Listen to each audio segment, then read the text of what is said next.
Hello, everybody, and welcome to Sue and Deb's Big Dog event here in Auburn, Washington at the 15th Street Bar and Grill. We're going to get started today here real soon. These will be the two contenders on the first table. We have Dave Barincentes. Do you know how to say that any better, Joe? I do have Joe Town here with me. They called him Russian Dave, but he is Georgian and owns a great pool hall up in Everett. Shoots really strong. Sure to be a good match. Lido, coming out of Canada, always giving all of his game. Yeah, spectacular. I played Lido yesterday. He did really strong player. He actually is what took me out of the event. We're going to step aside from this, though, for just a minute. And this is a memorial event, and we do have some memorial people here. And we'll just roll through a couple photos and stuff showing their memory and everything. Maybe a little bit later we'll get Sue and Deb over here to maybe a little bit of talking about them. But Joe, I do not know many of these people, unfortunately. However, Joe does know a couple of them. Joe, can you tell us anything you know about these people? These people they're honoring gave a lot back to pool.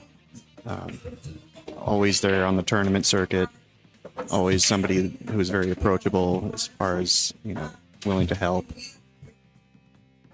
Paul Allers I am familiar with. I do have one of his cues, or I had one, and he was. I met him a couple of times. He was so kind every time I ever met him. Absolutely. And his cues, the quality was there. His passion was there. I couldn't say better things about the man. 100%. I'm shooting with the Paul Allers right now, and solid cue, solid guy. Definitely gone too soon. Yeah. It's a great event to honor the ones that have passed. Absolutely, and never forgotten. Steve Holloway, I played with him once in a Scotch doubles at the Village. That's just a random draw one day. That's the only time I ever met him, and it was really a funny experience because as soon as we found out we had each other, he was like, he comes up to me and he's like, hi, I'm Steve Holloway, and I was like, oh, I'm Greg Jensen. He looks at me and he's like, you any good? Can you play? I was like, yeah, I can play. And he's like, all right. I was like, can you play? And he was like, oh, you don't know who I am. You never know until someone gets down on a ball. And I said, no, I don't. And then so we went warmed up a little bit together, and we ended up winning a couple. We lost one, and then we made it all the way back to the hill. And I think we played Ben Hessler and whoever his partner was. And I think we beat them. Nice. We either got first or second. I think we got first, though, because I think we spent like $800. But that was a good time. Oh, yeah. Awesome. All right. And hopefully we'll get Sue and Deb over here to talk a little more about these people later. Yeah. And we're going to move on now. We'll talk about our sponsors real quick. We do have a distinguished bigger sponsor, Salado. They're going to come in here and tell us a little bit about what they have. Can become real pressure. With monthly prizes and cash payouts, Salado brings pool to the people. You can even submit match results to Fargo Rate through Salado if you want, but you don't have to. Salado is a great app that we can use to compete and play pool, increase our Fargo, increase our robustness, 8, 9, 10 ball. You choose. and hold accountability between matches and players. So more and more players are growing to use that. Moving on to the sponsors of this event, though, here today, Deb and Cicchitti, actually part of the Cicchitti family. They, for a long time, had that pizza place in Bellingham, correct? I believe so. Long-time pool family. And Dibs Productions is who is streaming this today. Jam Up Apparel. I've become a Jam Up ambassador, and we're growing the sport with them, just like so many other ambassadors out there for Jam Up. Salado as well. You just saw them in the commercial there. Move into Dinosphere balls. On the table today, we do have Dinosphere's balls. I noticed a strange color 6-ball out there. I wasn't sure what was going on. Yeah, we did have a little bit of a color battle between 4 and the 8 too. So you'll want to pay attention to that as you commentate. Okay. You can look out there at the table though and kind of catch the color difference as well. Of course, the simple thing. Roger Pettit, custom cues. Haven't experienced his custom cues yet, but I hear really great things. Been making cues for a long time. Everybody I know that shoots with one, that's their go-to. That's their baby. Solid cue. Doesn't do the low deflection shafts, just standard and great hitting. And of course, we've got what was just there. We got Scott's custom cues. He's here today as well. great up-and-coming cue maker. Good guy, really trained everything. He came from a sport coming out of Oak Harbor, Washington. Absolutely. Scott is doing some beautiful work. He's very creative.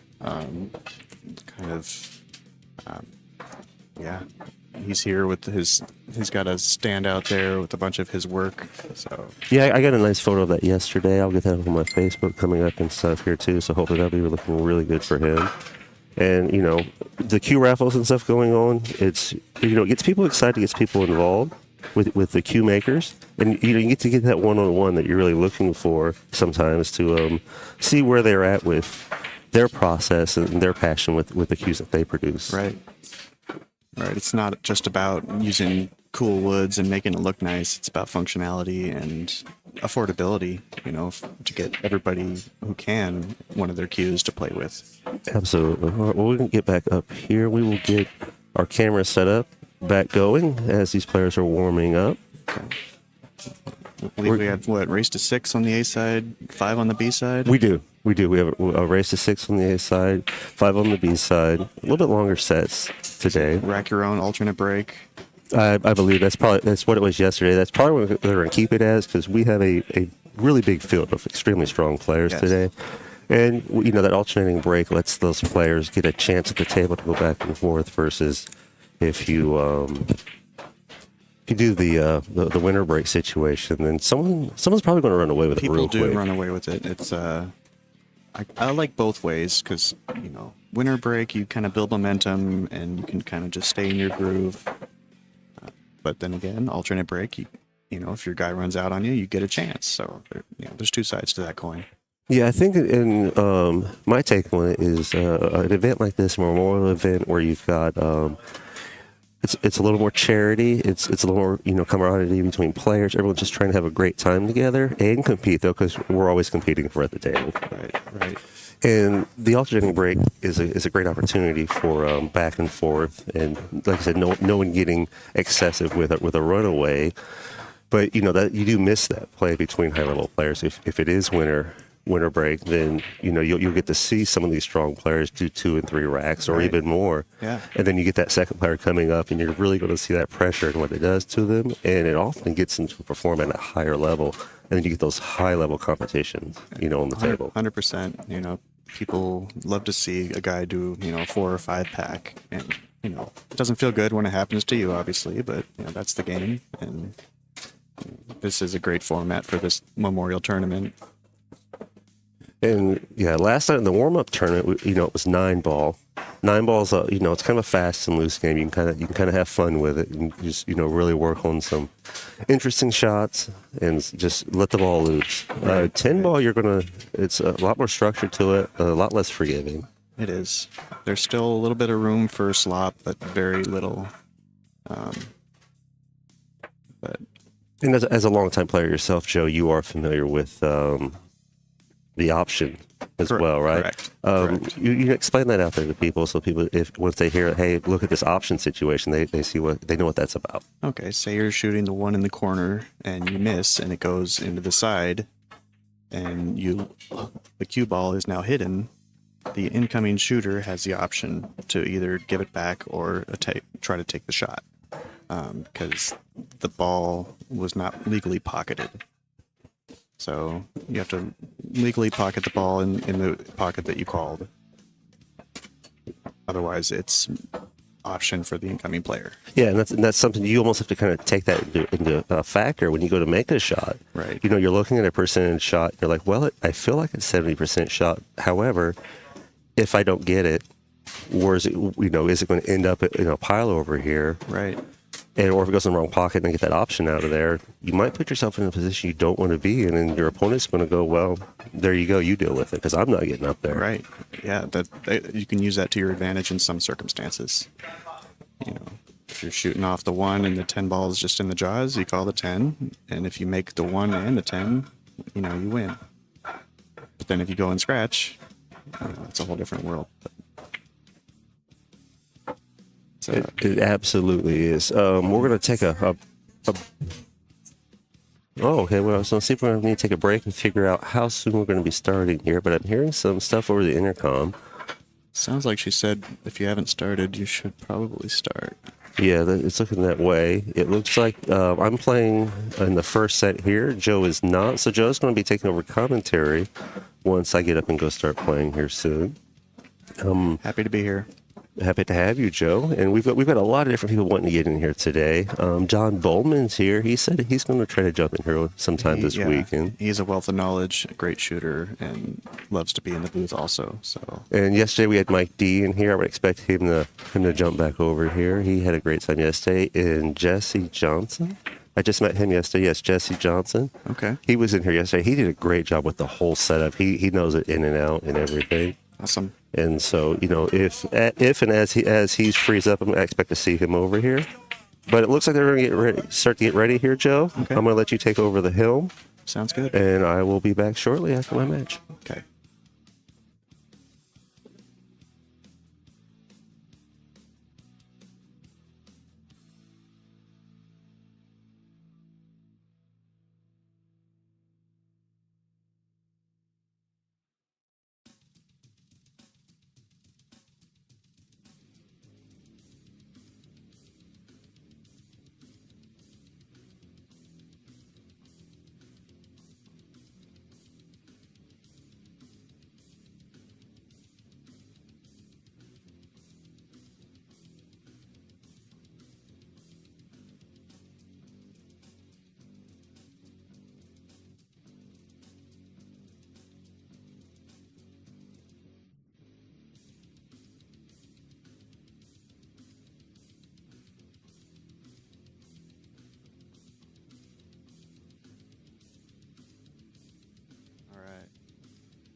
Looks like we're going to get started. They're lagging for the break.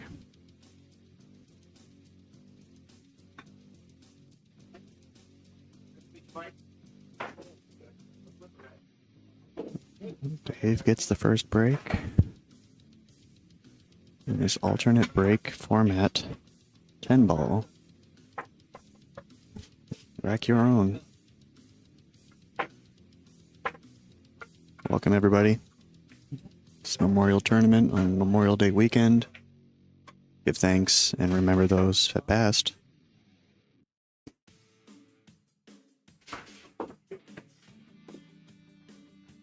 I don't believe there's a 2 and 3 rule in the corners, but that is a standard thing to do for 10 ball.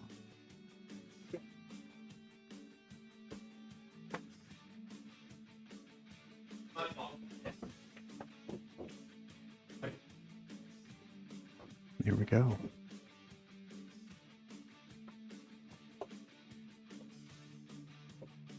Solid break. 2 balls down. Shot on the 1. Don't see a lot of trouble.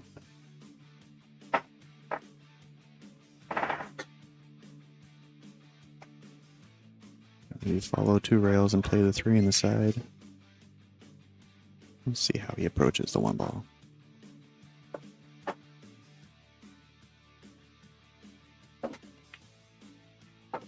Himself a little angle, not bad. I don't know if he's got to hold it for the 5.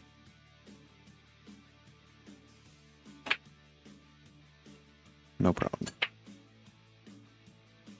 And the gray ball above the 9 is the 6. It is a strange color. I'm not used to that.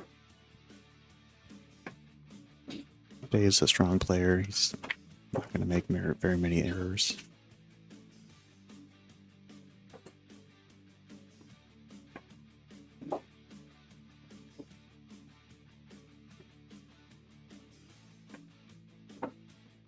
A little bit of work to do to get on the 7. Nothing crazy. Throw out 1 rail and back to the middle. Probably where the cue ball is now.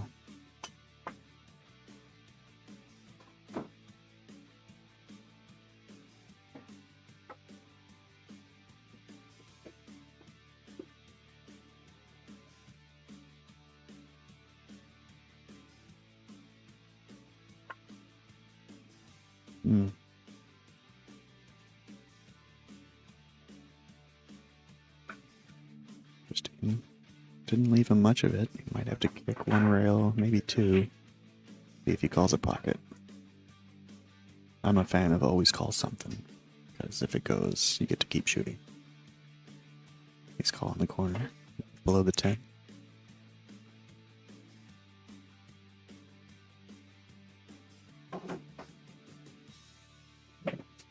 It's a good, connects. Nice kick. No reward, unfortunately. You have to play it safe here. Which is also not an easy shot to start out with.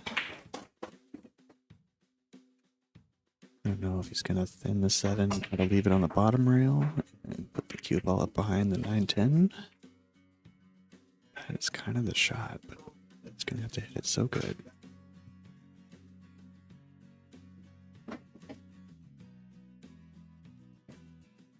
Yeah, took his medicine. Didn't want to try too hard. And it looks like it leaked out a little bit. Shows Dave the 7. He may be returning this as a safety.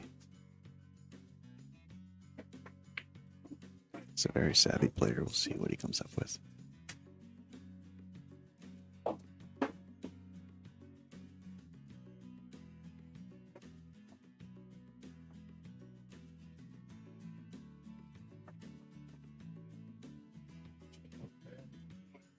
And looks like he left him the edge of it, but not pocketable where I'm sitting. So we may have a little bit of back and forth safety battle before this first rack is finished.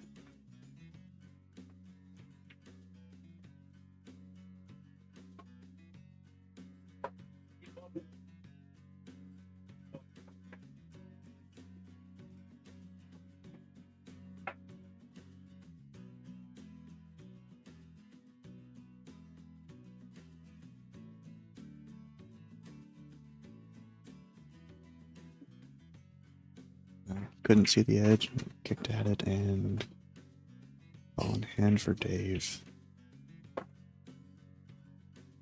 That's what they call rolls.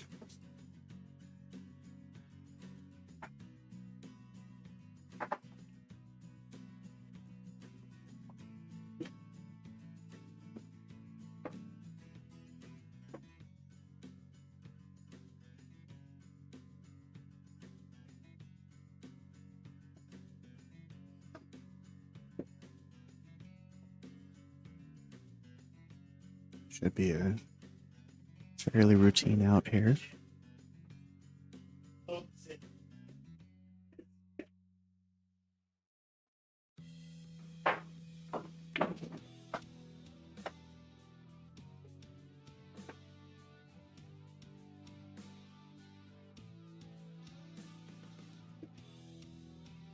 little bit of a rattle, but it goes in. I don't know if he can go forward or if he has to draw to one side or the other. Or find it.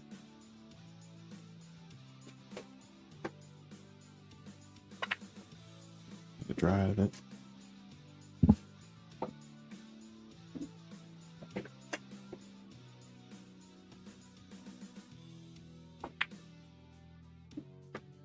This will put Dave on the board. Puts in a 1-0.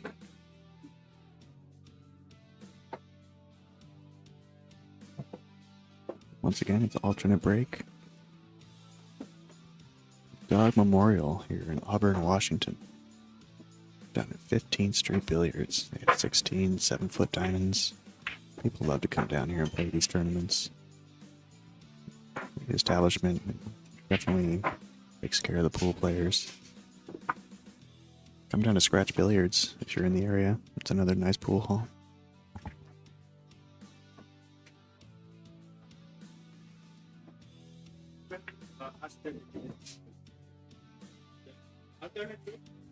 I believe so.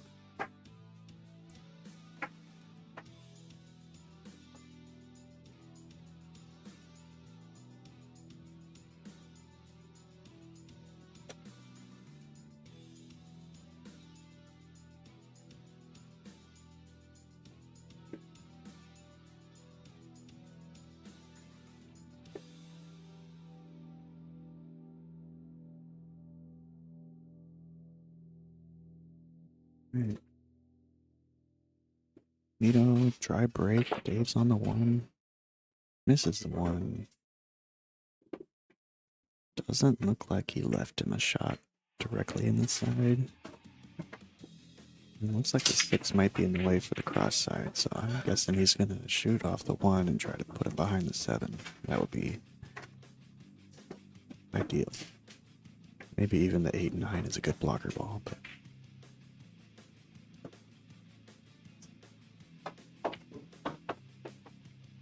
exactly. Jump cues are allowed.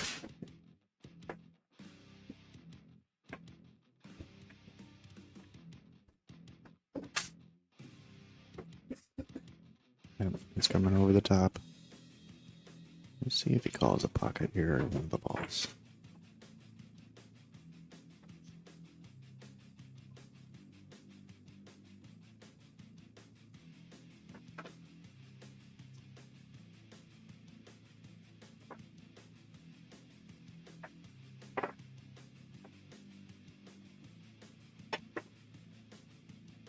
Almost makes it. Good contact. Leaves it tough. I'm guessing Lito's going to play safe again.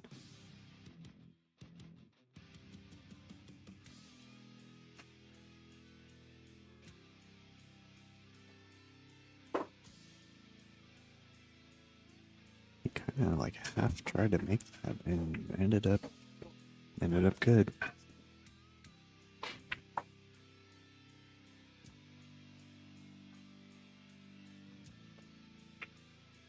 I think he hit the 3 first on that one. Yes, he fouled.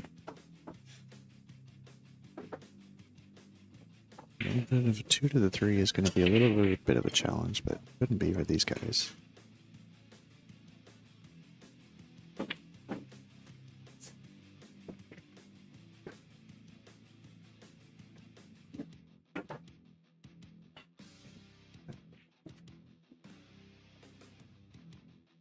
I like to be under the 2 here so I can draw underneath the 10 rails on the 3.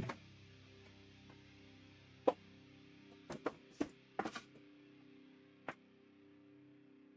little more angle than I would have wanted, but these guys, they get it done.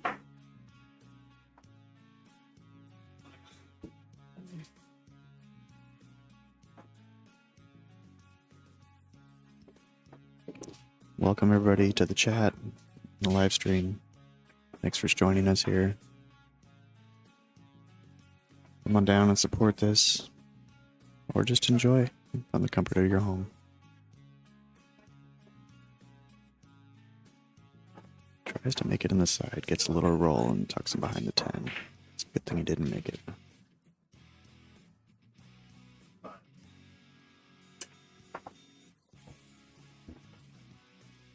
Nice kick from Dave, but he leaves it in front of the pocket. So it's going to leave Lito a nice little 2 or 3 rail shape to get on the 3.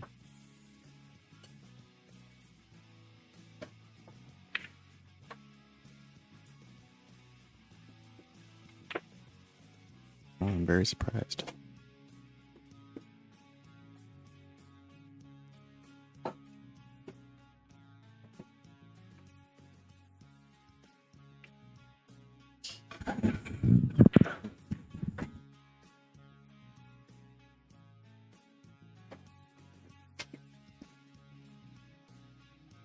It's a good shot. Looks like it might go on the side. Oh, that's the 4 ball. Stuck to the 9. I can tell.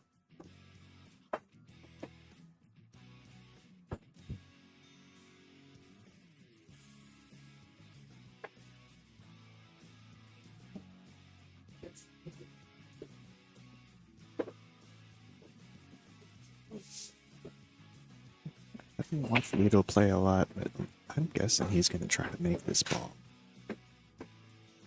He's like a shooter who loves to just pocket balls, but also wins matches, so we can see.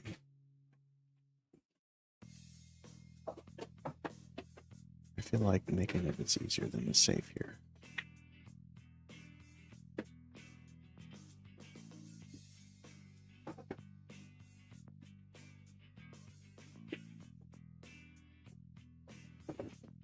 I got a good reward out of that.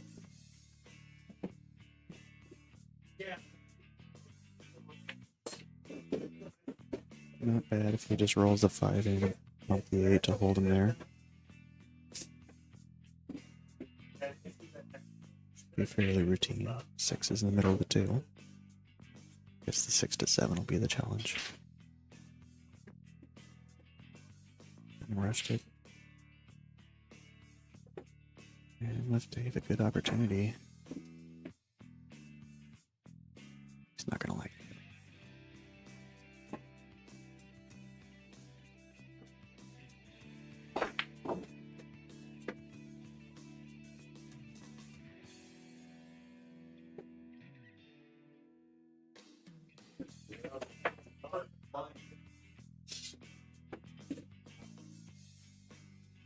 Let's go.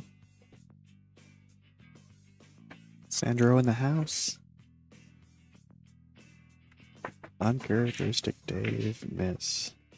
This is getting interesting.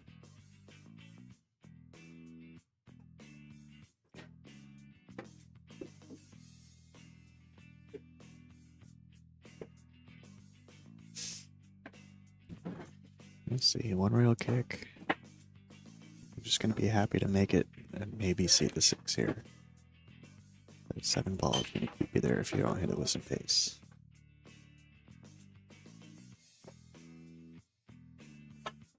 That's good pace. No reward, but stuck in the jaws. I mean,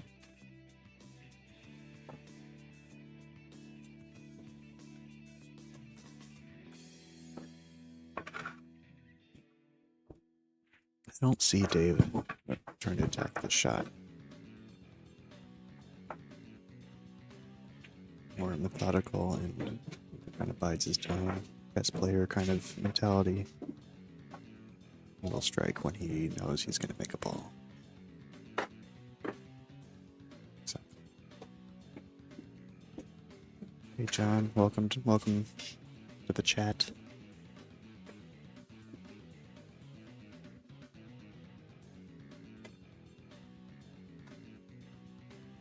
Looks like he can see it. Let's see. Yeah, I think he can see all of it.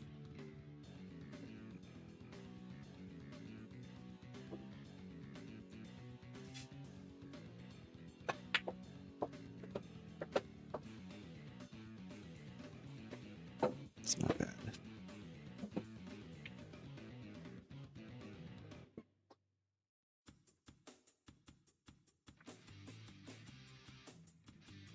I don't want to do too much here.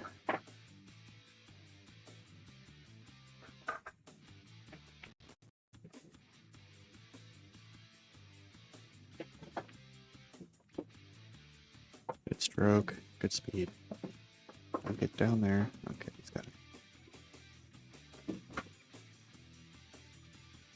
See if he's a follow 2 rail guy or a stun out 1 rail guy. Look like follow 2. That's the easier way. Good speed. Hope everybody's enjoying the stream. This is my first time in the booth, so if you guys have any advice, don't be shy.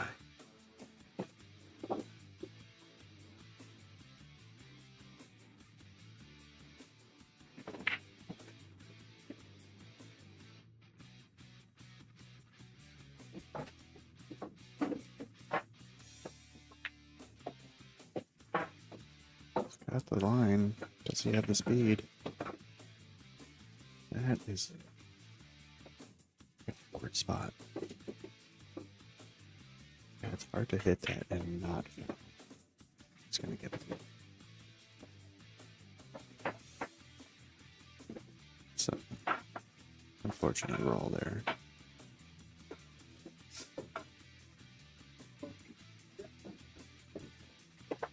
I'm almost apt to try to kick this 1 rail. Trying to thin it is going to put it in front of the pocket, kind of either way. I think he's going to go with my shot.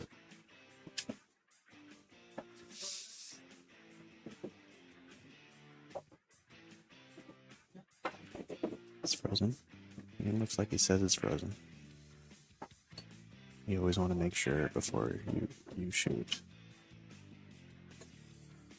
Good shot.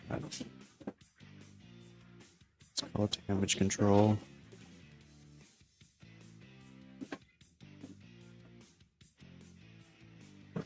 I don't see Dave trying to one rail this, but we're going to find out. That's right.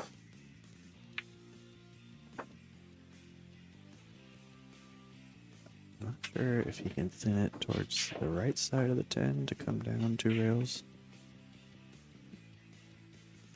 Lito comes with. I'd be surprised if we go 5 or 6 innings on this 10 ball.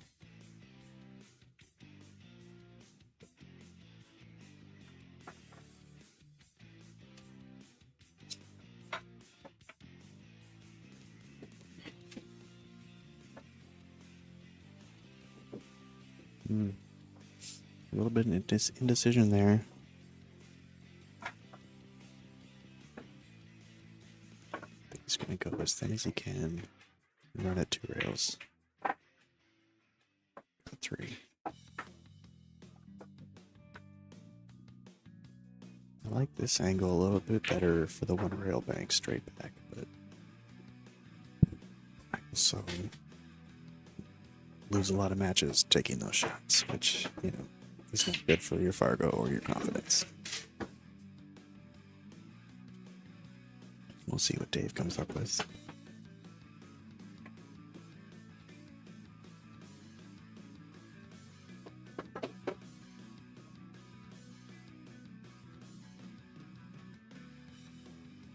Dave plays a nice little save. Left it long and tough. He is down on the rail. This is a pretty tough cut shot, but I see him attacking the spot. I think he wants to get on the board here.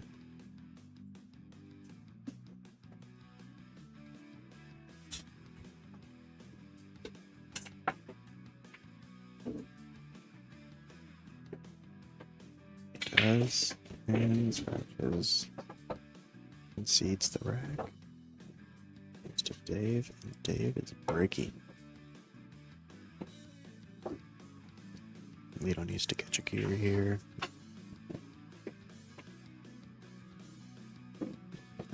Once you kind of get stroking, that's when things really pick up.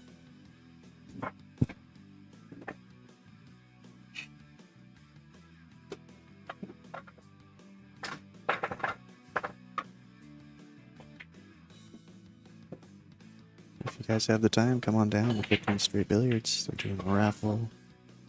All sorts of cool cues. Lots of great shooters here to watch. Maybe you'll get your picture taken by Sandro. You know, that's always a thing.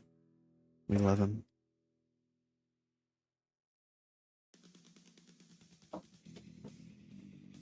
Alright, rack number 3, Dave breaking.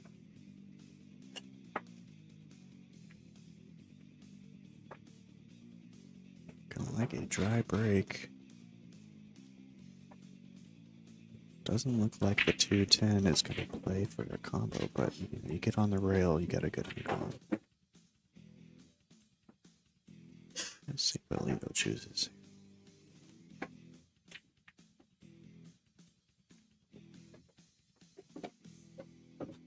That doesn't. It's not the side that you can make it. There may be a billiard there. He's looking at it. It's very thin from that side. I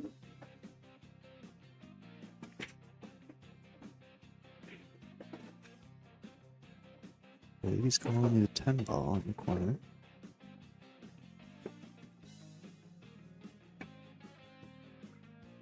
I'm not sure, Patrick, where they're going to be playing on which table. That's a good try. Scratches again. Lito has a case of the scratches. This is could be a quick rack 3.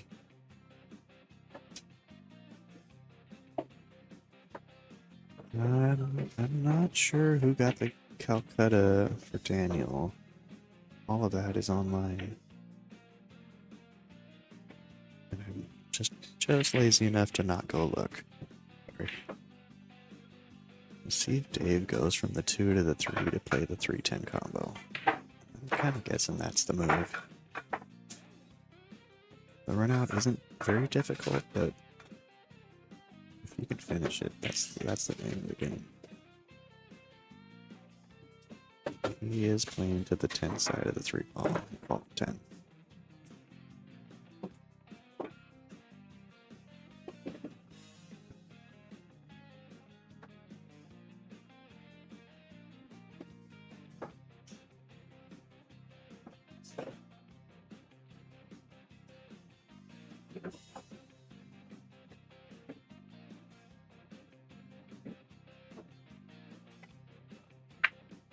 And that will continue Dave's win streak.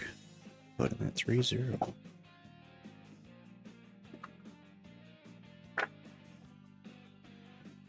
A short race to 6-10 ball. He cannot afford that. Lilo needs to get on the map here.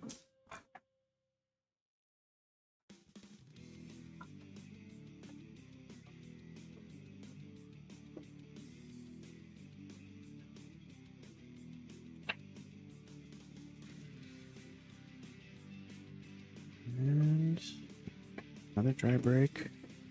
No shot on the 1.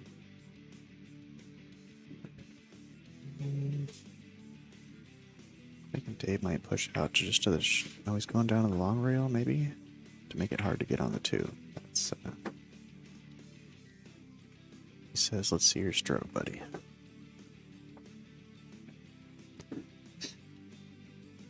I'm not sure, Linda. I know the cloth is kind of old here, which can make it challenging. I'm not sure about dead rails.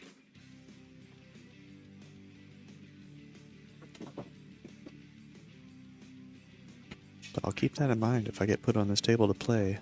Well, we'll lag the other way.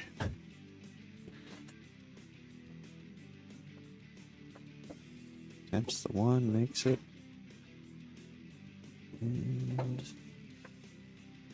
it's a cuttable shot on the 2. Not easy.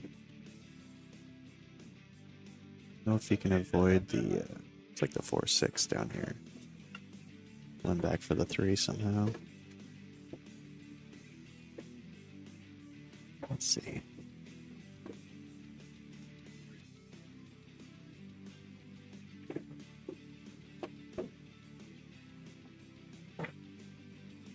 Attempted that shot. Kind of a 2-way. It's the way that it looks like the shot. It does not have a very clear shot on the 2. I'm not sure if he called anything.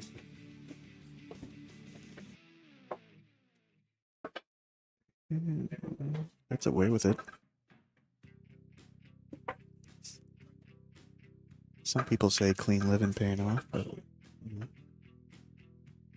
I don't know what they do personally.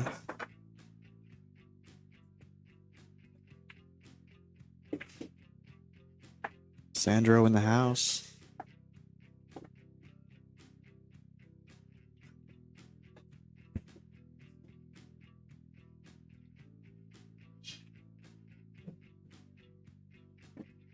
Nice little roll for the safe. Dave snaps in appreciation of a good shot. Lito needs to get on the board here. He's calling the side. Challenging shot.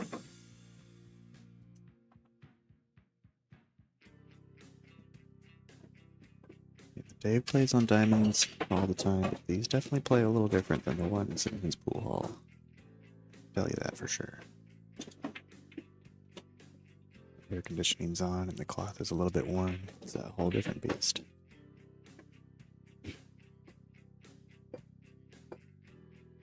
Ah, thank you, Diana. That's a good buy right there. There's maybe a dozen players of that caliber in this room.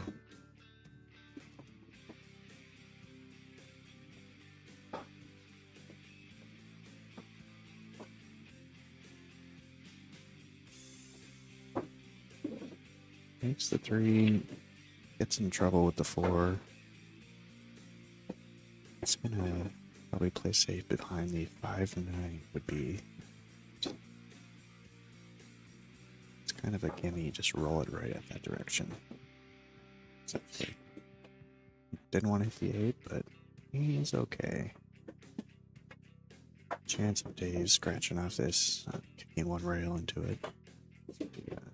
Risky behavior.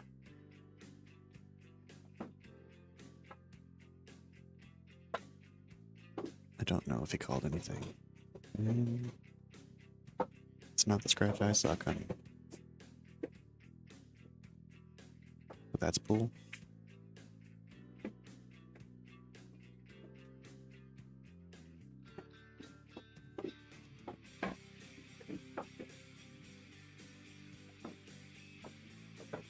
This is a good opportunity for Lido to get on the board with not a very open rack. I'd say that is a bargain indeed. I think Daniel should have gone for at least 5, but I'm not sure that the online Calcuttas really draw as much money as these in-person ones that we do. Or side pots, if you might call them.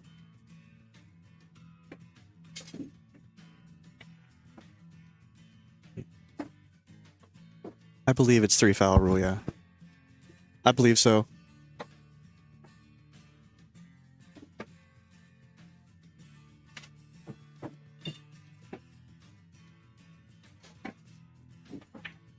They're asking me rules.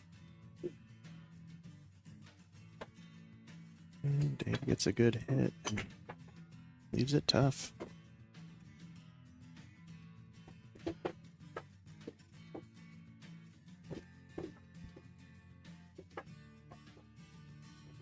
I don't know if he's going to even attempt that or if it goes by the 7. Let's see this thing. It doesn't go by. So what's the shot?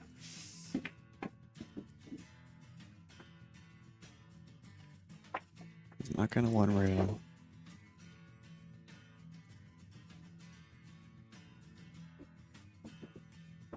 I think he called the side pocket.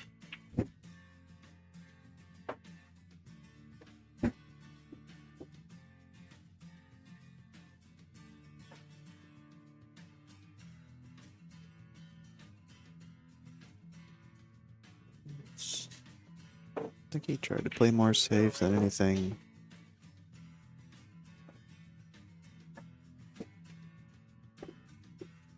This is going to leave Dave a pretty good chance to get out here.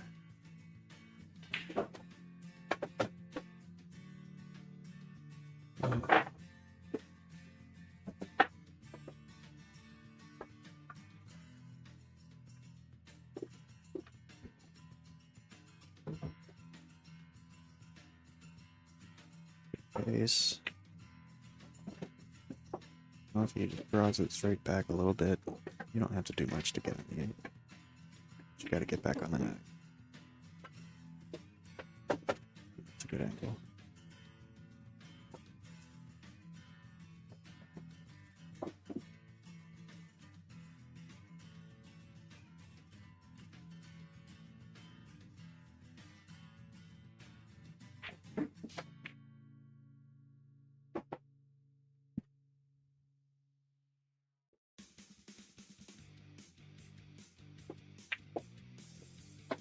Oh, good shot, but he ran into the 10. Got some trouble. He may play safe on this 9.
Make you look good.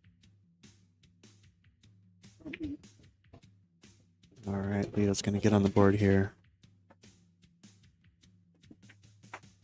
Okay, here we go. And he's breaking, I believe. No, Dave won the leg, so it's his break. I believe there's an option to use a template rack if players choose to. I don't really care either way, as long as I can get a tight rack. And on old glass, it can be challenging.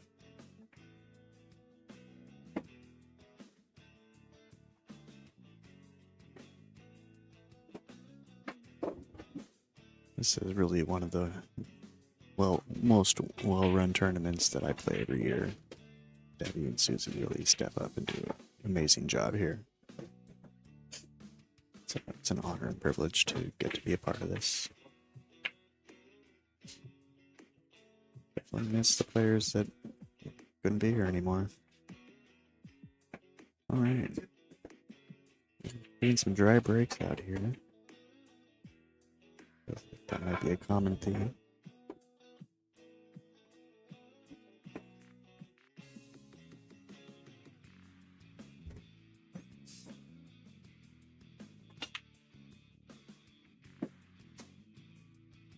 It's a good shot on the 1. The 2 looks like it might pass between the 10 and the 6. It does. A nice little draw shot to get back on the 3.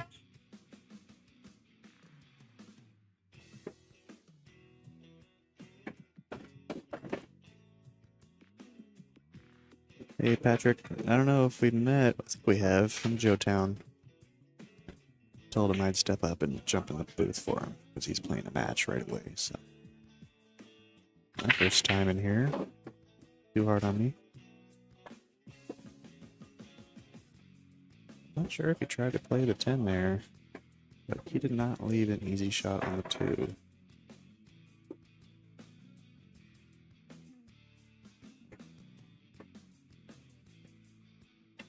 See what Dave comes up with. He is sure to find a safety somehow. Let's see. And he called safe. Let's see what he does.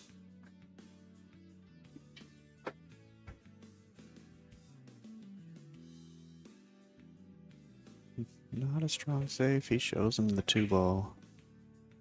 3 ball makes the pocket pretty big. You can run forward and stay on the 3. Didn't need it. And he might have ran a little far to make the 3 from there. It's hard to tell from this angle. I think he can make it.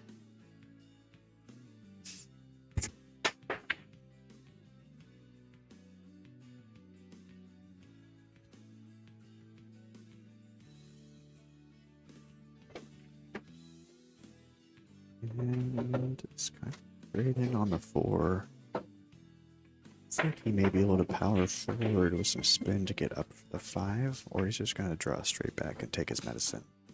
I think that's his mode. Well, forward it is. Good stroke.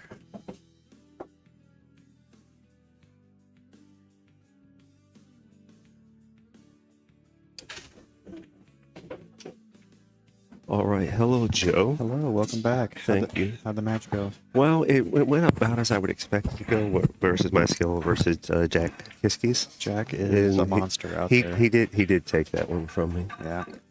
And he shot really well to do so. I got really close on most of the sets. Okay. But the ones that I get good runs on, Yeah. it just fell a little bit short.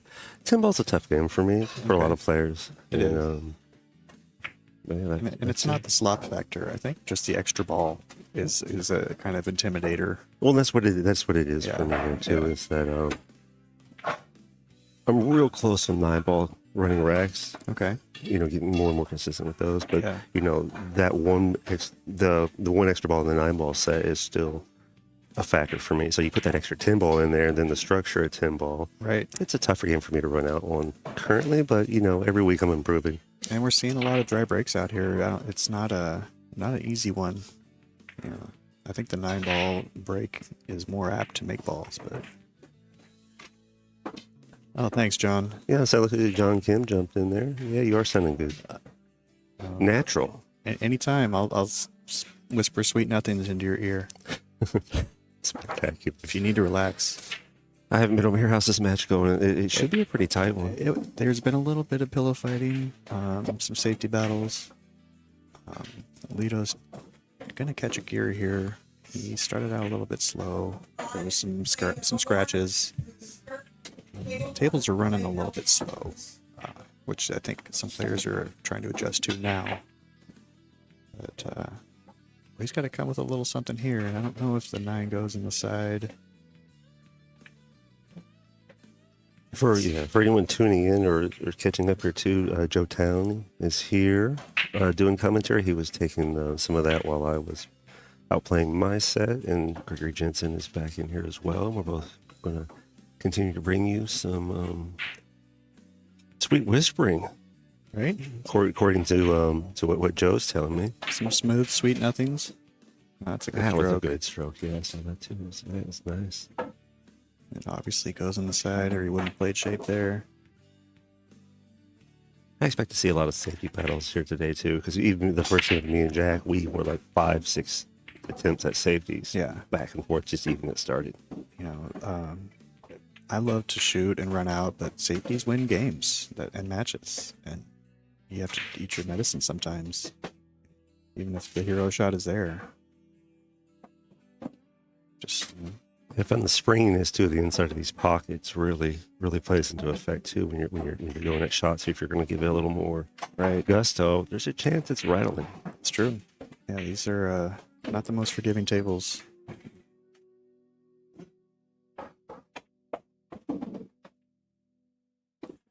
Dave's up on Lido there too. It looks like 3-1. Looks like Dave has conceded that one. Well, we're going Lido. He's playing a little bit of his comeback, and now he's on the break, so. This is the battle that I expected. Even though they started out a little bit slow. I've never seen Dave play, but just watching him in between my matches and stuff, he's looking over at their table, because I've been, Lido the last two days. Okay. Including today, I've just met him, and, I played with him some, and, really strong player there. A lot of control from Lido. Yes. It's very calm, exacting. Very patient, everything it takes to, be. I think he's up in the 700 in the Fargo world, but you see him in the top 4, in these big tournaments. If you want to emulate something, you're going to see what he's doing. And sitting back off the camera and stuff too, just talking with him, his table side manner is nice. He's very nice, very kind to talk to. There's something to approachable players who don't have an ego about it. It's we're a small community here. We're a family. We don't need that kind of attitude around, and he doesn't bring that.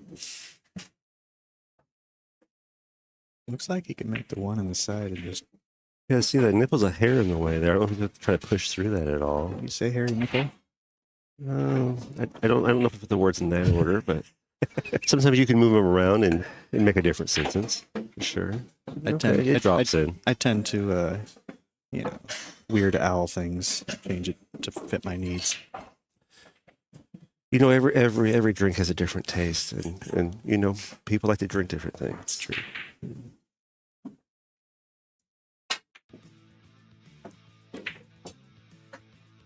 Good shot on the 2, sitting on the 3. Yeah, these sets are going pretty long because I didn't realize until I got back here that I was over there for almost about an hour. Was that an hour? I feel like it was. 40. Started at 9. Yeah, so 45 minutes. I guess that's not quite an hour. Pretty quick. My time math needs a little bit of work here, Joe. You lose track of time when you're in the billiards room all day, all night. I love it. Get in that mode. It's like a casino. There's no clocks for a reason. Exactly. No clocks. Just pumping the oxygen. I know the 4 and the 8 look similar. He's shooting the 4 now. He might just roll up and play some sort of... Oh, he tried to break up the 5. Might be in trouble. You know, something you see a lot too from the higher level players is they're not going to try to hold the ball very much. You know, they're very skilled at letting it get more than just that one rail, 2-3 rails, and get a nice shape back and forth even across the table. Right. Not afraid to move the ball around. And those kind of shots, they build confidence. You know, when you get 2 and 3 rail shape consistently, taking care of problems, breakout balls. Like you try to attack that 5 ball, and came up with a pretty good save. Oh, Ooh. And that is going to be In the pocket? Alcatraz. Oh. And that's player option. Unless he called that. You know, I had one of those bite me over there when I was playing Jack, and then I thought it had stopped rolling, and it called option, and it moved just a hair more, Oh no! and tucked it behind the ball, just enough, and I was like, oh, and I was like, you Yeah. get a little tired, you just don't take that extra second, and that's an example of where it's not going to play in your favor. And that is the thing. But it's good to laugh at, though. You learn from it. You have to. I mean, if you get upset, then you're really not going to get much growth and learning from those kind of feelings. If we were making cat posters, we can go with failure is just success training. Let's do that. We can make a Joe poster. Oh. You can characterize me as a cat. Are you good at holding cats? Holding cat? Yeah, we'll get you 2 cats. I am down. Okay. I'm a cat guy. Welcome everybody to the chat. Hope you're having a good time here Saturday morning. Auburn, Washington. Looks like we got a brutal coming there. I think it was that last position they ended up with. Nice. Oh yeah, that lockdown safe. Yeah. And then the incidental 5 ball, so the option does come into play. That was a nice hit to miss the side pocket though with the cue ball there too. With that hit he got over there. Look at that. He got close, but yeah.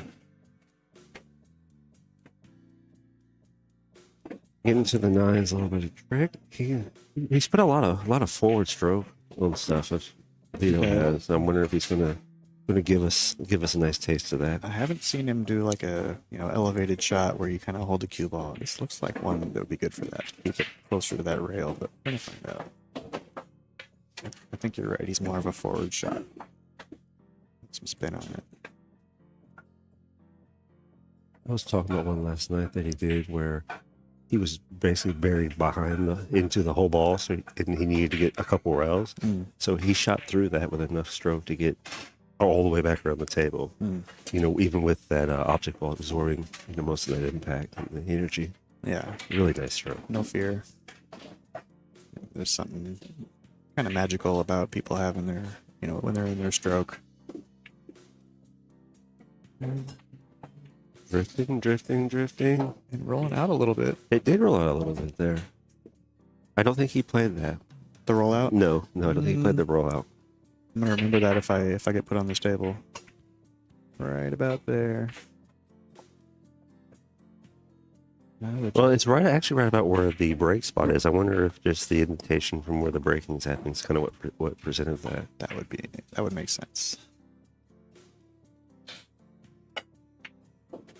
Nice potting, yeah. It sounded great. It sounded really good. You know you're hitting the ball well when it doesn't get that clack to it. Right. That just had nice solid sound. Yeah. I don't know what he shoots with.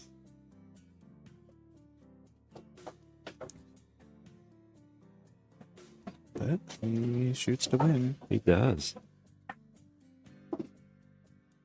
Day +1. He's definitely putting the pressure on Lito. Yeah, he won on Lito's break. He's done that twice. So that's, in a short race, that's detrimental. But then again, anything can happen. There's been a lot of dry breaks this match. Can't attribute it to anything in particular. I don't think the template rack would really solve that. We had we were running templates last night, and that didn't seem to really hurt or help it anything. Actually, the template's still sitting up high there, all on the top of the light. Oh yeah, last night. You know, some people call it the 9-ball trap, or you know, it's not a magic rack. That's a brand name. Yeah, the thing is just everyone knows what that is. Right. I think until the template rack maybe is what we should be switching to, saying that more often to streamline it. The right too. vernacular. Yeah.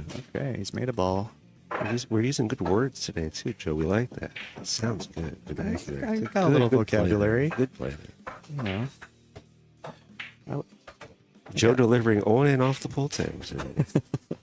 All right, he has made a ball and has a cut on the 1. Challenging to get back on the 2, but I don't see much of an issue. Just a little rail speed. A little bit. Cut, yeah. I even like to go inside and come down instead of trying to flirt with that side pocket. You know, that's what I was going to mention too. You gotta be just a little wary of that side pocket. And savvy.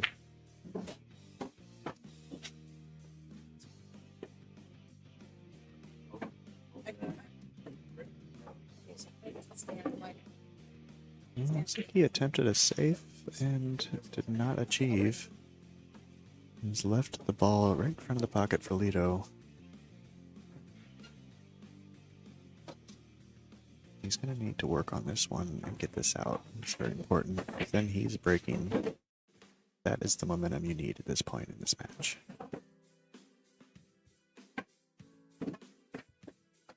Chose to stroke it.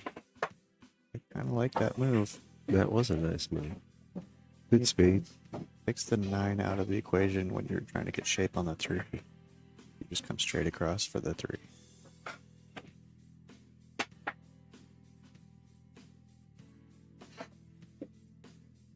I think we're seeing him get comfortable out here. I don't know if he's a morning player, but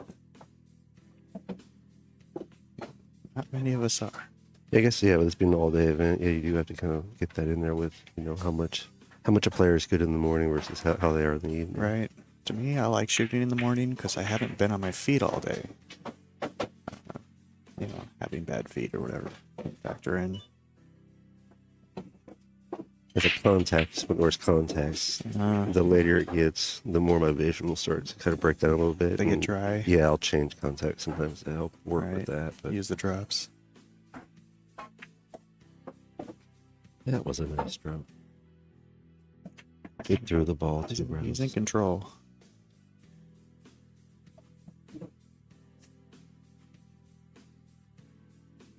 See how he gets shape here. Become a little more surgical with it. Yeah, just a little one rail and back out for the gray 6 on the bottom. Somebody was asking what kind of balls there are they? They're dinosaurs. Dinosaurs. Yeah. Gotcha. It sounds like some of the other players still might want to switch to the house balls. But, you know, it'll go back and forth. Yeah. I guess that would be for accommodating people's preference, but it's not my tournament. I'm certainly okay with whatever balls make the players comfortable. Yeah. Especially in an event like this, to where, you know, the house balls, they are airless, I believe, is what I was told. But you know, they're used. They are. These balls have only been used twice within this tournament. So new balls do give you a little more of a consistent result, better rolls, things of that nature. So. Right. He doesn't have to do much here. The 10's sitting in the pocket. Just make the 9, and you are out and breaking. He's trying to play catch up here.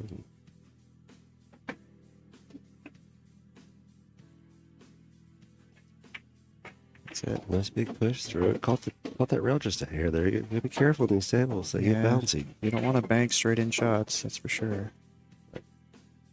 You didn't need to cheat the pocket either, you know, but he was kind of stretched out there, too. So he had a pretty long bridge working there. So. That can affect where the hit point is for sure.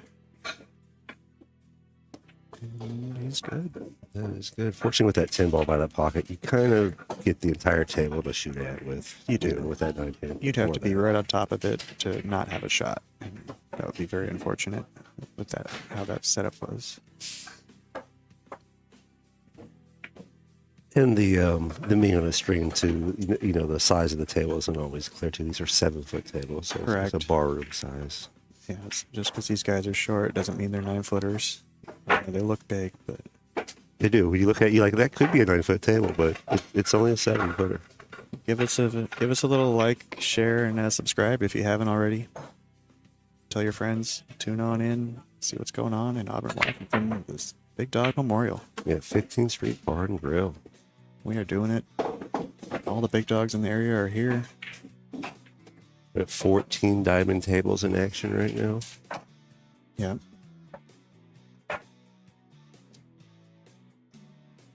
Two strong players Yeah, but- giving us a battle. A combined 500,000 of Fargo with all the players here. Oh, is that what it is? I think so. Maybe 2/3. That's a big number either way. Not a lot of easy matches here, for sure.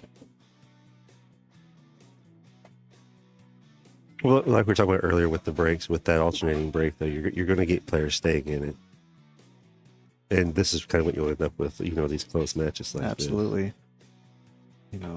It's so important to win on your break, and even better to win on theirs. But Maybe able to see the edge of that one. Well, that was a good push on that.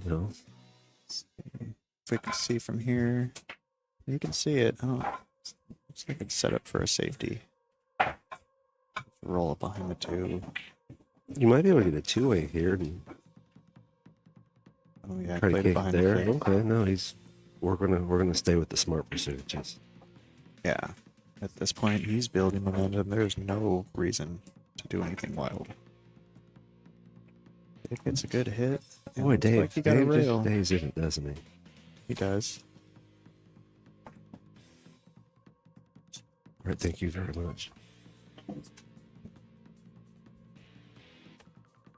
We got player bios for the upcoming players. Oh, very on the cool. next match. These players got here kind of early, and we didn't have bios for both of them yet. So these are going to help us with Love it. commentary as we keep going. Love it. Because next up we've got looks like Ed Hobs versus Stan Durango. Durango. Yeah. That is sure to be just as exciting as this match. Both very strong players. Stan is the, bar table, bar box champion. No doubt. And Ed Hobbs is a ball maker extraordinaire, one pocket player. Very approachable, nice guy. Yeah. Are sweats allowed? Now, are we talking the bottoms or like meat sweats? I would think maybe he's gonna. Only if you are not wearing underwear, unfortunately. So you have to be free balling A. Sullivan. But if they change the rules, can you come bring me some jeans? Because I am wearing sweats. That is a good observation. How did he know? He's bailed me out before. I got called out for wearing sweats in Lincoln City. Oh, and really? He let me borrow some of his. Oh, I see. Okay, I didn't know there was a backstory there. A little bit. Yeah. All right. Thanks, buddy. Thank you, A. Sullivan, for making sure Joe's where Joe needs to be. You got my back.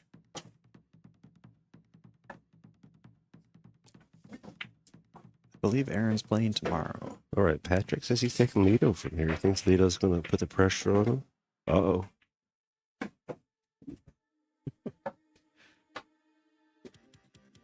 I don't think it was awkward for Joe. Joe does not look like it was awkward. He's not giving an awkward vibe. No. He stepped into the booth today with. Did you have no commentary experiences this day, or very little? Yeah, none. None. So he just stepped in here and just made it work. I have a little bit of pool experience, and kind of it helps to know what you're seeing in some of the players. Let's see here. Lito's going to be kicking 2 rails. I don't know if he's called a pocket here. Patrick, after seeing what Lito was able to do with me last night, I'm not going to go against you there. He shot through a lot of safeties and stuff that I gave at him. But he is catching momentum, winning the last 2 in a row. I don't know enough about Dave to say what I think Dave can or can't do against Lido here, but he's definitely got a good stroke and seems to be a strong player. He's very capable. And that is kind of a surprising miss. How big that pocket was with the 7 there. But he left him weird. He does not have an open shot.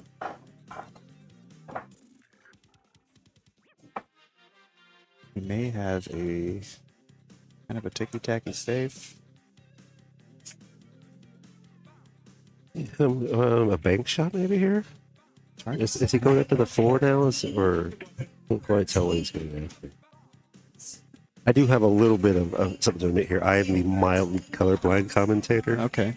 When they get close, and especially on camera, sometimes it gets a little tough for me to always tell who's who, but I do pretty good with it. It's a good kick, not a great result. He's not going to be super happy leaving Dave that 2 ball. He just has to like run into the 8 here to get shape on the 5. Or the 4 is sitting in the pocket, I can't tell. Sullivan, it looks like Patrick's looking for an answer there, buddy. Oh shit. Yeah, he's pushing up on you. He's like, look at here, $20 dangling. Is that even enough for him to, acknowledge the bet? Maybe that's what it is. You dig a little deeper there, Patrick. Uh-oh. That was an unforced error. He ran down that 4 ball and got hooked on his 5. Oh, we're bet. We got a bet. So hey, Sullivan looking for the upset then now. That's a good kick, and he's left it for Lido. Challenging to get back on the 6, but I see him just one rail and I'm saying Team Lido right now too. yeah. Yeah, I'm saying Team Lido. I like comebacks as well, but who doesn't? I'm a fan. Who doesn't really? I'd say the bigger the spread comeback, the better. But then, being on both sides of it, when a guy gets to the hill and then doesn't finish, that stings. You don't like that. You love a comeback story also, so it's like you can't really hate either side. Nice pullback on that previous shot he did there too. Nice little draw, reverse spin, little angle. Flirted a little bit with danger, but got 10 ball. Oh, we're shooting steep now. Yeah, spin that 2 rails, you think? Or come straight up through it? I can go straight and probably come better. all the way down. Try to play the 9 in the side on the same side of that table. All the way back up. Yeah. And that's where he's chosen. Hit that bottom rail. Don't be afraid to move a little bit. Yeah. And he's left a little bit of work. He's going to have to come with 3 rail shape here on the 10. Mm-hmm. And it's not difficult. It's just the pace. These guys are supposed to make these shots all day. Yeah. Yeah, I would say I'm Team Lido coming with Patrick's situation when he's talking about, but when it comes to the players at the table, I like to say the champion of who's shooting. Mm-hmm. Let's keep it positive. Yeah. Let's keep those players back here from commentary with good vibes. Right. Like keep strong good vibes Right, towards those players. Lido ties it up at 4-4. And I believe it's Dave's break. He won the leg, so he is breaking on the odds. And that is what he needed. Yeah, it's starting to get exciting now. We're getting close to the end. They're 2 away. I love a close match. Nail biters are why we do this.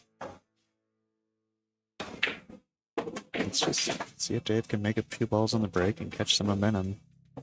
He started out strong and needs to finish strong.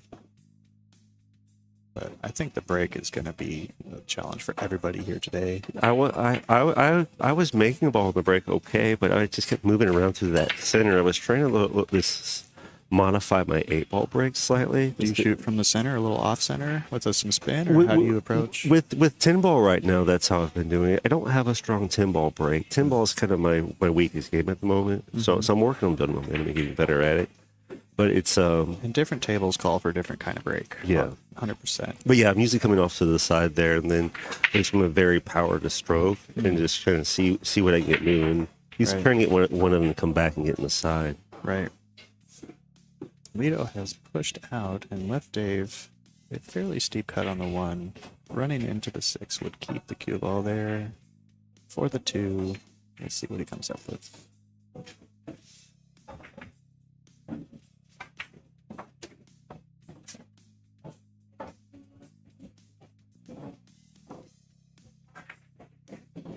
Enough intensity there. You can't really say anything as you're watching No, to see who gets and that cut in that's there. how I've been rolling. Yeah. Just kind of, you don't always have to say something. Off the rail, get the cut. Yeah, with a little bit of running, you could get up kind of center table. I guess I'm going to drag, put a little draw on it too to straighten it off the rail into the ball. But He might be fixed. oh, you can see you it. could see it. Okay, yeah, I couldn't see that angle from here either. That is a good shot. He's got Alright. some work to do with some of this cluster stuff. Got that 8-9, but that 9 could go.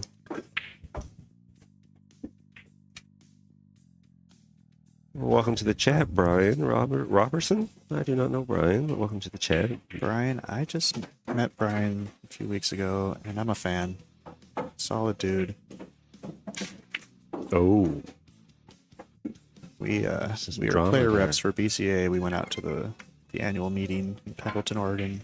okay. That was quite the experience. Western BCA is it's got some growing to do for sure. Yeah, I'm just okay. I almost wore that shirt today. What shirt would that be? Oh, I had a shirt made from the scratch tournament because Ed was doing custom shirts, and it's kind of a little inside joke with Aaron Sullivan, because he'll say, "Oh, this is great," and I'll be like, "Ah, it's just okay." I feel like I need to get on this Aaron Sullivan Joetown train. There's a lot of laughs in there. Oh, we are, yeah. We definitely have fun. Dave is in some trouble here. I don't know what he's planning. Not an easy path to get on that 4-ball. He may try to tie something up, but it's not really viable from there. I feel like they're going to call my match next year. You have to be getting pretty close, I would think. Maybe 2 more away. Thanks, Brian. Appreciate you. Appreciate you too, Brian. It's my maiden voyage in the booth. I'm having a good time. Glad to help out. I appreciate you having you here and you stepping up this morning too, keeping the air. You never know what you're capable of until you try, right? Yeah, we've discovered you're capable of doing a pretty good job. Ah, I don't mind. If you were doing bad, I think Aaron Sullivan would tell us about it. I would hope so. He'd Yeah. probably text me too. Would he? Yeah.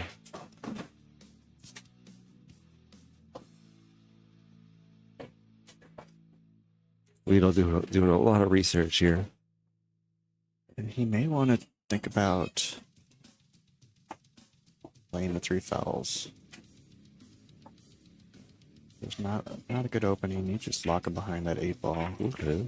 Oh, yeah, that's a nice one. And Doesn't get much rail. There's a pocket behind it. he may have a 1-rail kick at it. Let's see if Dave calls something. Well, what if he gets inside spin on that long rail beside him there? Comes up off the short rail. He might be able to get to it there. A lot tougher. Low percentage, but at this point, everything's low percentage. I think for him in this situation. This is, yeah. You're going to have to come with something. Nothing's tied up anymore, so.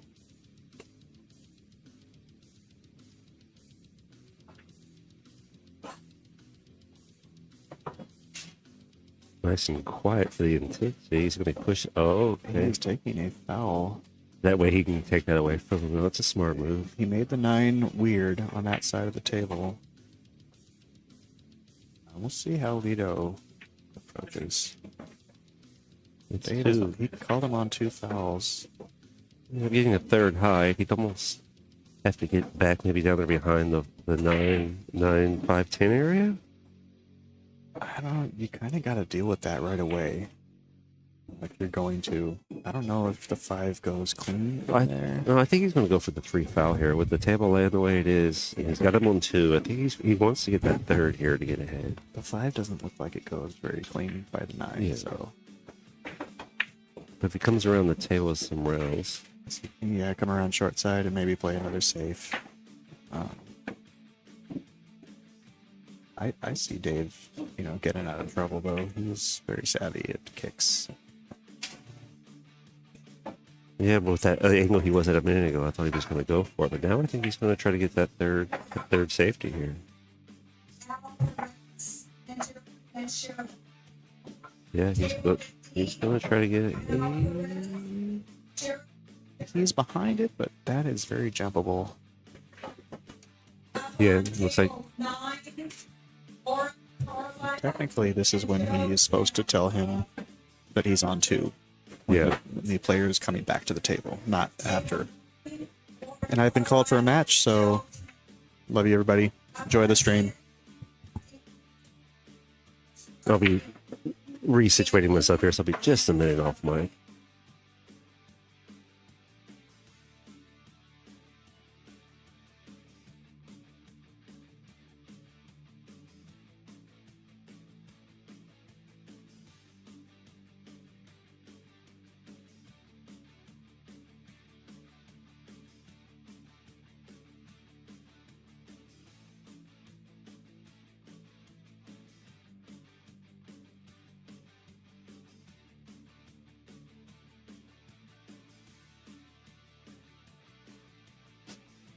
All right, I'm jumping back in here, flying solo for a bit until we see what comes next with some other commentating help. Trying myself situated and dialed in. Because I'm going to be waiting for my next match too, but I do not know how long it's going to be. Since I'm on the loser side now, or the B side, I've been trying to avoid the word losing because you're not always necessarily losing, you're just shooting from different parts. I let Joe know that what you said there too, Aaron. He gave you a real good head nod. It looks solid. About a 6, maybe a 7 on the head nod. And it's buried in that pocket, isn't it? Isn't that 4?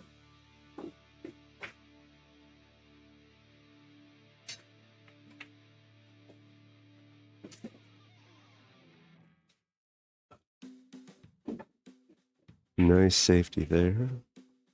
Ties him back up.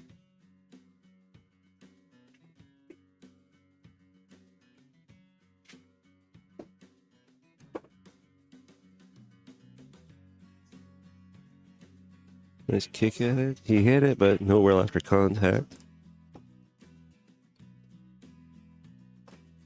Maybe expect to see Lido start to go for something here. Pot this ball and maybe move that 5-9 around some and get the table going in his direction.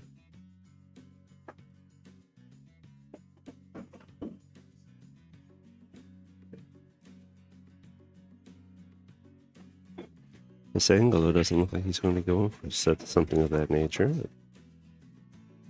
We'll see as he makes adjustments what happens here.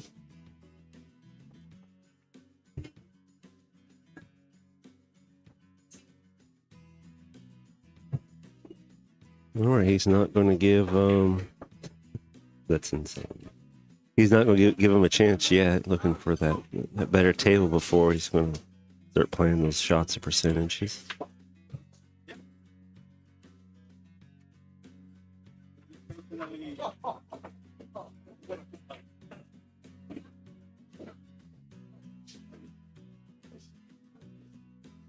Patrick really going to work on Sullivan here in the chat, too. We've got 2 matches going at the same time.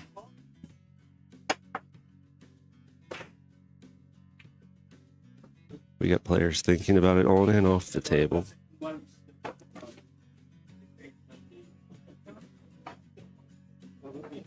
One second here. I got players looking for questions.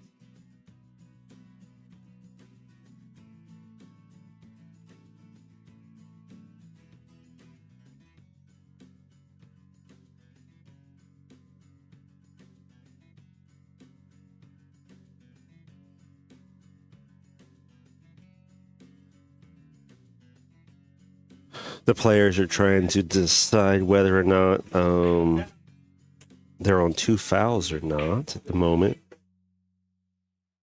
I did not have this recording. I just have the stream going, so I can't quite back up and give them that answer.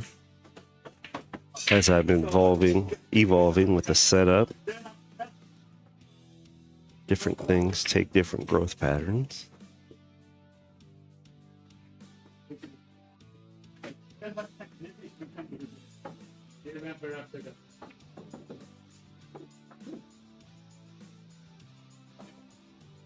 One second here.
Yeah, and I agree with that too, Justin. We were just discussing that because you had the off the rail kick before that did not make contact, and then the I guess the jump situation.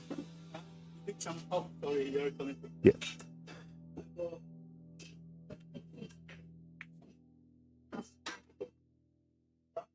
And so I think we've got that cleared up now to where both parties are satisfied with the knowledge of where we're at. And he's looking at that, the next kick there.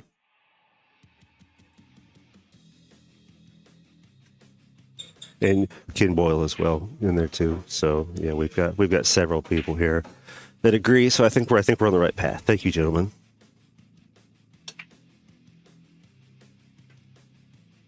Coming in.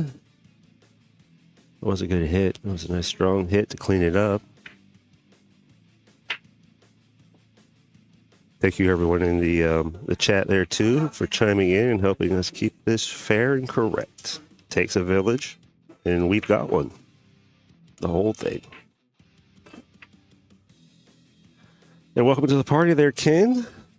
Good to always have you on board. You know, around a lot of years, doing a lot of good things for all of us. Looking like a combo here. Might start going for this one then. If he gets this, then he's got the table he can kind of start working with. That 9-10 situation. Probably still not happy with that.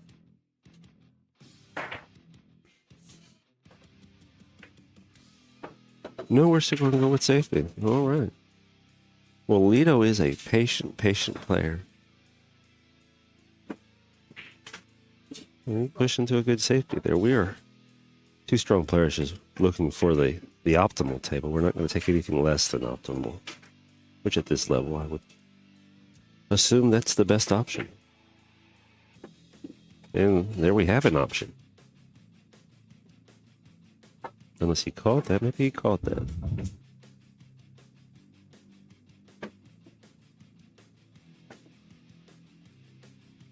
Around off the rail on this. A little bit of speed. Missed the pocket and got in the scratch zone there with that pocket. And all the balls are clear now in the open area. Lito has an opportunity to go to work. Since he has been being fairly surgical, I guess we're going to say the doctor's in. Draw shot here, get position.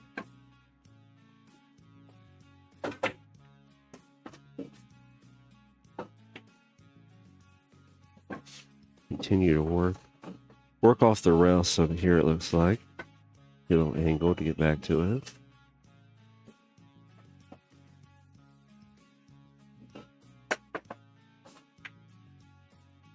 Well played, well played.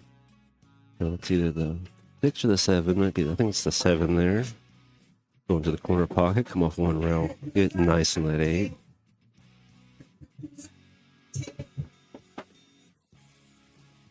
And he does.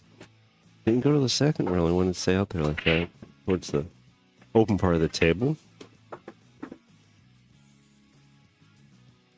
I can use that rail to drift down to the 9.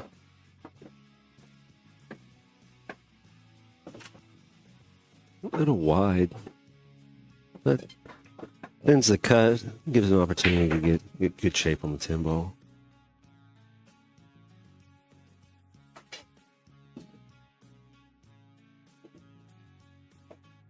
Kind of expected him to come across the table with the cue ball here to get position. That way you can keep that speed, carrying that 9 right out of the pocket. Unless he's going to bang, but I don't think he's going to change that percentage to a bang.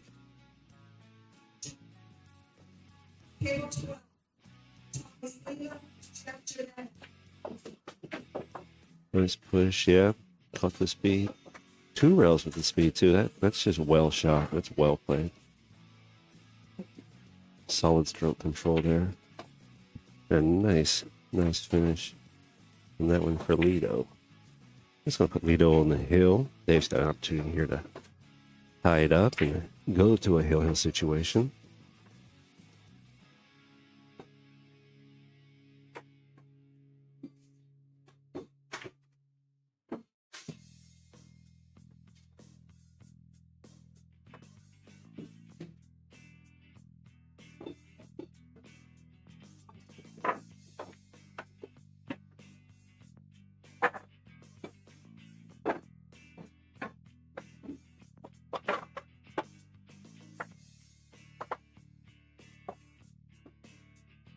Lido's racking. For those of you that are just tuning in, if you don't know, we've got a pretty big match coming up next. We've got Stan Dawg. I can't quite pronounce his last name correctly, unfortunately, but I'll get there as time goes on. Call him Stan T for now, and of course, Ed Hobs.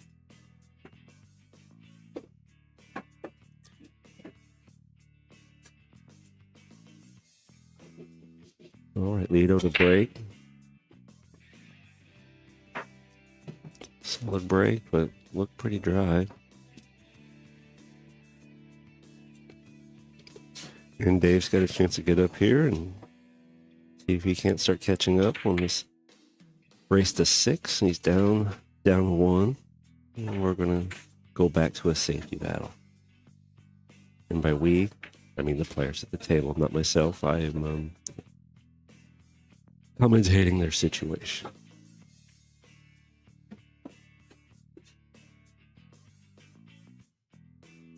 Wonder if it's, which way he's going to come at this. Probably going to have to put some spin on it no matter which way it goes.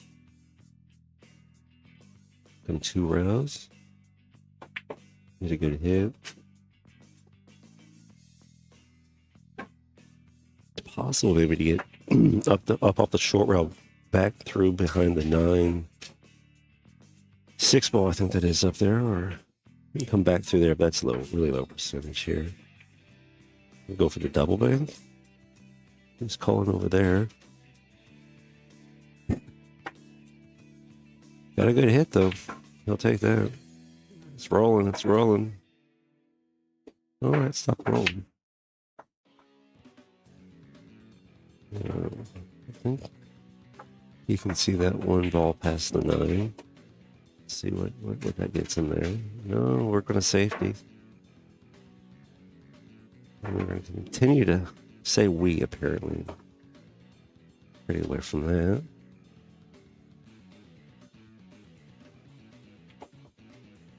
Lido at the table once more. Buried behind that 4 ball, I believe it is. Yeah, that is the 4 ball. Looking to kick.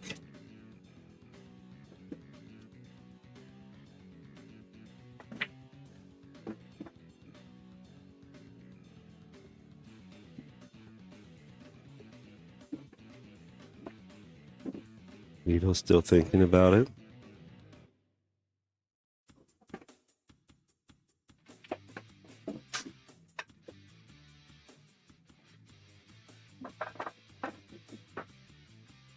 Might be 3 rails, but he's just going to go 2. Reverse off the short rail, the long rail. Yeah, that's a good way to go about it. Good hit, good ball. Now, what's he got with that 2 ball? He's got traffic in the way.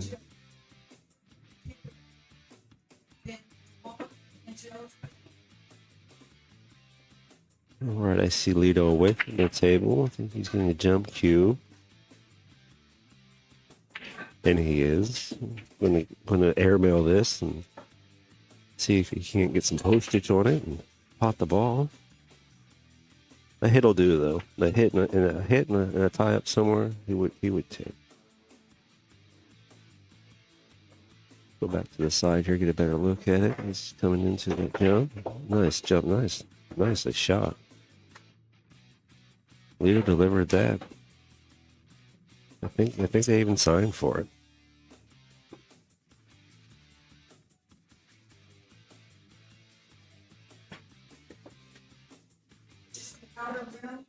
Table 16, Cicchitti and Paul Allers. Just lining up, kind of straight, but manageable. Managed to get position with it. Quarterback, a little straight again. But the natural angle, getting the ball to the pocket, will let him drift it to his position. We're gonna like it, however, whichever way he goes with playing his English off the ball.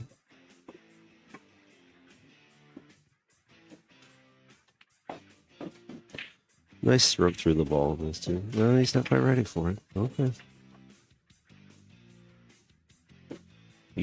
Sometimes you gotta feel it. It's down in the soul a little bit sometimes, and that's what he's searching for.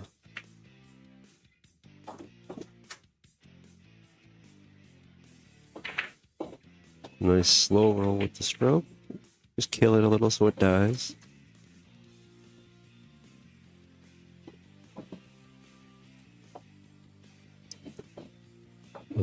Looking up the table off this one. Come off the long rail there and a little spin it out. Bottom left, it looks like. Okay, drive it up through it. It's a good way to go about it.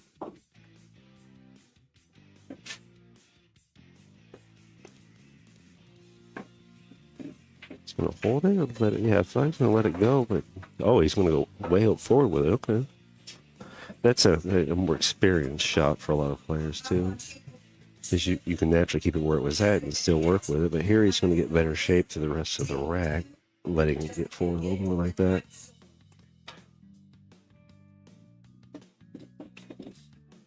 Potentially going to the corner, get the 8 and the other quarter 9 back, top of the table there, and right back down 10. See if he gets the full execution completed. A little bit of angle. Probably shoot through the top of this, just a bit with some stroke.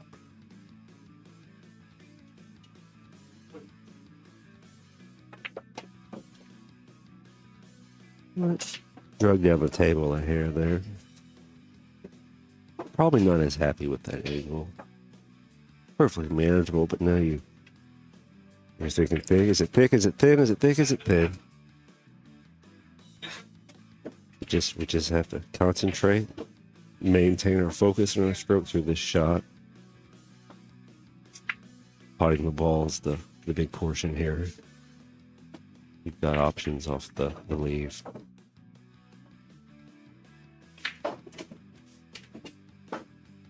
You see him taking his time with it. He knows that the feel of the shot, because it can be so thick or so thin, depending on how you're spinning and where your stroke is controlling to that hit, timing. It all comes into play with making sure you pop this ball.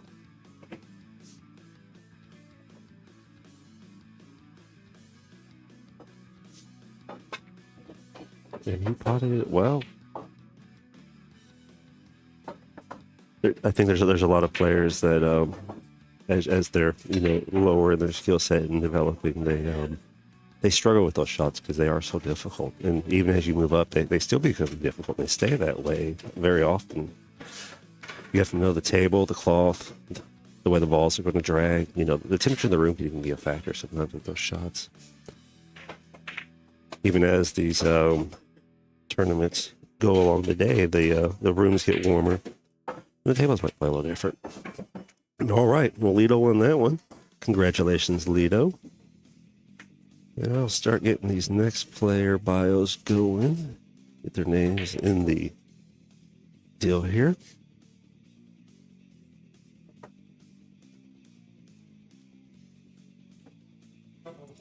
Ed Hobs. Going against Stanley.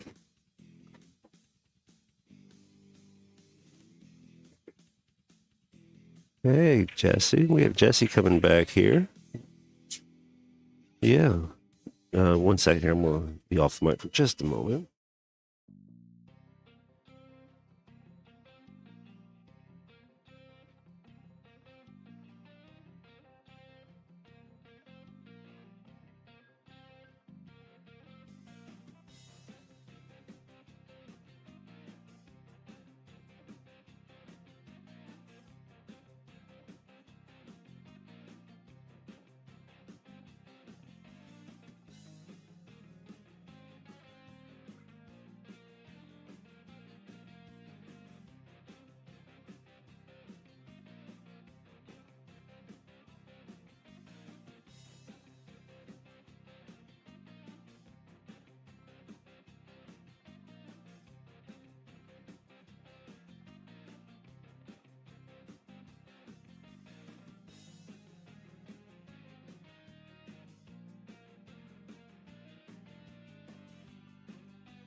All right. Good morning, everybody. This is Jesse Johnson.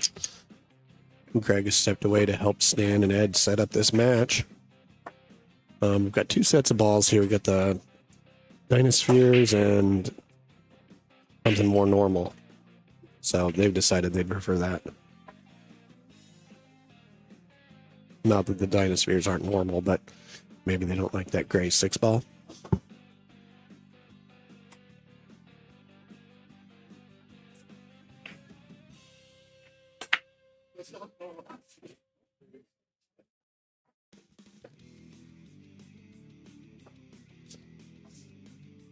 All right.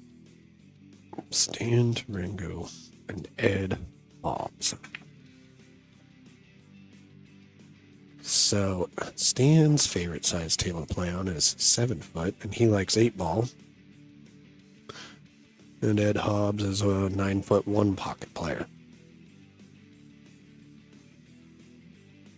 These games kind of have a lot in common, and they're both very strategic.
Well, hello everyone. I'm back. We're getting these players dialed in here.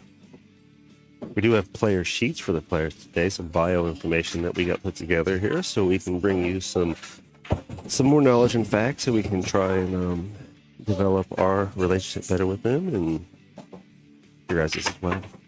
Yeah, I was just noticing the different favorite games and table sizes between the two. But they're both very strategic games. Bar table 7 foot versus big table 1 pocket.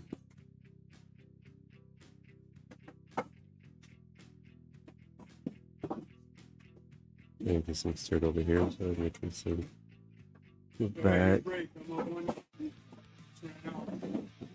You can get back over here. So I'll be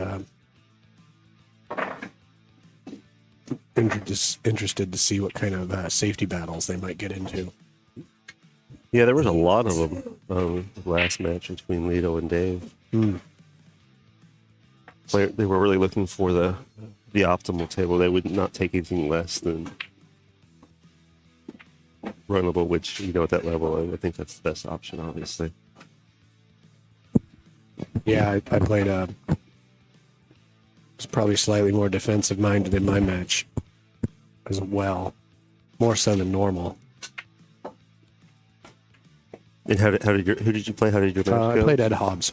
Oh, okay. Or no. Sorry, that's who's about to play. I played Ed Slade. Oh, okay. You played made like Slade. Mm-hmm. And who took that one? I did. Oh, well done then. Yeah, I had some good shots, good moves. Just glad the first match is out of the way. It's the first match and the last match are always the toughest. Yeah, they can be, especially whether or not we're talking about earlier, or if you're a morning player or an evening player, or where you fall with that. Yeah. There's also something about you just start competing for the day. Got the jitters, the first match jitters. But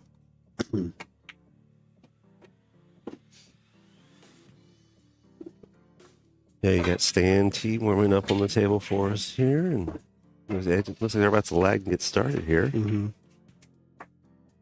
Yeah, Stan's been around for quite a while.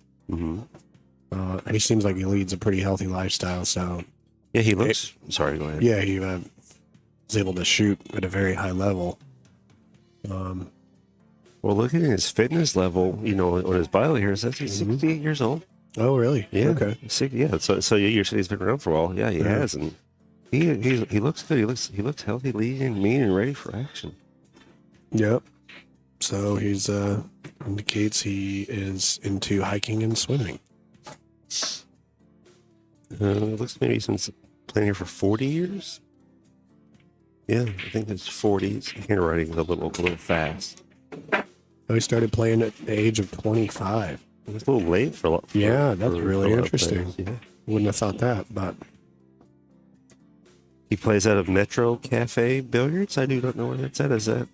yeah, it's like he's up in Canada, right? I do not know. Okay. I know there's some of our viewership out there know these players in different ways, and they can inform us and help us all learn each player. I want to say he's from BC. They recommend it. They recommend it. Yeah.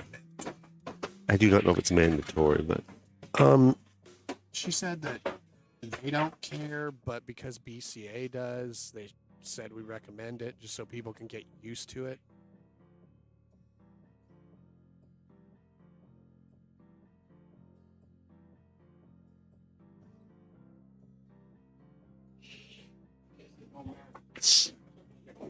They like you to, but they don't have to. They like all right, we were just having a discussion about the rack because the BCA changes. Yeah, the BCA is requiring the 2 and the 3 in the corners. However, tournament directors here, they don't really have a preference, but they said we would like you to do it just because people that aren't used to it, it'll get them used to it. But yeah, I don't think there's a particular Yeah, so continue with on Stan here with his bio. So it looks like he likes to play on a 7-foot table. Let's play 8-ball. That's going to be very similar to today Right. for him. Yeah, this is his wheelhouse. The last time I saw Stan play was at the Wormo in Twin Falls, Idaho. And he ended up winning that, of course. And it looks like his highest career achievement so far is he won the Dufferin Grand Finale in 97 and 98. Wow. So, His most memorable moment in pool, defeating Dan Louie for the first time. probably was a few years ago. Yep. They've been around.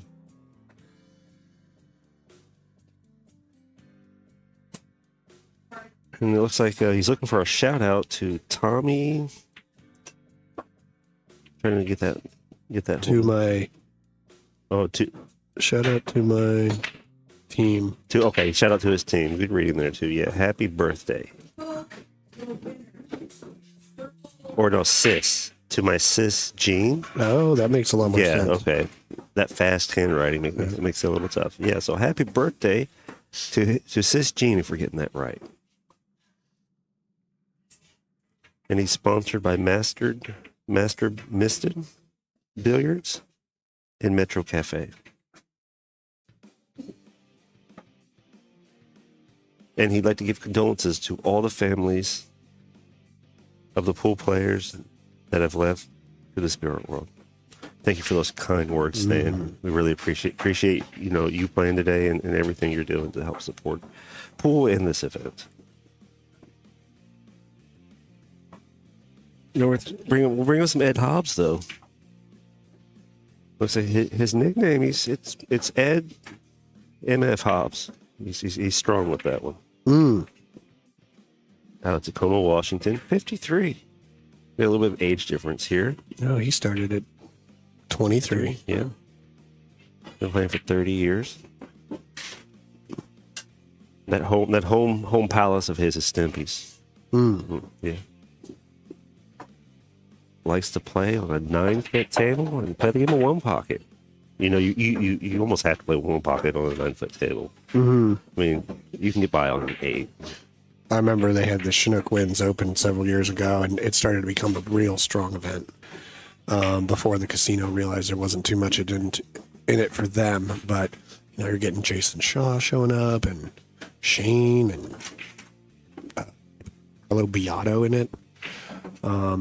But in between the tournament, when it's late at night and whatnot, people are trying to figure out what to gamble on. I remember Max Eberly trying to play some bar table one pocket with people. Interesting. All right, well, we'll get back to finishing up Ed's stuff here as we go. But let's get to the game. Right. Yeah, I guess they're playing.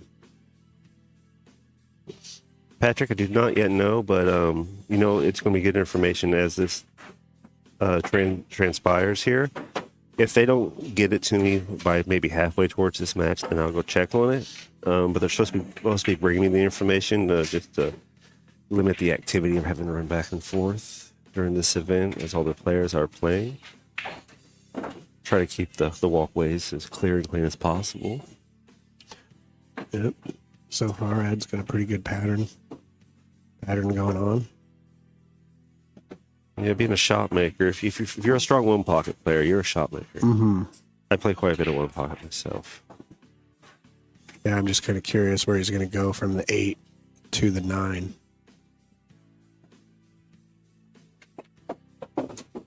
Oh, he came to the front. Okay. I was thinking he was going to get to that short rail, but I think he That's wanted some interesting. angle.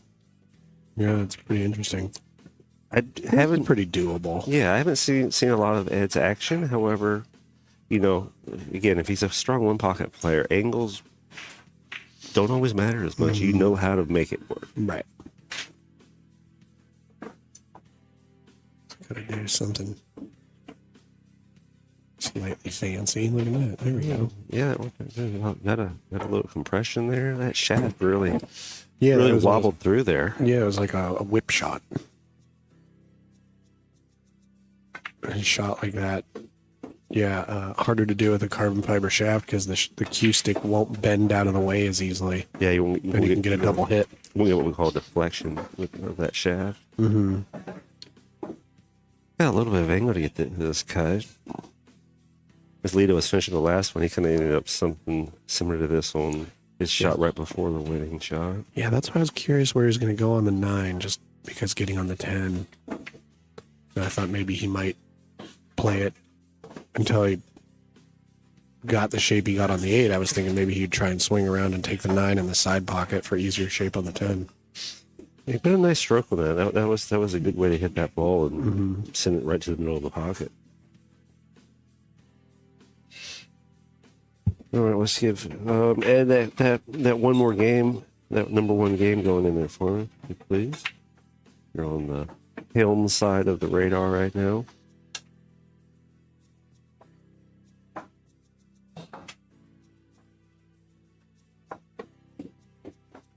Last time they were, the last set, Lito and Dave, they were using the traditional rack, and looks like they're stepping up to the template rack. Me and Joe now were talking about that too. Is some people say magic rack, and that's a brand. Template rack is really what we're looking at here. And Oh, it's kind of like the Kleenex phenomenon. yeah, You know, Kleenex is just one brand of nasal tissues. But if you're in branding and marketing, you don't want your brand to become that. Diminishes your marketing level, I guess. So that was a break, wasn't it? Got some power there. You gotta be careful. 7-foot table breaking that hard, though. You could have balls exit the table pretty easily. Yeah, but overall, I was Yeah. pretty well controlled break, and he hit it pretty damn hard. Yeah, I've heard people calling those an indoor earthquake. That was a mini one though. That was a little one. They can get bigger.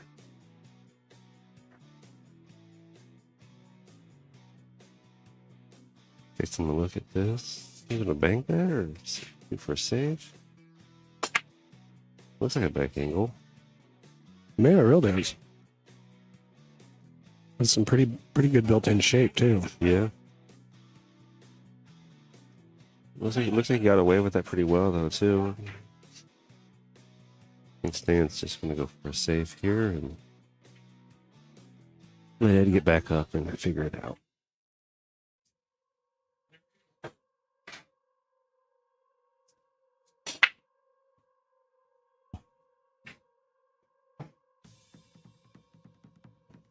He's gonna take his time with it, I think, though. I mean, looking across the table from over here, if he gets enough of the face of it, he could bank it back down behind the 8 ball there. I think is that what he's calling? Yeah, let's check the other angle. Oh yeah, he can see a pretty good amount of it. Yeah, so you can get that. You can get that by that 8 ball. Put it in the pocket. Come off the rail and still get position back on that too. Oh, man, that was pretty to not get pavement, you know. Yep. But sometimes pocket billiards does that to you. There is.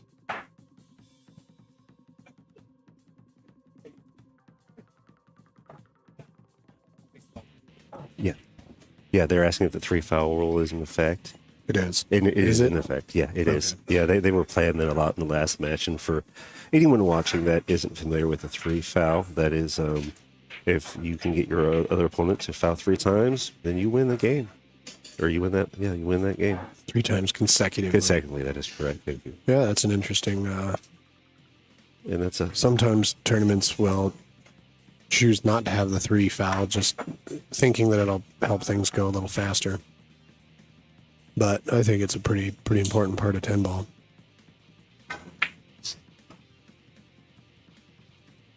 well when you have a high level competitive play, and as many high level players will be here today. I think you want to find those intriguing things that apply different amount of pressure to the game. Yeah, although I think I've been 3 fouled maybe twice ever. and I've probably 3-fouled somebody 2 or 3 times ever. So, I'm in that same wheelhouse Yeah. with you too. but yeah, it is a rule that helps you really turn some screws on. Well, looks like I'm up. Are you up? Yeah. All right. All right. right. I'm gonna get off mic here. I'll be right back in a second too as we move around.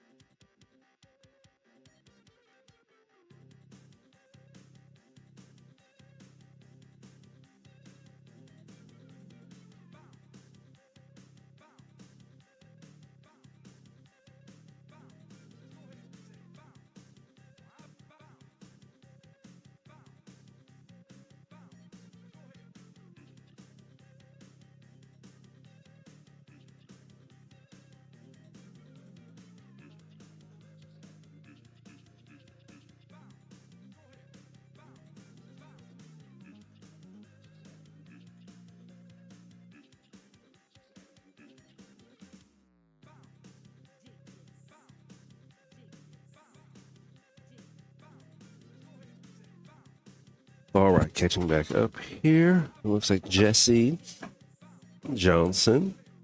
Let's go play his set. His venue, the P&W Pool Thing. You could check him out. At pnwpoolthing.com. All right. Try to get caught back up with where we're at. What the players are up to. All right, Stan T at the table. For anyone watching not familiar with the players, Stan got the ponytail, and then Hobs has the hat on.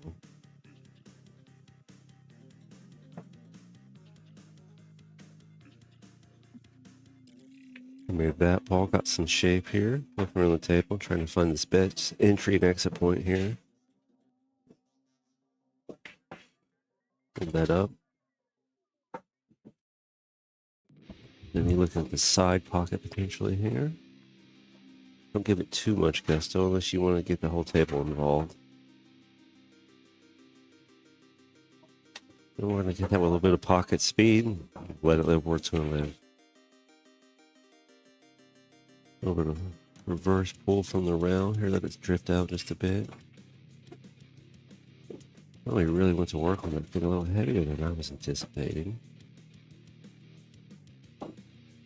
Probably experienced player though. Can figure out what to work with here, whether he's going to back cut that or look at a safety. It's only this low amount of balls though. Safety's going to look tougher to facilitate. Punching around the table. Looking real good with that. Except for it did not go in. I was watching the cut. The cut angle looked great, but the ball did not make it into the pocket. And Ed's going to like this a lot. A little straight, but a little bit of angle there. Off the rail, back down the table. That's kind of what I'm expecting here. It's a little drift. You get the whole table to work with, at least from the side angle of that profile off the round. Hope it's going to go on the side here, back up table. Still could go either way. Probably go up table. You get the whole ball, and you get to look at the whole entire pocket. You'll get half the pocket if you're going to cut that.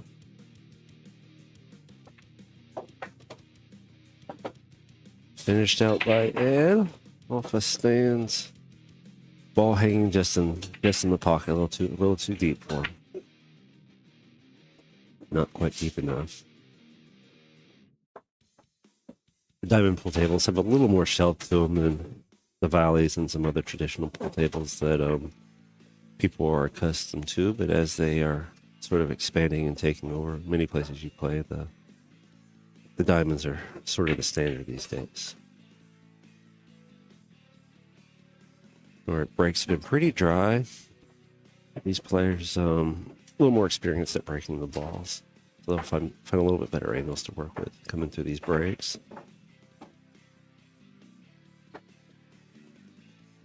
Haven't really seen what Stan's power on his break is yet. We'll take a look at it.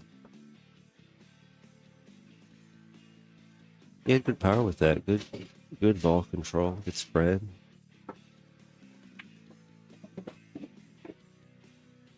Dropped the ball. Looking at that one. Question is, do we combo or do we save? Do we combo? Do we save? Angle's not horrible to hit the combo, and he could easily get a reposition to keep angle on that one ball. But there's a lot of safety options he can play with here as well. Might be pushing.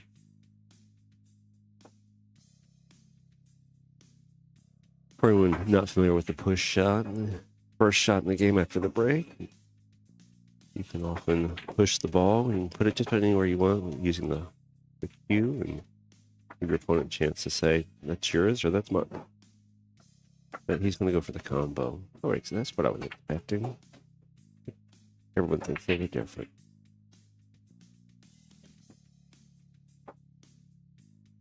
Don't want to overhit this. Oh, he came through it. I did not see or expect that. Okay. Sometimes we all get a little bit of a surprise there. Hold a nice angle. Yeah, but it doesn't look bad. It doesn't look bad at all. Cut and speed. Be careful coming up a little short on those diamonds there, though. Those pockets will not be forgiving if you're not a little more accurate with them. Go back and hold it. Let's go up here and look. Look at that 6-8 situation over there. It looks like it could be very manageable for him. Just coming through that hit. Nice pullback there. Really strong play.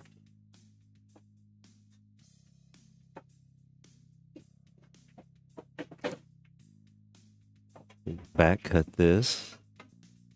Don't get too risky or fancy with it. Just let it go through there.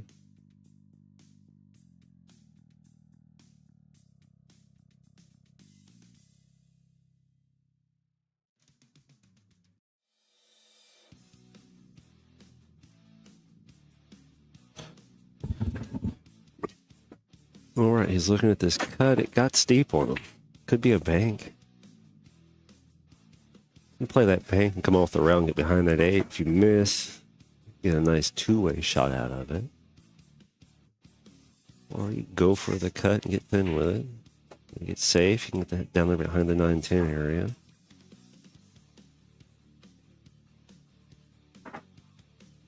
All right, you got down there a little bit. Got a pretty steep cut coming in there for Ed, but Ed being a one-pocket player, you usually get you get a little better at some of these exotic cuts. Too exotic. It's just thin, so the percentage is a little lower. But you get the thinness there, get the speed right, and you get on an 8, and the tail starts looking pretty easy from there. Very manageable. Looks like we do have someone else coming in, some Mike D. Hey, what's up? It's Mike D. How's it going, Greg? That's going well, Mike. You got a good match here going on. Ed Hobs, Pacific Northwest legend here. A big one-pocket player, but he's mean on the 7-footer too. Playing Stan Durango. Yeah, he's certainly putting in the action. 1-0, is that right? 2-0. 2-0. And Ed's up. Good for Ed. Ed's up too. Yeah. Stan hung I think a 7-ball on the last one. Ouch. It just good shot. Cross table speed looked real good. Just didn't quite get there. He played a decent safety on Ed just now, but Ed kind of returned it a little bit. These back cuts on the diamond, nobody likes these. If you hit that left-hand side rail first, that 6 will not go. The points on diamonds are brutal. Okay, so he's opting to go to the bottom right-hand corner. He's back cutting it in. Or no, excuse me, he's going to the top left. Top right. Yeah, he's going to try to hold and get past that 8 ball, get positioned. Well shot, though. That was well Great shot, yeah, and I think that's a 7. Yeah, good for him. He should be pretty good. A little bit of top right. Come up 2 rails right in line on that 9 ball. Yeah, he's a little straight, but... No, he's got a hair of angle for this. It's just enough. With some top right, he should be perfect. Yeah, he hit that harder than I thought he was going to, but good shape. Yeah, he's close to his work. Nothing wrong with that. Yeah, he paid off well for him there. Just kind of let this drift up a little bit. You'll be right on that 10 ball and take a nice breath and get on the board.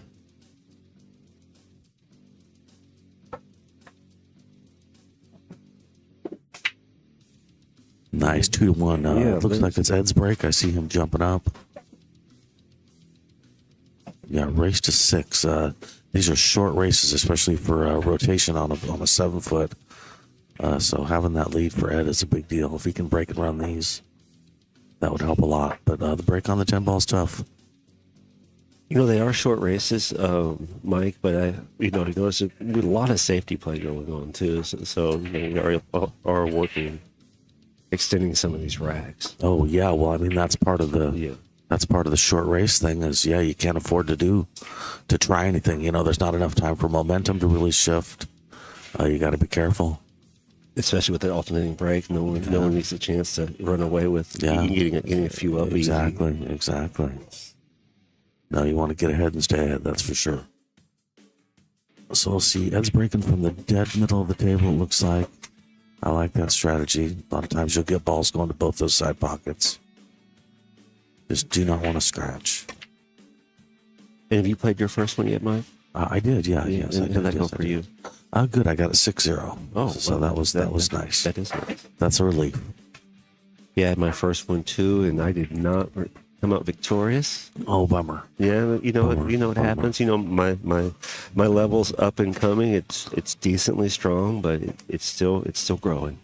I think I'm on the streaming table next against Mark Goodwin, maybe. Oh, okay.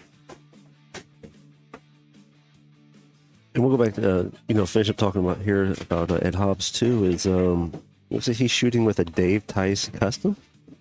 He has his cue is. I do not know anything about Dave Tice. Do you know anything about Dave Tice? No, I don't know. Okay, well, maybe as we go along here, we can learn more. And he owns the Northwest Tap Pool. Oh, yes, he does. Yes, Okay, he does. I did not know that. Yeah.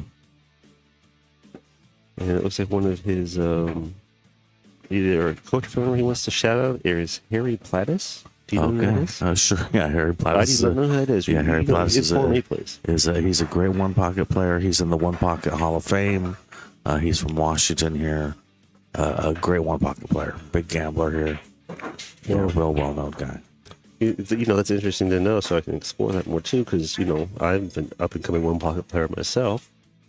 So anything that you can explore and learn from is something you want to be a part of. Yeah, like I say, he's in the One Pocket Hall of Fame. He's pretty famous. He's in a couple books.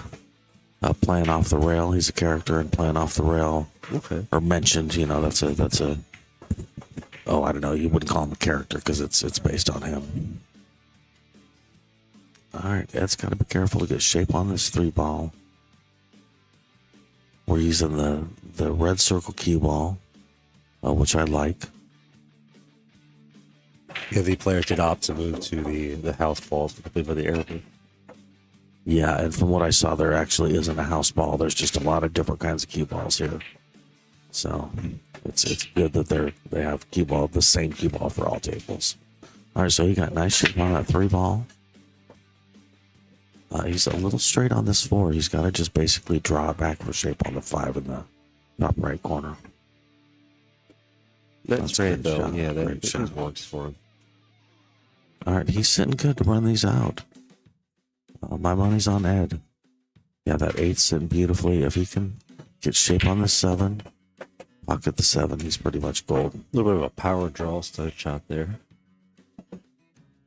Yeah, it's feeling good right now. Nice backside of the pocket play there. Yeah, that should pretty much be the end of the story on this rack. That put him up 3-1. A little bit of through the ball, get right on the 9, just like that. Yeah, that looks real good. Oh, we got a little straight. That's too bad. He definitely wanted more angle on that. He does have a little bit of angle. Gonna have to. He's gonna power through this. I think like watching him shoot his other punch shots. it out. Imagine.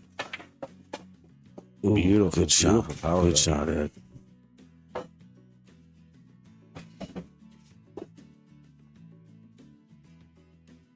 Nice hit. Nice. Don't overdo it and scratch. I mean, he did not. 3-1. Yeah, he's building up on them there now. A little bit of momentum. Stan with, quite a few years of experience, though, he could find a way to start to come back. Oh, definitely, definitely.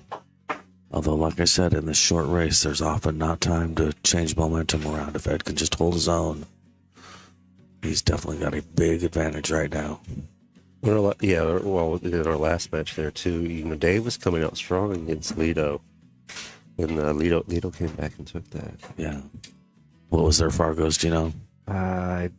Lido, I think, is high 600. I don't know what Dave's is. Watching Dave shoot, though, it's got to be up there in the high 500s at the minimum. That Dave who owns Golden Fleece? Yeah. Okay, Dave plays real good. Yeah, he's mid 600s. Oh, is he mid 600? Yeah. Okay, like I said, it's at least high 500. It was strong. Again, you don't want to scratch. You want to make a ball. He got it in there. Oh, nice. That one is a little tight. Yeah, I would look to see him bank this one ball in the side. He could back cut it in the corner, but that doesn't leave him much of a shot at the 2 ball. Well, I saw him getting interesting playing with balls earlier on the table in the match. I was wondering if he would go after that 8 ball, if that tear him off that 1.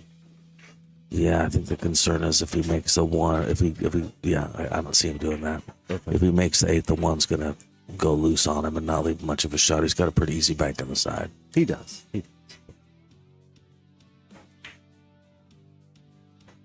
No, he's back cutting it to the top right-hand corner pocket. So he's got to worry about what that key ball does afterwards. Or he's playing it safe and putting it right under the 7. All right. He's playing the Nice safe. shot. That's the smart percentage Yeah, play there. You yeah. play the percentages and you can control the table. Yep. Unless you're playing Ed Hobs, who's a shot maker. Let's see what he's going to go. Probably going to go to the air here, isn't he? I think he has a jump cue out.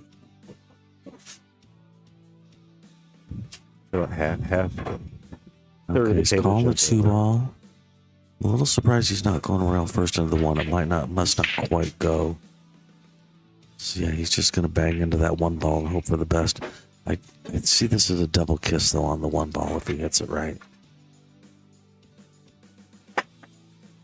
Okay, yeah, so he the scratch got him there. Yeah. And he opened the table up too.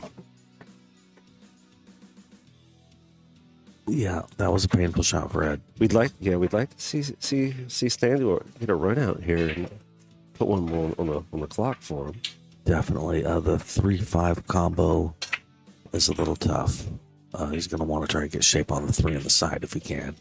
We'll see what he can pull off. Or 3 in the top left-hand corner. He's keep an angle. That's going to help him. All right, I would look to see him draw back and come under the 3 ball and hit the rail and then come back out. Leave himself for the 3 in the top left or bottom left corner pocket. Yeah, use the draw off the rail just like that. Oh, a little slow. Yeah, he underhit that a little bit. I'm going to hit a little stroke getting into this thing, huh? He's going to try to pot this ball. It's a big shot right here. Yeah, the 8's helping him not look at that pocket as deep.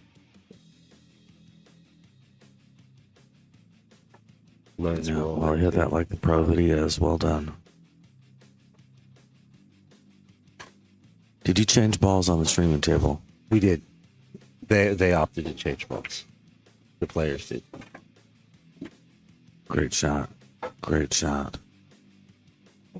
Yeah, that was a game-winning shot right there. Great shape on the 6. Actually, the 3 ball was the game-winning shot, but still, well done.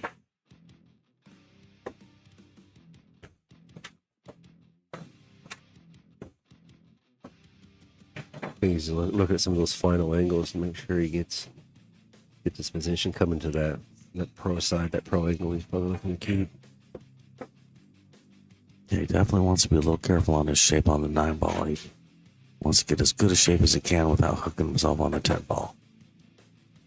That 8 being right in the middle of that pocket gives him a lot of options of how he can change his hit speed and everything like that to work on that 9 ball. Yeah, he does not want to leave a big cut on that 8 ball if he can help it.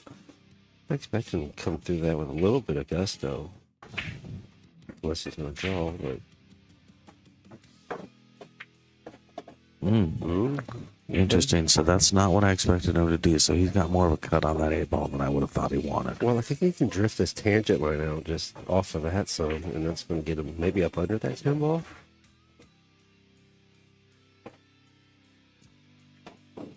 Ooh, Let it go to sleep. great shot, man. Yeah, that was nice. Great shot, Stan. That is control.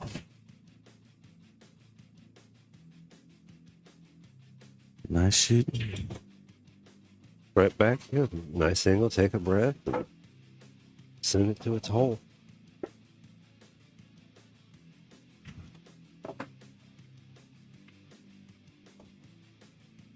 All right, now Ed Hobbs has to do his job and win this next one. Get it to 4-2. Yeah, Stan T's coming back out swinging, going, I'm not done yet.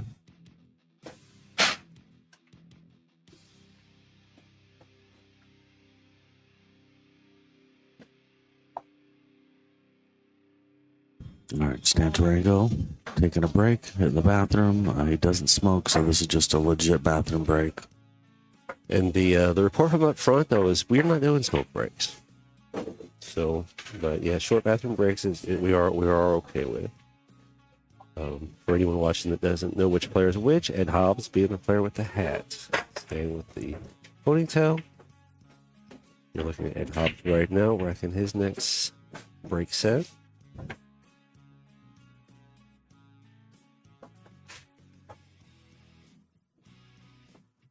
Well, I'm looking forward to playing a match on the streaming table. That'll be cool. Looking forward to having you out there.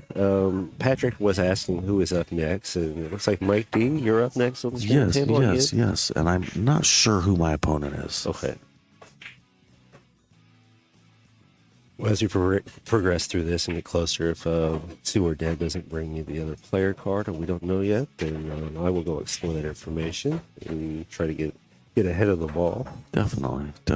So that way we're ready for the action when Mike D is going to get up and see what he's got for his opponent.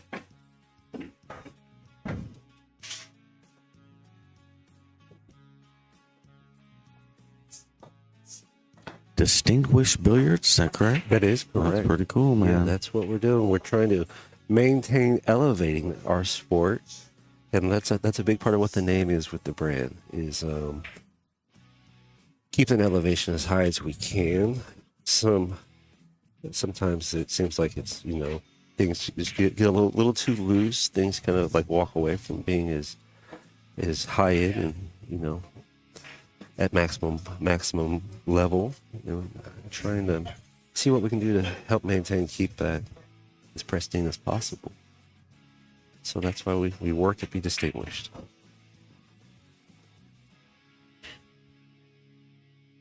And distinguished billiards is a mouthful. It's a lot to say, and that's where I come up with the acronym DIBS. Put them together, and for a long time, if you're next up, you got dibs. Yeah, exactly. So I thought it played together nicely. I like it. What's the I stand for in DIBS? That's the I in distinguished. Oh, I see. So That makes sense. I just took the letters out of both of them and put them together, and that was the best acronym I could put together. I like it. I like DIBS. That's cool. It's unfortunately not perfectly self-explanatory, but it's close. It's close, right? Exactly. It's all good. All right. Okay. Stan was getting a glass of water. Okay. Well, Stan's working his way back. Ed's holding his chair down, but that chair is free to go now as Ed gets up to the table.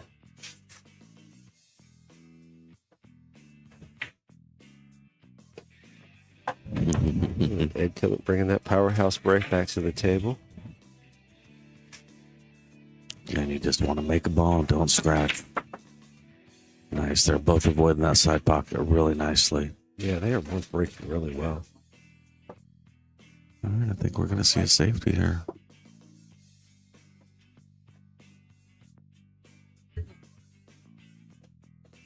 Yeah, might try and get that cue ball behind the 9-ball. Send the 1 ball up table. I don't know. We'll see. Probably too risky trying to go 110 here and get a safety too. Yeah, at this level, I don't think you're going to see these guys fly at the 10 like that. It certainly looks like a fun option, though. Good ring game option. Yeah.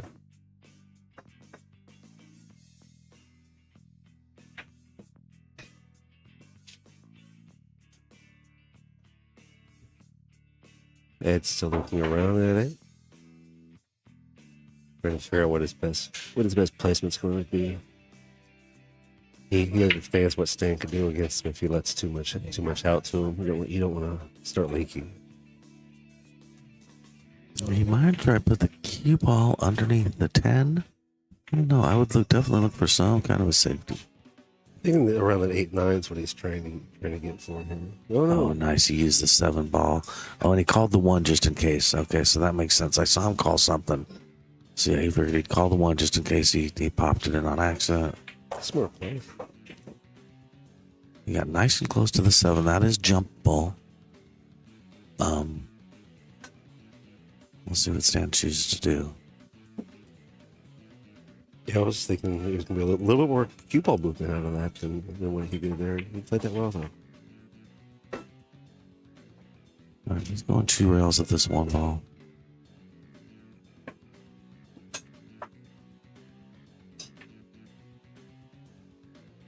Think he's going to? Okay. Oh, I see the angle you're looking at there. Okay. Probably a little more natural than forcing off the long run that way. Ooh, ouch. All right, Ed has a chance to get this to be 4-2 now. This is a big opportunity for Ed. Table's pretty open. Yeah, you're going to be, it's tough to get ball in hand off a stand on a safety. It's a big opportunity here. The 4 is a little ugly. I don't think it goes in the side, but that you may have to put it in the side. It goes in the side, but it's tough action. It's all he's got. Yeah, that 5 transition's not going to be... That's probably the hardest thing he's looking at there is getting to that 4 ball and potting that. Yeah, he definitely wishes that 4 ball was 1.5 inches closer to the side pocket. But like I say, it might go. He's lucky the 5 is in a position where if he can slow roll that 4 on the side, he's got shape on the 5. Now let's see, does he come up and try to run into the 9 ball? He got a little steep on that 3 is his problem right now. And he's treetop by the 5. You don't think he's going to try to go inside, try to move that 4 around a little bit? You can't quite predict the outcome with that, though. No, right, that's the problem. Yeah, no, he might, if he bumps the 4, it might go run into the 9 ball or something. No, if he runs into anything, I look him in to run into the 9 ball right now. Try to land the cue ball on the 9 for shape on the 4 ball to the bottom left-hand corner. Well, Mike D, you got Greg Pendergast coming in. What's up, Triple G? How you doing, brother? That's my guy right there, man. Triple G, I don't know you yet, but I look forward to knowing you at sea. Ed Hobs, great shot, man. How you doing, Greg? How's the leg holding up, brother? We'll miss you at this tournament, man. Greg, are you playing in the tournament next weekend at Ox, the 660 and under? $500 entry fee. Ooh. That'll be a good one.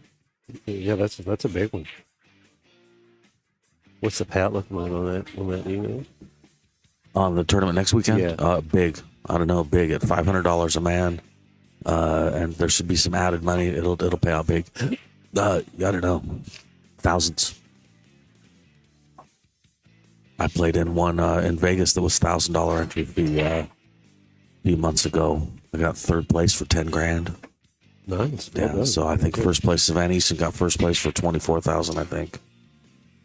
So yeah, 500 should pay, $10,000 for first, something like that. Okay. We'll see what happens. All right, Pete. So we are seeing him jump here. He's close to the 5, but it's his best odds. All right, he's going for the dart jump. Nice. Not my favorite, it's but close though. But it makes sense. But if he ticks that 5, it's gonna have the greatest day ever. Oh, brutal. What do you say to that? He hit that with his cue? What do you say to that? Well, we're gonna let them decide.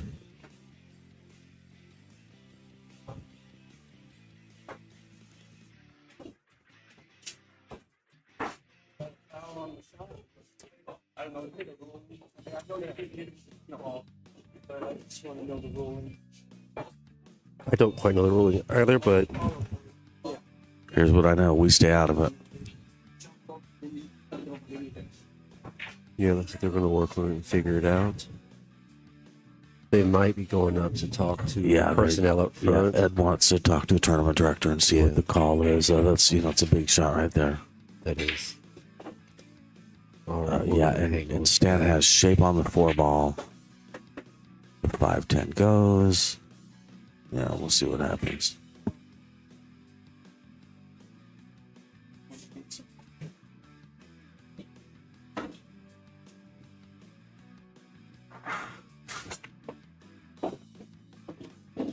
I'm still looking. Aaron Sullivan, how's it going, Aaron Sullivan?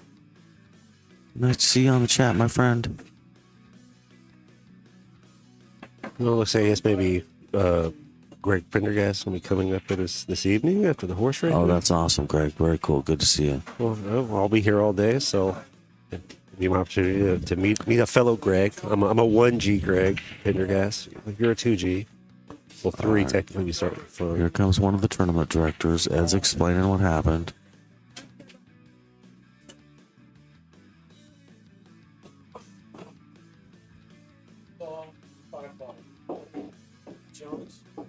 Okay, so that's fine. As long as even this during the shot doesn't matter. As long as it doesn't matter. It didn't interfere. Okay. We just want to make this move it back. All right, in my opinion, she made the right call. All right, stand back up at the table. And Ed chose to leave the 5 where it landed because it makes it a little more difficult. Although it's a 5-10 combo, it's still the 5 doesn't go. He's got to figure out how to get shape on the 5. So I like what Ed did there. Nice, yeah, 5 on the side. That's a big shot, man. That's a big shot. It is very, very big shot. Miles Parker, I see you chiming in there. We're at 15th Street Bar and Grill in Auburn, Washington for Sue and Deb's Big Dog Memorial Tournament all weekend long. This is 10-ball today. A lot of strong players here, a lot of strong pools. And tomorrow it's 524 and under, is that right? 525, I believe. But Nice. But yeah, that's tomorrow's. We'll see a different group of players, but a group of players that's working just as hard. And I wonder if they'll probably be finishing this tournament tomorrow, although they may be hoping to get this one done today. We'll see what happens. That is also what I was told early on to a couple weeks ago, in that we're going to see what we can do today, but if it's going to go too late, then we're going to move it into tomorrow. That's a nice option to leave yourself. Yeah.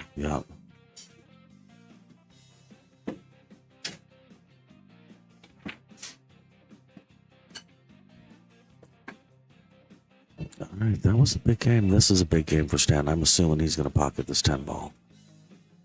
He's going to work on the 9 first. Or, yeah, the 9-ball, excuse me. Yeah. Completed, and the 10 sitting right there, nice position. These gentlemen both really strong at finishing. Wowzers, all right. That was a big game right there. So 3-4, right? Oh, 3-3. 3-3, yeah. Ouch. We were talking about it earlier, you're talking about the momentum shift and stuff too. Yeah. In a short set, you don't always get a chance to come back. Yeah, I'm surprised. I'm surprised. Stan's doing it. What's in that water he drank? There's something in that water. I think it's that lemon. Right? All right, Ed is hoping for a scratch on the break here. He would like an opportunity. All right, and these guys are putting the 2-3 on the corners. Yeah, Ed's hoping, but Stan's at the table, so Stan's controlling the helm here. He's going to put that power break in there. He moved the balls real nice earlier. Concussions were looking clean, so.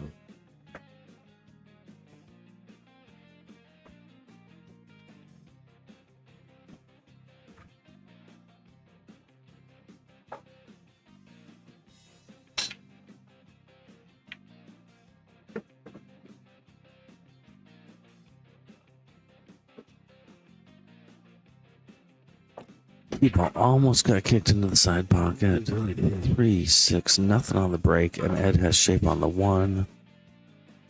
6-7 combos into the side pocket. Ed's got a chance to run these out. If he can, the 6-7 goes technically, but boy, if he can take the 2-ball off of the 7 in the side and get that a little out of there, that would be advantageous to him. Yeah. The mouth of those side pockets are pretty wide too, so that opens his options up quite a bit if they play in the pocket. Greg can't remember who signed up for Ox. Well, you should check into it, Greg. Secret is running that. Okay, so that went far. Ouch. Oh, that's too bad. Boy, that is too bad. Yeah.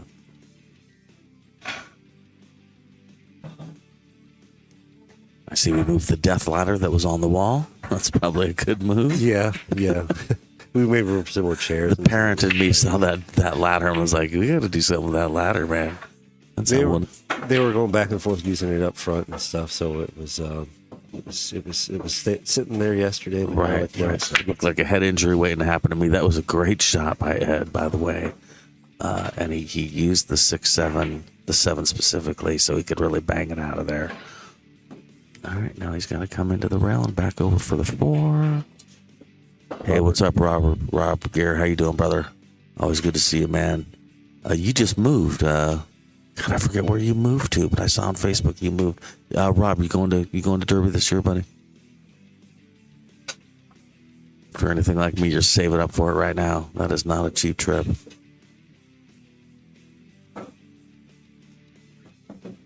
All right, it's probably going to come around for the 6 ball in the bottom right-hand corner pocket. Put some right-hand English on this 5, go 2 rails, and come up towards the 6. We'll see. Yeah, Robert says he'll be in the Derby. Oh, good job, Rob. That's fun, man. That's good shape there, too. A little straight, but you got through the angles. Just got to pop this. Oh, he didn't pop it. Okay, he ended up okay. Here come 2 rails. Oh, this is a big game for Ed. There's the 8 ball. Yeah, he may go just 1 rail and float up to the top left of the 8 to put it in the bottom right hand. No, he's using bottom. Oh, okay, that's smart. Okay. That's smart. Nothing wrong with that. Whatever you're comfortable with on that one. All right, I would say kind of stun this with some left. Get a 9 ball on the side. Great shot, man. Yeah, he's doing the work, getting the results. All right, let's see how he decides to get on this 9 ball. He's got some options. He can slow roll it. He can do a Shane Van Bonen stroke all the way through and come around 3 rails. 1, 2, 3. There he goes. But the problem with that is sometimes it goes a little hard. Yeah, he's a little fuller than he wants to be, or thinner. My money's on Ed, but I'll tell you what, 3-3 against Dan Durango if you're ever going to get nervous. Now, no pre-shot routine. I'd like to see Ed do a better pre-shot routine than that, but it pays off. Good for him. 4-3. I haven't seen Ed shoot a lot, so I didn't know if that was his normal shot speed or not. Nice. So Ed's break 4-3. Well, if you ever cross your fingers for a break and run, you're doing it now. This would be a big win for Ed if he could beat Stan. So. Yeah. Well, he's up 1. Race to 6. He gets 1 more. He'll put the pressure on him. Yeah. He'd like to take advantage of this. That's for sure. Again, just don't scratch and make 1 on the break. He's been executing really strong too. So, Yeah, he really has. If he pots a ball, it doesn't tie anything up. We could get a good look at it right now.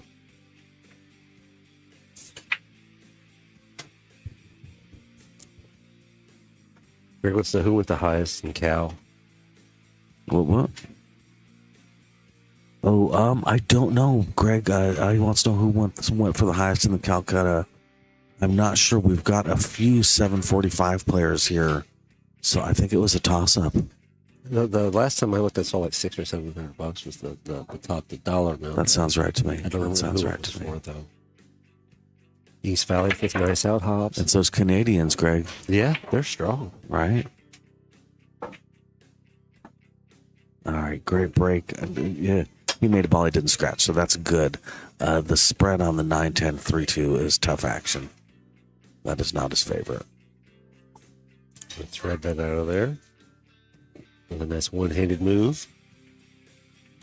If he's feeling gully, he could cut this 1 ball and send the cue ball right up into in between the 9 and the 10, basically for the breakout and hope for the best.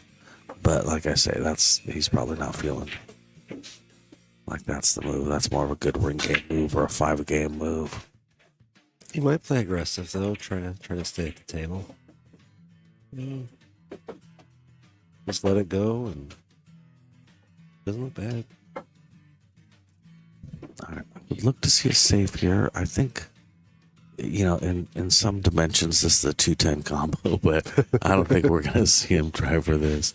I think he's got a good opportunity to thin that 2-ball and leave a tough hit.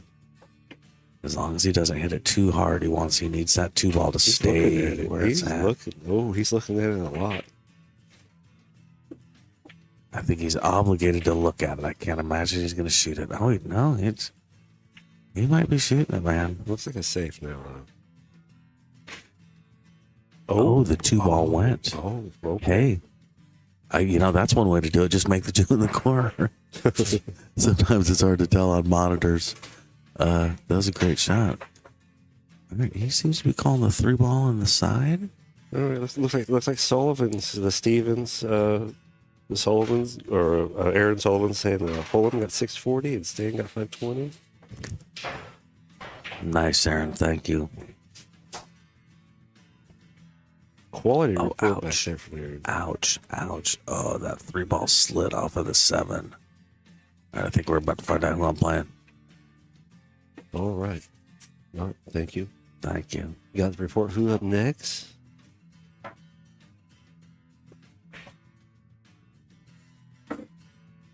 Mark Goodwin. Mark Goodwin. Let's see. Looks like you're playing next. Mike, you know Mark Goodwin? I believe that I do. Okay. All right, Stan, he's looking good, man. Stan's looking good to take this to 4-4. This is a great match.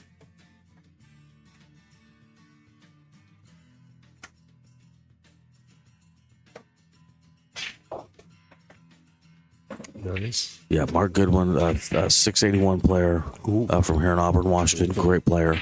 All right. Real nice guy. Good guy. And to all the players out here today filling out the bios, me too. We appreciate that a lot. Thank you too, Mikey, for filling out your bio. Definitely. Helps us get to know the players we don't know and the people we're meeting. For those of us that aren't as familiar. No, I like it. It gives me a chance to shout out my sponsors too, so I appreciate it. Yeah. We did shout out Stan earlier. We should shout out Ed's sponsors. We'll have to wrap up his bio sheet. And he's got TAP, which obviously he owns the league. Big Time Threads. Golden Fleece, which we all know. No love and more. Even the others are playing today. Oh, Stan really, I'm watching the relay on this too. Stan really stood up on that shot. Oh, that's tough action right there. Ooh. Oof. Oh, this is a big opportunity for Ed right here. Get on the hill. Man.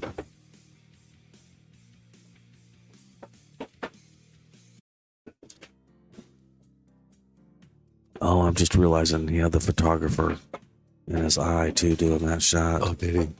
Yep. Yeah, that's brutal. I'll have to ask him later if that sharked him or not.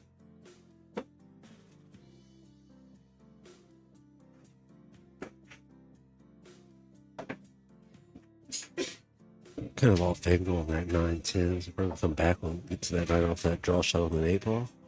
I think with the shape, he's got to lead for the combo. Okay. Yeah.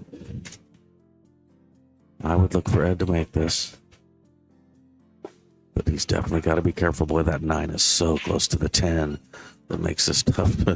It's a tough combo. He did not want to end up that dead straight on the 7. I can guarantee you that. You can even get some throw on this shot, some unintentional throw.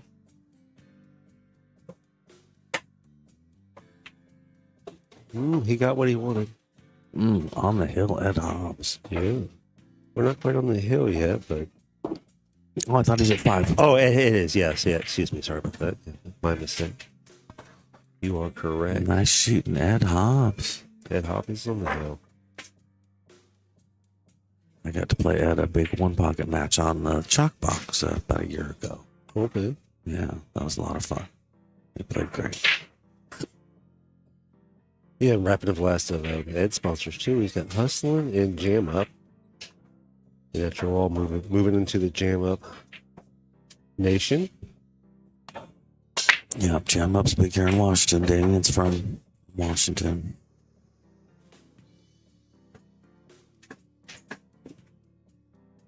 All right, Stan looking to try to stay in here.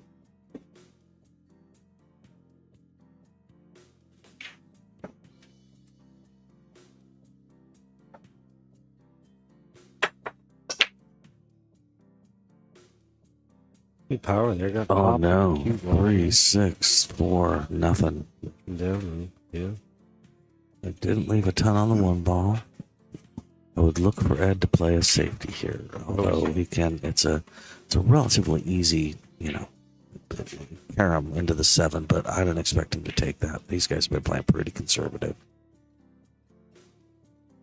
Yeah, he just called safe. Yeah, and getting that cue ball into a really solid position after even making that together. Be a little bit of a fight. A little risky. Especially since doing the hill, he can take a breath and just keep control of the table. Yeah, so he's calling safe. I think he's going to pop it in between the 7 and the 4 and send it up table. Oh. Yeah. So he wanted to get under the 3 ball. He wanted the 1 ball to not touch any of those balls and go up. But he ended up kind of okay. Stan does not have a shot, at least. He's not hooked, but he definitely doesn't have a shot. He's calling the 7 ball. Looks doable. Looks manageable.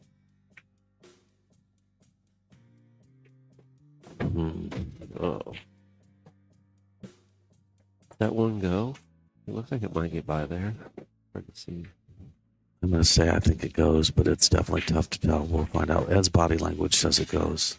Unless he's going to the top right. Or he's playing a safe. That's a smart shot, especially at this score. That's a real smart shot. Good save, too. Yeah, well done, Ed.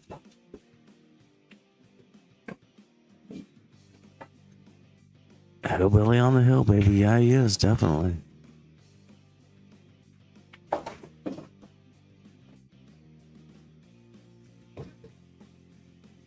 It'll take some time and look at this kick. Because I'm assuming he's going to be kicking with this. Yeah, I think that's all he's got. Greg, what part of Washington are you from? Me, I'm from Skagit, Mount Vernon. Mount Vernon, okay. Yeah. What's your closest pool hall in Mount Vernon? We don't really have pool hall. We have bars there, and that's it. So I'm trying to get some stuff going down What's there. your closest diamond pool table? I think either Danny's or out in Oak Harbor. Okay. It's kind of a toss-up. We don't play on diamond tables a ton down there yet. I'm investigating maybe putting one in my house, place on my 8-foot table, just to get more versed at playing on them, because it is quite a change when you go from valleys and traditional table. Oh my gosh, yeah, it's a world difference. Come down here and play on these. It takes hours, if not almost a day, for me to really adjust. Oh, the 10's a different world. All right, I expect him to take this 110 combo. The 8s, I hate where the 8's sitting. That would add towards me wanting to take it. The 3's a little hidden behind the 9. This is not the easiest run out in the world. Yeah, and with ball in hand for the win, I would have to go for this too. Now I would have that cue ball about another ball's width closer to the 1 ball. I like to get real close to my work on a shot like this. Kind of good insight too, because you don't have to worry about so much of the rub impact that concussion's going to do to that 1 ball. Makes it a little easier to aim too.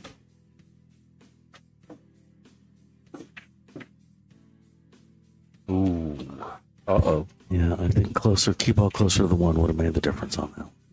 Now, question is this Stan going to try to get Karam here to get that 10 in? Or bank it. And I think he's going to get shape on the 210 probably. Yeah, no reason to do anything crazy. We could just do that. And I didn't get the angle he wanted, but still, he's angling up. He just has to shoot the pocket. Right. Well done, Stan. Look at that. Now he's putting the pressure back on Ed. Says, Ed, you're going to work a little bit harder here, or we're going to go to the hill. together. Yes, yes. Stan turned tragedy into triumph there. Looks like East Valleys, and you got it, carrot cake.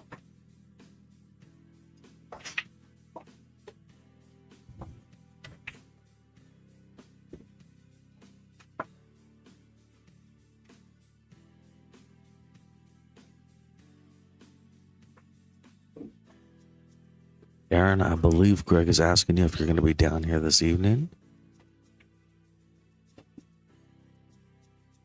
Are you talking to me or The stream, Triple G. Okay. Yeah, Aaron.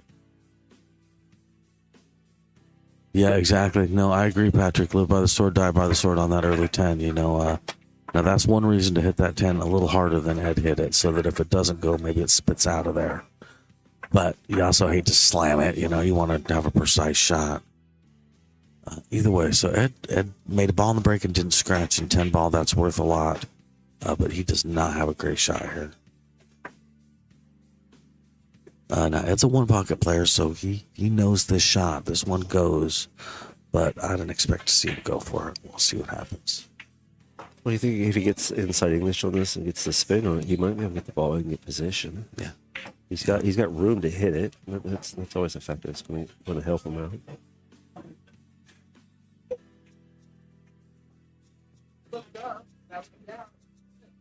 Really comes down to getting the stroke. Yeah, you're playing it safe. That's what I would have figured. All right.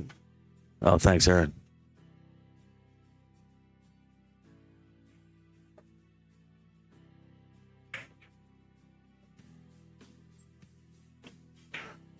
All right, so Look at that Stan's bank, though. setting up for a pretty, either an easy save or an almost easy save. You got to get that one ball in between the rail and the 3 and out of there, and leave the cue ball about where the 1 is, and he's got a nice save. Problem is, this can go wrong sometimes, so we'll see. Let me look at this side of it too.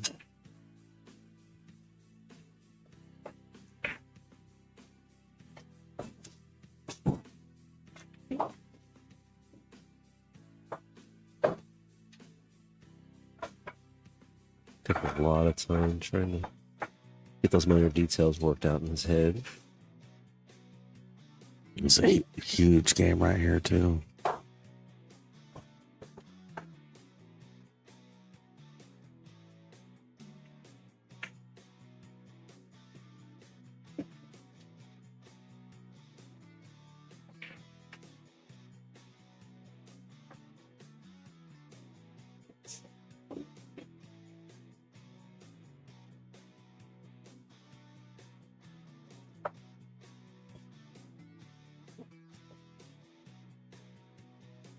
All right, here we go. We'll see what he's opting for. Definitely going to try for the safety here.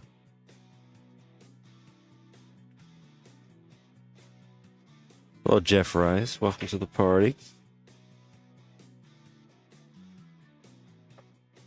Talking about the AA run. It looks like he called maybe this back pocket here, this backside pocket.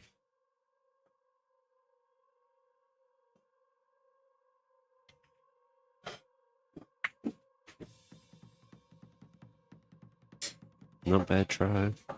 Left him tough and tied balls up, so can change the table on him. Yeah, I don't think the 3 goes in the side unless I'm seeing it wrong. This 1 is a tough shot. But again, as a one-pocket player, he shoots these shots all day long. He's tree-topped. We'll see what he does. I expect to see him play safe. And he does. And he gets it. Nice right behind the 4 ball. Pretty easy hit for Stan, but he's going to have to cross his fingers that you got to hit it hard enough to hit a rail because he's going 2 rails into the back side of the 1, I would imagine. Oh, no, never mind. He can see it. He can see the edge of it, he thinks. Or he's going rail first into it. Wowzers. Great shot, Stan. Oh, Travis. This is a battle. Travis Hernandez jumped in here and said, "Let's go, Mike D." He asked about a bracket link. I was talking with Sue and Deb trying to get that part figured out, and they haven't got me that information yet. So, thanks, Travis. I appreciate it. I got a tough match next. Mark Goodwin. That guy's won a lot of tournaments. 681 Fargo. I'll have my work cut out for me.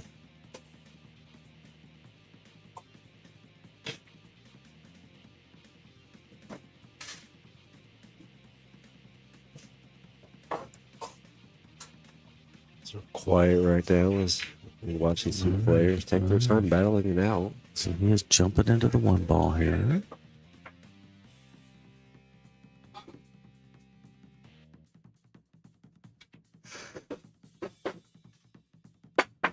Good air. Good hit. Oh, I think he's going to get fortunate on that. Yes, he did. Oh, this rack is tough. It's getting tougher by the minute. I think Ed's got to go 2 rails and slap the back of that one ball without hitting the floor first. Unless I'm wrong. He might be able to see the face of it.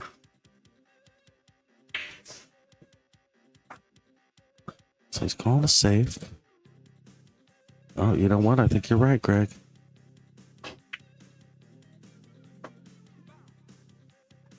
Yep, and he did. Doug Who, welcome to the stream. Mike D is playing Mark Pickett. What's up, Doug? How you doing, brother? I appreciate all your support, my friend. Yeah, Mark Goodwin from Auburn, Washington. Paul Marquez is not here. Paul just got back from Mexico today, I believe. He took like a real vacation with a wife with no pool key with him. You know, can you imagine? Yes, no, he would have been here, but he was living like a real adult. He's doing good. That's my man right there, Paul Marquez.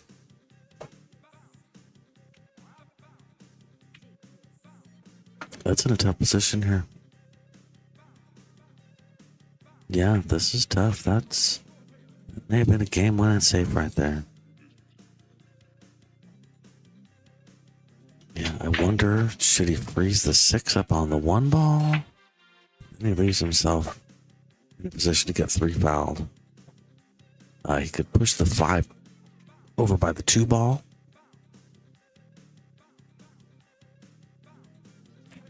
Yeah, I think if it's me, I might have to push that 5 over by the 2 ball just to make the rack more difficult. I do not like his odds of hitting this 1 ball, and if you're in that position at this score, might as well make the rack as ugly as you can. Yeah, well, he's got that bank. That's what I was looking at. Was the bank's the one he's using there? Just a little bit of backing, and it should get there. Oh, bummer. Yeah, see, that's the problem. Is now he's got ball in hand. So he's got. I'm hoping for Ed's sake that 3 does not go.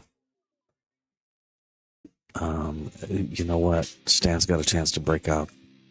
If he can, especially if he runs into the 7 ball off of this, it'll pop that 3 out a little bit. He may be planning on breaking out. You can also try for the 3 foul, or at least get him on 2 fouls right here.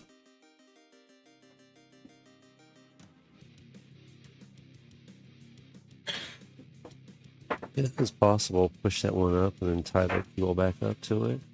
Yeah, he's got a bunch of different ways to play safe on this. He may marry him to the 6 ball too. Okay, I like this. So he's banking the 1 into the 3 ball and leaving the cue ball where the 1 is what he's looking at there. Okay. Taking advantage of this, so he's getting the breakout and playing safe. If that's what he opts to do, but that's definitely what he's looking at right here. It is definitely one of his higher percentage options at the moment.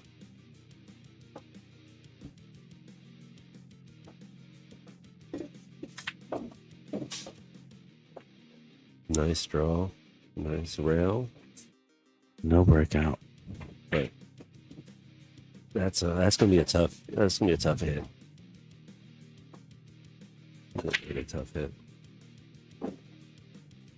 Yeah, if Ed can get underneath that 2 ball and hit the rail first, and he gets that 1.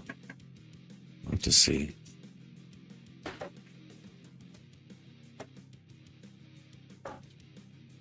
I promise you right now, Ed is wishing he had made that 110 combo and that he was outside having a cigarette right now. I'm sure he probably telling is. somebody the story about how he beat Stan instead of sitting here fighting for his life. Oh, I don't know about this. Yeah, Stanley's I'd really rather he was going 2 rails at this, but changes the table there too. all right. I would look for Stan to put a 3 foul on him now. Well, you kind of have to at this point. You don't get lots of options to get to this level and get one. Yeah. So let's see. Now I'm surprised he's not going the opposite way and putting the cue ball underneath the 7 and sending the 1 ball up to the top right hand side of the table. If he married the cue ball to the underside of the 7 in between the 7 and the rail and put the 1 ball to the right hand side of the table, it's hard to kick at because the 2 balls in his way. So I'm surprised he's going this direction. Yeah, he definitely doesn't want to give him a short rail kick because then he'll get right out of it. So Okay. it's going to take a lot of precision.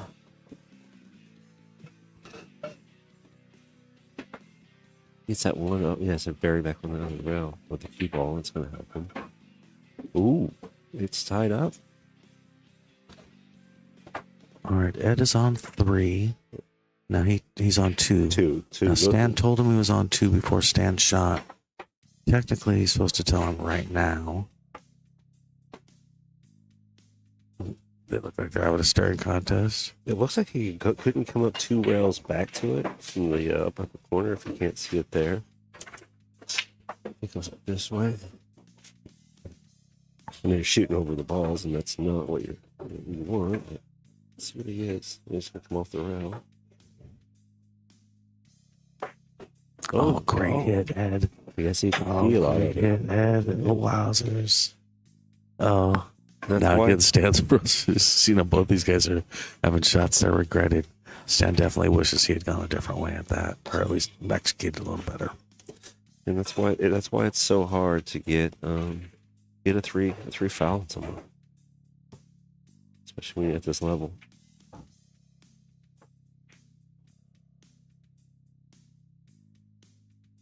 I think he left him enough angle there that he's going to be able to get this one in and start looking at doing some work. If he gets better position than the table's been allowing thus far. These last 2 racks have been pretty tough. Oh my God, yes. No, and he's treetop now. The 8's going to stop at the cue, or the 4 ball's going to stop the cue ball from its shape on the 2. Oh man, he bounced great off of that.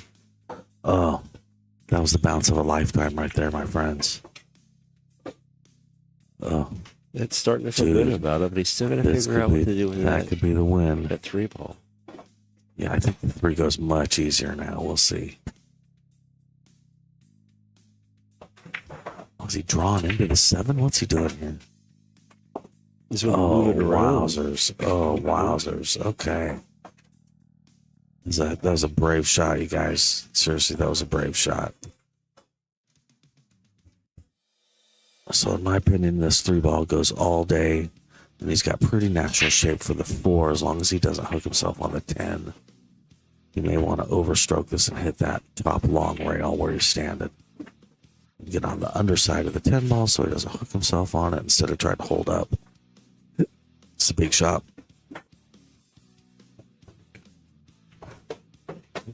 Yeah, he's got to focus and make sure he stays down. It's that routine. Don't rush it. 'Cause the time on that cut's gotta be thin and get it rolling.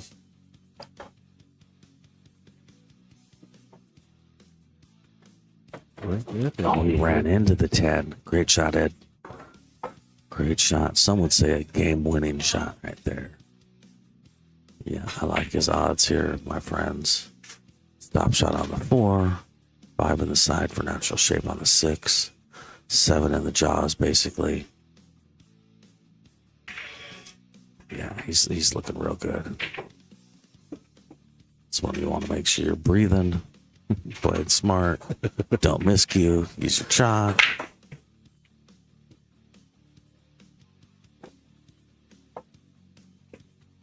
A long-time player, a lot of experience. The nerves still show up for all of us. Oh, definitely.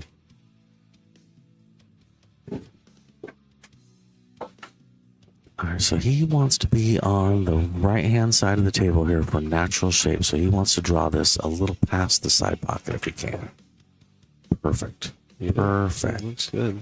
Now some top right or some regular middle right, some sort of right to spin it down, get basically straight in on the 10 ball. Little angle's always nice. Yeah, Good job calling it, Mike. Oh, he did get dead straight, so he didn't. I had a shot like this earlier. I had to go rail first. We'll see. Great shot, Ed. That's that one pocket experience. Can see the game. Yeah. Wow, that was a big match for Ed. Hey, thanks, Greg. Yeah. Thanks for having me sit in, my friend. No, thank you for jumping in here with me. I appreciate it. Well, you're not going very far. I know, right? It's a short trip for your going next. I'm gonna go hit some balls. Did Stan just thanks, say, everybody. say Mike well D. done? All right, Stan said okay. Well, I'm going to work on getting set up on this next one here, and I'll be back in the commentary here in just a moment.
Still working on taking a little bit of a break here as we get stuff set up, and they are working on the table just a hair here before this next match. So I'm gonna run off and just get myself a little more comfortable and just take a bathroom break, and I'll be right back.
All right, hello everyone. I am back.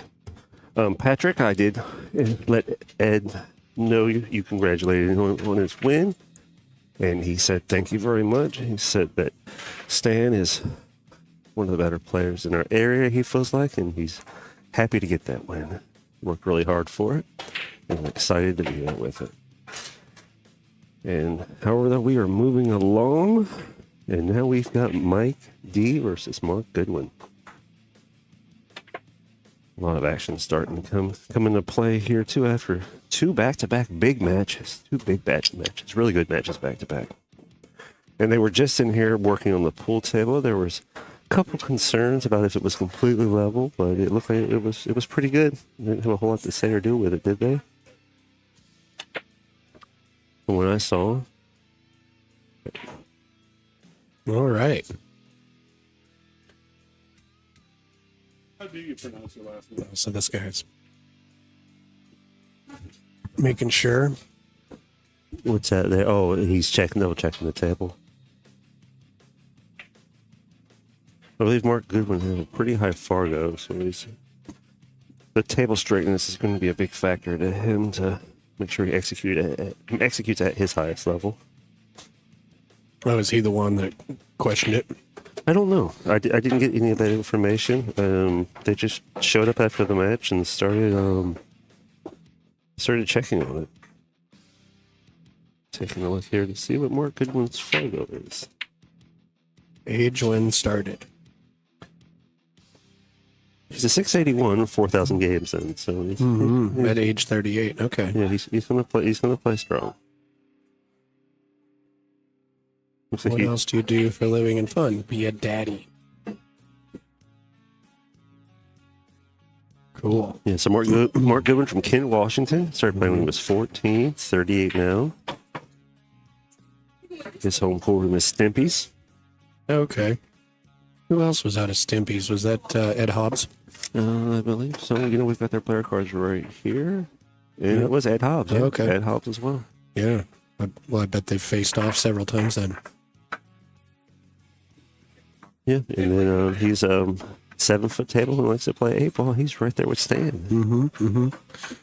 Yeah, it was interesting. I was talking to Steven, one of the Stevens from Canada, who's 700 plus player, and it's like, that's interesting. I got so many 700 players from Canada down here. I would have never thought that Canada had the type of community that would develop players of that level.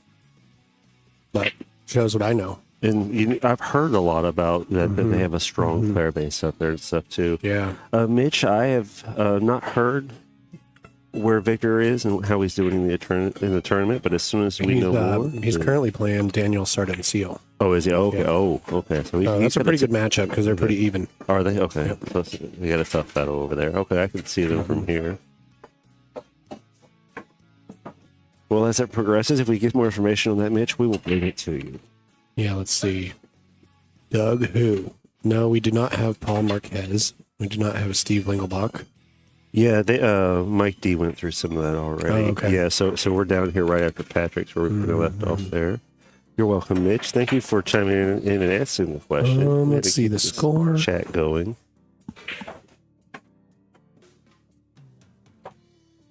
It looks like maybe one. No, it looks like it's 2-0. I'm not 2-0, sure okay. who's up. And the last name on the 2 side of the score thing is pretty long, so it might be Daniels. Oh, makes sense. I can't read it from here, but it's twice as, it's got like about 5 more letters than the other name, so Yeah. I'm going to think that's probably Sardencio. a little bit longer. But looks like they're getting started here in front of us, though. All right. We've got Mark Goodwin at the table. Mark Goodwin's wearing the hat today. Mike D. He's got the ponytail, no hat, flannel shirt. Although things are heating up, he might take that flannel shirt off. There are online brackets with through digital pool. I know Sue and Deb had those up front. I keep trying to ask them to try to get that information so I can get it out here to you guys, but at the moment I do not have it yet. some of these transitions into getting more and more information into the streams is still in my learning curve as well. So, Speaking of digital pool, that's one of Mike D's sponsors. yeah, Mike D has the sponsor list, and it is long. He's a really great ambassador for the game. Travels around a lot and does what he can to promote the sport, Well, he promote scratched people there, that are though. involved with it. Over here, he was going for it. Yes, Doug, Dan Louie is in the tournament. I'm not sure how he's doing right now.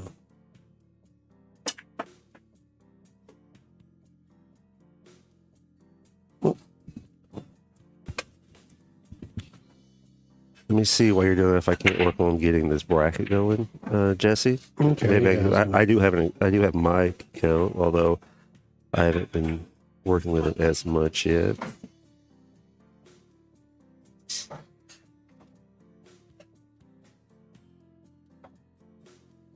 So I'll be a little quiet here. I must turn my mic off for a minute while I look into this.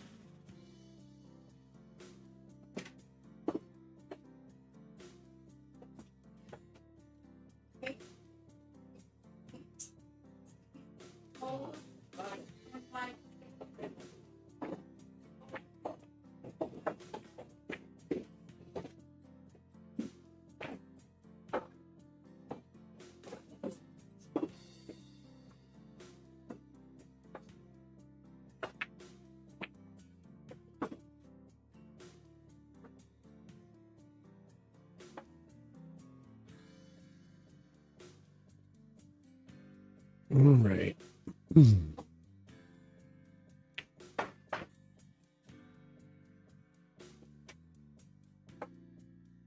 Well, let's see. What's he going to do about this transition from the 6 to the 7? He's probably going to go a little bit outside and try and play short side up into this bottom right-hand corner.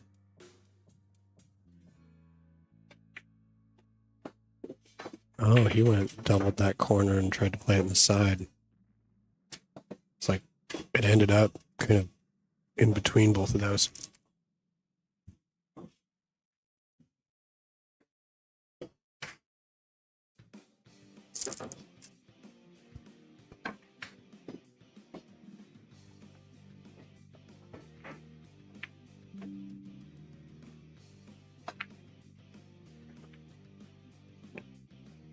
All right.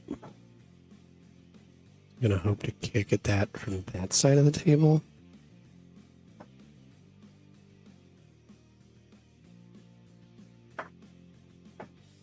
Or he's gonna play the 2 rail.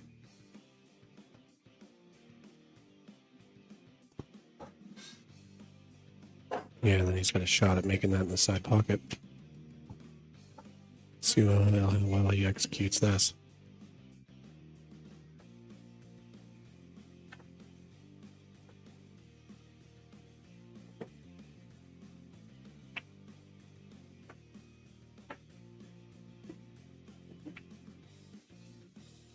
Now, I don't know if I have got the right thing up there, but I did try to get you guys what it looks like to me, the bracket from the event posted up in the video.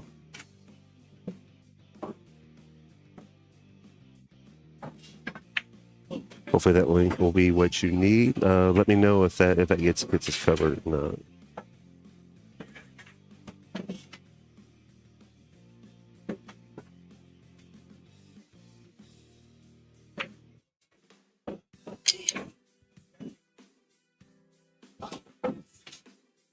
It looks like I have a little bit of a lunch here. I'm going to take a couple bites of that and be off mic and let Jesse keep driving this thing for us for a few minutes here. And then once I get done with that, I'll be back in here. Yeah, it sounds good. Well, that was a good out by Mr. Mike D.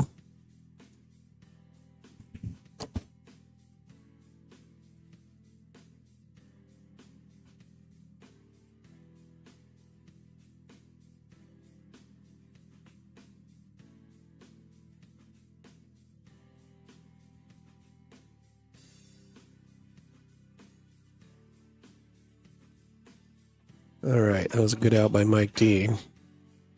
30 Fargo points between the two of them. I think anything over about 600 or so, it's the differences are shot selection and consistency. So probably not a shot that either one of them can't make.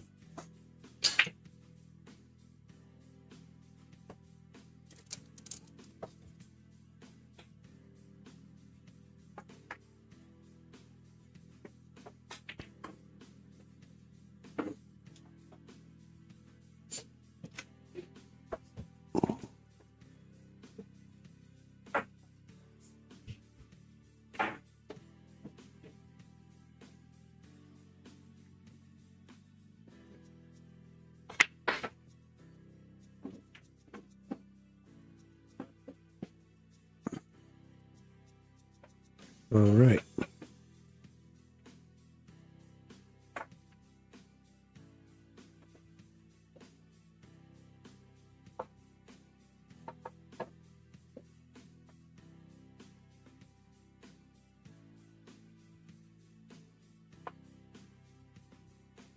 Wow. Look at this break.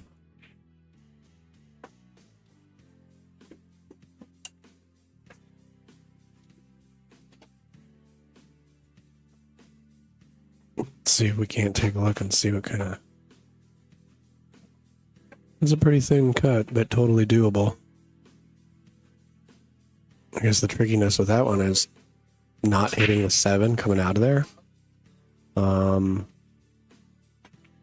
You're almost playing to hit that opposite short rail, bounce back up for the 2. Kind of a tricky little shot. I don't blame him for walking around the table like that. In fact, that shot's tricky enough. He might be trying to figure out where can I hide the ball.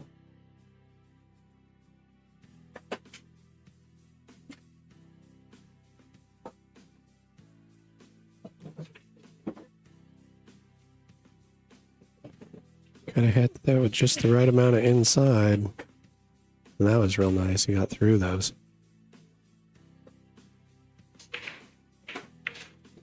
Running into balls like that doesn't always have to work out that great.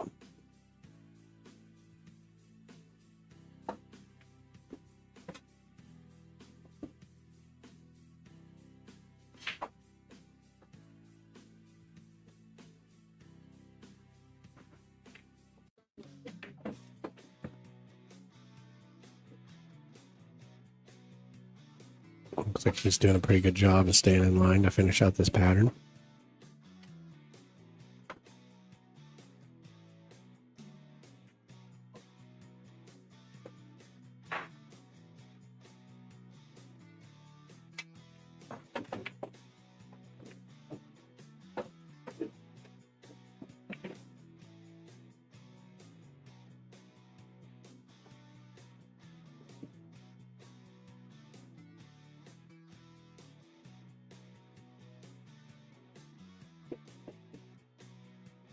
I wonder why the hesitation. Let's see, is it got a different angle than it?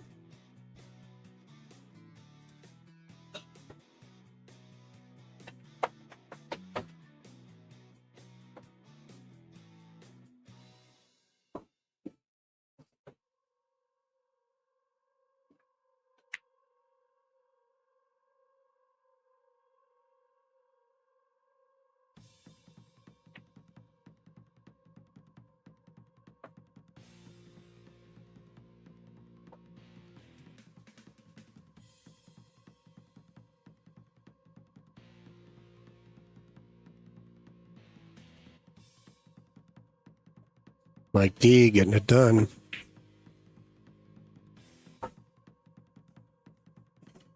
Mike D's real good at getting it done.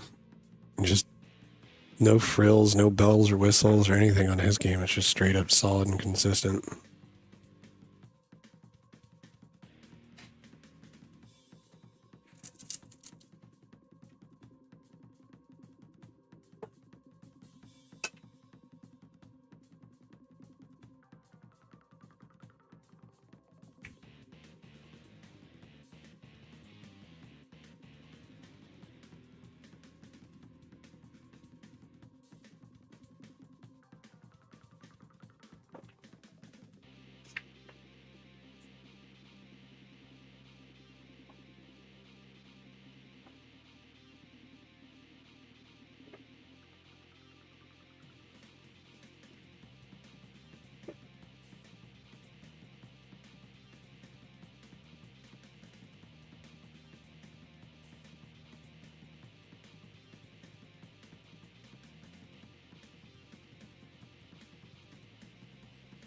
All right, I'm back in here now after having a little bit of sustenance, and Jesse is moving over to do the same thing, kind of switching off.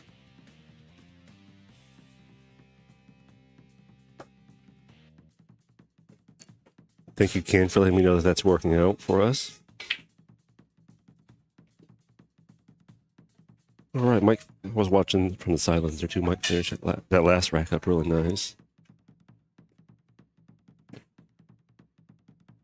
And up 2, race to 6. It's a little momentum when Mike's have, but Mark's not going to go out that easily, I don't think. I don't know Mark. This is my first time watching him play, but a stellar Fargo player. He knows how to stay in and keep that competition.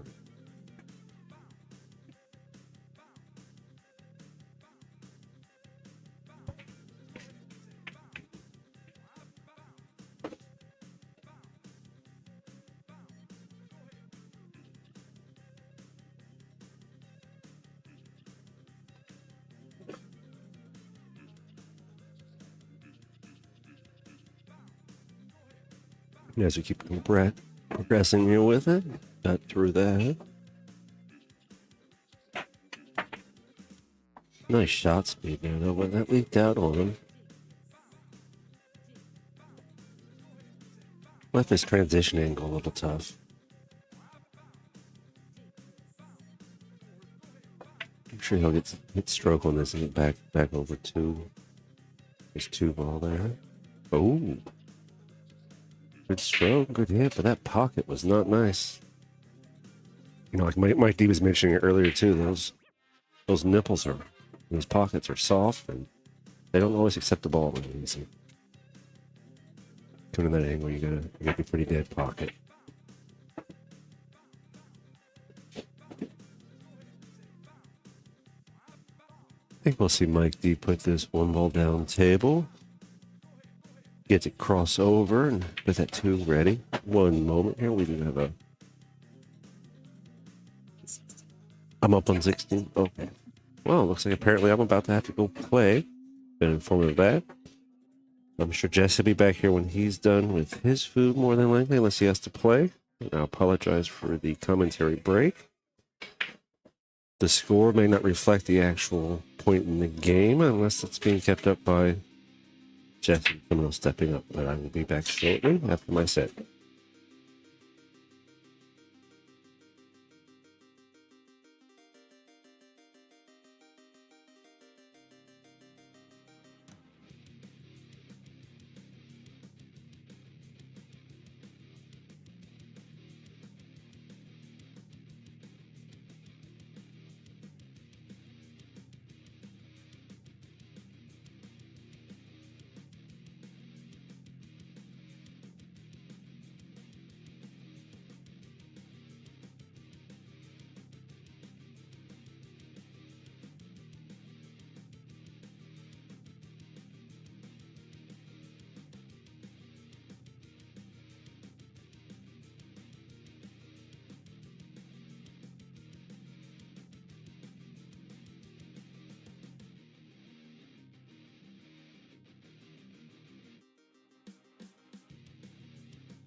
have returned. It's Jesse Johnson and Stephanie Sherliff. Hello. Just got done with a little bit of food. Body will keep operating for another day. Can't go wrong with a turkey bacon Swiss milk. Back to the action. All right. Got a nice spread on this break. Mm-hmm. It's going to be a little bit tricky to get to from the 2.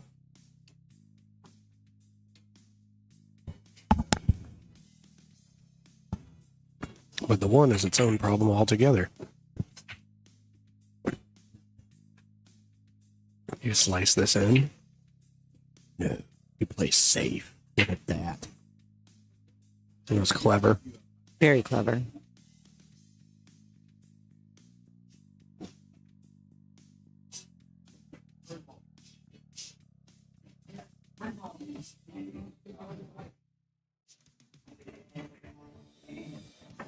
What was that? Did he just say, you can just have it? Must have. Yeah.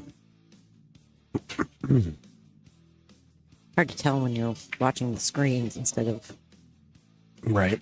the live. Yeah, that's interesting. I would think that he would at least, if that is what happened, why not tap the 3 closer to the 8 or something like that?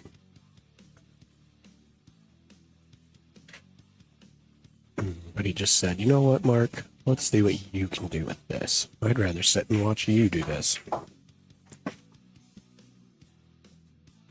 Well, my dude looks pretty calm, cool, and collected, so... Doug wants to know what are Jesse and Stephanie's Fargos. Behind the mic, I'm like a 631, but in reality, I'm a 614. And Stephanie's Fargo is a 359. But my qualifications for commentating today was I ran a pool hall for numerous years.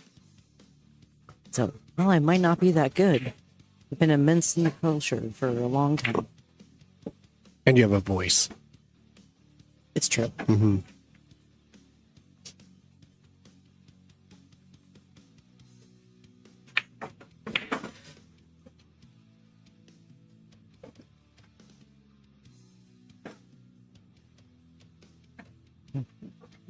Let's see what he's going to do. Is he going to whip this around to get center table?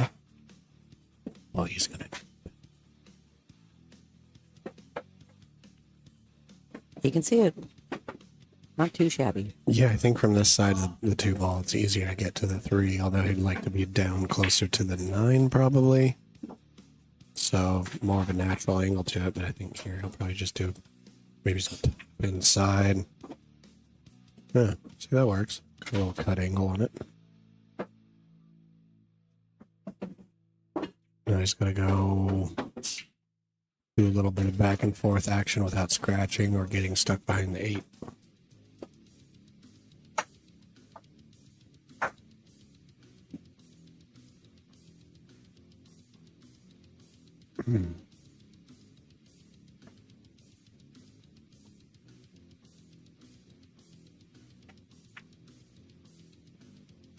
Ooh, Nice and cut. he did it. Good shape on that 5. Yep, that was a real good shot.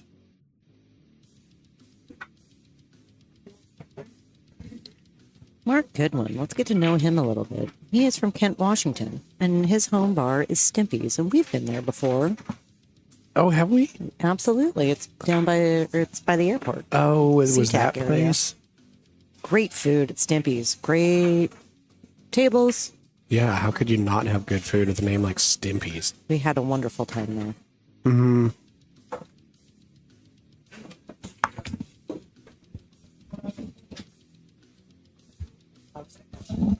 There we go.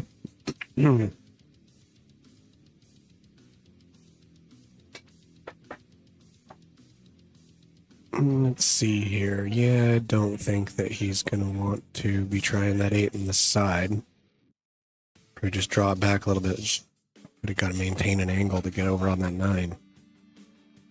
No, looks like he's going to use top here. Ooh. Yep. Use the rail. Yeah, that's effective. more cue ball travel, but hey, it's what he felt comfortable with.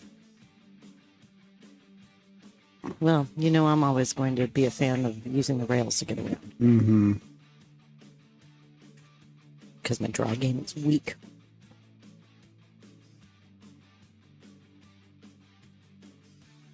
This might be a nice little stroke shot. Yep, look at that. Using that rail again. Mm-hmm. Good position. It's got to go easy with a little follow here.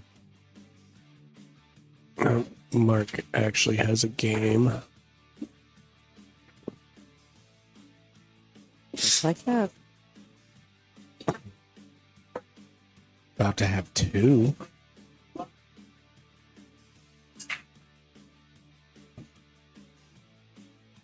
And there it is. Nice out by Mark. All tied up.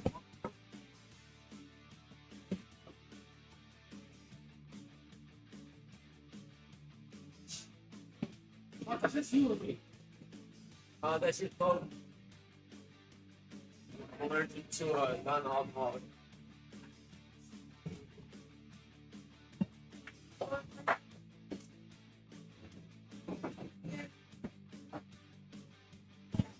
Mark recently became a dad, so that's exciting news.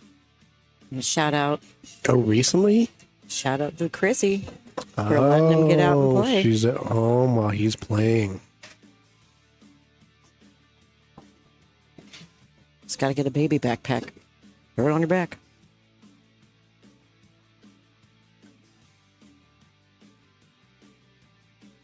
Oh, can you imagine that? Bending over the table, take a shot, and just smash your baby's face into the... On your back, I said, not your Oh, front. okay, good.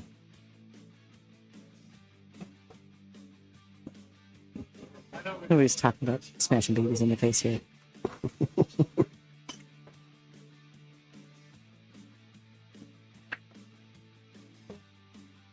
How many Fargo points do you think it would take off your game to have a baby strapped to your chest? To your chest? I mean, to the front of your body.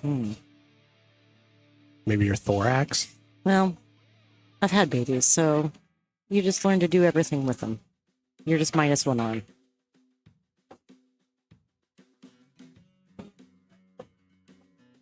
And people can play with one arm. And those babies, you learn to use your arms, and then you're plus two arms.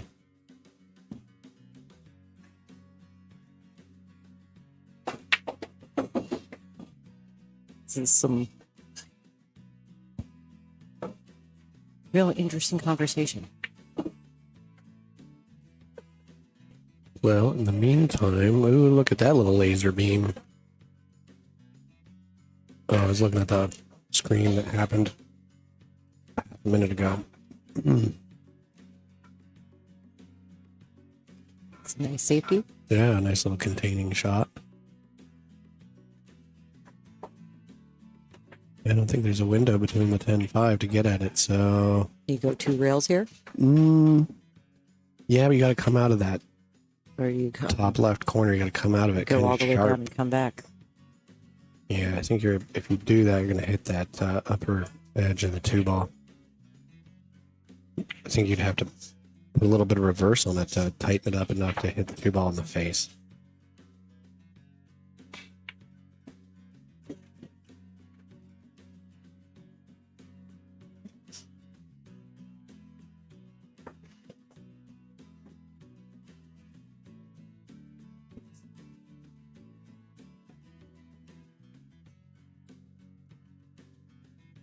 Yeah, you could probably do the top.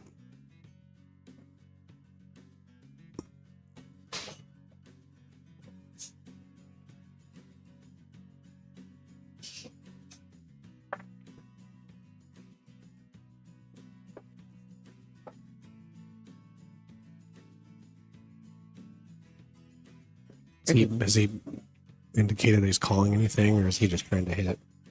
It hasn't indicated that I've noticed. Okay. Because, yeah, if you double that corner... Oh, he's going to swerve it around the 5? I mean, that's he wants a chance at making it. Oh, he's going to play the 10. Oh, yeah, so he's going to two-rail down the corner. And... Oh, wait, what? What are you doing here?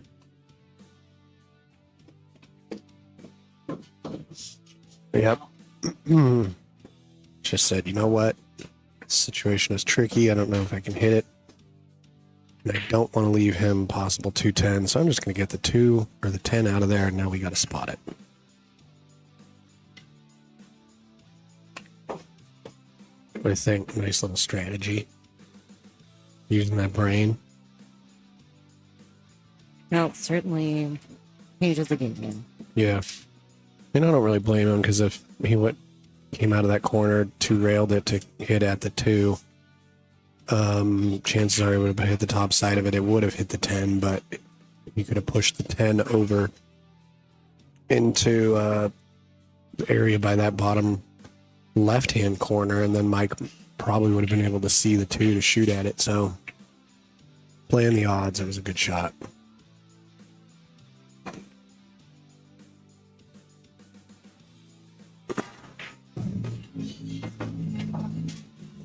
And if he doesn't hit this one, he's going to be on 2 fouls.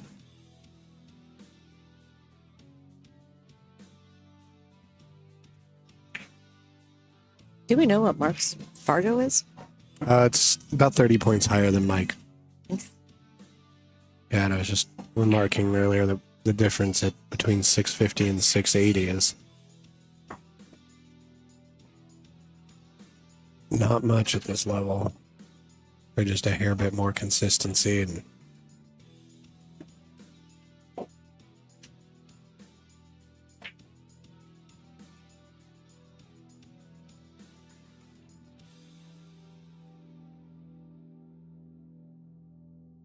yeah, in fact, in most handicap tournaments, you get a game for every 40 points.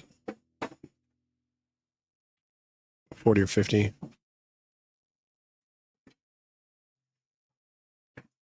$30 points higher than your on table or on Mike Fargo rating.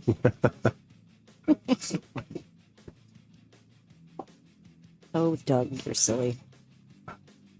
All right, let's check him out.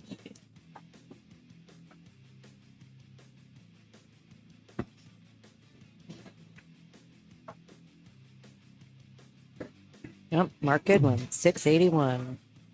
Got a little over 4,000 games in the system.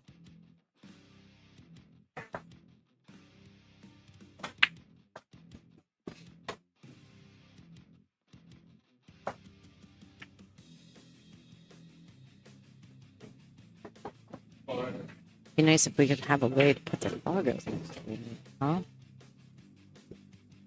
I'm always No, it wouldn't be too anyway. difficult to do. Just add it here.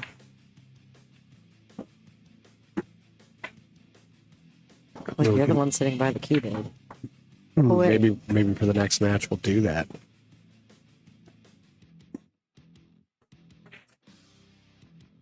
I know if I was watching at home, I would be curious and looking them up like I'm doing absolutely. right now here in the base.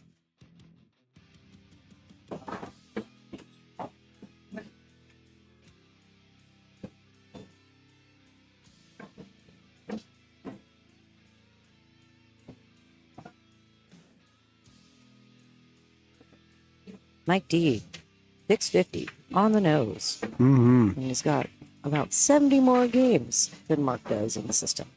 Just over 4,200 games. Wow. Kind of wild to think we played that much pool. I think I'm at like 7,000. I have a lot of games. I'm just had over 500 games in, but I just started playing pool. Mm-hmm. Well, in the Phoenix area, it's definitely easy to get a lot of games. There's just so much going on down there to play.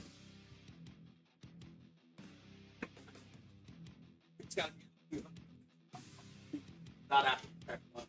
I don't want to do that either.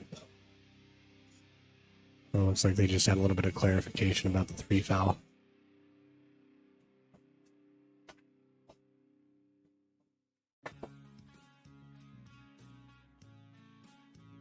Was it 3 foul in effect in this Yes. tournament? Early 10s and 3 foul. Yep. Got him. 3 foul.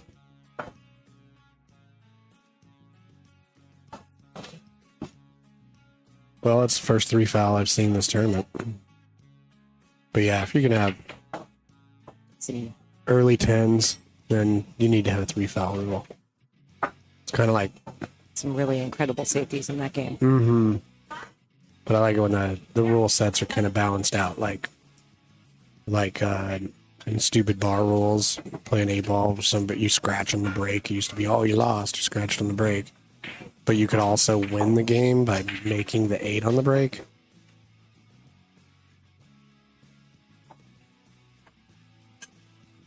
So what are you saying? You don't like? no, I mean, it's like if you can win on the break, then you can also lose on the break. But if you can't win on the break, then you shouldn't also be able to lose on the break. I see. That makes sense. Mm-hmm.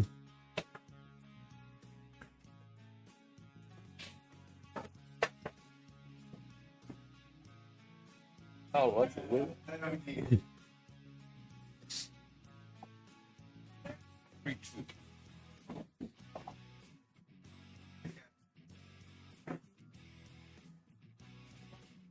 All right, not a bad break. What does he have here offensively?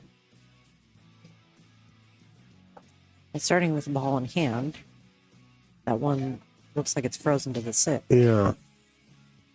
Yeah, I'm not really sure. He probably try and play it safe unless he's going to get all aggressive and ink this one. I think he might be. Or is he playing that 3? Yeah, that's not a bad shot, actually. If you can carry him off the 1 into the 3, make the 3, the 1 ball's going to go towards the short rail. I mean, the long rail.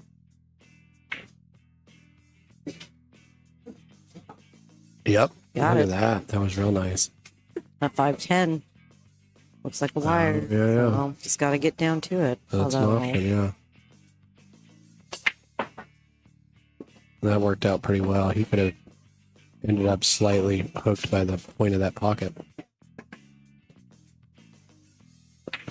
On the chat, you're about to find out who Mark Goodwin is when he lays the hammer down. All right. oh, he's definitely bringing it. Mm-hmm. So what do you cut this here? He's got to get down on that 4, which is down below the 9 and the 7. Yeah, he's looking at that shot. Cut it. A little outside to bounce off that rail above the 10-5. If you could hit it right, you could get through there. Use one of those balls to stop it, but it's also fraught with risk.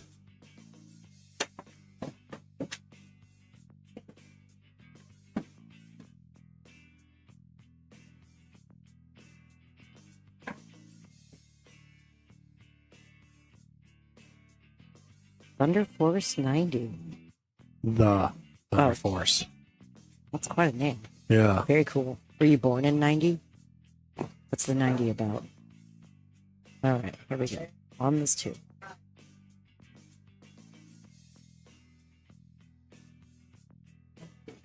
Oh, yep. There's the risk.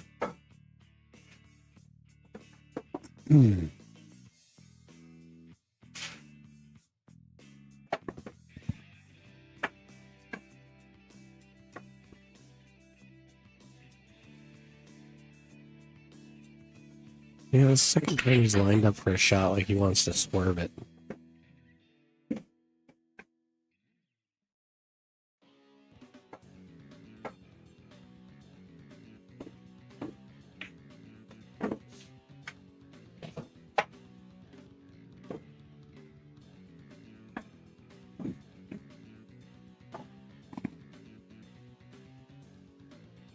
Little update on the Daniel Sardencio Victor Kukuza match. Like it's 4-3 in favor of Daniel.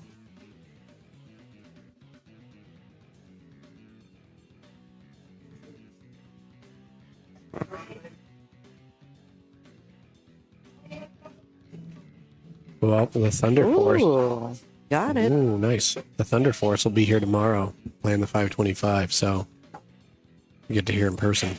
Fantastic. Can't wait to meet you, bud. Yep.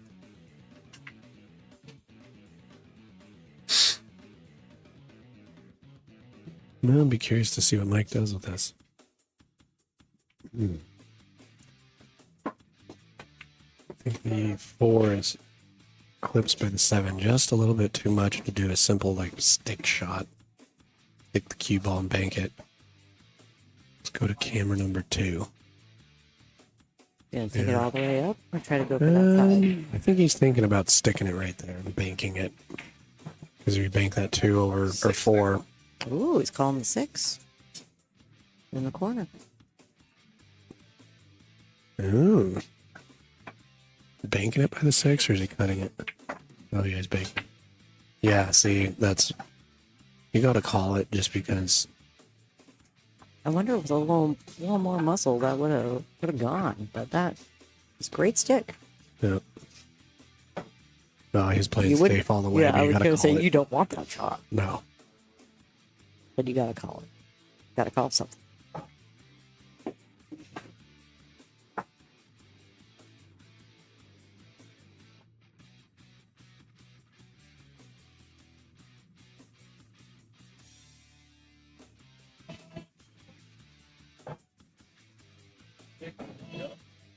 Take a look around at it. Looks like he's gonna call the 6. Yeah, he's calling the 6. He's gonna kick at it from this bottom long rail. But he's calling the 6 because if he hits the kind of bottom edge of that 2, he could carom the 6 in for billiard, whatever they call it.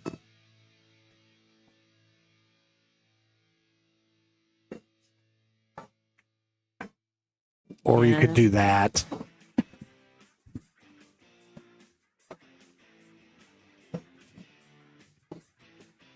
Yeah, see, I would have never thought he would be doing that intentionally because, jeez. That was a hell of a shot. Yeah, that was really great.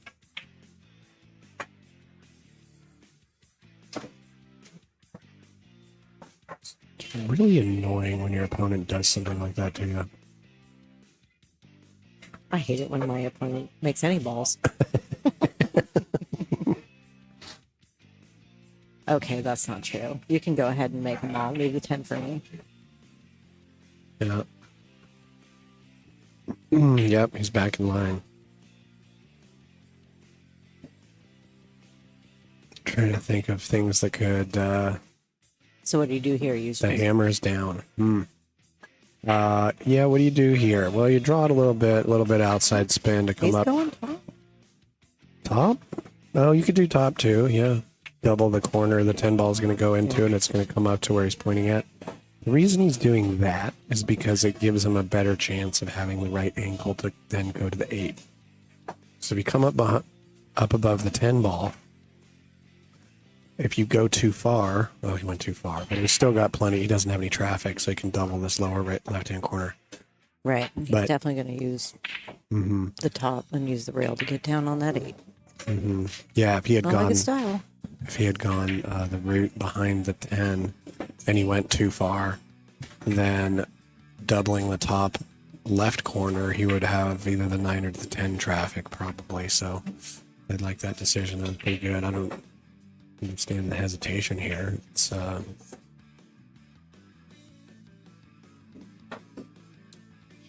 right. Drew is predicting 6-5 because Mark just had a baby. Wants to be able to go home and say, "Hey, baby, I won." Oh, I was going to say, it clearly needs a new pair of shoes. Right. Well, they're probably the size of keychains. I don't know how much they could get worn out. I know. I'm dying to know more about this baby. It's a dancing baby just wearing out shoes. Like that meme from the early 2000s. Dancing baby. Oh, yeah. Oh, everybody had that animated GIF on their website they created in GeoCities.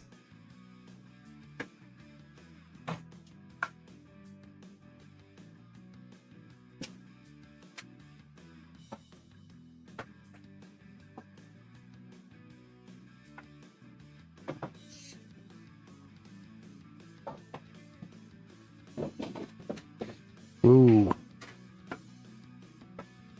What?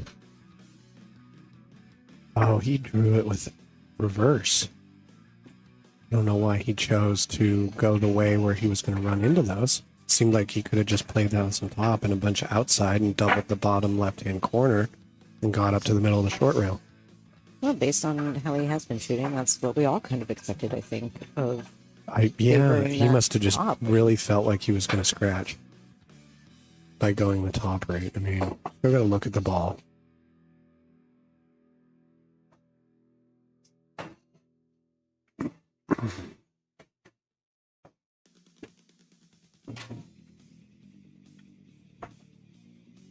He's wading through the weeds now. Little cut in. Where's that cue going to end up? Well, that's funny. Patrick says, seems like he has a baby every year. It's just like a baby vending machine. Baby. I don't think Chrissy is baby. going to appreciate that. He's going to take this 9 to the side.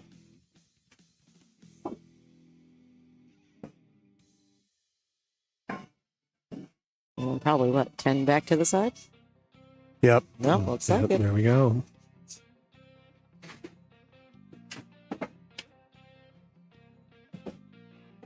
He's got this one.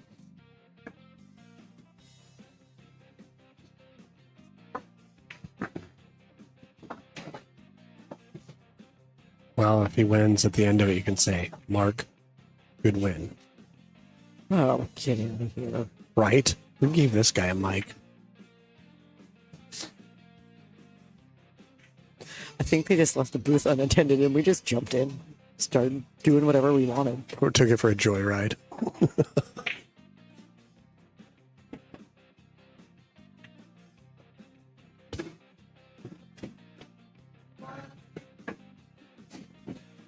Drew says he doesn't want to have to worry about him at league tomorrow. That's hilarious. Because, yeah, if he keeps on winning, he'll be here tomorrow. Yep. Or maybe, like, as soon as he's done playing, he's got to go be with that baby.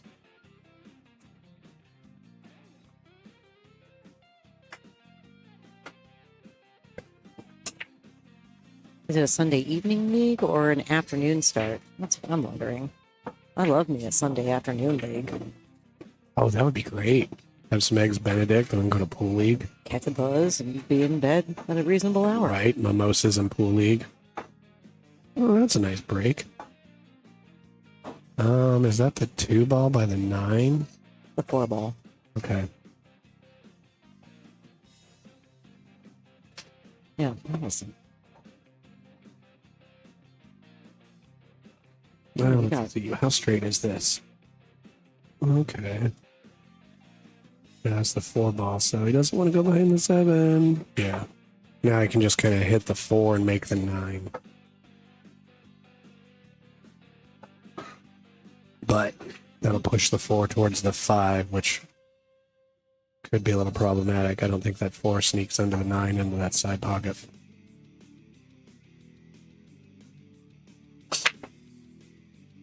If he thins it, makes the 9, but hits the 4 enough that it bounces out again. So he's not, doesn't stick it behind the 5. All right, the Thunder Force, the status of Daniel's match. Daniel Sardencio is up 5-3 against Victor Kukuza.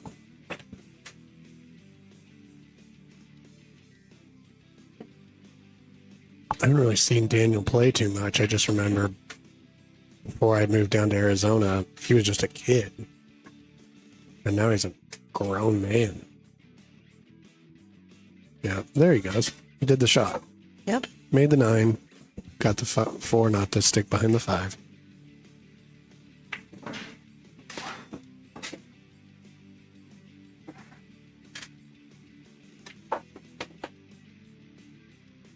That's a nice touch on that shot. Mm-hmm. Yeah. No, it was worthy of the amount of attention he gave it.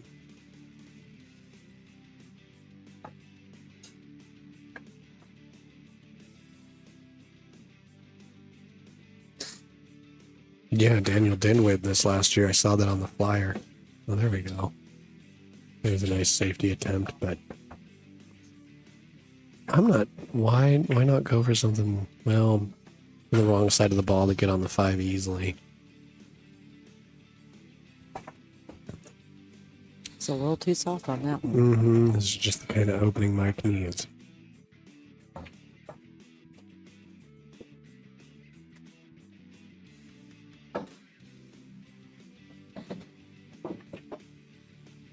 Yeah, he's going to pause on this one because he wants to follow it up there for the 6, but speed is crucial because it could scratch.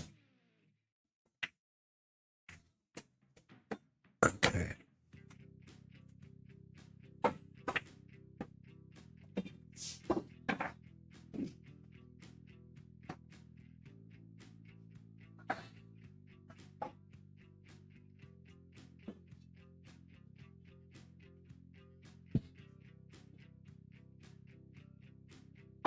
Time to go back That was and forth. nice. That was a nice up and down.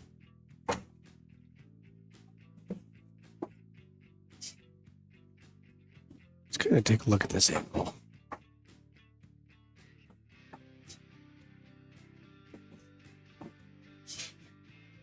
It's a little bit of a funny angle because following it, you got to put a lot of spin on it to kind of get it closer to center of the table.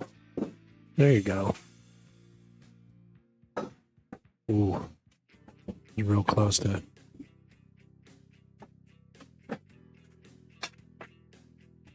There you go.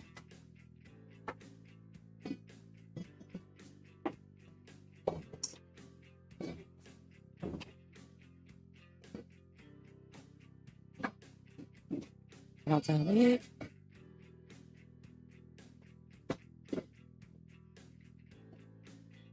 Mike D should be taking this one. Yep. All right. You know the match I want to see? What's that? Mike D versus Stan Durango. Battle of the ponytails. Oh, there we go. Who's would got be a the good one. better ponytail? in this Doesn't look like tournament? anyone is doing the live scoring. No, I don't think anybody is. Somebody would have to be this is- walking around taking note of everything. And this So is the first time I heard Sue saying that they've used digital pool. Oh, So okay. they're still kind of learning it. So please be patient with that. If you could be here in person, you would see that their giant boards of the tournament are fantastic. yes, They run a very organized tournament, still learning the technology. yeah, they're doing a great job. And just shout out to them. What some lovely ladies.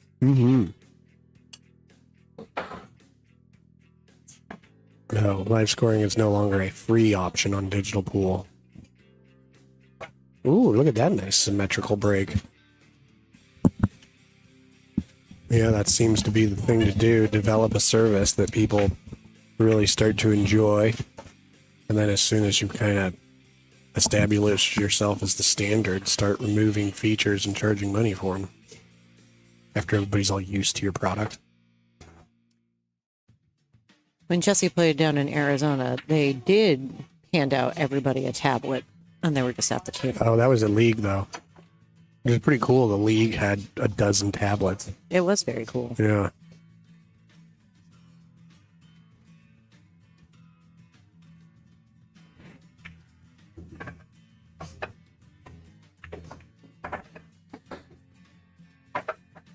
I'm surprised that they don't have, well, if it's no longer a free option on Digital Pool, I wonder if you do pay for it, then the players could use their phones to live score themselves.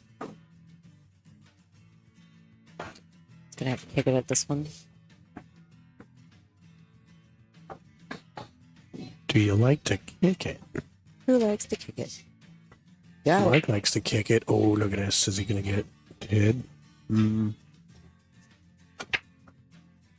He can see it.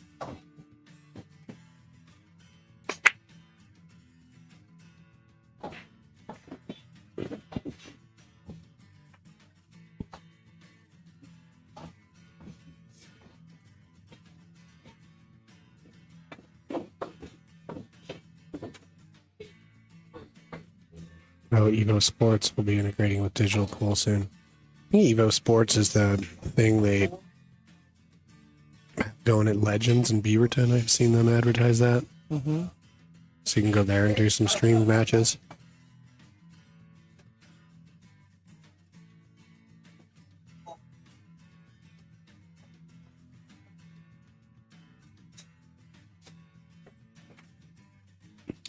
Going three-dimensional here.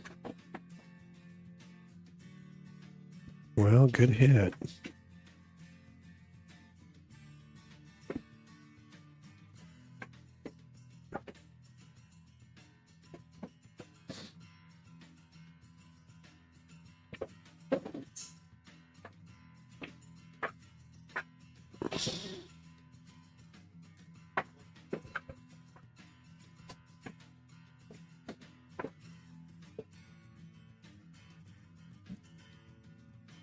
Sorry, I was being quiet there. She's calling more matches. So just seeing. It's called Dan Louis.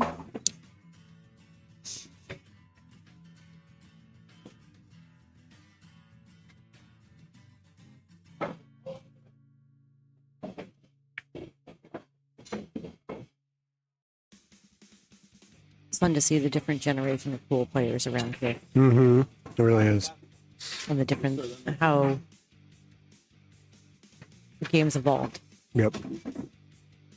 Well, this ought to be a real pretty shot if he pulls this off. He's trying to kick into the 2 and bank the 5 over there by the 4. All right. Well, I have a feeling that might have worked out better had he hit it a little softer. Like he hit it hard enough that the angle the 5 took probably shortened up a little bit.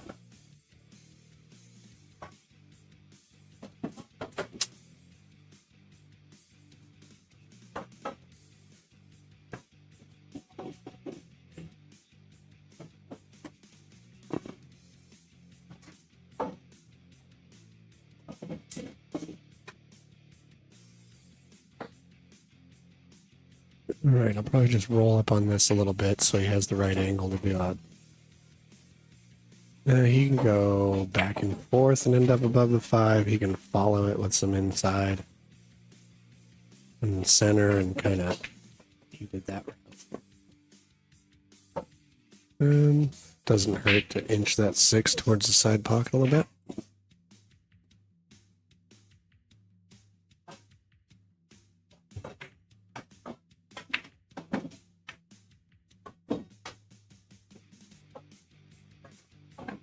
this is going to be a stretch and over balls.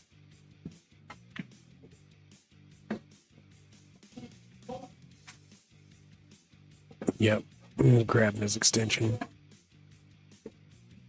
I do kind of like how equipment has evolved over time. Got jump cues and extensions and all sorts of fun gadgets. Mike D shoots with a Jerry Oliver for all of his sticks. Yeah, it's one of his sponsors. And Mark He's a Goodwin really excellent custom cue maker. is shooting with a McDermott D12. Really pretty cue.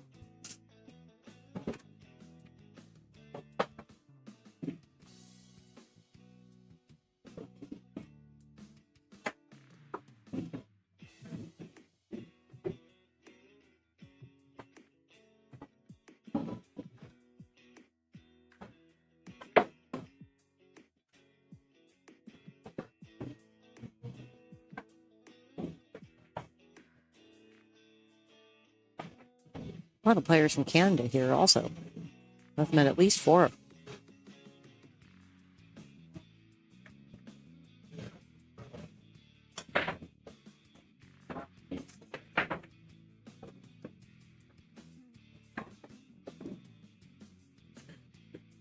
So in the most memorable moment in pool section for Mark Goodwin, his most memorable moment answer is the best moments are the ones I don't remember. Sounds like somebody that lives in the moment. I live for that. All right, he's got. Going to be a real touch shot. It's going to. Oh yeah, that was nice up and down. That was good because he hit that knowing the right angle was going to rebound off that rail to go right up and down without scratching or anything like that. I feel like you got a little further past it where you wanted to be. Yeah, but that shot's easy to make from a lot of I would places. say- This is the one you don't want to go too far.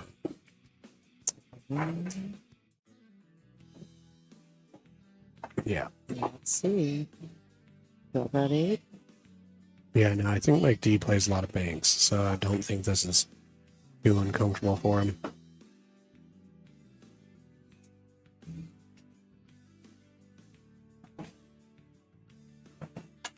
Angle's a little wide on this. Yeah, he's going to shorten it up. There you go. Got it. So I know that the stream is just behind. It was exciting. This one over here is behind. This is live. So you guys are seeing both? Perfect.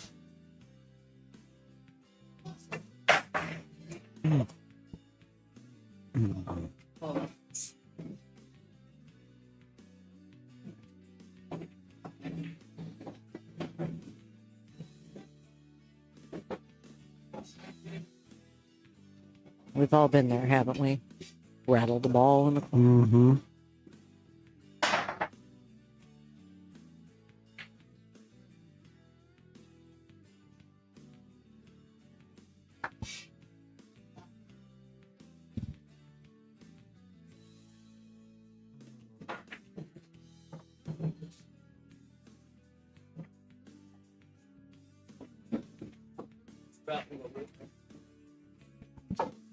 And Mark takes this one.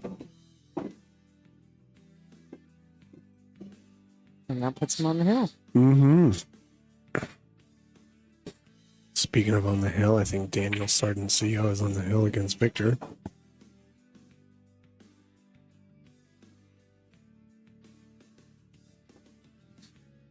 So Patrick is saying this table is still rolling off. They had the mechanic out here adjusting it before their match.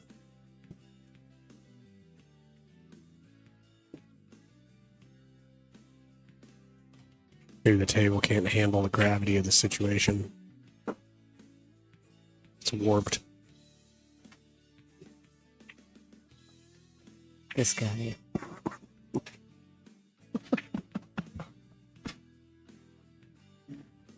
Your jokes are the reason I drink.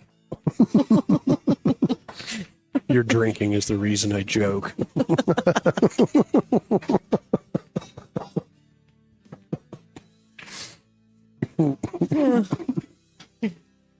Makes sense. Taking a little time out here. Yeah, sometimes the bladders get full and toilets are thirsty. Looking at these player bios. Mm-hmm. Mike D and his sponsors, it is. That's a list.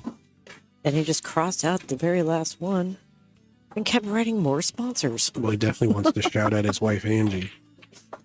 Well, she is just a lovely, lovely woman. That's for sure.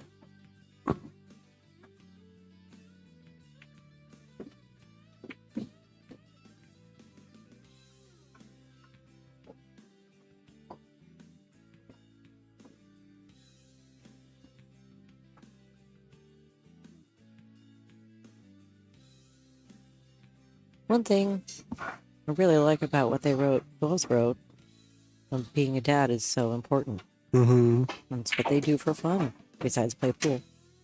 So we got a battle of the super dads. Battle of the super dads.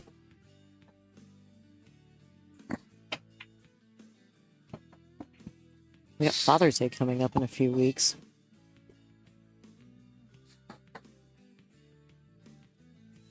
Well, that's fun. I wonder if, like, more fish are caught on Father's Day than a lot of other days. Yeah, do dads want to spend time with their family on Father's Day? Or do they want to go do what they want? They just want to be left alone. Go in the garage and crush 30 beers.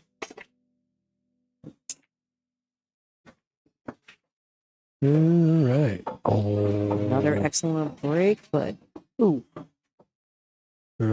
side pocket gobbled up that cue. God, those hungry side pockets.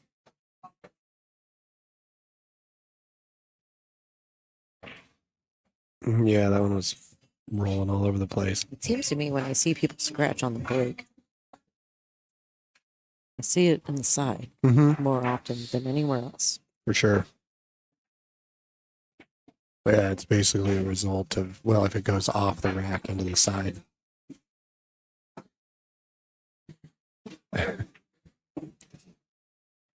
Yeah, trying to hold the cue ball in the center of the table. If you don't hit it square, it goes off that one ball, one side or the other. Those pockets will gobble it right up.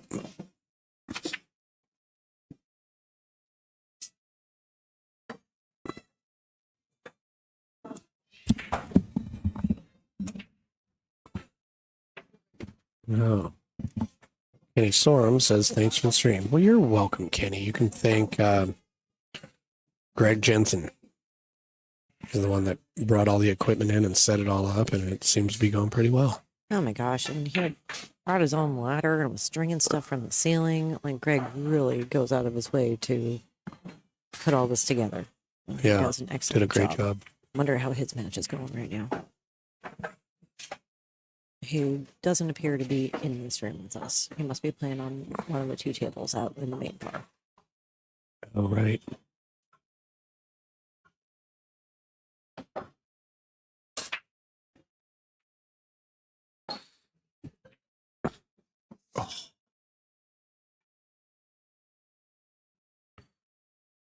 Oh.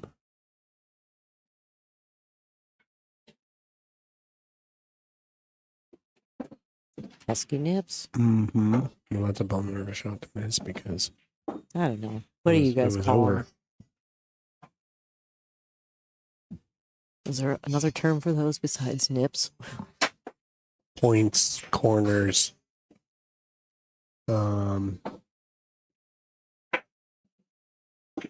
Yeah, I've heard people call it a nip and then apologize for saying that, but Hallmark has. right. But why? Everybody has nipples. Right. Although I think the global average is probably just slightly under 2 because there's people with only 1. Well, it's a Nice. costly error. Mm-hmm. Takes that one.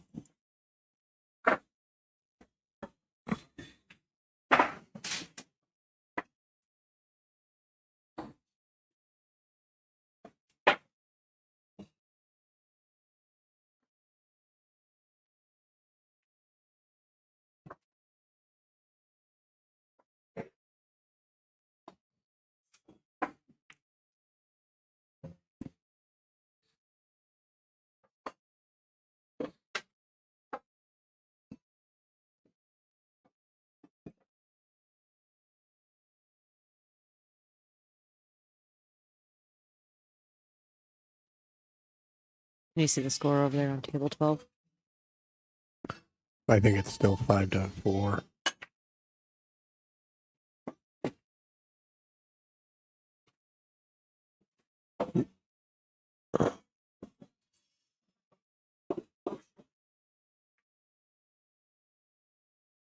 Nice break, my D.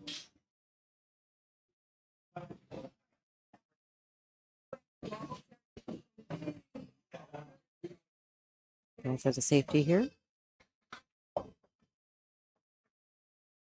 Well, looks like Victor and Daniel's game is over, but I thought Daniel was up even though Victor just shot that 10 ball. Maybe we had the scores backwards. Like Victor was moving the beads closer to Daniel's name and vice versa.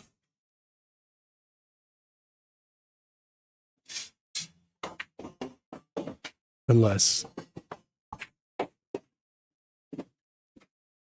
not really sure what happened. Or maybe he was shooting at that 10 ball, For fun. didn't make it or scratched or something and just conceded because Daniel was on the hill. Not sure. All right.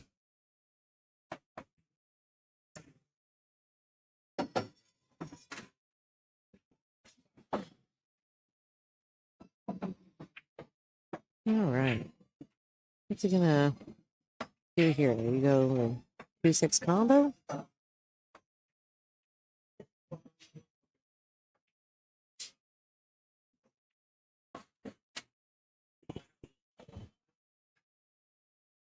One thing I've noticed about doing the commentary for this is because they're sitting right in front of us and we have to talk really quietly. And I feel like I'm doing commentary in a library. I'm not really a library voice type of person. And naturally, I'm very, very loud. So this is a struggle. Right?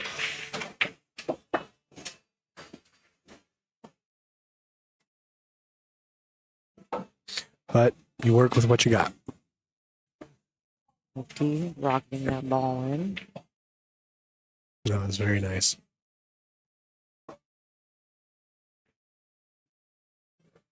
A lot to be learned from the way Mike D hits the ball. He has a nice short backstroke, but gets a lot of action out of the ball with it. But that short backstroke affords him a lot of accuracy. That 3 just didn't want to go down. No. Yeah, that was a tricky shot because he was trying to hold it for that 5. It looks like it's inside the pocket. But sometimes when you hit one of those shots and you're trying to hold it, it's easier to kind of hit it a little bit too thin. Probably had some spin on it too.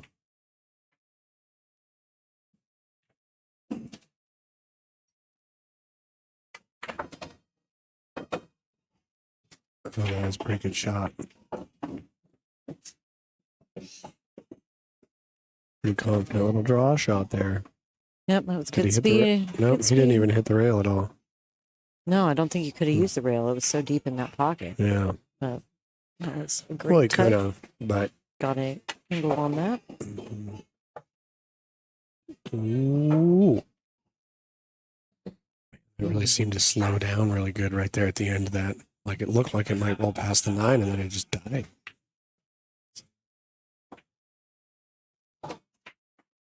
I just saw the monitor glitch, so you couldn't Yeah. see that slow roll. But I mean, it was rolling pretty good, and then just Well, this is a tricky shot. Being that the 8 is far enough away from the rail makes it a pretty small ball to hit, especially a small ball to hit real accurately. yeah, I think he's. So gonna he's play- using a I measure. think he's gonna try to play the 10 here. He's using a measuring system. Yep, and he is. So he's kind of.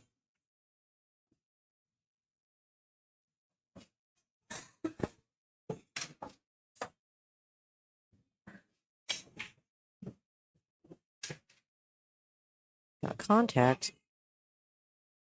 And sold out.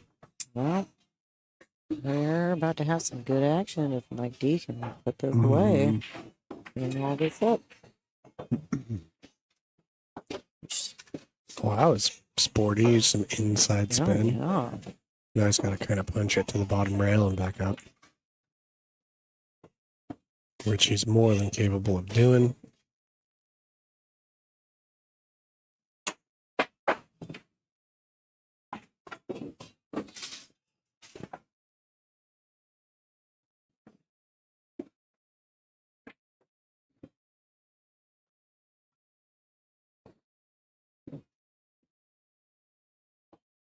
So seal the deal. And Deal sealed. Ooh, we got action. Yeah, we do. Hill. Who you got your money on?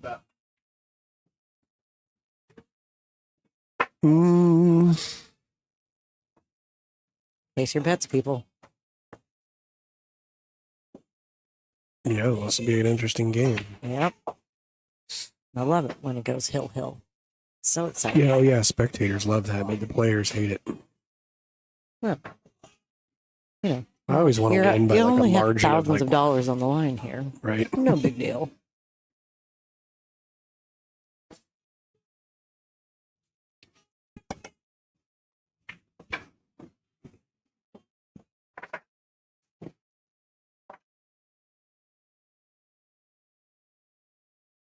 Happy to see that we have more than just 2 female players also in this tournament. So we have 3?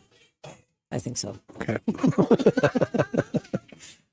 Way to go, ladies.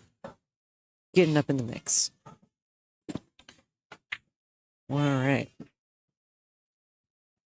I think one of them might even be named. Break. One might even be named Jesse. Oh, there was a Jesse versus Jesse Bergman Yeah. match earlier. There's 3 Jessies here. And I was thinking if there's only some way to get you in the mix. No, there's an abnormally high concentration of Jessies here.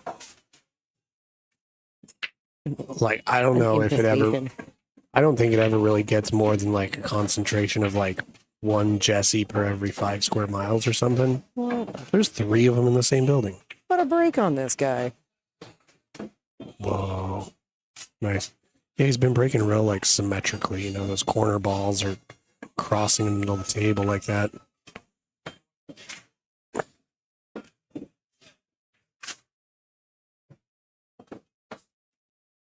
You think he's just gonna go for it right now? What do you mean he's gonna try in 210? Yeah. No. You don't think so? No. No, he's not gonna take a flyer like that. He's gonna end up selling out.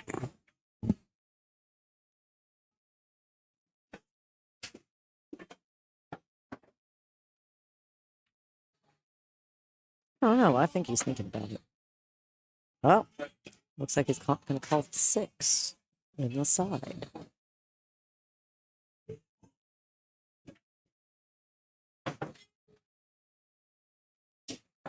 What? We're out here playing safe all the way. Mm-hmm. But Could have known, because I was thinking, what is he even talking about? But obviously, he's only 300 points better than me. So, well, he'd yeah, probably know I mean- about shots that I would not even see. well, let's say he had made the 6 and didn't call it. And he's still hooked. Well, then Mike would make him shoot again. Hmm, If he did make it gotcha. and called it, he still has to shoot the shot. So, well, that was real nice. Good contact. Oop. You hit the good side of the 2.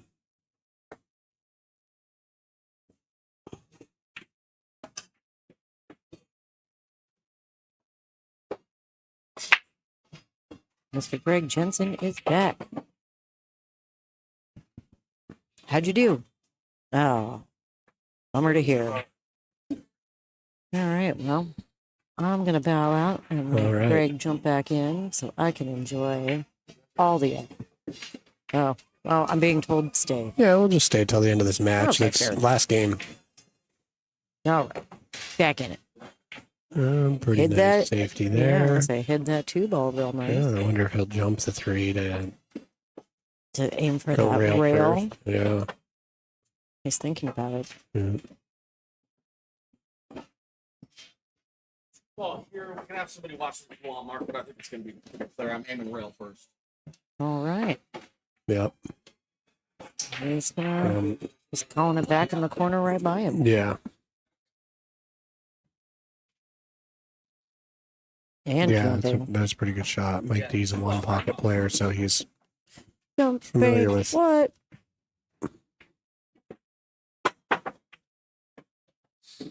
And again. got That's good what he contact. called. It's that side pocket. It's a nice attempt. Does Mark have an opening here? Well, he's got a shot at the 2, but to get on the 3, I don't think it goes past that 4 ball. Rolls across the table, and let's check it out. Oh. Yeah, I think he's got to look at it. You're gonna hit a piece of it if you can't make it. Yeah, hard to tell from this angle, but I think he can see it. Yeah, I think you're right. Just wants to miss this 10.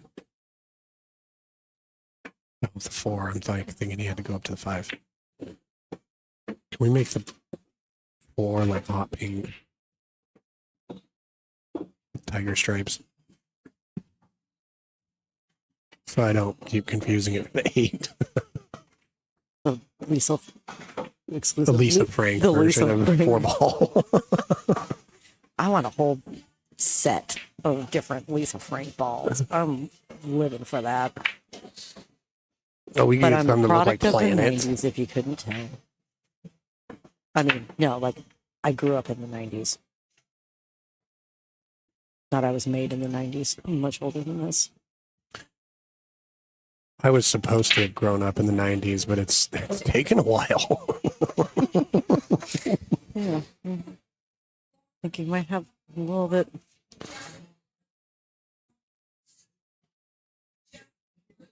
Nope, Jesse Bergman. Sorry. I'm trying to listen to them call matches to see when Jesse has to go back and play. Oh, no, I don't play for a while. Perfect. All right. Well, Mark's looking like he could seal the deal here. Mm-hmm. Can't imagine the pressure he's feeling.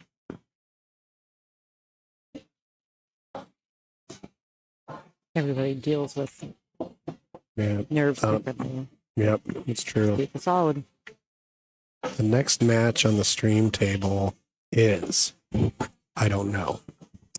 We haven't been given anything yet to indicate who it might be, Cool update. right? The update of uselessness.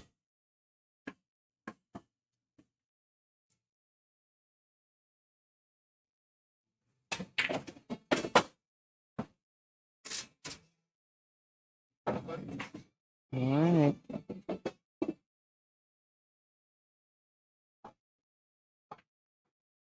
This should be good night. Sweet Mike D. I mean, to the B side. Mm-hmm. Yeah, he hits those balls real straight. This is the hammer I've been warned about. Well, we definitely did see some moments. Oh, that was nice. Just excellent shooting. Mm-hmm. We did see some moments where I can see why people would say there's a hammer that he brings. Yeah, I bet he's real fun to watch him. He's in his highest of high gears. No, and again, just love that his home bar is Stimpy's. Haven't been there in a while, but man, really like that place. Yeah. Nice shooting, guys. Thanks for the good action. Yeah, that was real nice.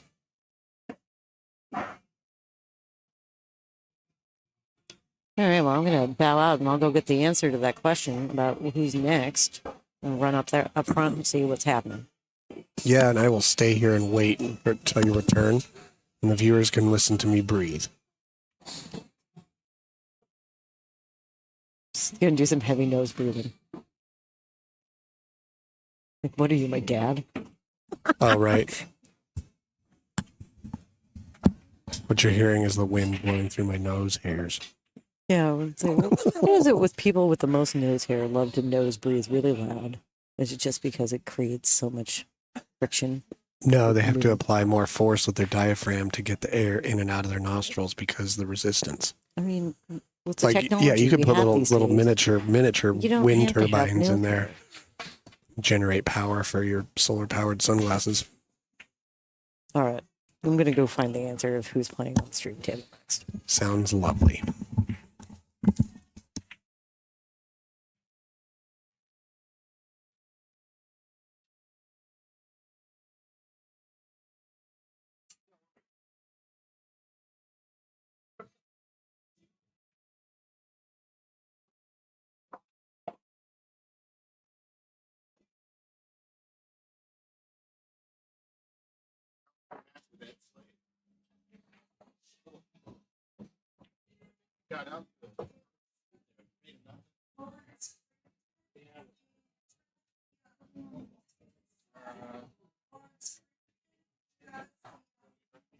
All right, it looks like stream table is Lawrence Frampton. And I think somebody named Travis. I just overheard this.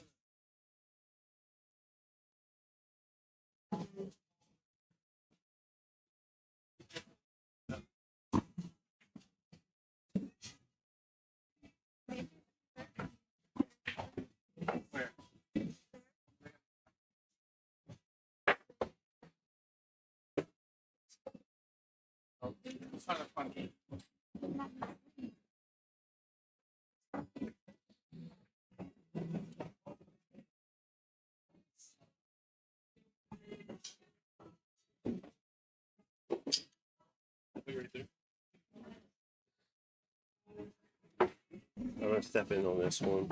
Okay. 'Cause I know Pete. No, you can stay over there. Just, I'm gonna take a break. I know what this cat. Oh, nice. We'll be locked in there in a second. Travis, Pete, give me just a minute. Get some info in here. No, step in. Okay, fine. Then you get started. I'm gonna take a bathroom break for about an hour.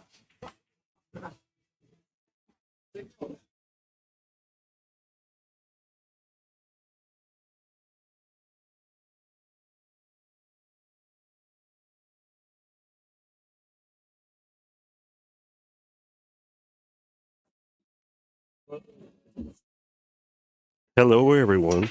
Greg Jensen's coming back to the commentary booth here after playing my set.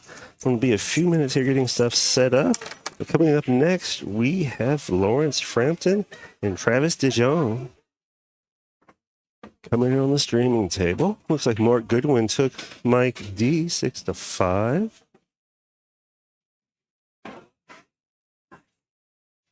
From what I'm being told, it was a pretty strong showing.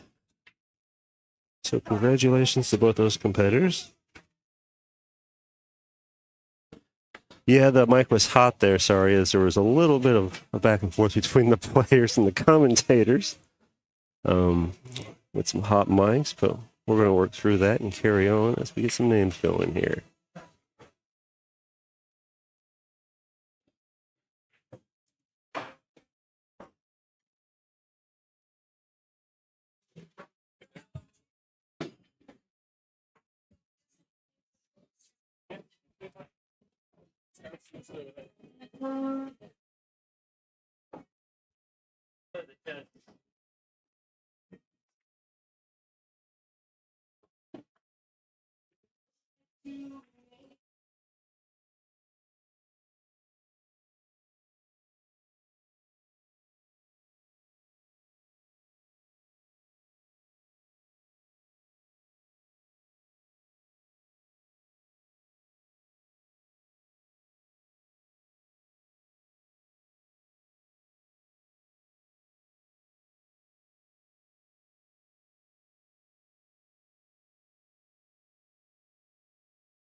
All right. Get the players warming up at the table here. Pete Frampton warming up right now. Lawrence Frampton Jr., but we all know him as Pete.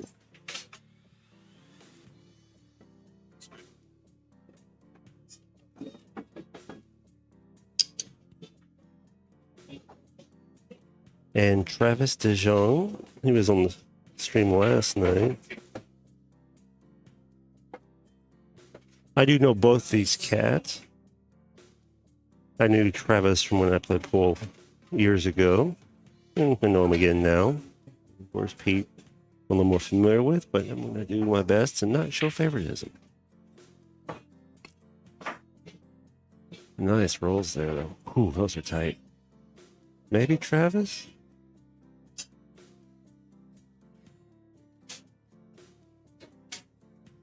No, they decided Pete. They decided Pete.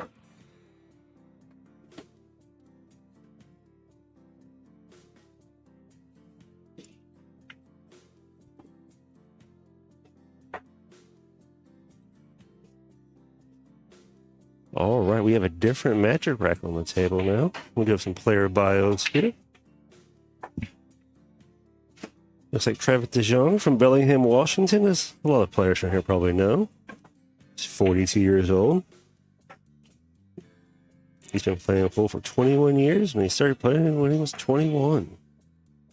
A lot of these players today starting to play in their 20s.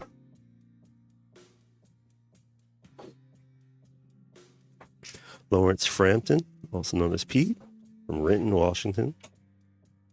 Lives in Oak Harbor. He's 48. He's been playing for 13 years. Started playing at 35.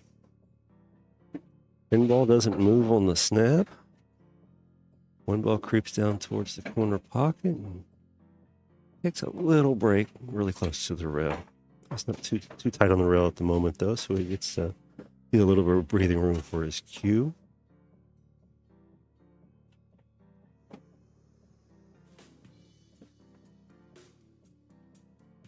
Look at this one on a long shot, running up the table, grip to the pocket, tries to cheat it from the outside edge a little bit, but doesn't really get a lot of payment. Maybe he was dropping a safety a little in there. Looks like we do have the 4 ball slightly in the way, but Travis will maybe play some rail with a little bit of bottom here and get it carrying through. Oh, doesn't quite get there. Put that a little loose. Pretty sure he'll tighten up here once they figure out how this rack's going to play. I think we're going to see Pete come through the top of this and try to get out 2 rails to the 2 ball, but he bleeds through past the 10 and gets a look at a cut on it. Come up the long rail back down the table, and you'll be looking pretty nice to keep going.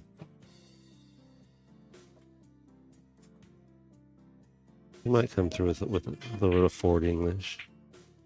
Yeah, he does. Don't get cooking it too much.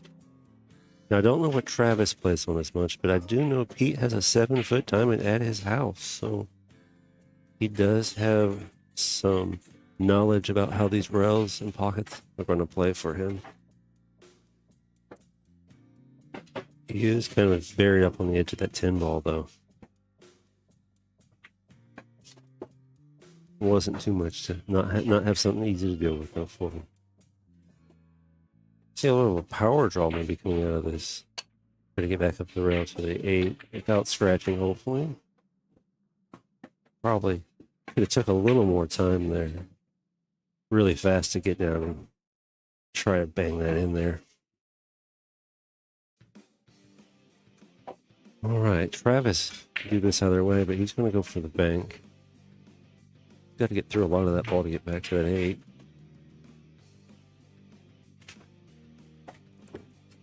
Okay, he was going to accept the angle that it gave him on the stop shot.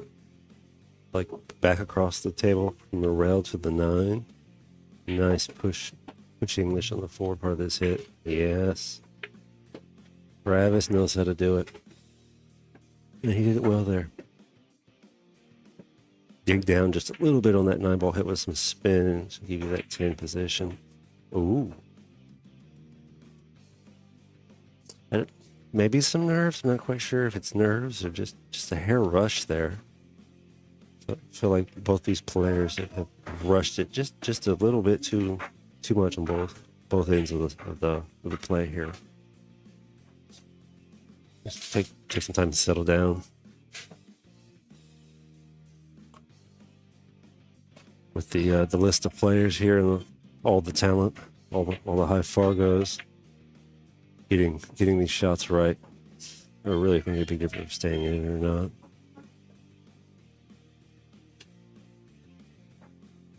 Travis might hold this in the bottom part of the table, but I expect him to come through the cut, back up. No sense in trying to shoot across the side pocket if you don't have to. That's a nice drift. Nice carry on the English to get over that side of the table. Hurt with that side pocket a hair, but it looks like a nice shortcut. And there we go. Travis likes the way that finished up for him, I'm sure, and that's gonna help him settle down a little bit. I don't know Travis as a real fast player, a real let's do a whole bunch really quick. He typically likes to settle down into what he's doing. All right, so we'll go back here since Travis is at the table. What he did fill out of his bio, we didn't get a complete filled out form here, but he gave us a little information. He his favorite table size is 7 foot, and his favorite game is rotation. So he's right. What he's right down here is in his wheelhouse. He's right there today. You want it, Travis, and Jay, you got it. You played strong last night with 9 ball, and well, you have an opportunity right now at 10 ball on the live streaming table to keep that magic going for you.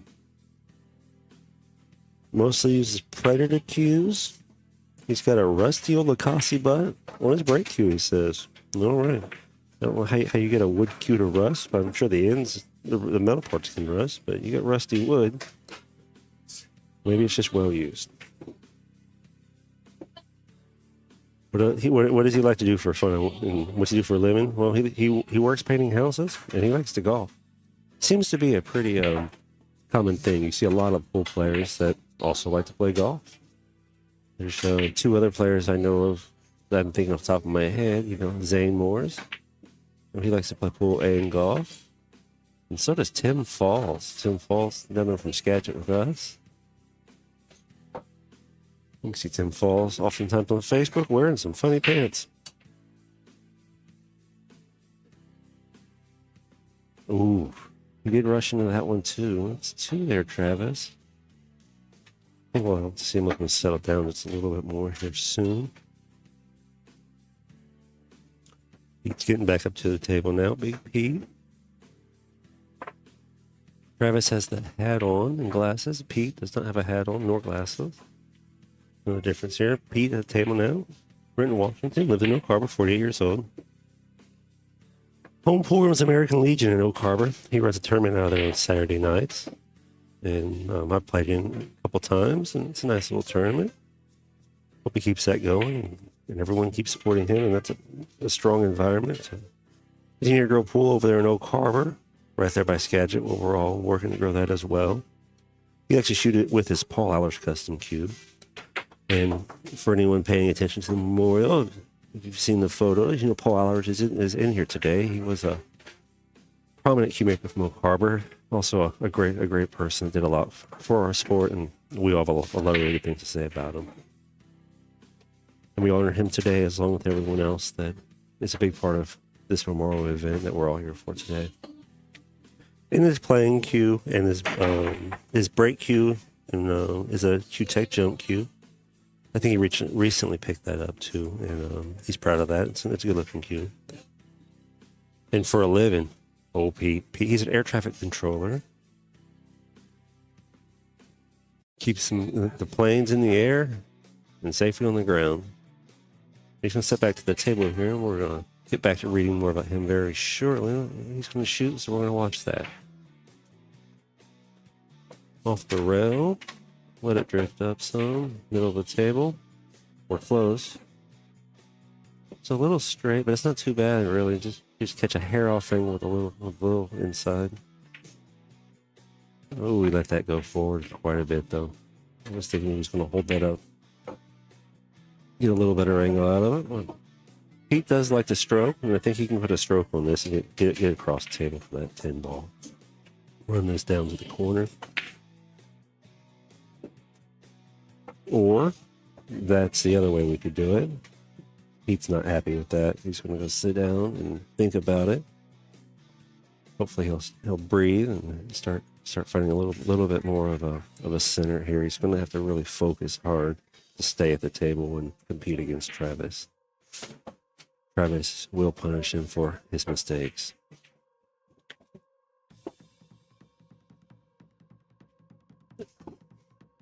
Travis finishing up this 10 ball here. Nice. He barely got that in there, though. That was a dangerous side of the pocket he caught there. It could have easily bounced over. Most memorable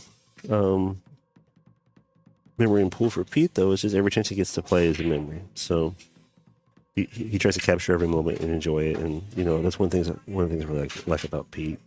We talk a lot. His best career achievement, he says he's still working on that, but he's done a lot from what I know from him, and I hope he keeps going. Who is his coach and mentor? Paul Purdy. He says has been one of them, and all the people in Oak Harbor, pool players who keep working together to build a strong community there. He doesn't have any sponsors at the moment, but just feel free to contact me. He'd be happy to speak about you and continue to promote pool and your brand. So if you have any interest in Lawrence Frampton Jr., and he has a great voice for pool and is doing a lot to grow the league communities and everything else. So reach out to him. He got a nice break there. He's got a good look at that one ball. Just let him settle down here for a minute.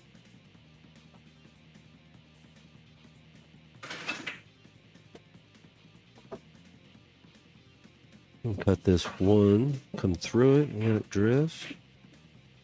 A little short in the pocket. Just, again, a bit rushed on hitting the ball there. I know Pete's probably going to hear this later, and maybe he's going to glare at me. Maybe he's going to take it with a little bit of salt and find a way to focus and calm him down. Travis up there with his hat.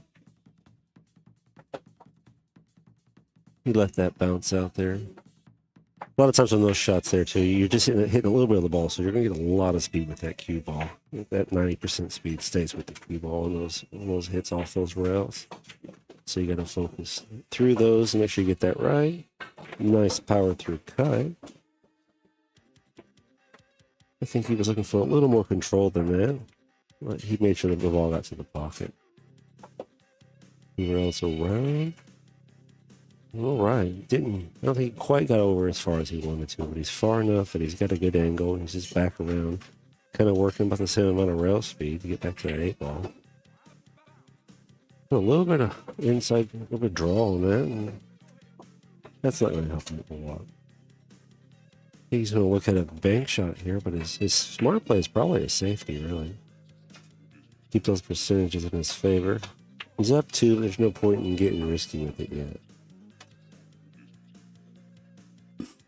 Put it out to Pete. He might have to start getting a little more aggressive and try to get a better opportunity out of the table. It looks like he should play it safe and just get back behind the other side of that 10 ball, but he's going to go for that power bank shot. Really drive through it some there. Yeah, it's dangerous. You get the double kiss. Sometimes you get lucky, though. It ran out of gas on him. Travis has a really nice touch stroke. I've seen him use that to make some pretty nice cuts. So here I expect him to do that. Just put that touch stroke in there with just a little more gusto off the touch.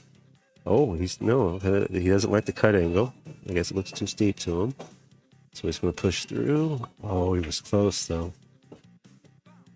Went for the bank. He was close. So get Pete opportunity here. But Pete might come just to the hair of that back angle on that. Yeah, there he is. Yeah, just a hair on that back angle. Let the natural tangent line roll carry it over to his position. Came up a little steep. Stay in just a hair longer, finish that stroke, and have a little better position, I believe. See there, he was really close there to staying down in that shot.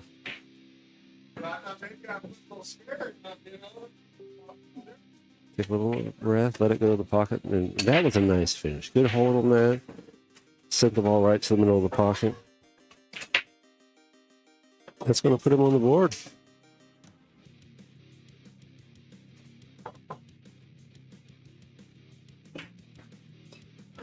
And I want to bring up too, I was up front earlier after my last match, and Scott Smith's up there raffling off his cues, and he want to let everyone know that he's got his raffle going up there, and 100% of his proceeds are going back to the community.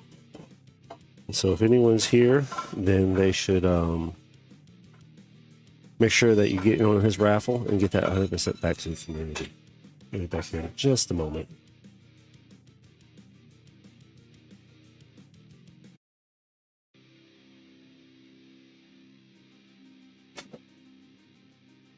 Yeah, just confirming it is 2-1 in Travis's favor right now.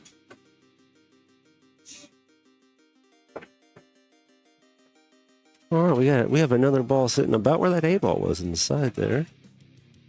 Looks like Pete's got ball in hand. That might be the 4 ball from what it looks like to me. It was an 8 ball before, and now it's a 4 ball.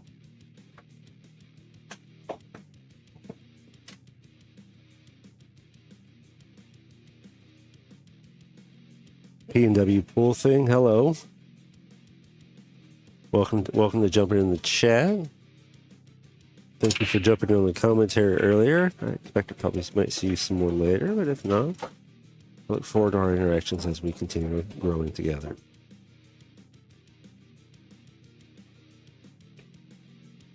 He's coming into this 4 ball, drift up the rail, came in a little light. Doesn't like it too much. I think you might look at a bank shot here.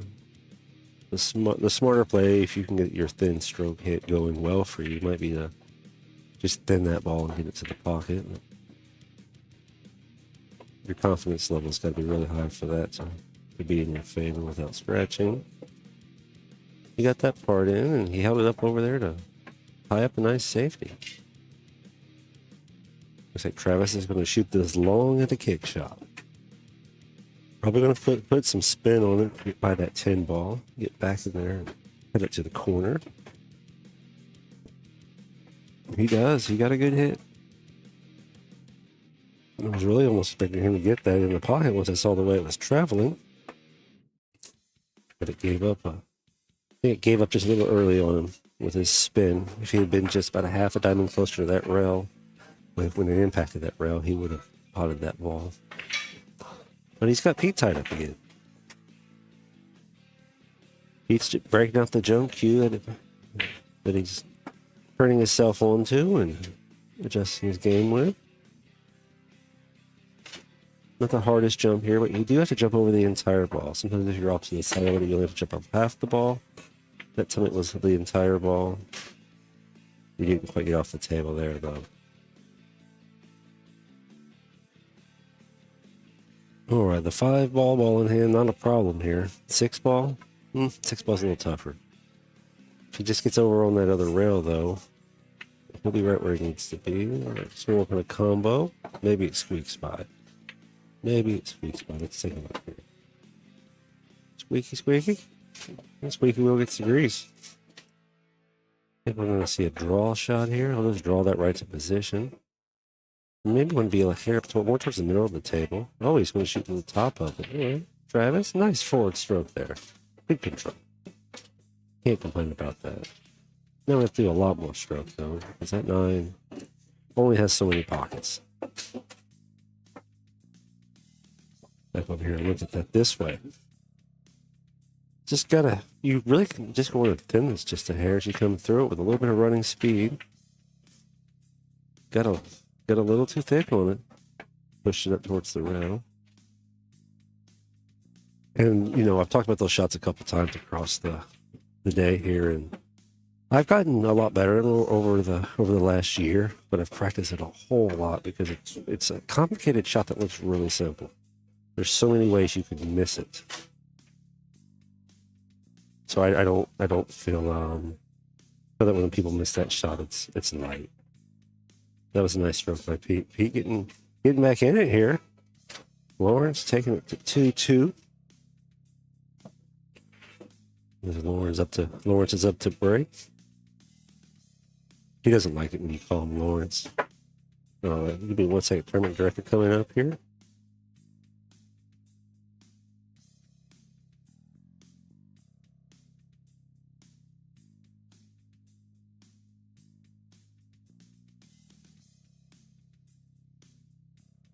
All right, yeah, they were doing hanging up some memorial signs up front and having some situation keeping them tidy. And I got some zip ties that help them remedy that situation. And we'll move them back in here. Pete got them racked, and Pete's going to break them.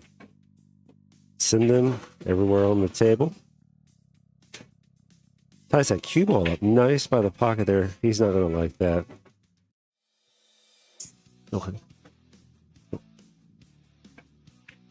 And Jesse Johnson was just over here saying hi. He's going to have to have his match, and he said he'd like to come back over here and get back in the action on the booth, so I'll be happy to have him. Two people bantering. It's a lot more entertainment going than one person. Different ideas, different thoughts.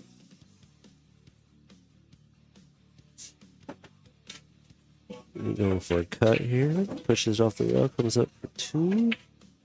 He gets the 2. He's probably going the side with this. Oh, you'd say hold it for the 3, but he's really going to have to kind of dive in here and probably put a nice little bit of draw stroke on it.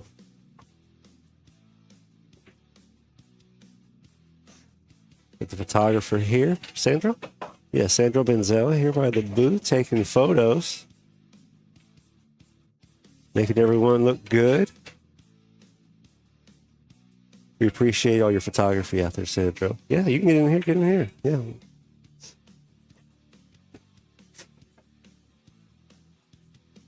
Getting Sandro in the seat here. I'll get his mic turned up for him here as soon as he gets that headset on. Whichever left or right, whichever way. You can flip it around if you want it the other way. You good there? Does that work? Yeah. Does that work? Yeah, that works right there. Hello, Sandro Benzel. Yeah. Welcome to the booth. Oh, thanks. It's You're Greg Jensen. Yeah. Yeah, nice to meet you. Yeah, nice to meet you too.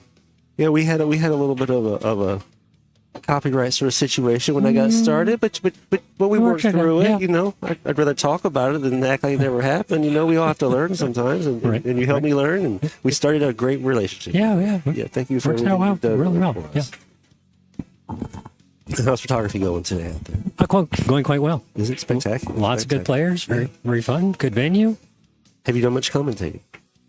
Not lately. Not the way you have in the past? I've got a couple times. Yeah. Okay, great. Spectacular. Yeah. Always like to check and see where someone's comfort level is when they step in. You know, you don't want to make someone too nervous. Right. But a veteran like you, not a problem. I don't know if I'd call myself a veteran. You're a veteran in photos. Yeah, that. You know, Patrick's up here too. He's right there for you. He says, Patrick "What's up, Nick?" Sandro?" Patrick Oh, Nick. He's out hey. there listening, giving us Yeah. some feedback, doing a little bit of checks and balances for me too, trying to bring us all up. And you know that guy's a good commentator. He really is. He's doing a lot for the sport. You know, and we were talking the other day, and you know, he pretty much said to me, he's like, "Hey, we might be in a pool competition, but we're not in a commentating competition." Right. Yeah. So let's help each other out, and let's bring our sport up together. And appreciate you for that, Patrick. Giving you props, brother. All right, we got the match going here too. Yeah. Looks like Peter Frampton's out there on the 8-ball. All right, we call him Peter. That's right. Yeah, we do. You can call him Lawrence, but he might get angry. And there's a reason why I've nicknamed him the Bully, PTB. Not because he's all that mean. He's got the size, he's got the look. That's true. He does. That was very nice how he went. Actually 3 rails to get there.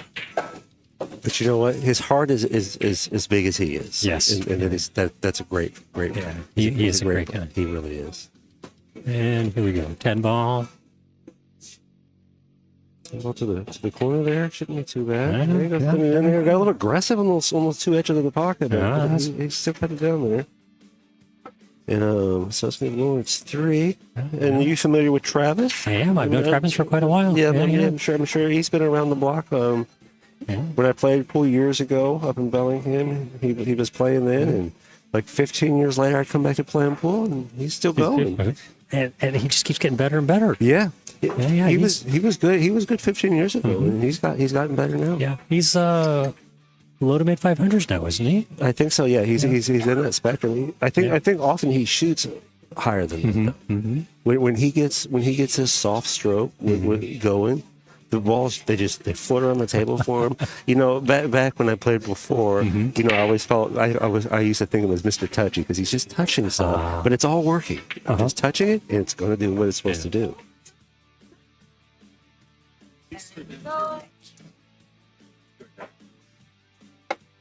And you know, you can see here, you know, Pete's already working on doing some more of his bowling.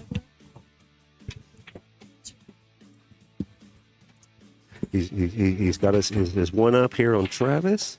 But I don't think Travis is going to accept it. I think he's going to get up there and start operating on the table, looking more and more at some conservative play. Because these tables, they aren't accepting a lot of fast-paced play. And if you're getting out of position in anything, you really just have to start focusing on safety. Yeah. Control the table, get the win. Gotcha. So I see you've got 2 cameras here. And do you switch between them? I do. That's the table too. The side camera seems to be giving us the better action that we can see. As you can see, there was a little bit of improv installation on this stuff because I did just yesterday afternoon. But it's up, it's functional, and it looks good. Yeah. So I'm looking at 2 screens here. What do the viewers see? The viewers see the screen on your right here. Okay. That is the software. No, I'm sorry. The viewers see the one on the left here. Okay. We see the one on the right is live. There's a delay between the two. Okay. It's pretty typical. It protects for the people that don't do the good things on camera and stuff, so they can block that sort of stuff. Yeah. So it looks like he's kind of straight on the 3. Do you think he's going to follow for the 4? Oh, he's going for the side pocket. Well, yeah, over here, he's going to cut that in that way. That'll give him shape on the 4. Yeah, if he comes up the table and gets off the rail, see, that's where coming back to this shot here, we get that better view of it. Oh, yeah. So that's why we found, at least in this venue today and tomorrow, that the side view is really giving us the best table layout, and we'll just go to that in view as we need to get a different look at some angles and some shots.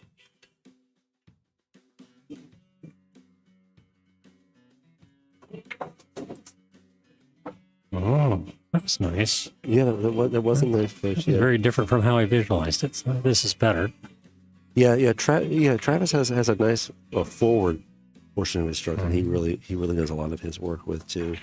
He doesn't seem to go low unless he has to, which makes a lot of sense. You get a lot more control if you're staying on top of the angle when you're hitting it.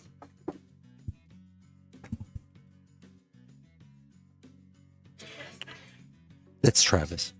Yeah. Sorry, we have wait staff here helping with the players and their beverages. And Sandro's going to be working on maybe having a little bit of his lunch today too, right here at the booth, which is perfectly fine. Sandro, Oh no, I'll wander off in a few. You're going to wander off. Yeah, okay, yeah. All right, okay. Well, we were accepting of you being here because you do so much for us. We're definitely happy to have you. Oh, thank you. I'm going to continue to thank you because we'd be. We wouldn't have the photography we have without you. Thank you. So you think he's going to kick off the side? He is going to kick off the side rail for the. He's gonna, but he let that loose, and that's with these tables being as fast and as active as the rails are. You got to be careful letting them loose on this table. They will get away from you really quick.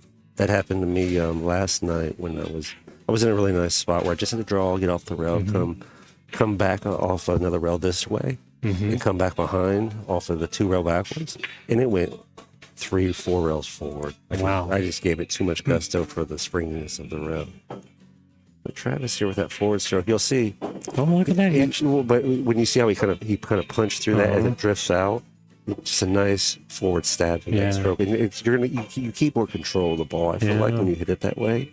See how he's pushing? You get more control when you start jabbing or driving through that draw stroke. You kind of start steering that object ball in different directions, and any discrepancies or deformation of the shot will do those sort of things too. Really nice stroke there. Very nice. Yeah. I might see him hit this thin and come back around, kind of what you saw him do there, but the opposite direction to get position on the 10 ball here. See if he does what he does. Right. Okay, he kept it outside on the ball. I didn't know if he's going to go inside to make sure he pushed in the pocket, but either way, either one would get him position where he needs to be. Right. Oh, it was a very nice game. Yeah, so he's going to tie it up for him there. Oh, very good. Very good. So 3-3. If you don't mind, I'm going to depart for a little while. Absolutely. Yeah. Yeah. Go enjoy your lunch, get comfortable, and we'll see you later, Sandro. Thanks for stopping in the booth. It was Thank you. fun to talk to you. I'll come back by later. That sounds great. Thank you. All right, that was Sandro Menzel, one of our great photographers from our area. Actually, I think he is the greatest photographer in our area, and he travels around and does a lot for the sport in general. And we will continue to thank him as he does so much for us all. All right, Peter Frampton up to rack. He was up on Travis, but now he's bringing it 3-3. He's got a good looking setup on his rack there. It's coming off. From a side break, a little more centered. Now you see him spinning the cue ball against the rail down there. For anyone that doesn't know, he's kind of cleaning it off, getting any chalk, any dust off the cue ball, so it gets a solid impact and a normal controlled rotation for play. And if you watch more and more pros or anything like that play, you'll see they do that more and more often because the higher your skill set gets, the more the minute differences add up. And so you're gonna keep tightening up every little thing the higher your skill set gets to create the best play that you can create. Now this one, I feel like a safety might be in order here. He's got a chance to make it, but then he's tied up with these other two balls that are kind of nasty down here. I feel like he might be able to hide that one up over there and slide that cue ball down behind. Just like that. Kind of leaked out on him some though. He had the right idea. A little bit too much of a aggressive hit into that. All right, Travis probably going to come in with a little bit of a slower hit. I expect to see low acceleration with a lot of push. Let's see if that's what he delivers here. Oh, he stabbed at that with a lot of acceleration. It often will do that to you if you accelerate it that hard from the start. Kind of deflects the impact timing some. We'll go rail first here, I think, on this repeat. Yeah. Drives it through, breaks them out. Looking at a 3 ball. It's pretty thin. Does it go this way? It might go by. Judge, he's going to be banking it. Call an option here, but I think Travis is going to say, no, we're not going to do that. I'm going to get up and go to work and see if I can get this table working in my favor here.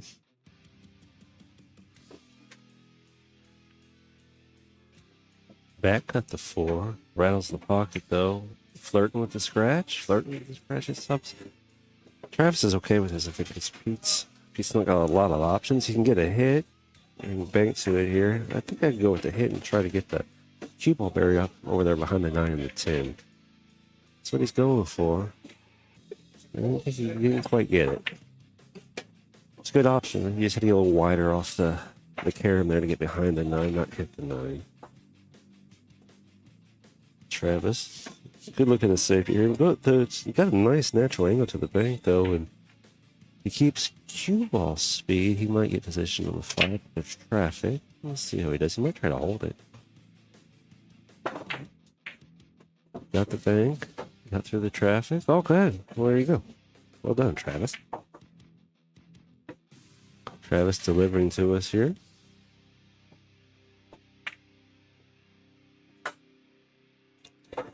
Nice shot there. Ooh, he gets behind it somehow. Mm-hmm. That's a sad story. That's what that is. You do it all right, and the speed just gets you some. That's the exact suffrage that I've had today on these tables as well. Make the shot, miss the speed by a quarter of a ball. Leave yourself somewhere you don't want to be.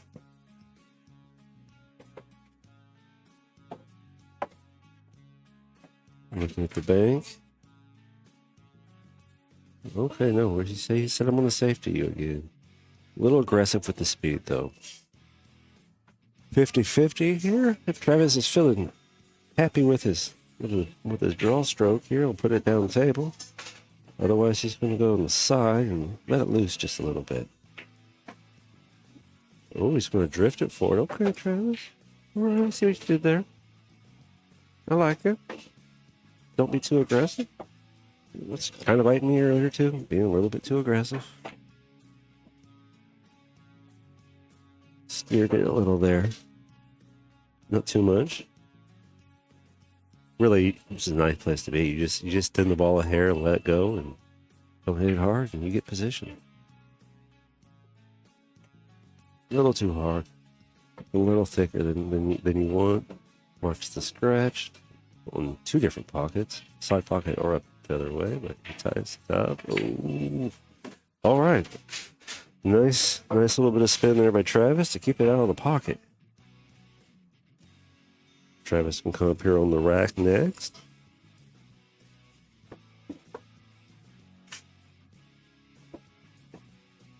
Pete watching from the sidelines.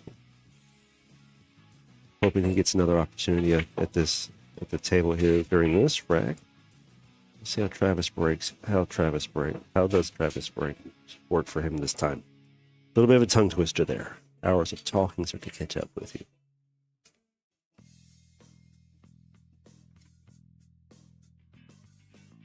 you. Coming almost straight on here. Nice power, good drift. It kind of started to bunch up a little bit back, but not too bad. Nothing went down. Balls are awful close, though. Playable, but close.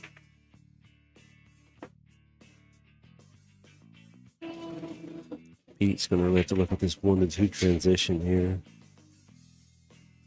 He might have to lay up for a bank shot. Unless he wants to drive through it. Come 2 rails between the 9 ball. The 4 ball or the 7 ball? That's what he was going for. I think he's got to stay down just a little bit longer on that pre-shot routine and hold that finish to execute that shot. Just increase the precision just a little bit more. The idea is there, the structure's there. I think the stroke's there. Nice bank shot by Travis. Okay, no, that was not a bank. That was a safety. Or an option. He doesn't want the option, though. He wants to let Pete deal with this 2 ball. I think Pete should be looking at a safety here with the 2. Kind of a tricky safety in some ways. I think you go thin to the outside of it, the side closest to the players' names. And then you can thin it and bring it back up table and try to bury it up here behind and pile the 9-5-4 situation.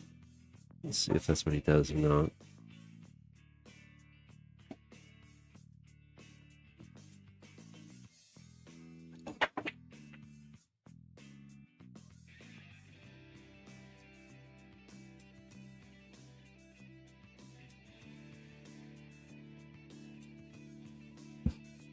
All right. Nice cut by Travis there. Flirting with that side pocket. Ooh, careful, Travis. That thing was on fire, but he got it put out. Nice stop shot. Coming through here, looking at his angle. Gonna bank it? I think he's gonna try to bank it. Nice push on the bank. Nice forward push by Travis. Held the ball. I think he got enough position out of it. Yeah, that looks nice. Nice cut up the table. Keep this view going. Kind of come off the rail. Get that forward stroke going to it. Come over, accelerate. Travis putting on a little bit of a clinic for us here. See if he can over rotate just a hair. You want to over rotate this cut without hitting it too hard. I don't think that's where he meant to be with it, but it's what he's going to deal with. He might be looking at a reverse bank here. Yeah, he gets a good part of the table here for position play with the cue ball, so he can't do it too wrong. You just got to get the speed to the pocket, then he can deal with the 9 ball. He got the speed, he got the pocket. Stay in front of the 10, and it does. Travis keeping the magic alive. Nice push to the rail, off the rail, back out to the 2. Let it line up on itself, just a little off angle. Hit through it just a hair thin, and it'll just carry itself right to the pocket. Just like so. That's how we do it, Travis. And this was a B-side battle, so that's going to wrap it up for Travis and Lawrence Frampton Jr. Well shooting, gentlemen. And I will be figuring out next who's up on the stream, and I will be back shortly.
All right, everyone. I'm going to be putting up a little bit of a break screen here. We'll take about a 10-minute break or so, unless we get someone back in here talking. Mike D maybe is walking over here.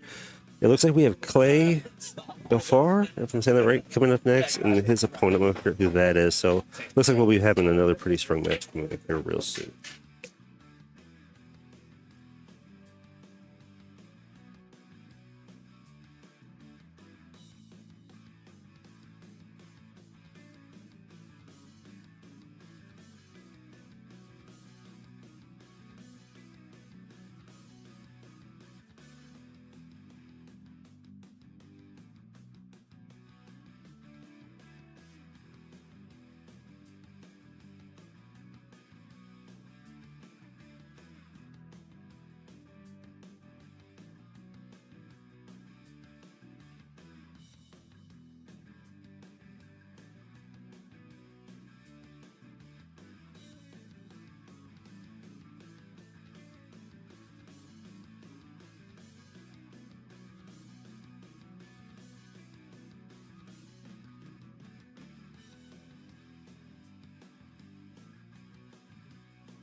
All right, just jumping in the stream here real quick. Clay is still on his way out here, and Sam is warming up. So we're just going to continue to be in a holding pattern for a few minutes here. Continue having their names up here so everyone knows who's coming up next. And once they get here on site, we'll start getting into the action and get this thing rolling forward. Thank you, everyone, for staying tuned in. And for those that have stepped away, look forward to you coming back once we get this action underway, hopefully within the next 10 minutes.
All right. Hello, everybody. And the action here is ready to get started. Clay has arrived. He is putting his cues together as we speak. Get our deal up and running here. And there we have it. The gentlemen are bringing themselves together. One of the most epic places ever, and no one knows about it.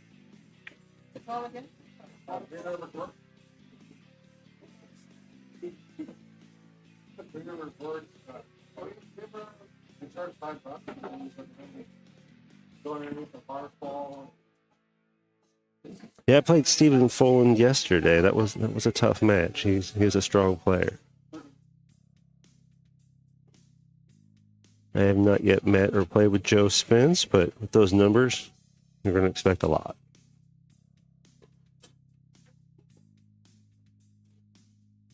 All right, but yeah, we had a little bit of intermission there. Commentators aren't too angry with that. Let their voice get a little bit of a break. And they are just working on getting themselves organized and ready to get the match started here. Should be a really phenomenal match.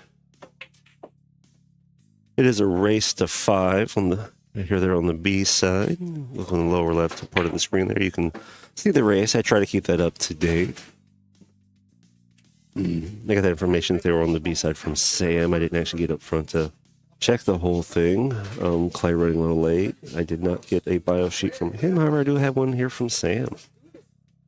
Sam Mull is a 632 Fargo. They're getting ready to lag for the break. Heard some excitement coming from them, so they're excited to play each other. Clay Galva is a 780 or 684, so pretty close. I hear Sam's Fargo is just a little bit low. James DeVee, we're talking about, says he shoots a little better than a 630.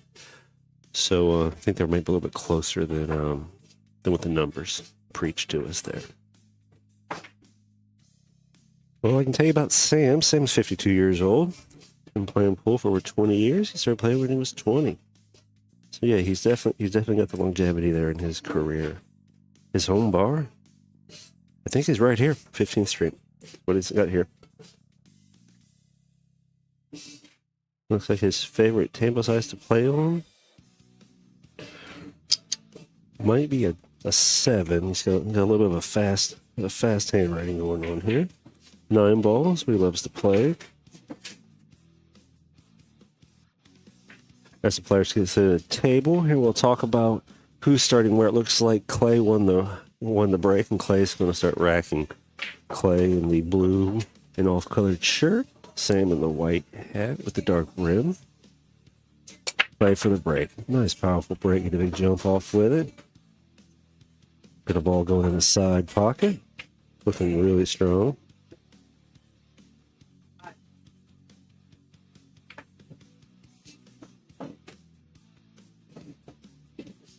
Get the magic rack, or the template rack, should we call it, out of the way. It was free and clear to get off the table, so any visual disruptions we want to get out of our way. These players are really concentrating on the focus of potting their balls. Little off angle to the right. We'll draw, get some spins that we're thinking about, but we're not sure completely yet. Getting to the next ball is going to take a little bit of work. The skill level, we're going to see a lot of ball control. Really solid looking hits that don't get too cattywampus or out of the way. Yeah, you push that tenor out of the way, get position. Nothing's going to get let out sloppy here by Clay, I don't think. You're just going to see nice smooth ball transitions. Got an open table. Nearly 700 Fargo. Kind of thinking we're going to see ourselves a run out here. Unless he misses an angle or anything like that. I think he's going to be sitting pretty good to get this one sealed up real quick here. But I'm not going to put that weight on him right now. I don't want to be a bearer of bad news, and I think I did it there. If I did, Clay, I'm sorry. going to back up just a little bit. Take a breath. Got Sam coming to the table, looking, trying to get a feel for what he's going to play. Where is he going to get it to? Coming down into the shot. Nice stroke through the ball. Ooh, got close to the pocket though. Real close to the pocket, but not too bad.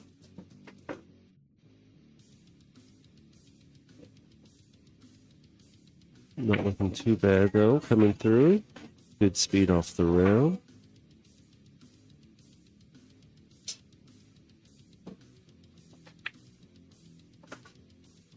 Over the side pocket here. Pretty average situation where you're just going to let it drift down. Not do too much to it. Oh, he's going to let it drift up a little bit. Keep the angle on the pro side to get to the 9. All right, we're not going to do too much more work than we have to do.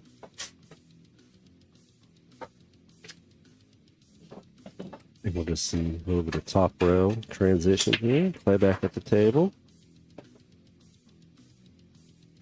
Nice transition over. Come off the rail and hold just to get to the 10. He likes it, he loves it, and I think he wants to get some more of it. Clay going up on the board early. Nice solid transition to a run there for Clay. Nice ball potting. Bam to rack. They are playing 10 ball with a template rack going out here. Template rack's going to give you the same tight rack. Same tight rack every time. Don't have to worry about loose balls or anything like that, doing things you don't want them to do. Sometimes that goes in your favor, sometimes it does not. All right, we're going to look at Sam's break here. Nice bit of power coming through Sam's break. We drop a ball in the top corner pocket. He gets a little bit of a look at that one. He might be buried behind that edge some, though. Want to keep working on it some there.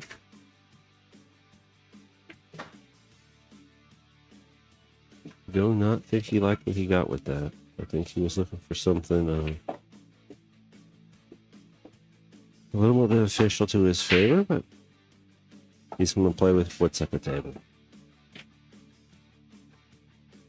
Play thinking about it twice. Nice alignment. Look at the alignment play. That's solid alignment. Off the rail for a safety.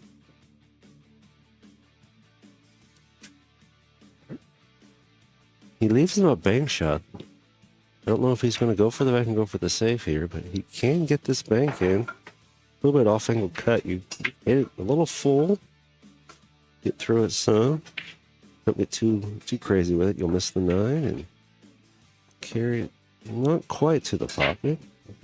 Play's gonna take this and he might start running with it. It's all about position off the 1 ball at this point. Get the ball tied up by the 10 there. Might try to break that out here. We'll see what he's going to do with his stroke here. He's not going to do that. He's going to play past the pocket. Try to come back up the table.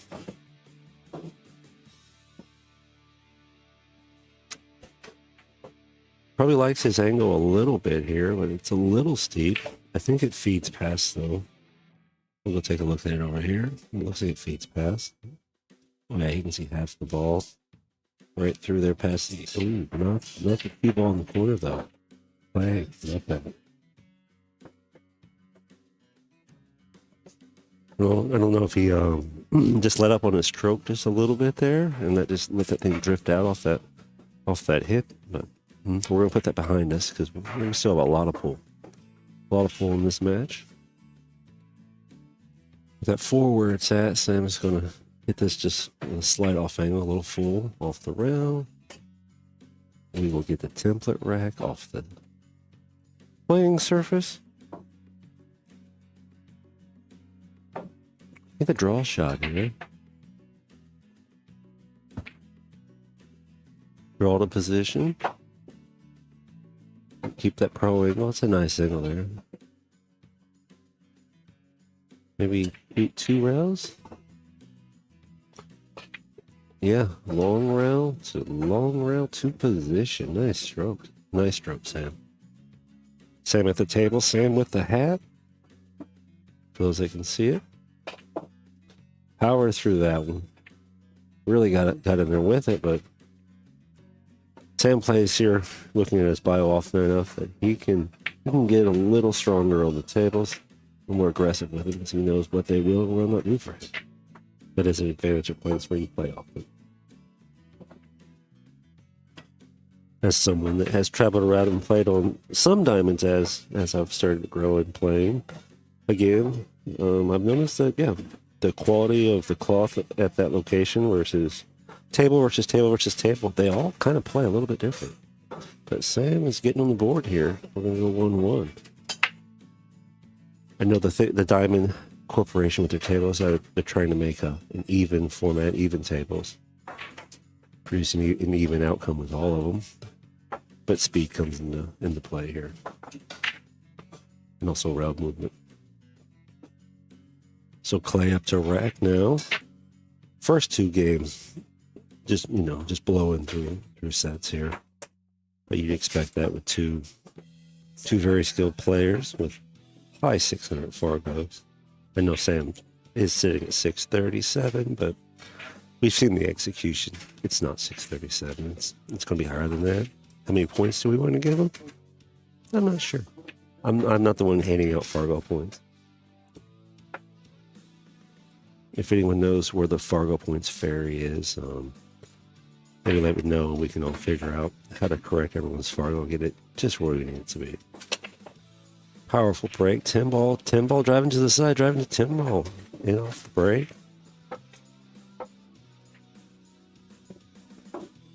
However, I believe that is going to be spotted. He's going to spot that 10 ball back on the table. If I'm correct, why is the 10 ball not going back up? I think they're going to continue to look at it here and have to figure out for themselves. I am not the judge. Maybe he just leaves it down until his opponent gets back up or until he finishes racking.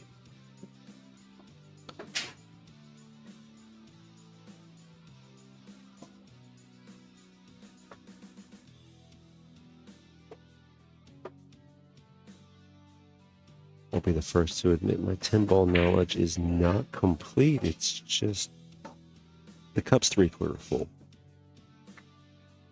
It's full enough to drink from, but let's see what happens here.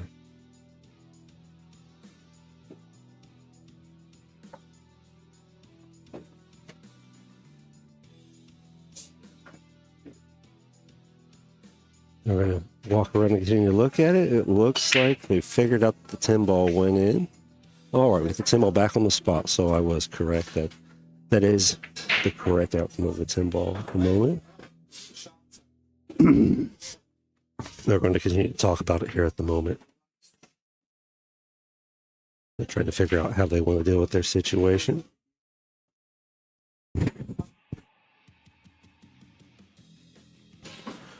I'm over hearing a little bit of noise about possible re-rack.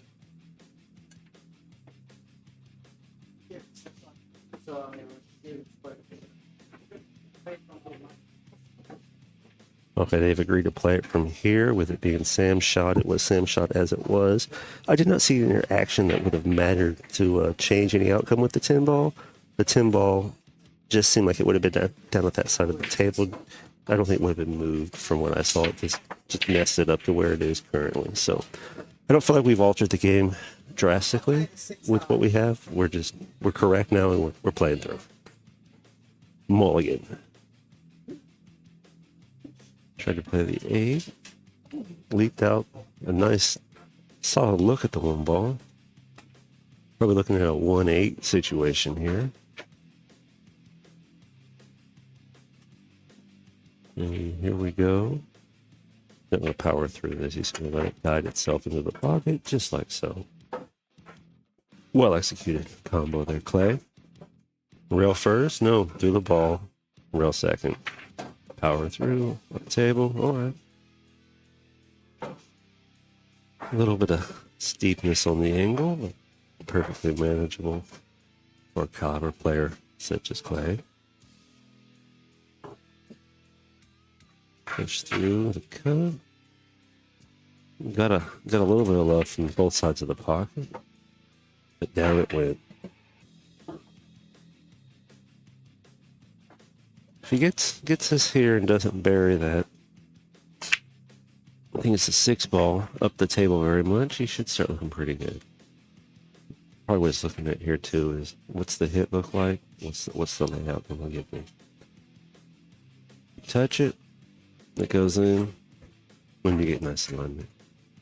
Maybe the hair draw here straightening up for the 7-ball. Look at that. Beautifully executed Clay. I think maybe maybe a little draw shot here. You gotta be careful what the 10's gonna do. It's gonna rub on the 10 potentially, maybe, unless he counter spins it. Clay looking at it. He could power through it. He could. I don't know if he can really do a whole lot with it because there's not a lot of angle there. Let's take a look at it from this side. Okay, I'm going to hold it off the 10, let the 10 push over. All right. It's a solid shot to do.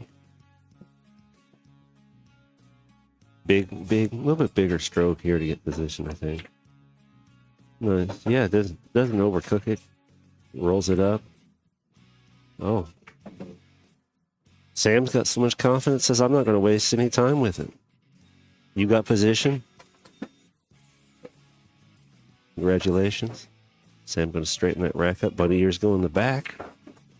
Those tabs in the back. That rack is a template rack, but it's made for racking all 3 types of standard traditional pool. 8-ball, 9-ball, 10-ball. So those 2 little tabs in the back that are going to hold those rearmost balls in your 10-ball rack. Get everything nice and tidy.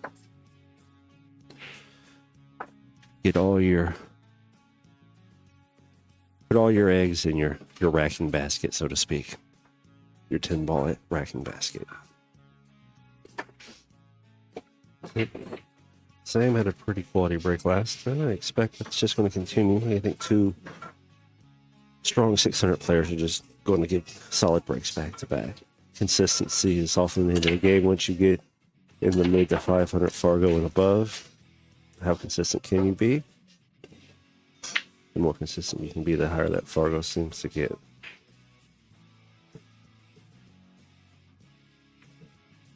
Good look at the 1.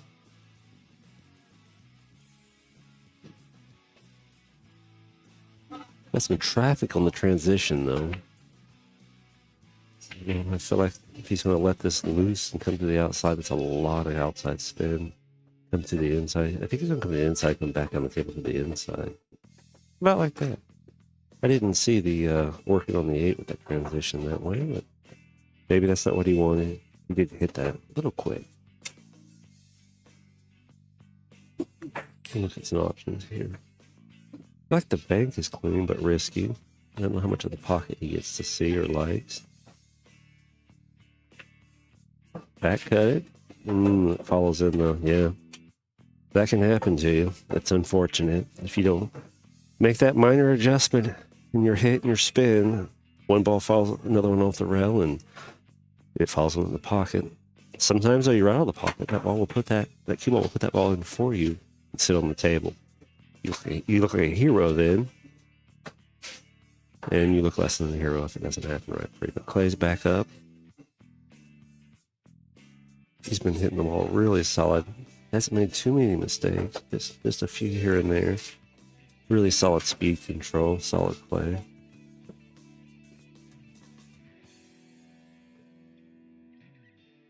You can hit this thick or thin and get different outcomes with it. He went just a thin with a nice roll. So 6, come through it, come maybe past the backside of the 10 here and get right to the 7-ball. Just like that. Watch that pocket. All right. Sit nice. Nice drift, nice off the rail. Draw shot here or forward shot? Let's see how he does it. Nice draw shot. That's what I would expect. That's what a lot of players would do there too. It gives you a good angle to get to the 9. So I have to transition probably one rail deep onto the long rail to the 9. Whereas, okay, no, he's going to shoot at this side. Okay. I guess he's got a lot of confidence of shooting so close to that side pocket that he's not going to have a negative situation. That's not going to affect his outcome. A little bit of maybe top push just a hair to the rail, bounce out like that. Yeah. Textbook. That's what we'd call his execution there. Gives Clay another. Clay's coming through nice and strong here. Race to 5. 10 ball. Really stringing racks together here now. Transitions are really clean. Balls are going in really clean. Clay putting his rack together. I'm hearing more and more about that we are transitioning to 10 ball being 2 and 3 in the back corners. And so it looks like he's adhering to the standards that we're possibly adjusting to overall. 1, 2, 3 on the corners. Ready for play.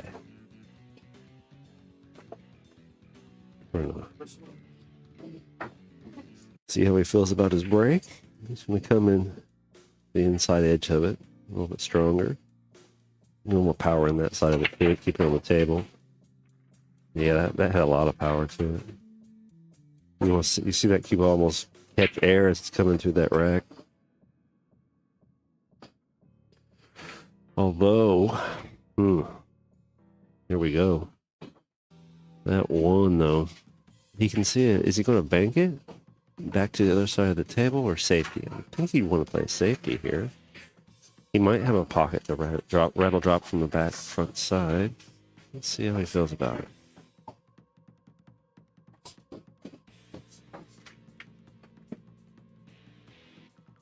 He's looking for the nuance, get a feel for it. Either shot. Okay, say just call the side just in case from what I can hear from there.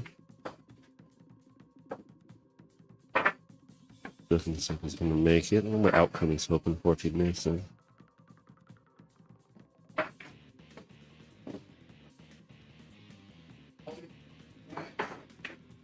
Decent play, questionable, but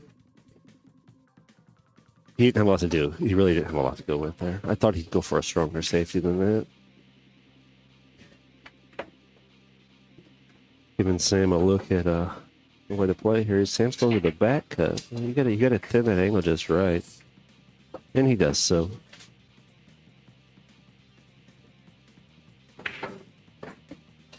It's looking tidy on the 2. The angle supports a draw to the 3. Yeah, nice drift. Just manipulate the tangent line. You don't do very much, and he didn't. He just executed it correctly. Kind of straight for the window of the shot here now, though, but he hit it back up off the rail. He got some love there from what looks like the 7 ball. Kind of a long shot. These shots are some of the harder shots on pool, actually. They don't look like they should be very hard, but the cue ball has to float. You want to hold it. You start doing too much to it, you're going to carry it in or out of the pocket. Your mind wants you to do more to it when you hit those shots, but you just have to say no to yourself and deliver it often with just a little bit of a floating cue ball. We'll push through this off the rail, I think. Carry it up. Beautiful. Looking solid from here. You don't have to do too much. Speed's one of the factors here. You can get a little close to that side pocket with this shot. Don't know if he's going to play the rail or just the speed. He just played the speed. That's probably the safest move. You're going to stay away from the inside of that pocket. You scratch at this point, you're going to get Clay another W. He needs to get this rack here to stay in it. Short race to 5. You don't get many opportunities. I think really here the alternating break is the saving grace between these two players at this level.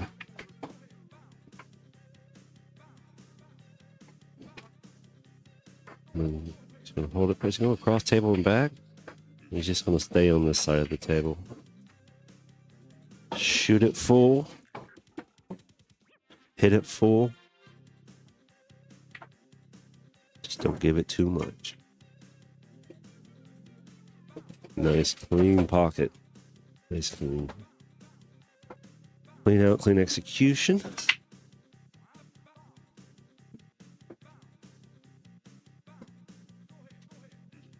Going back in the Sam's attempt to rack here. Now, a break and run here would do a lot for Sam.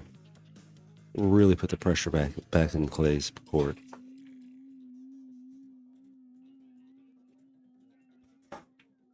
So far, watching his execution, he looks perfectly capable of a break and run too. It's all about the break, especially at this level. The tables are playing good. The players are in stroke. You get the break working, and it's going to do a lot for you. With the alternating break, though, you're not going to run away with anything. But every break you get that you keep, that you put a point on the board, it's going to help you get there a little bit better. Punish your opponent for their mistakes. That's not one of the options that I think he wanted there. It's a chance to get Clay at the table. Clay looking to probably, stay at the table here if you can. It's a lot of off-angle shots working up there by that 9 ball. I don't think the shots are a situation as much for Clay as the nuance. I think that's what you can start looking at here. So the 10 is close to the pocket there, and it's in a zone where it can be made various different ways. I don't know if he's feeling vigorous with it at this point. A lot of players so far have not been very gung-ho for early 10s. They've been playing their racks out because the percentage of that 10 is oftentimes low when you start comboing and carrying balls. And you make too much of a mistake, hang it deeper in the pocket. Your opponent gets an even greater chance of making that ball in the lead.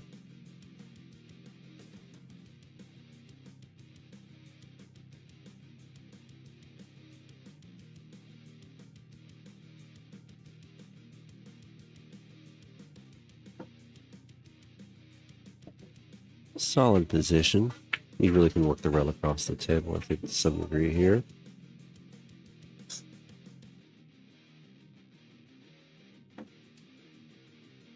You can hit the ball full. It's at least enough to help him. He's going to safety with it, though.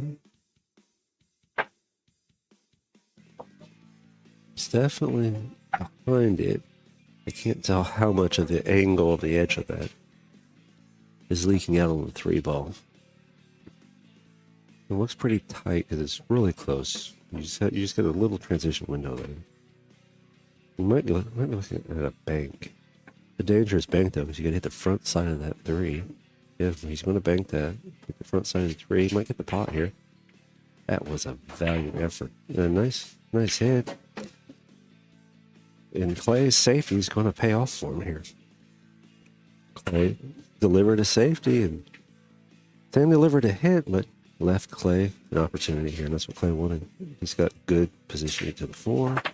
So, oh, what cooking? I was expecting a little bit of a lighter play than that. Now I'm interested to see what happens. He might go for the 10 here. He's looking at it. He's calling the 10. I believe that's what he did.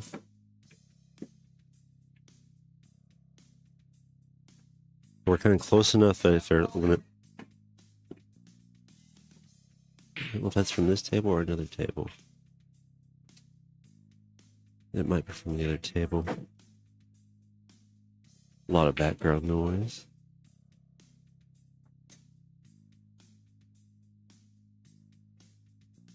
No, he was going for the 10. He got a good hit on it, too. He moved out of the pocket.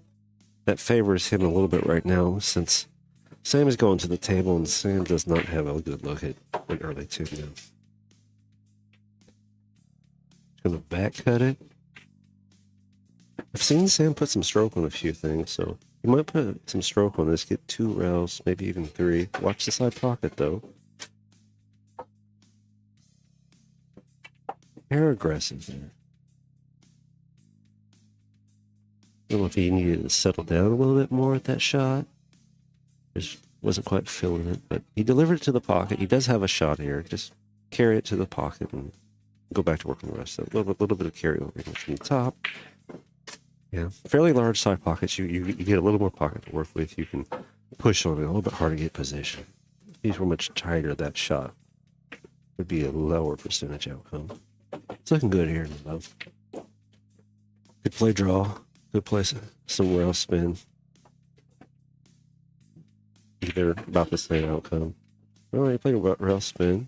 Oh, a little fast with it. And the same thing here too. Maybe about half the speed on this hit with the cut. Come dead on the ball with the hit. Ball rail timing potentially. He might go rail first. I think ball rail. He went ball rail. Let it push that tangent line out further. You're not going to scratch that way. Nice finish there by Sam. And ladies and gentlemen, we've got some action starting up here now. 3-3. Clay and Sam going to 5. Clay at the table racking. Clay's had a pretty solid powerhouse break. His ball transitions, I think, have been a little cleaner than Sam's have so far. But Sam's been delivering to the pocket really well.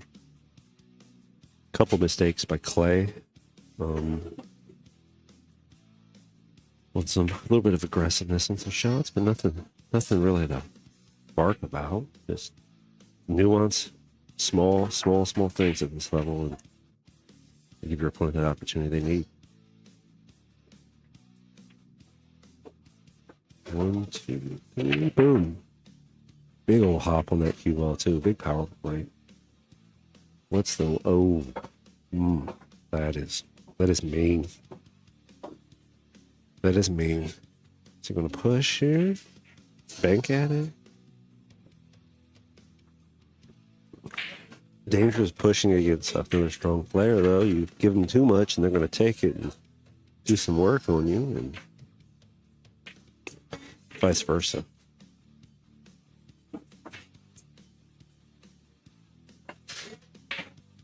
Alright, coming past it maybe? See just enough of the edge of it? Okay. Nice save. I think he's edge to edge here. One ball in the side pocket maybe? So Sam want to go for that? Don't know what Sam thinks about it, but he's got some opportunity to work with it there though.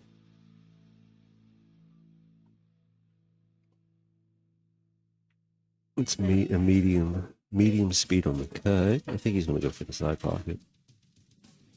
He's going to get a little more speed to get back to the 2 though. Okay, didn't work out for him, and he leaks out a very viable situation for Clay. Okay, we got no balls touching anything. Couple of tighter transitions, but nothing that should be easily alleviated by a strong player like Clay. One ball to the side. Looking solid. 3. A little bit of draw, get position. Gotta work a little more than we want to for the outcome here to get a solid lead, but nothing unreasonable, just speed of the second. You know, it's well played. You don't have to try to hold anything there. You just time how fast you're going. Held that there just a hair, but you perform it nicely. It's pretty straight on the dead angle on the cut, so it's just going to slow down for him. Up the rail, a little bit of speed. Yeah, it's a little tougher. Percentage just went down quite a bit. Position gets there pretty easy, no whether he banks it or whether he cuts it. It's just the potting now. The pocket on the cut gets smaller. You get less of the pocket, about 2/3 maybe. Full pocket if you bank it. It's all about just having the angle. Maybe No problem. We're stuck back on the wrong side of the angle. We're doesn't feel like a pro side to me, looking at it this direction. You know, we have to see some stroke going here. Oh yeah, it's those pockets. Don't accept them if you're not dead on when you hit them that full, that firm. Ran into that a couple times since I've been playing here as well.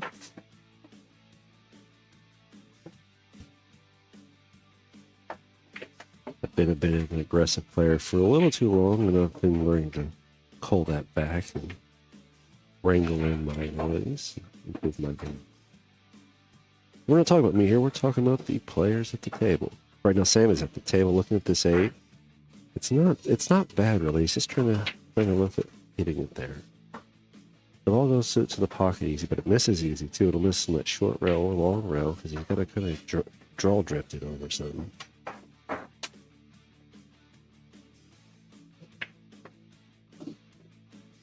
Didn't I don't think he quite got what he wanted there, but he could drop this inside if he wants and go all the way down too, but that's just too much.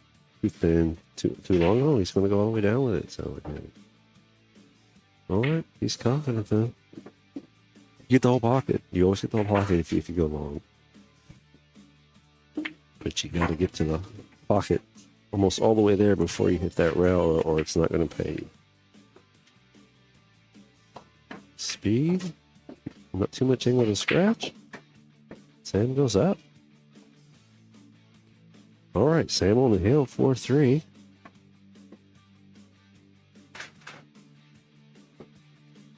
They are moving along here.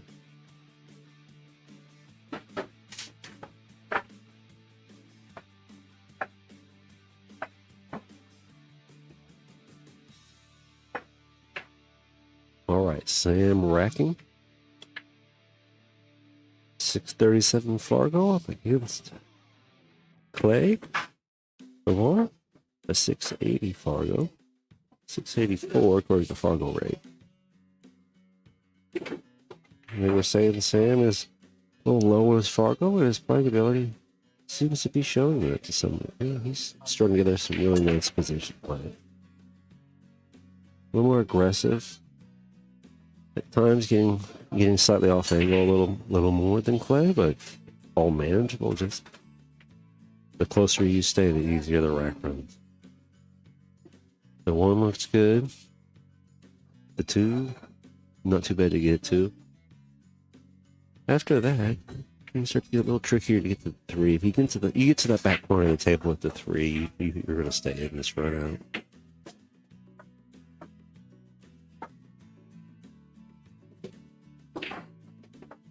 I was expecting a different approach to get to the 2. I thought he was going to come up, tuck it up closer to that little rail, carry over around the bottom of the short rail to get back to the 3, but he went this direction. I don't know if he gave himself enough room or not. It looks real close here, coming across the face of the pinball.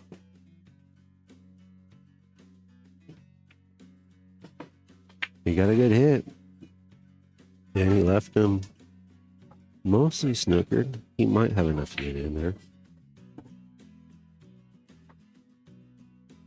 Dun dun dun. Plays at the table, so we're going to root for Clay right now. Clay, show us what you got. Can you spin it to win it? Are we going to see some mass say? He says he's going to bank it. Okay. Don't get fancy with it. Go with what you know. Ooh. Ties it up back there. Might get through there.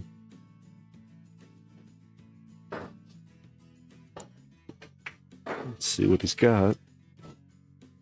If he can get through there, I think he's just going to be looking at a safety as well. He's down on it, so he's got room. But he believes he has room.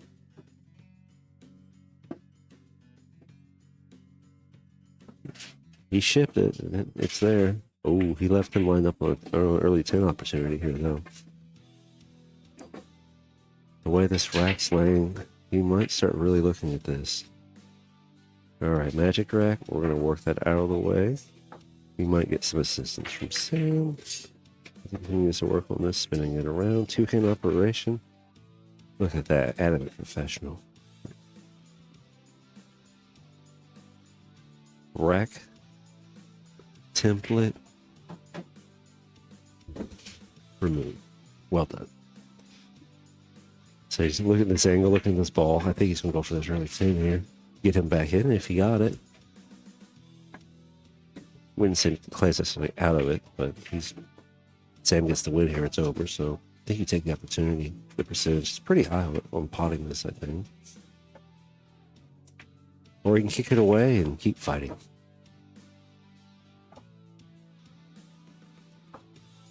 I don't think he wants to keep fighting this, though. I think he wants to make it a reality.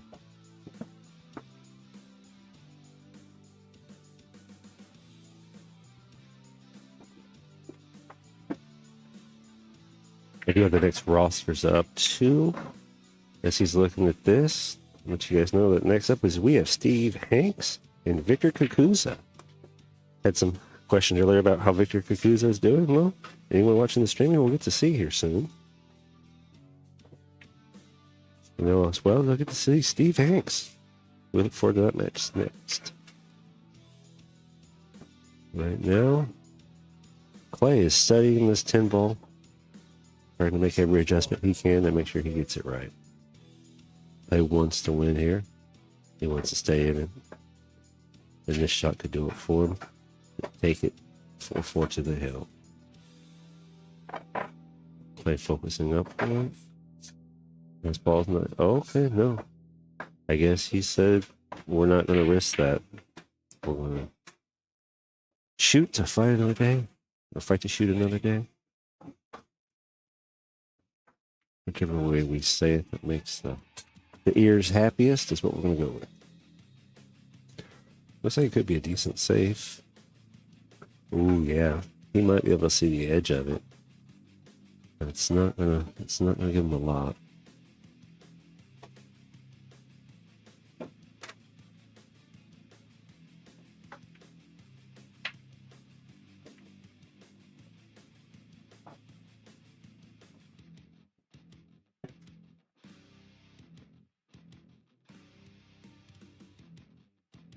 Keep transitioning back and forth, taking more and more looks at this.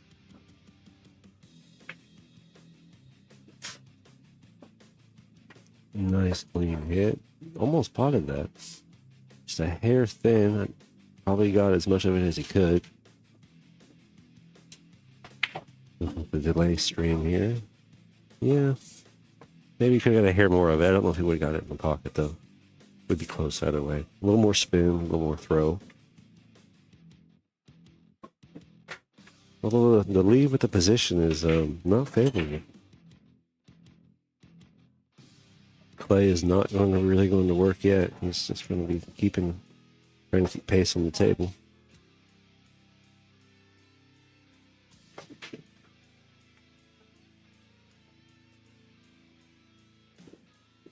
think he's a little too close to both those balls. I'm going to start jumping. Especially when he doesn't have to. Definitely looking at some spin, more than likely, or working with some rail compression. Heavy rebound.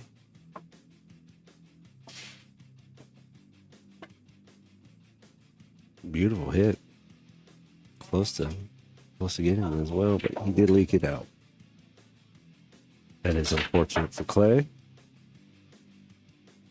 But as we've seen across the last few days here, these 7-foot tables aren't always as easy as they appear they can be, especially the diamonds.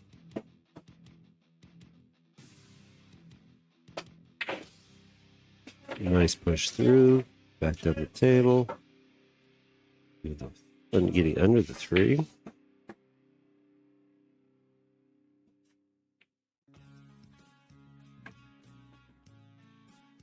Up 1. You're going to go for the combo. He puts the speed on it. He might be able to bury that cue ball behind the 8-9-4 situation over there.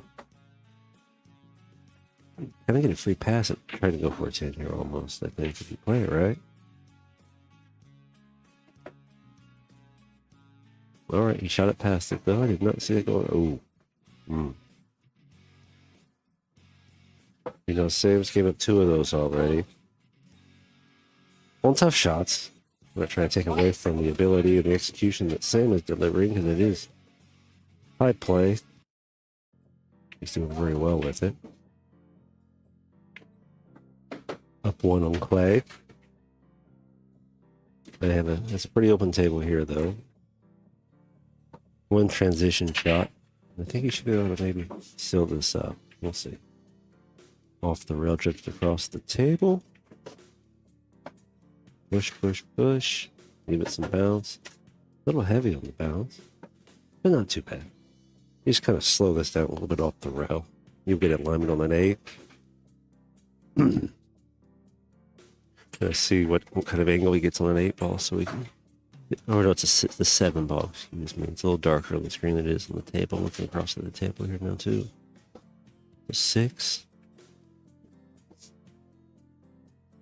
Pocket speed or a little more. No, he's going to transition through. All right. Also not bad. He's going to look at it, but now he's going to be shooting from the top of some trees.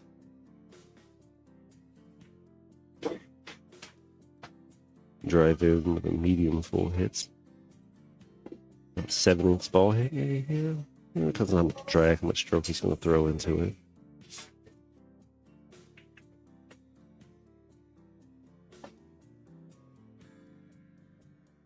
He might consider even a little bit of a draw shot here, unless he thinks he's going to get up and not get too much forward momentum off of the 9 hit. Looking at the angle, he might run into the 9 as he cuts that 7 down table.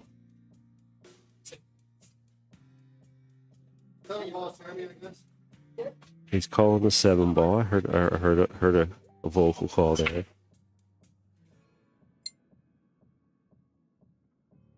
Might be looking at transition here. He's got a little bit off angle going to the ball. Oh, he made both of them. Well done. I did not predict that outcome in whatsoever. Spectacular job, Clay, to get into it, to take it to the hill. Look at that execution. I guess that's how you get a 684 Fargo, Clay. You execute, you execute, you execute.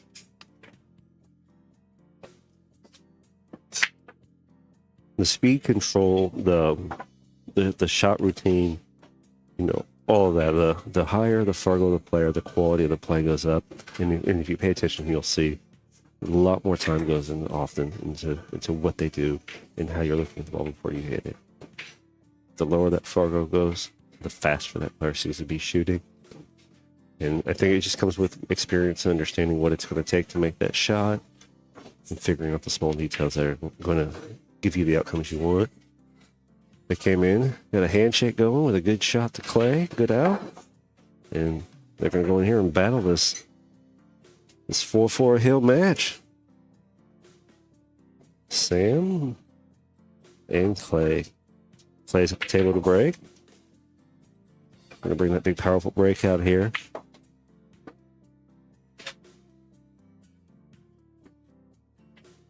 Sure we get chalked up nice. No miscue here, because we want to try to get the click. Boom. We're in there. Down. One's a little steep. Little steep on the 1. 2-3 combo, I think, is what he might be looking at if he makes the 1. He could bank it. I don't know if he likes that idea. It's tough to play. You cut the 1. You get it rotating through the rail. You speed it just a hair. Come back across the table, come off the rail. You might even come back across for the additional rail to come back to the position. That 1 ball does have to travel a long ways to get to that pocket. It has to stay straight.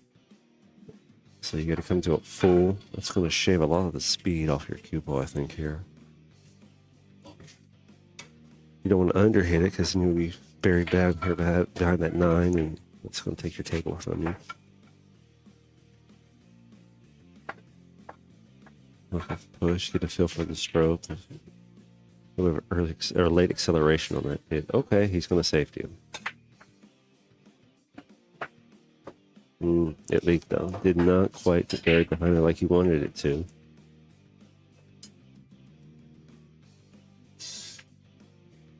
I felt he had a decent potential if you felt confident with that long cut, that the cue ball would stay a little bit hidden from that one ball if he missed the pocket.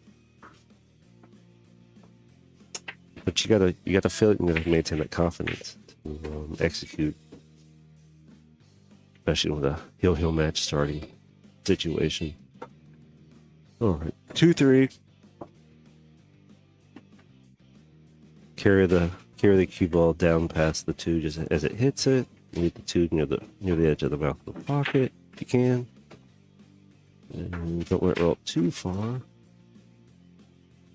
Then Sam gets to make a cut here. However, I don't think he wanted to be so much on the outside edge of that cut like that. I want to speed the ball back towards the other side of the table. Make his situation a little bit tougher than he was hoping for, but he can use that to his advantage if he just corrects the speed, gets through the reps. Or push the bounce, I suppose.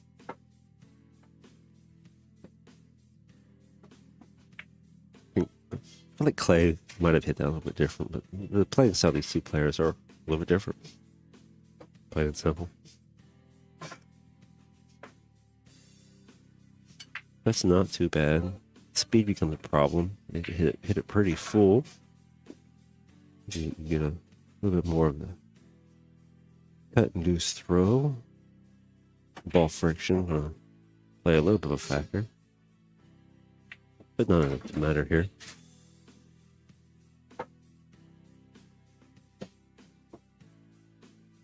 Slightly off angle, but not in a bad way. It rolls up with a cut. That's a little long though, so we get a feel for how much drift, whether you're hitting it thinner or thicker. You can go a little bit thicker with it, let it slow itself down. Like so. Back cutting now though. Does he want to apply a little more pressure to the ball with the stroke? Come in front of the front side of the 8-ball for position. Try to see if we can work behind it, get on the other side of the face of it. The angle says I might come to the front side of it.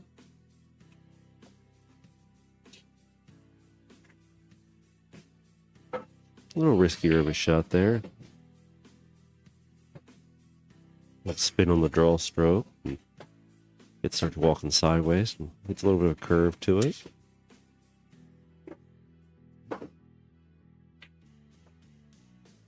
If you answer the question, cut or bank, cut or bank. I think he's going to cut this.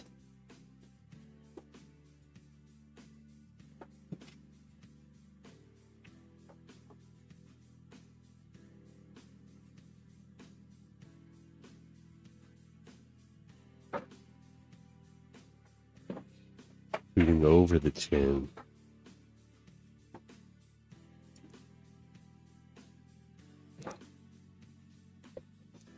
Close to the pocket, close to the rail. Risking a scratch on the back way of it. You start correcting, you might need to scratch a different direction.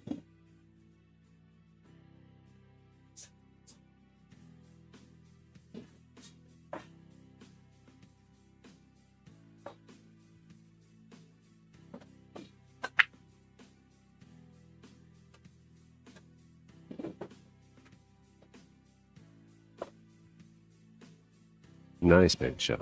Really nice bank shot. It's not free, but the work isn't too hard here.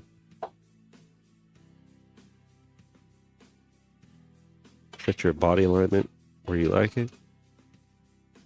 A little bit of pro side to the hit. Ooh, it hangs up on him. Man, Sam doesn't like it, but Clay loves it.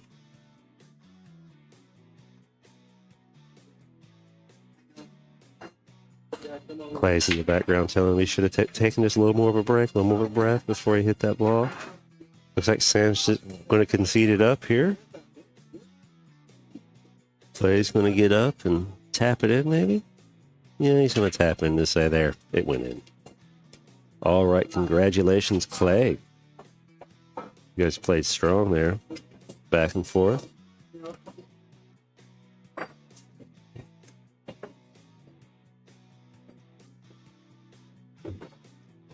All right, coming up next, start getting these next contestants into the deal.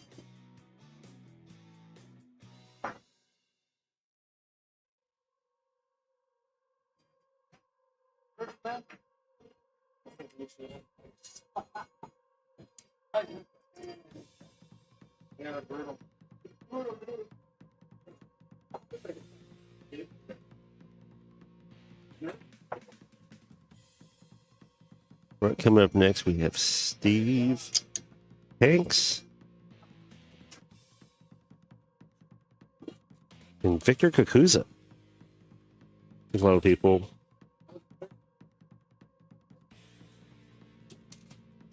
Yeah, getting words a little sad for Sam. Yeah, Sam put in a lot of work on that rack to not quite get it finished out strong for him, but he put in the work.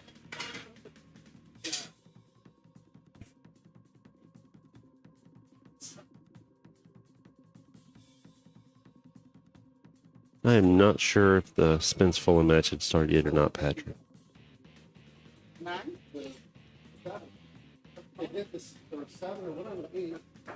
Yeah.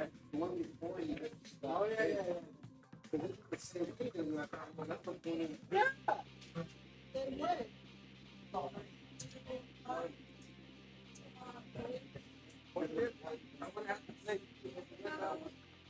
yeah. He's working on getting people's names in here.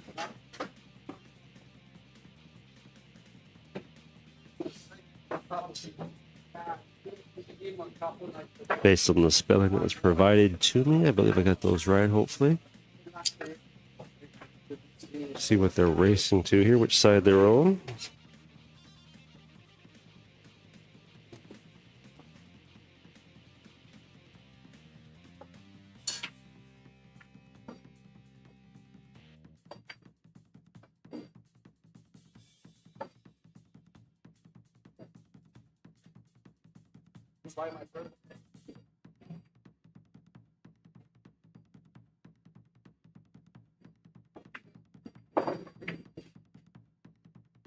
While they're getting started here, I hear my feed might be a little bit jerky, so I'm going to try to restart that here real quick. Let's see if we can get that cleaned up. It has been going for 6.5 hours now, so I'll be back here in just a few minutes.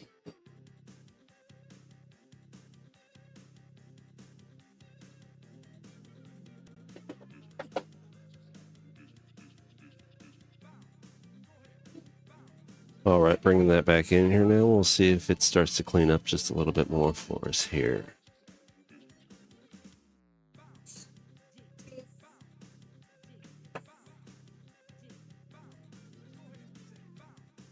Some of it could just be the internet through the building here. Not a whole lot I can do to deal with that at the moment.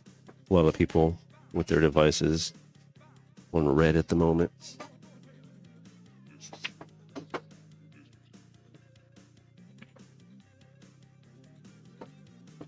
I'm going to take a short break here and get something to drink. My vocals are getting a little bit dry, and then we'll be back shortly as they get warmed up for their match here.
Hey there, Ken. Yeah, I've heard about that as well. I restarted it to see if that'll help us get some improvement going here.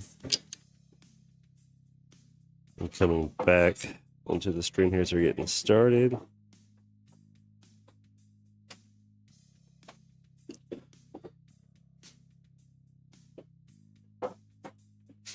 We do have two more solid players coming up here to the table: Steve Hanks and Victor Puza.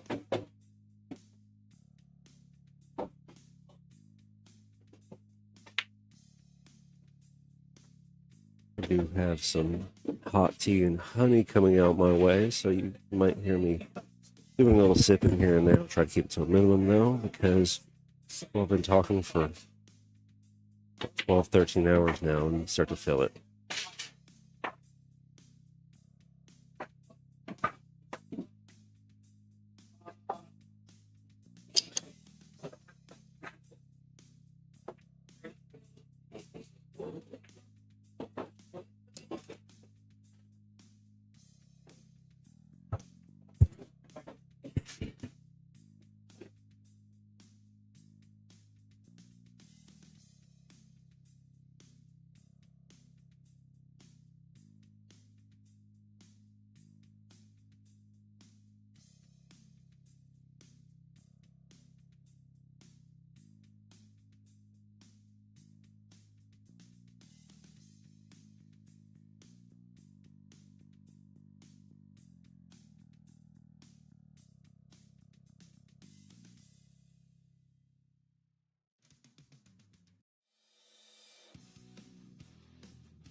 Victor Kakuza on the break there with a scratch, unfortunately, as well. We are working on trying to get this stream going a little bit better here.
All right, Patrick has stepped in the background here to try to help me a little bit and try to get some adjustments made here. As we're going, we've changed a few things in the background, so let's see if we clean it up some here. On my end here, it's looking like it's already getting a little bit cleaner on the stream going out to you guys.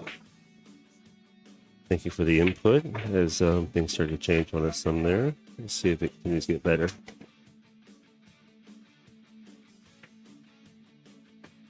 Did not see anyone else in the establishment streaming on their devices. It just seems like there's a lot of people in here on their phones, and we can't really stop that.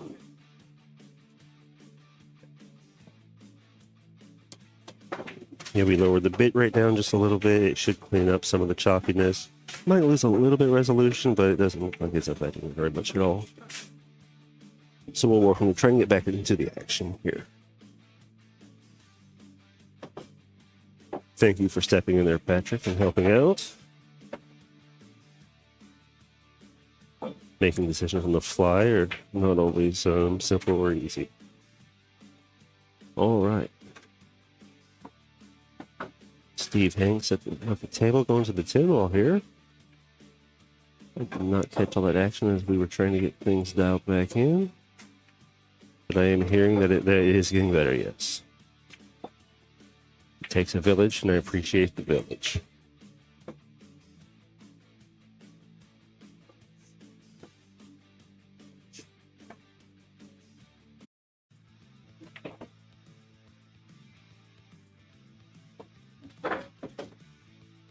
All right, Steve. It looks like Victor Kakuza must have won the break. This one gets Steve Hanks up at the table.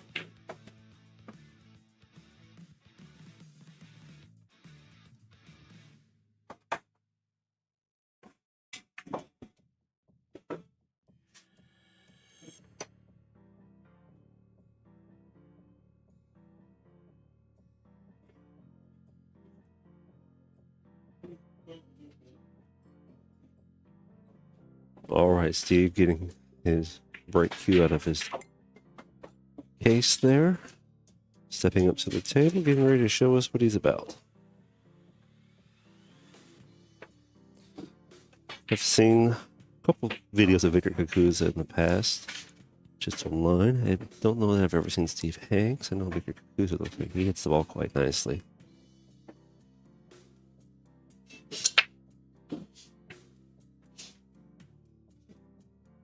Actually, yeah, it looks like the adjustments there, Patrick, really cleaned it up a lot. I think we might have improved the clarity even a little bit.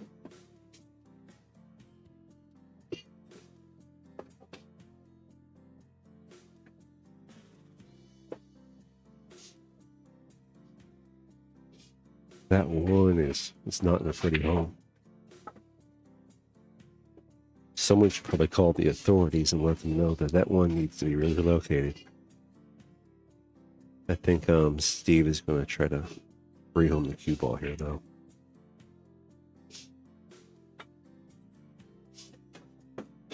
I do know myself, and as I get more tired, I do get more punchy, and when I get more punchy, I do get a lot funnier. So we'll try to keep it distinguished, but we'll also try to liven it up and keep it fun.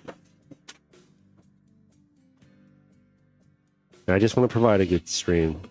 Patrick, you have on-site experience here and know how to deal with some of the hiccups that you've been through a few more times than I have. Solid people working together make solid growth. That's something we can all get behind. You got a good hit on it, looks like, and got some angle here working with it coming through.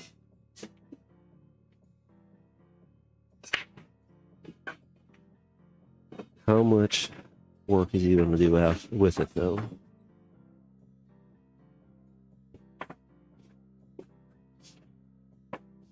Nice push. He held it nice, too. Good on the 2, 3, 4 transition. 5, though. I think it's tied up down there with the 9. He gets on the back side, or the back edge of that 5, though. It's not really going to be a problem for him.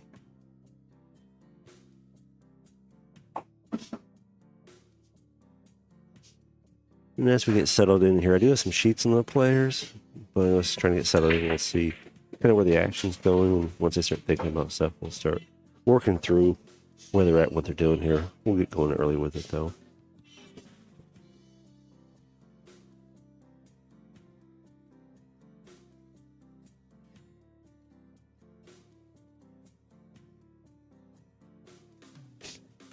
Nice throw back there from Victor. This is that transition point that I was kind of speaking about, where this is about the hardest things you have to deal with here at this table, I think. I don't know how much they struggle with in Venezuela. I can't say it right now. Venezuela. The vocal cords are getting a little tired. He's 41 years old. Playing to full for 22 years, started at the age of 18. He got the transition, though. Look at that. That's just beautiful. Well done. I don't know if he's going to be able to get it in the side pocket, though, or not. I have to try to bank it.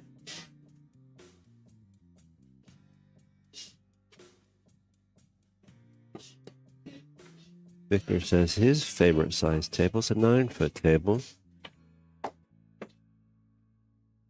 Take a look at this head again here. See how questionable it is, really. I can see it with just no, it actually looks good. Looks like he hit his opposite ball first there. Favorite games, 8-ball in the bar box or 10-ball? He's playing 10-ball, but it's not on a 9-foot table. It's on a bar box. 7-footer, 7-foot diamond. I'll almost play almost like a 9-foot table some days. Not as long, just as mean though.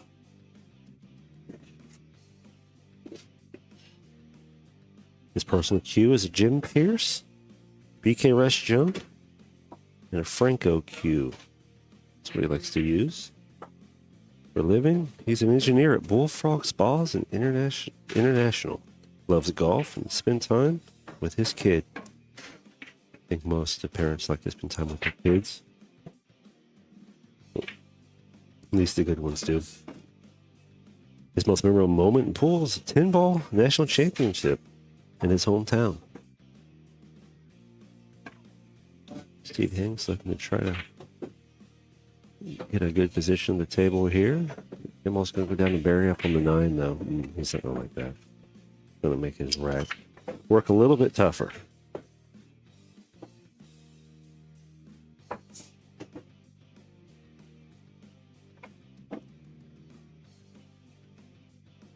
His coach and family members, he wants a shout out to Mark Wilson and Dr. Dave, both coaches. You know, those are some phenomenal coaches there, Victor.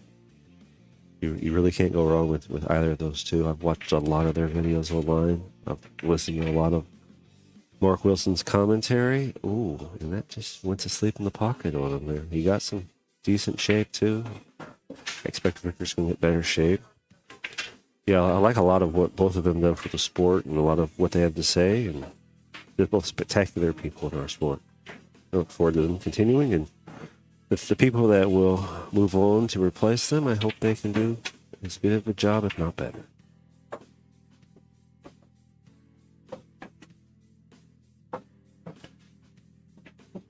And what does Victor have to say about and share about the memorial honorees of the day? He wants to know that they will never be forgotten and that everyone will play hard for them to honor them today. And that's well said, Victor. Couldn't say that better myself.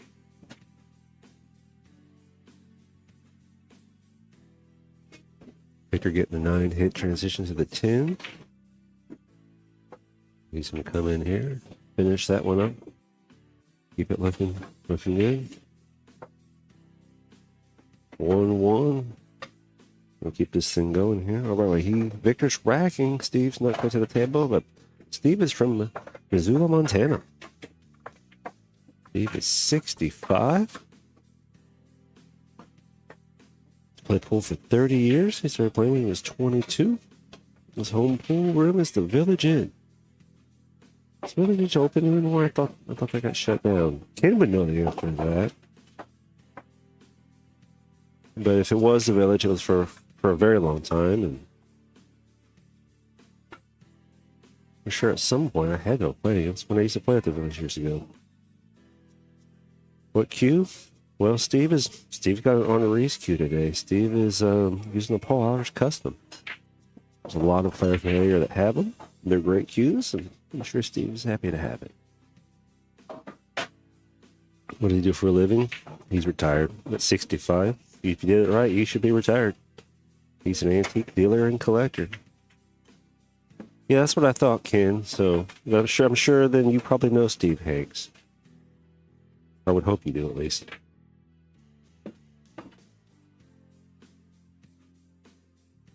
And Steve's most memorable moment in pool is he beat Rafael Martinez once. I'm proud for him for doing that, and I'm happy it makes him happy. And that's what these players have to say about their bios and what they're about today. Off the table. Well, we don't have to say what they're doing necessarily on the table, because they're going to speak for themselves as they play, and then I'm going to talk about what we're seeing.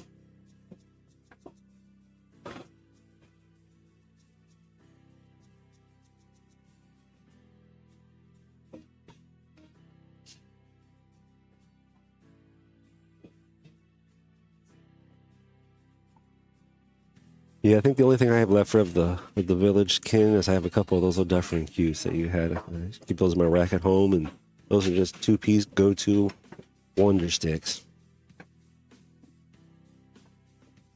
Sneaky Pete's. All right, Victor Kakuza at the table. Looking to cut the one and try to get a solid position here. Nice cut. Roll with the 9. Help you? I don't know how much it helped. It helped him enough.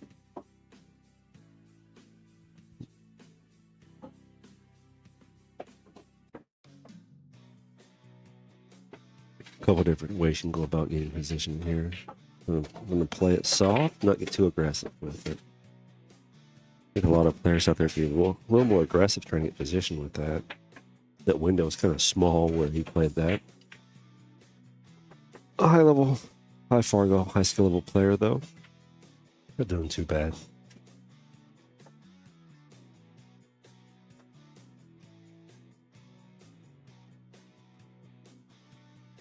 A little bit of stroke coming through here just to get position.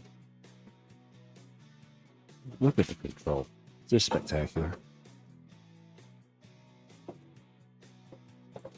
It's hard to argue with doing it right.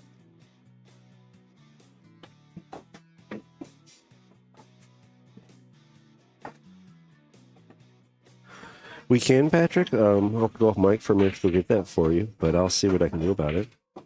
Since people are asking, I'll see if I can get you answers. You've got what you need in front of you, and I'll try to get the score updated when I get back.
All right, the question that Patrick had everything answered to. I'll give it to just a second, Patrick. Looks like Victor won the last one there. All right, so from the tables I can see here, it looks like the V's up 5-2 on Hobs, and Spence is up 2-0 on Folan, if I'm saying that last name correctly. Patrick's question was what the score update was between DV and Hobs and Folan Spence. So that's the current standings as best we can see it without interrupting their play.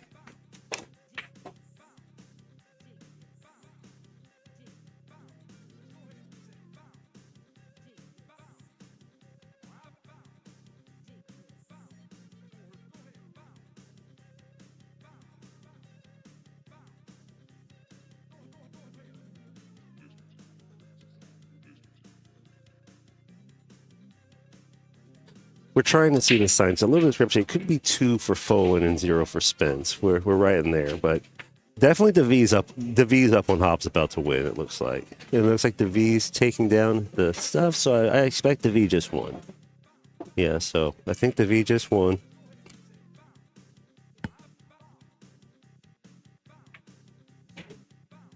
And that's what we have on that. I think next time. I'll do this again. I need to bring binoculars so I can look at the scores from across the room better. Or maybe by then the technology will get further along with Evo Sports there, Patrick. And we can do this remotely even.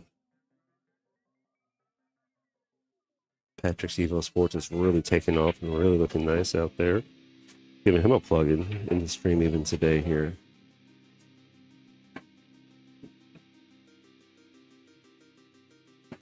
All right, Kukuza back at work.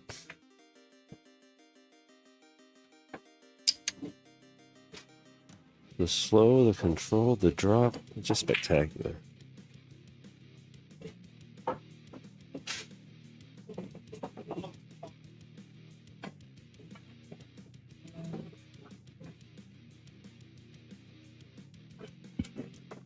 Ball saving a little funny. Nothing crazy, just a little more challenging than we want to deal with, but I'm perfectly happy to go with it. Anyone shooting it now and be like, well, I don't like it, but okay. Let's get down. Let's execute. Oh, that's safety. Look at that. That is beautiful safety, Victor. And Steve Hanks has his work cut out from him here. There's rails all over the place. There's a long jump shot.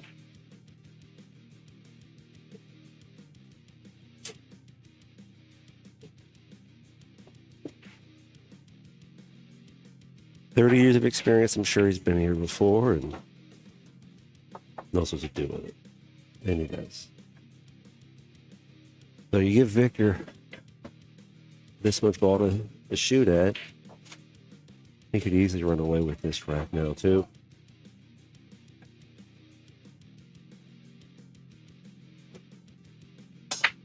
Oh, spectacular.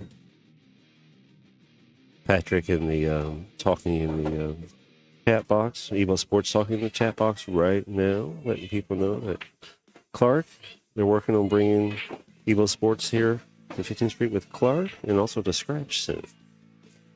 So thank you for producing a fine product and involving the sport there, Patrick. And Evo Sports. Everyone involved over there on his team working hard. Nice big draw here, probably with some power stroke. Not heavy, just enough to get it moving. That's what I'm expecting. Let's see what he delivered. Oh, there we go. It's not the first time we've seen that in the last 2 days. It's all not that long ago, even. If you want to power those in and get position, but those insides of those pockets are just soft and cushy, and they reject easily.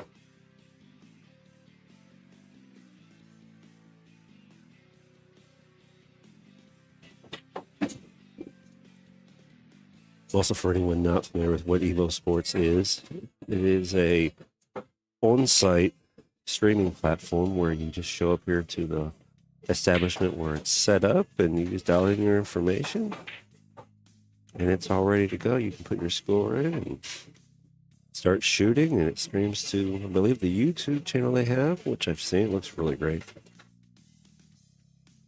And your action's live, and you're ready for the big time. Looks like Steve Hanks here. Looks like he's ready for the big time, too. Going up 2-2 to tie it up with Steve. That is no short task. No short task whatsoever. They are on the A side still, so it is a race to 6. We're going to see them battling for quite a while here. The safety play hasn't been as needed. Shooting ability, which is always a nice thing to see. It keeps the games flowing a little bit faster. The shot making ability is really high between these two players. Position play is really high. Off the chances if they get out of position, it's not by enough to keep them from making the next shot, and they can recover within a shot or two back to a high quality position. Trying to stay within those pro angles in the balls, and what those pro angles are for anyone that doesn't know this. Listening, there's a more positive side of the ball where the impact is easier. It gets to the pocket and it rotates out. You don't have to get aggressive or fancy or change a whole lot to get to where you want everything to be to keep your table running smoothly. Transition to winning the game. The pro angles are where you want to be, but they're hard to get to sometimes, and they're oftentimes a little trickier to stay inside of. Oftentimes just a little more speed, a little less speed, inch here, inch there. Doesn't take much, and you're on the wrong side of it, and your job gets a little bit harder.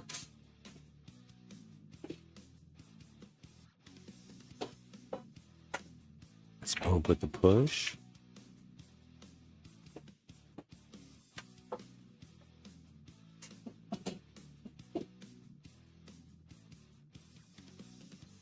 He's going to be coming again with a little more aggressiveness, probably not as much as before. A little more focus too. I think you'll notice with any strong player, the tougher it gets, the more you see them missing shots, railing pockets. They're going to dial in that focus a little bit better, They're going to hold that pause for a little bit longer, just let their eyes in line adjust, tighten up that hit, tighten the position. That in itself is a large skill set that you don't start to develop as much until you get to a higher level. At first, it's a broader ball-to-ball sort of thing, and then the better you get, the tighter those focus positions get. And once you get to a high level, and the level like where Victor is at, and then you player up in the 600s and pushing in the 700s or higher, oftentimes your adjustments are the size of a pinhead. Thickness of a dime. They're very small, and that's what you're focusing on too. You start out, you're focusing on a large spot, and over time it's the diameter of a pool cue, then the diameter of a racer, and so on and so forth. It's down to this little micro thought that you're looking at. And then there's a spectacular alignment on that 10 ball. Nice set up there for Victor. He finishes this up. He's going to get one more on the board. And he does. You don't get him to too early. These pockets have been a little mean to these players. You can see that had a little bit of a rattle to it. Wouldn't have taken much more pressure to get that ball to not fall in. So, good job calling that back just a little bit there. Victor dialing into the table.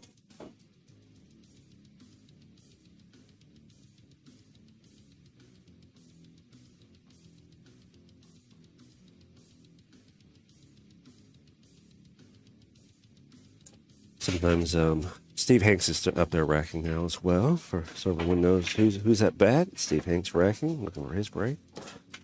And as you play on the table, you kind of get to know it a little better. And if you're mean to the table, it's going to be mean back. So you got to figure out which buttons the table likes and which ones are the ones it doesn't like, and stay away from those. Use your skill set and what the table likes with you to your advantage, and work on winning. Victory is not free. It takes commitment, discipline, and it's never owned for very long. It's only rented. The rent is due every day. Everybody here knows that too. We're renting what we can do. We have to pay that price every day. All right, looking here, he might have an angle through there. I think he's not to kick at that. It's hard to tell from here. He'll get down and look at it and see how thin it is. If there's air between those balls to get to that one, he'll thread it in there. And if there's not, he's going to kick at it.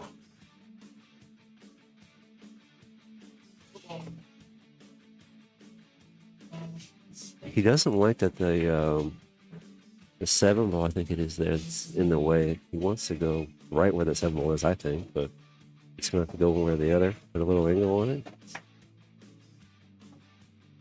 He might have called the 2. I wasn't up there to see if he called the 2 or not, but I guess he did. But he's not looking at Steve going option, because Steve would be like, well, no, it's my turn.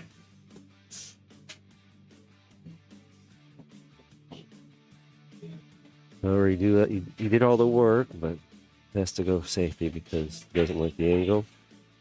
We're not going to get it too aggressive. A lot of pull to play here, and one little mistake can change the weight, can change the outcome. Maximize our skill set. Control the table. I think we're going to see Steve come up off the rail here. He can. That 7 by the side pockets in his way too. It's been in his player's way a couple times now. He's got some rail. He's just got to change. He may be like to spin some. Probably just going to get a hit here. Nice hit.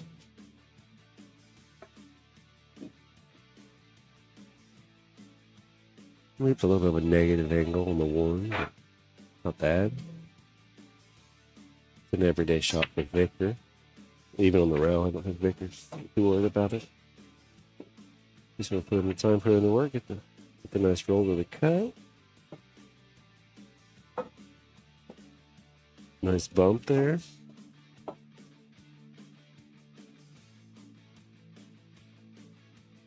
Pin it to win it. That's what we call that.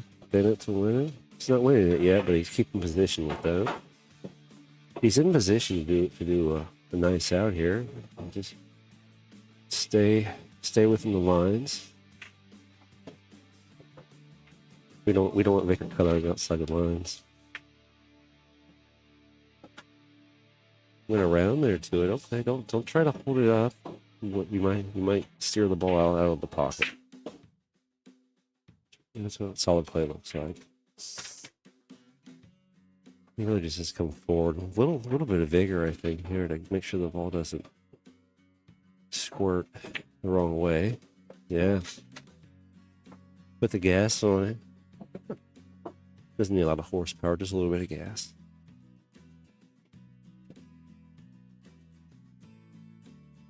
See what kind of transition window he can get here.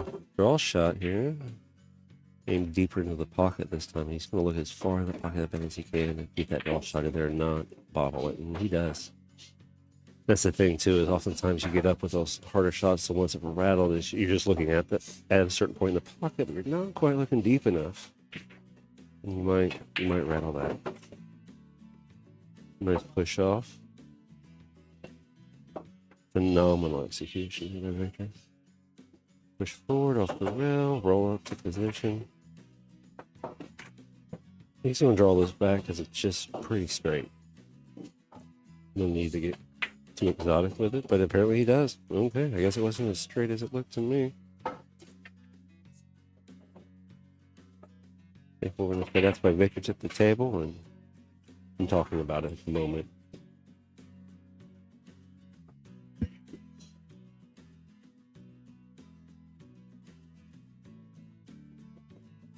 Looks like Steve just gave it to him.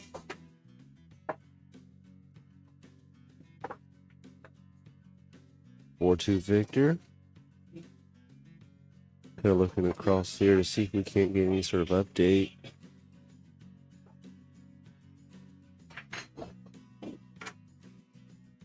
on the full and spins match. Can't quite make him out as much, I don't.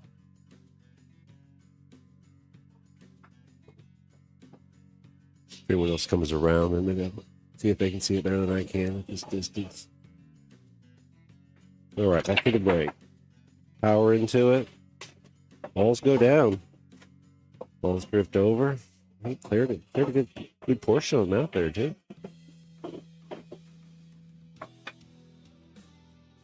I think we're expecting to see initial run out here. He's not looking bad to run this out. Transition work on the one. He's been getting good transition work in as well. So if he gets his transition in solidly, he will end up in a good position. Get this run moving.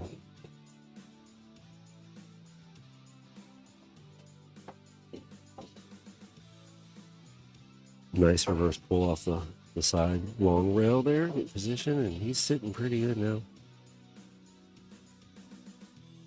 Just keep playing the table speed through the ball. He has to get too crazy with it. Little bend here to the side. After he gets through the 6 to the 7. If hold it just a hair forward. Man, he makes it look good, doesn't he? Makes it look so good.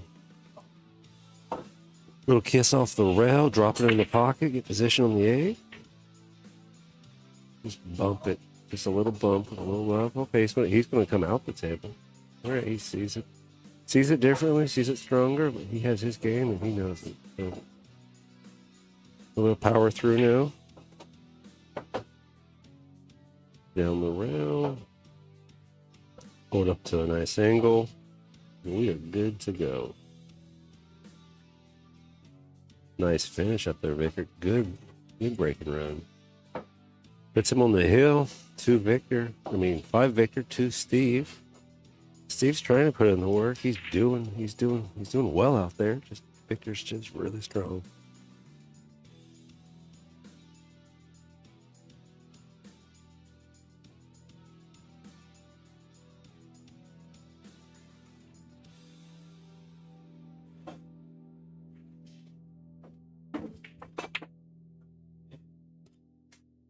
Steve probably moved through feeling the pressure at this point.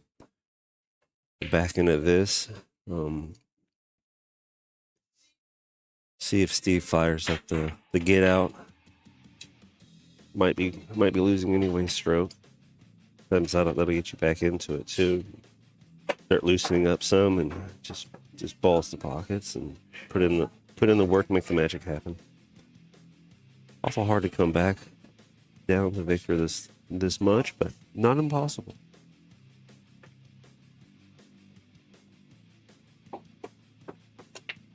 Gotta maintain a lot of solid execution.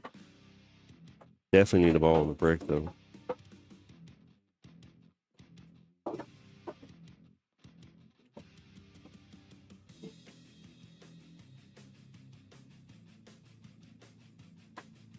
She does get. He looks like he maybe can see the 1 pretty nice. 1, 2, 3. Yeah, it's not a bad place to work from. Almost feel like I guess it'd be like a working from home situation.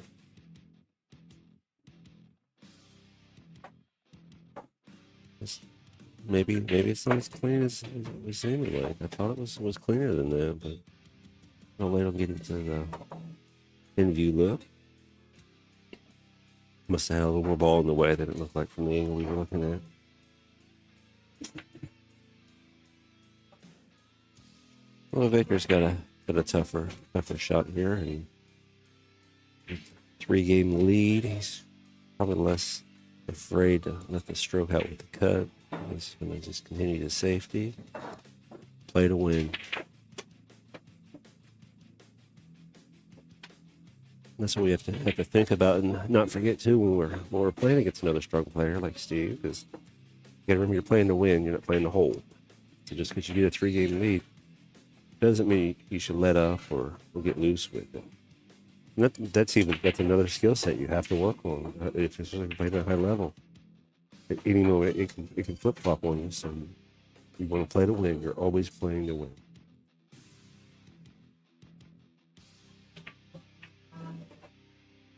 I think, you know, and even when you're playing with these strong players at home or other places, they're not going to let up on you very much either. Because their skill set of playing to win has to stay as well defined as any other skill set they have.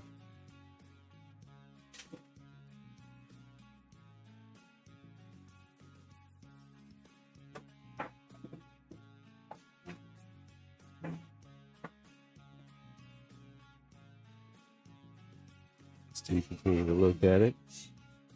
Trying to make sure he gets a hit at least. He doesn't want to give Victor ball in hand.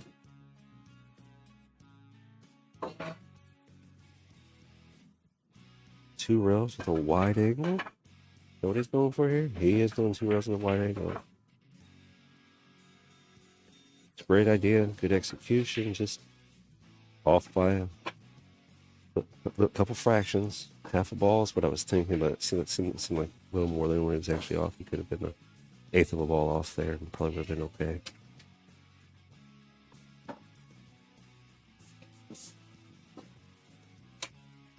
Coming through with the combo. Nope. Didn't like the feel. Didn't like what his eyes saw.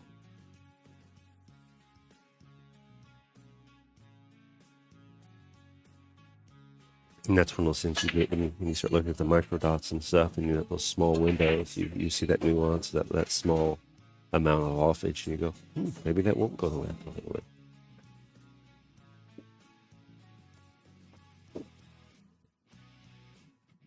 I think he made out better with that one anyways than what he would have with the other way he was going to go with it. A little bit of drift draw through the tangent line.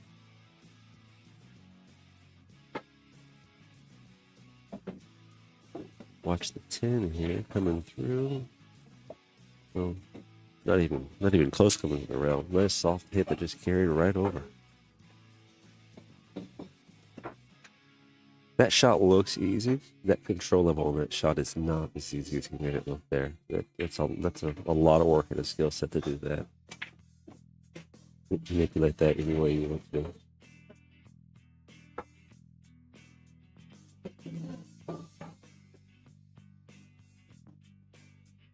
Five to six transition here's got some iffiness to him in a couple ways. I feel like he's going to come under the 6.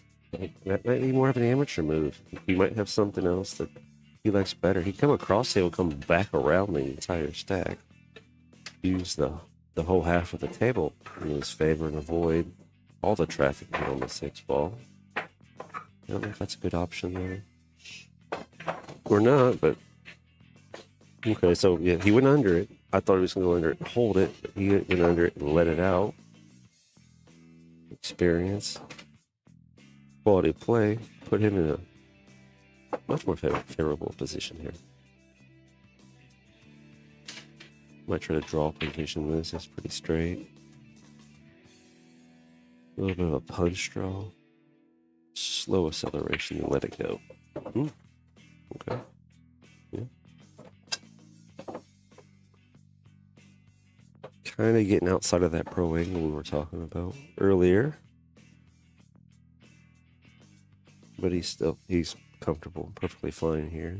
Just has to manipulate the ball a little more than he wants to. Nice execution there. Got right back in the angle too. Went from a tough place to an easy place now. Just to the pocket, up and down the table, and he's there.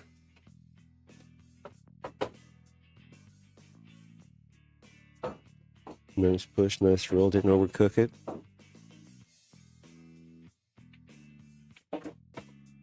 A little steep on the angle, but in his wheelhouse every game. A little bit of a push. Forward push. There we go. Well completed, well executed, Victor. Congratulations. Unfortunately, Steve did not go in your favor there, but you were a top competitor and you worked really hard against Victor. Thank you for stepping up to the table, both you players. And I have not seen sheet yet for who is up next, so I'm gonna have to go do just a little bit of research here. I'll get some, clear this out just a little bit so that way no one's too confused as to the situation we have in front of us. And as soon as I go with these other names, you see what we're moving to next. I'll be right back.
Thanks for the update, helping out there, Dan Fairbanks. All right, so I've got the score sheets for the next two players coming in. We have another hot match coming to us. We have Dan Louie versus Nick Oldham. So while they're getting out there and getting their stuff sorted out, see if I can get their names going in here for us. Joe Towns still in his match, but he said as he wraps up, he might come over and work with us some here on the stream once more, which will be nice to have a companion, give you guys a little more banter.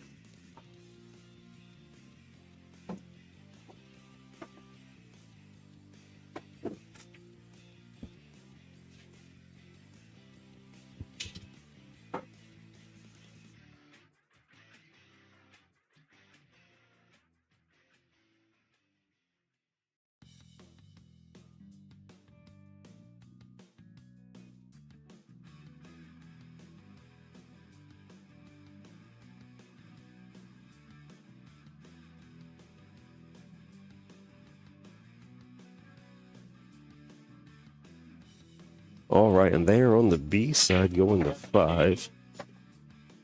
Okay.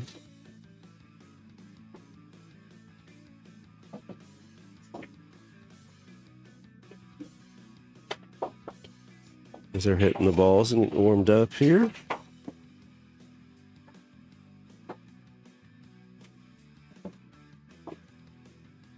They're not at 52 though. That's a bit high. That would take a little longer than what we have here tonight. Although I think they would be happy to battle that far. All right, so we got that in there right. Anyone else is tuning in so far? Thank you for joining Distinguished Billiards. Live streaming today from 15th Street Bar and Grill in Auburn, Washington. We've had an action-packed day so far. Lots of high-level players playing some really great pool. We're keeping it going here. Nick Olden, Dan Louie. A couple of local players. I've seen Nick's name around a lot. Don't know a lot about him. Heard about Dan Louie for years. Never had a lot of experience meeting him or anything, but I know he's been around for a long time, playing a lot of good pool.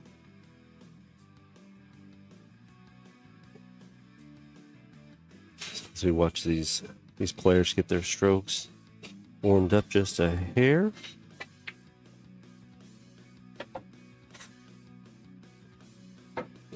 And Dan Fairbanks not sitting too far from me here, actually helping out, trying to get some more information going to the stream because he can walk around, give us some updates on other players. So as long as he's here and he's willing to help, if something comes in, he can help spice up the information.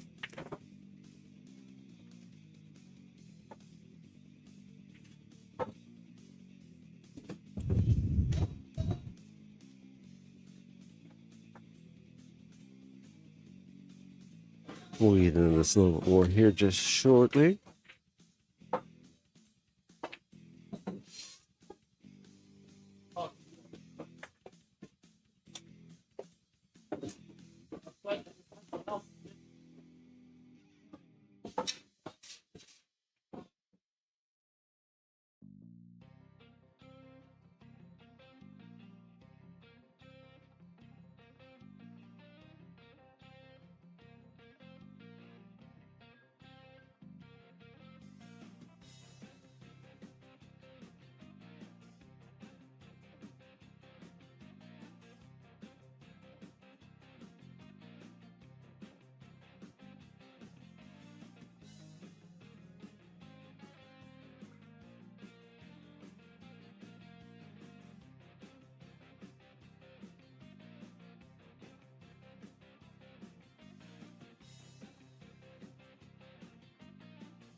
All right, we are off and running with the break. Dan Louie versus Nick Oldham. This should be something nice to watch. It's hard to say not too many good things, but just so many good matches back to back to back to back. It's just spectacular. It really is. It just makes for a full day of let's go pool. Let's get in there and let's go. All right, so it looks like Nick Oldham won the leg. Nick Oldham's going to have the hat and the black glove. And then Dan Louie, glasses, mask, grayish color glove. Doug Who says Dan Louie. Let's go. Let's get some Dan. Dan Louie's been around a long time. We do have some profiles set up here in the bios. Dan Louie, Seattle, hometown Seattle. Started playing pool when he was 17. He's been playing pool, it says here, for 60 years. That is he's in good condition for a 77-year-old pool player. He is that old. That is well done. Well done, Dan Louie. Home pool room for him is Terry's Kitchen. And we're going to bounce back and forth here with Nick Oldham. His nickname, he's still waiting for one. Hometown Renton, he's 36. Been playing pool for 30-ish years. Started playing pool when he was 7. His homeroom is 15th and Scratch, so pretty local to the area here, I think. Dan Louie's favorite size table is a 9-footer. Nick's is a 7. Nick's favorite game is 8-ball. Dan Louie, 1 pocket. Wonder how much action Dan Louie and Hobs have gotten into. Being that I'm only a year and a half, 2 years back on the scene, can't say I know a lot about what they've been doing, but sure if it's been much. People in the chat know all about it. All right, Nick coming in, looking for probably a pretty decent break. Bring some power, and we'll see what he can do to get closing through it. The top spin coming through on the break. Top spin with power. Got dangerously close to the side, but that 2-ball helped him out. The 2-ball said not today, and got a nice little alignment on the corner pocket to 1. 1 of the 7, I believe.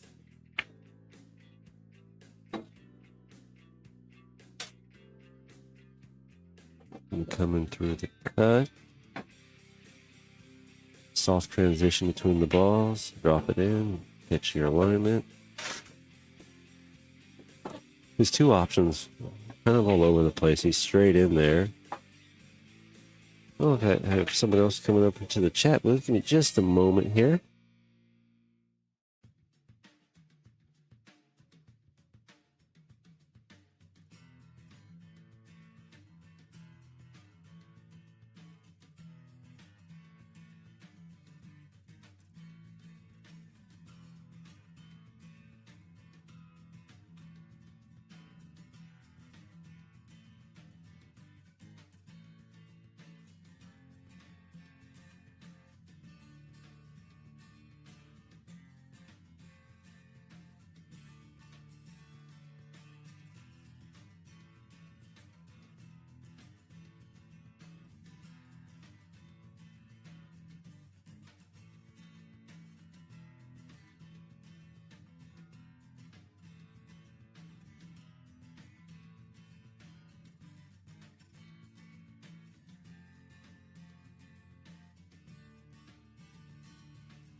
All right.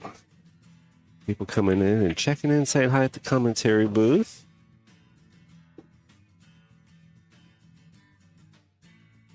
Maybe some people that might be coming back to join in as we go here. Oh, yeah, those are close there. 650 to 674. Nick Ullman taking his time on the 2-ball, trying to make sure he gets that position where he wants it. He did well there. Did real well. Position on the 3. This 3-4 transition isn't bad, but it's a little bit off angle. Question is how much work he's going to put into it. Does he just want to let it come back with a little draw? Risk throwing the ball toward the outside of the pocket. Nail the pocket and get some speed on the cue ball. Looks like he might go with the speed. He's got that long bridge coming in there. Don't hit it too hard. Speed right through it. Might come 2 rails back to position. See if that's how he plays it or not. He just draws it back. Okay.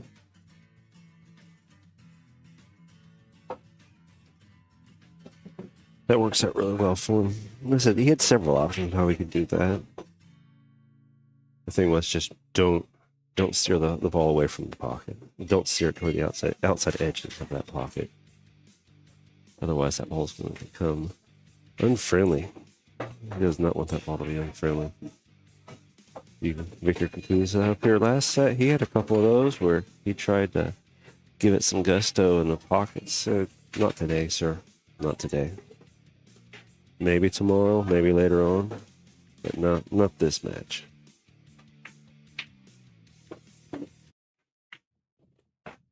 Nice touch. Rolls right to the position. It's shape. So that way. He likes the 9 to that pocket down there by the 8. Potentially. We'll see how the drift goes. That 8's kind of buried deep in the pocket, so all he's got to do is touch it and it's going to fall in. I don't think speed control is a big issue for a high 600 Fargo player. You can figure the speed out pretty easily. A little bit of draw control here, just to not let it go too far.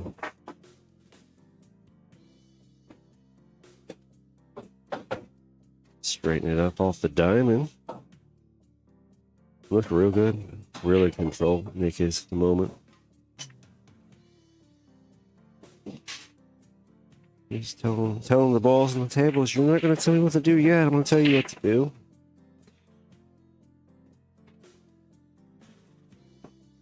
But as we progress, we'll see who has whose number here.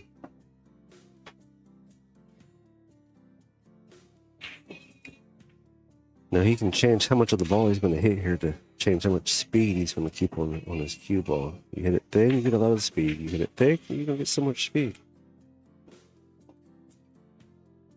Kind of working on calling that 90-50-10.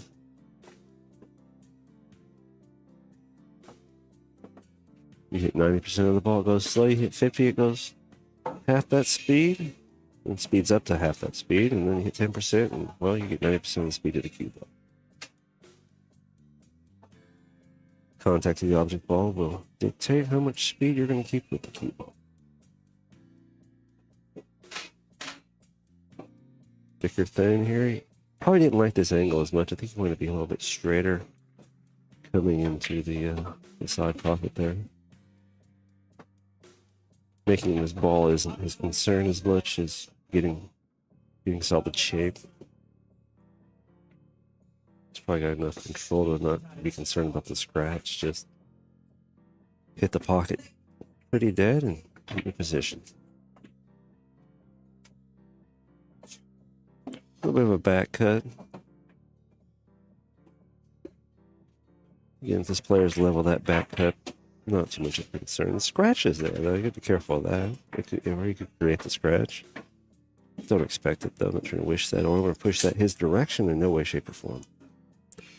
Just talking about options that happen that we don't like, and the lower your skill level, the more those show up. Higher your skill level, the more you can avoid them with slight manipulations.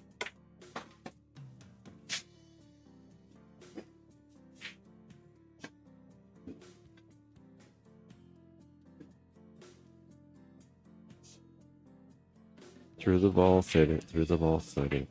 Well, I think you want to power thick and move the vault in it. Side outside of ball to scratch zones. Nick likes it.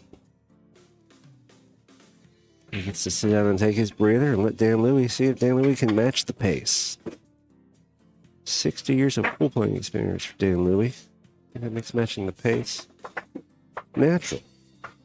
I would hope so.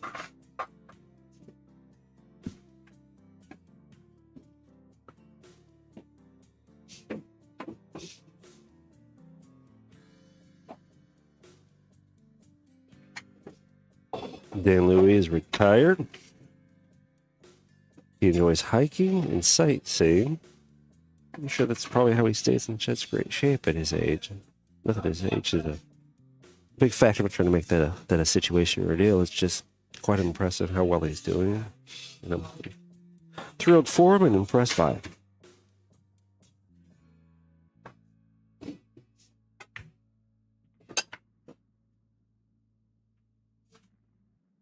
Nine ball in. 110 here. I think Dan Louie might go for the 110. It's a nice setup, but we'll see. Maybe a lot of players have been going safety on here. Dan Louie being slightly old school, he might be willing to risk it.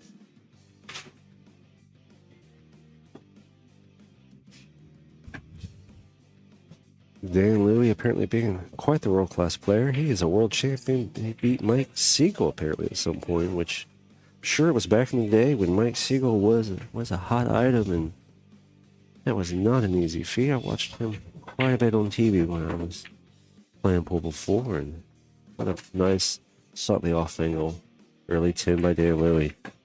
Dan Louie wants to go take his break now and say, Nick, I made it easy. Let's see if you can do what you did one more time, and we'll keep moving along.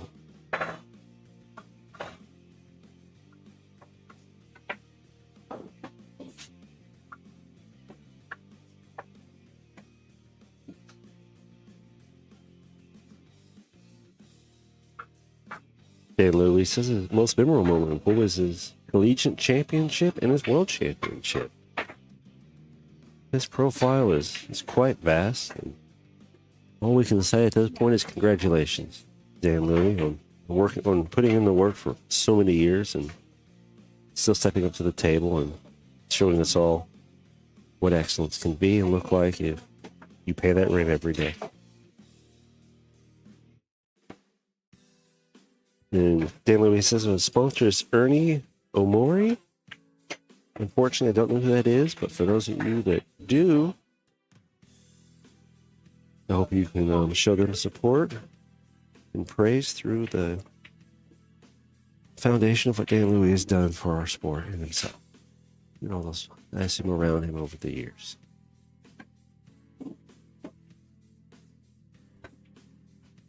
Nick Oldman looking for that solid rack.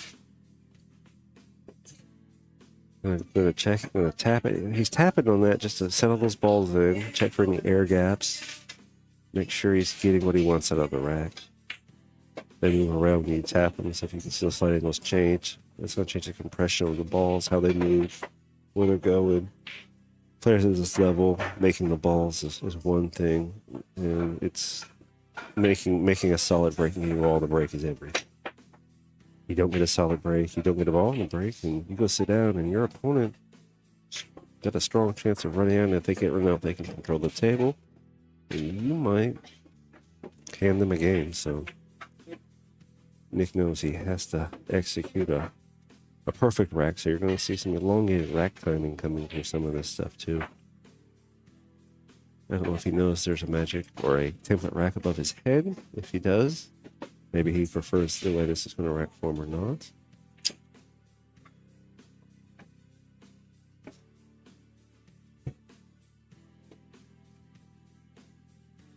Settling them into, especially on this worn felt to it, it's not going to get as much compression on each ball and let them settle down. And it's common, you know, as tables get played on a lot in an everyday establishment like this, then it's going to be fantastic. Hello, Jason Fick. Welcome to the chat profile there. I will be avoiding any sort of mouth engagement with you at the moment. But I appreciate the kind words and the support that you're lending us out there on the stream. Hope you enjoy watching this match here, Jason and Fick. Sure, if your time was better and you'd love to be here with me, fighting this battle alongside. It's not really a fight of a battle. An all-day marathon of pool. We're going to stay at it. We're going to keep our voice nice and smooth. Nice ball to the bottom in rail pocket near him. Well, the one's not healthy. Not a healthy place for him to start with the one ball. He's going to want to be careful with that.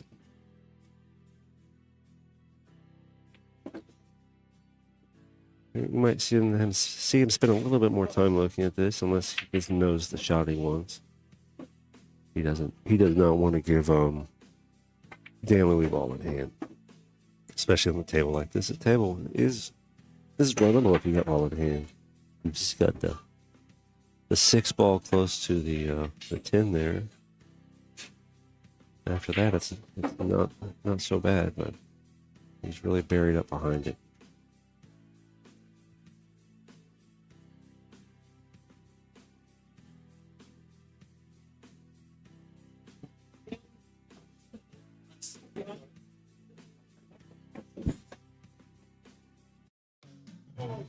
Did he? Still looking at it.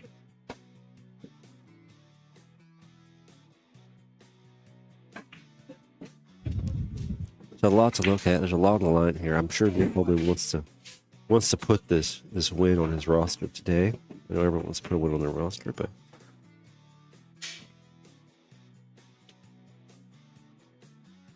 yeah, Jason Fick, you were telling me about that, and I hope that's gone pretty smoothly for you, and that you getting that wrapped up and start to transition back to your normal life, your day-to-day routine there.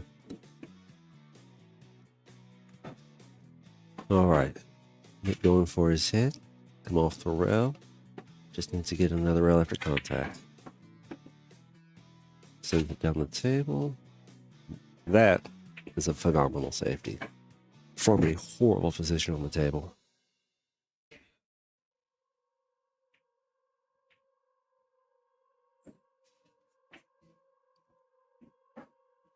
We can just only give him props there. Coming out that clean, being that tied up behind everything.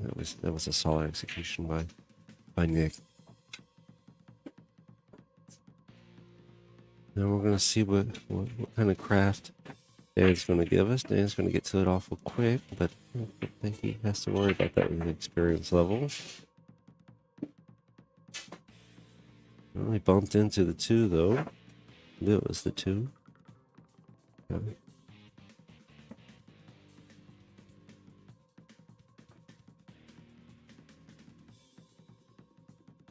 They're gonna say they're okay with it. They're gonna say they're okay with it. All right. Nick's gonna look at his angles here. Pretty straight. But he might have enough angle to catch a rail.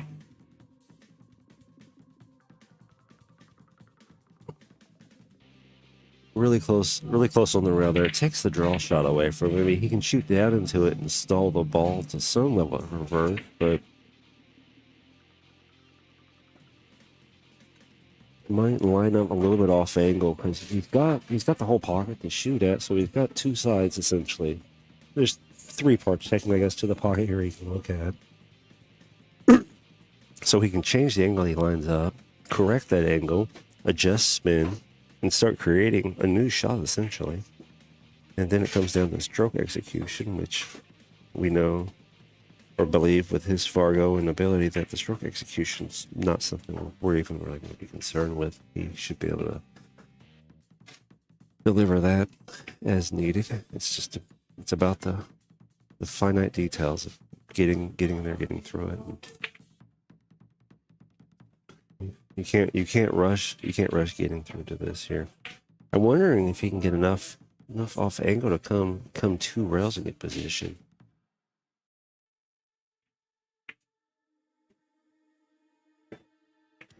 let's see what his lead work looks like here. He's lining up just a hair off angle. Through the ball, spin it off angle. Dead to the pocket. Yeah, that's what happens though. That or can happen. It's a risky move. I think he let up on that stroke a little bit early. He might have been doing that on purpose. I don't expect him to make an amateur mistake like letting up that early off of a hit like that. But maybe we want to get a little bit out of the way. The cue ball, there's some different variables there. Behind the 9 there for Dan. Let's look at it this way. Come down off the rail. A little bit of side bottom spin. Boy, the pockets are continuing their meanness though. The thing, you kind of got to catch a dead pocket one of this, and Dan Louie's changing the system here, changing the setup. This table was runnable. It wasn't too bad. You just had a 6-10 transition to worry about, and now you've got a bad angle on a 1, kind of close to the rail, and you've got I think it's a 5 ball. You got a 5 ball hanging over there with the 6 and the 10. It's almost starting to kind of look like the trifecta of pain. Unless you start working on that, you can get outside the edge on that 5 ball. You might be able to get the 10 ball in, but I think it looks like Nick Oldham really tries to maintain the control of this game. He's calling the 1, so he's not going to potentially let out something super loose.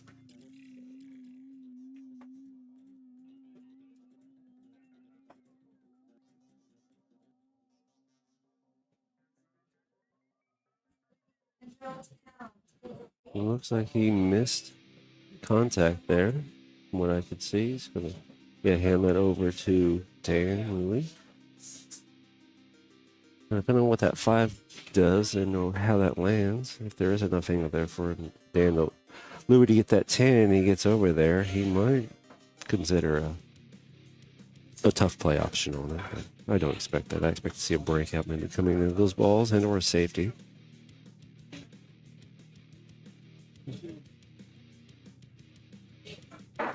Dan knows there's a lot of trouble to deal with here on the table. No, the open ball is just a lot of trouble. It's in the center there. It's just getting back there to it, and the more you start pushing into those balls, the more they kind of want to stick together or go the wrong direction on you, and then you have a new table you don't like. A little bit of power coming in this right here. Nice touch with control.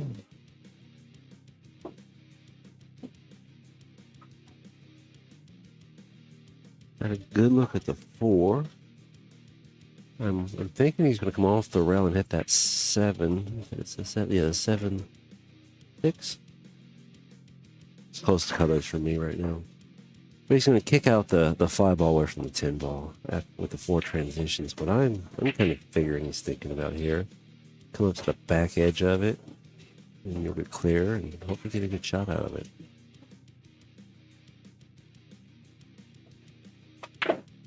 And yeah, that's exactly what he does. He didn't get the shot he wanted out of it. I think he wanted that 5 ball to stay closer to the long rail over there, but these rails really give back to the ball. And they get back to the ball, but it did not get back to the game.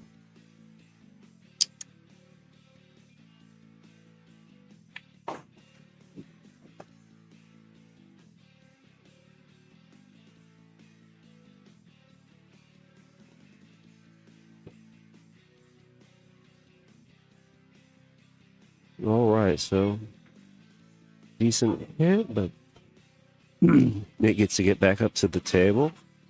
He's getting close to the edge of the pocket, but he's still working through it. So I'm gonna look through it a little bit more. Pretty big mouth on the side pocket, so he does get a lot of angles to work with coming into it. They are a bit bouncy. It could reject them. It could say, okay, I'll let that one in here.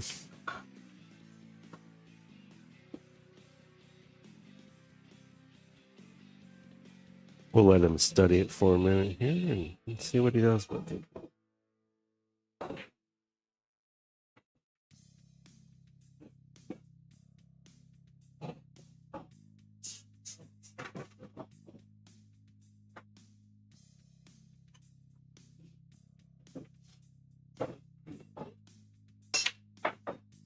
I think he's going to try to get it in there. We'll see.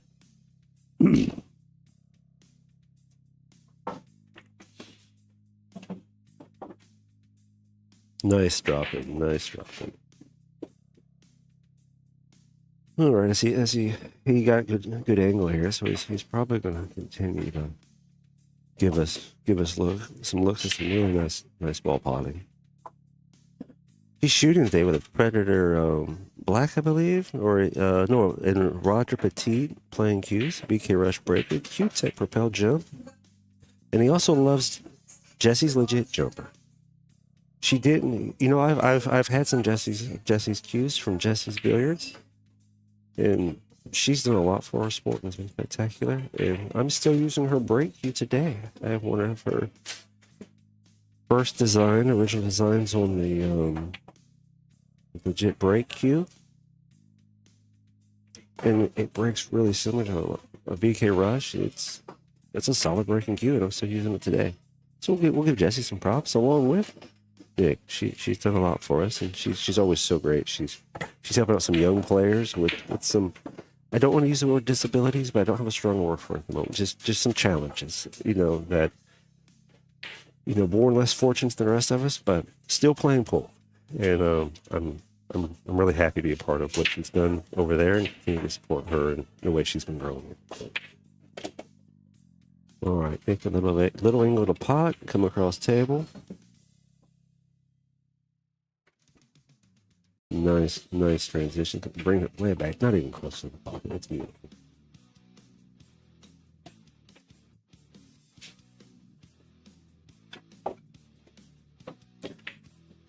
What does Nick do for a living? It looks like he's a consulting arborist. And he can play some disc golf, snowboard, and ride motorcycle. Oh, those are a lot of fun activities. Disc golf looks like a lot of fun. I haven't really gotten into it, but it looks like a fun hobby that you can spend some time with, trying to catch some angles and spins and play some stuff a lot like pool.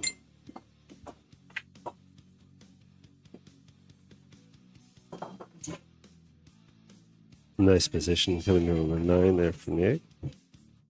I'm expecting that he'd deliver something as such that just fits good, looks good.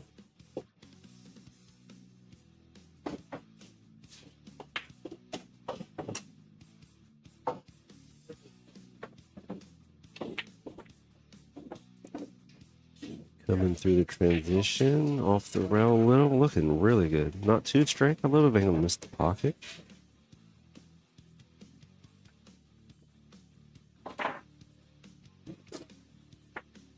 Nick talking about his achievements. He's one of the youngest consulting arborists who have ever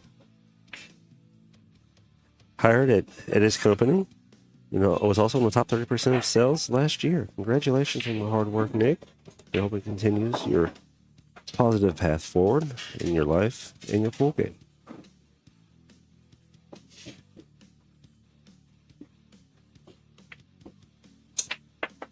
Taking his time with it, making sure he likes the angle. These will carry out on you a little much if you are too aggressive with him.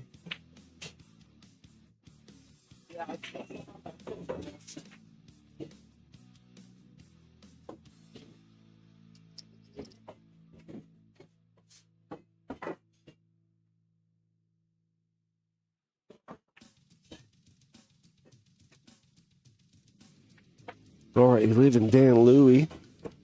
A little bit of a stiff cut, but it's not too bad. I'm just going to push through, maybe push through the thick side of the ball, or he come thin with it. The thin one wants to come off the rail. Miss the pocket a little bit too much often. Either way, Dan knows better than we do. Dan knows better than I do.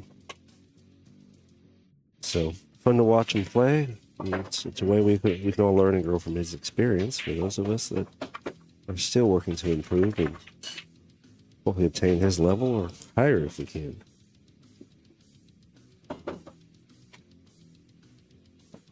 Nick says one of his most memorable moments in pool was watching his team at Tar National sit down, and he sat down as his buddy won his match. Well, you know, your buddy won, and I'm sure you are very happy for him.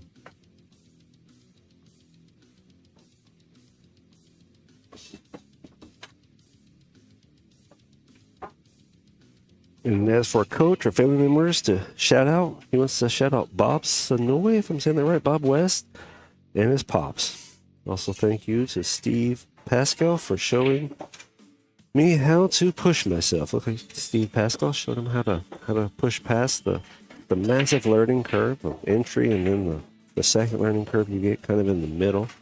A lot of players get stuck in that middle learning curve because getting past the small differences of becoming good to great can take a lifetime for some people, and some people may not achieve them, but we're all going to strive to get there.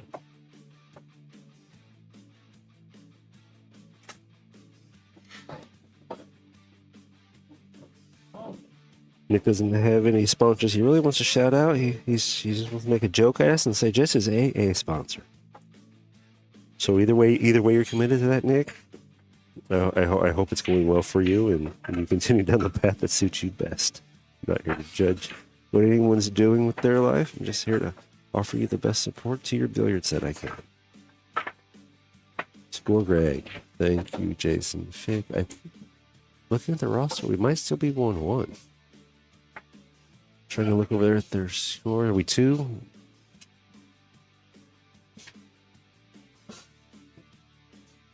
Just a minute here. I'll look over their roster. We'll get it changed up.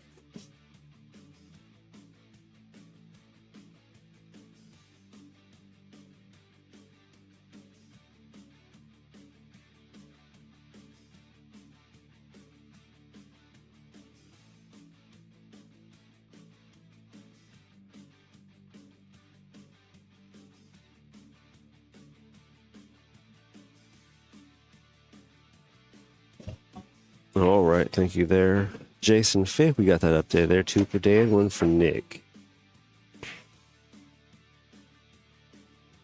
Trying to make sure we get the shout outs for these players in as we keep transitioning through here.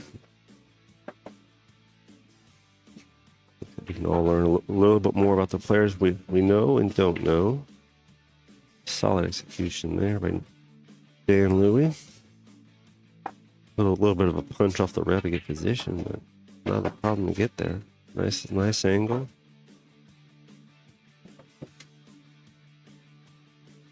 Looking at the way that Dan Louie hits the ball here, I don't see that he has a bad side of the ball for him. Every side of the ball is the pro side of the ball for Dan Louie. And Nick seems to be very similar in that way too, but we're looking at Dan shoot right now, so we're going to give him the praise that he deserves for his excellence at this game. The control, he's right there over and over again. The last part here about the stories we want to wrap up here, we've got the last one here for Nick, and Nick says that Dab and Sue run the best and most organized tournaments I've ever seen. I always look forward to them, and they are certainly memorable. Thank you for all those kind words, Nick Holman. I'm sure Suze and Deb appreciate them greatly. And I can agree that so far they have done a phenomenal job running this tournament. They keep the feeds coming to me. Everything's streamlined. The matches are flowing very well. Not a lot of players doing anything that they don't like. Or any of us don't like.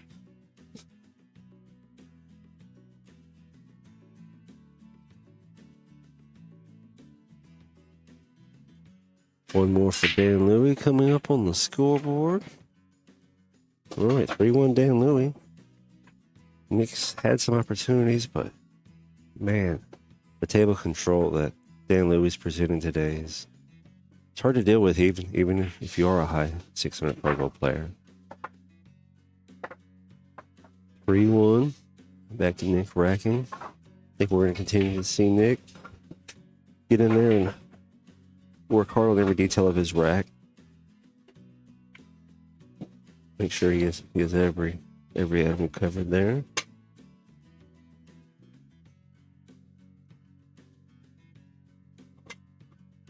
For anyone at the event still listening to as well, Scott Smith is still out front, and he is raffling his cues off, and he is offering and saying that 100% of his cue raffles are going to charities. So make sure you get up there and you get his cue raffles, so that way we can get as much money to charity as we can. We're looking to promote all levels of growth in charity.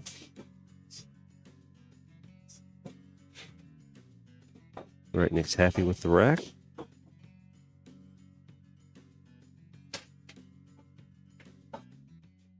We'll look what his break's going to present this go the table. He's really wanting to get a break and run here to stay at the table and definitely stay in it. He's down 2 to Dan Louie, and I think you can't get too far down to Dan Louie because he's going to deliver the excellence over and over again, and you just have to match that speed.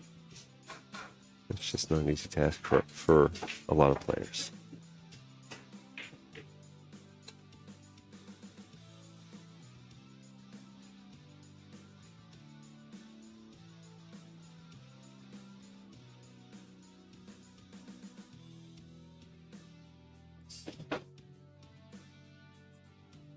Not a bad break, but again, that one's buried down there. He had some issues with that one ball not getting to a transition point that he loves off his break.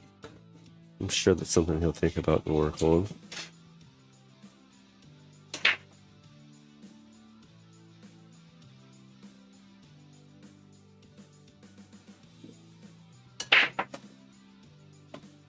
I mean, he can see the one it looks like, so he's definitely going to go for a hit with it.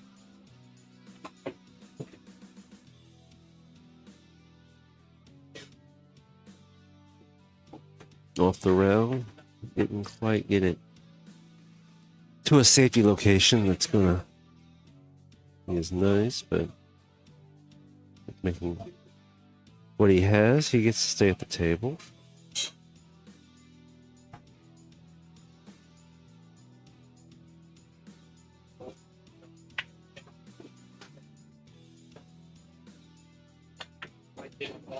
That was a nice draw shot. You went dead from the ball.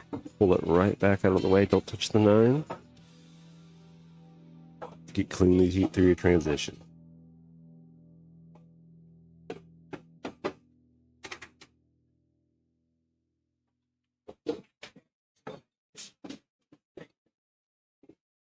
Looking at the options coming through here.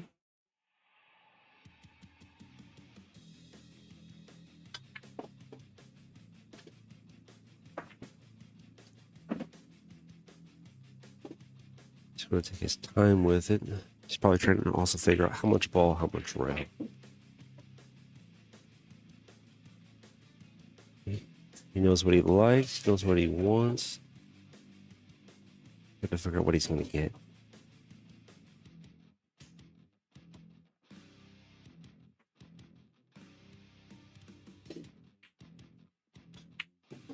I don't think he should be or would be thinking about missing here or playing a two-way shot. Just find a position and make the ball, continue the run.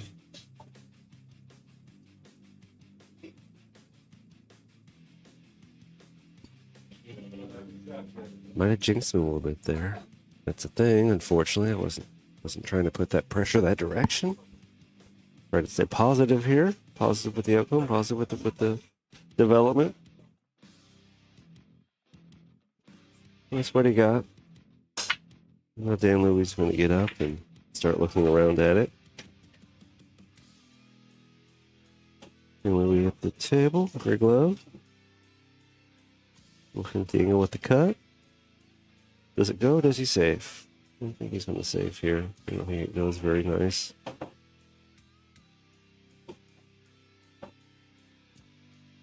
I think he delivered it with some edge left to it, though. Looks like he did.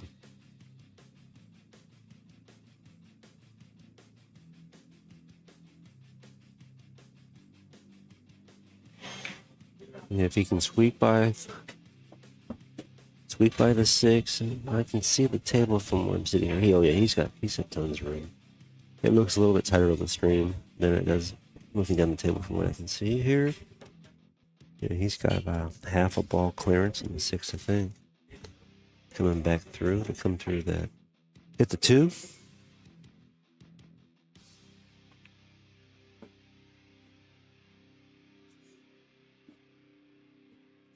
Nice safe there.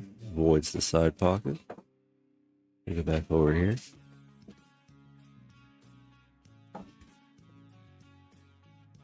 Forces Dan to do a little bit of work, but he's done world-class things. Well, he can make a world-class hit here, I would expect. I would hope so. I'm going to cheer him on and hope he does.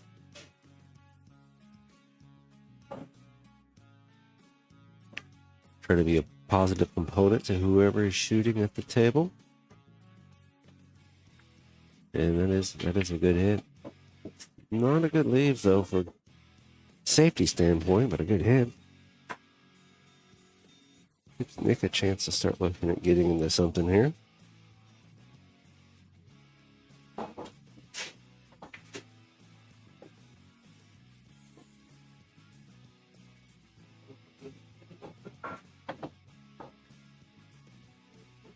Look at our rail options. Look at the traffic. See if there's a crossing guard. School zone. Speed trap. Just want to make sure it's safe.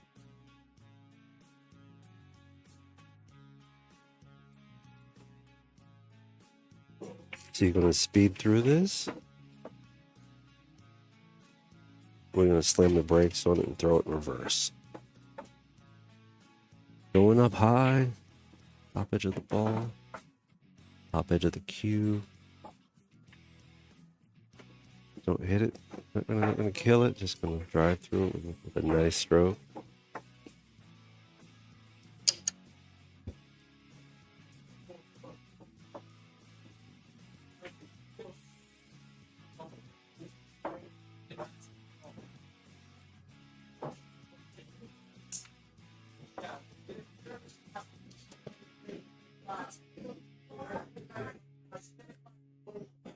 All right, still looking at it here. He's trying to determine what that 10 ball is going to do with his ball, because I think he wants to go forward with it. Put on the gas just a little bit. See what we get. Nice push through, but he might have got lucky with it.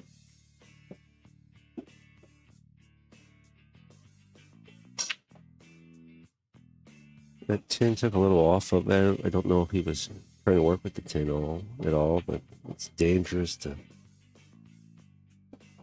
move it around too much more up table from where it was at.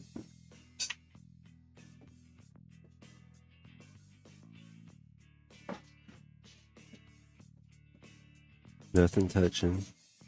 Most of the balls look pretty clean. It's all about position play after parting the ball. I realize, yeah, they're still tight. They're still not free, but you can probably get some at a discounted rate. Just got to get through here. Maybe he's got a coupon. Cash that in, get 10% off, and make it to the pocket. And he does. He plays that out through. It's nice on it.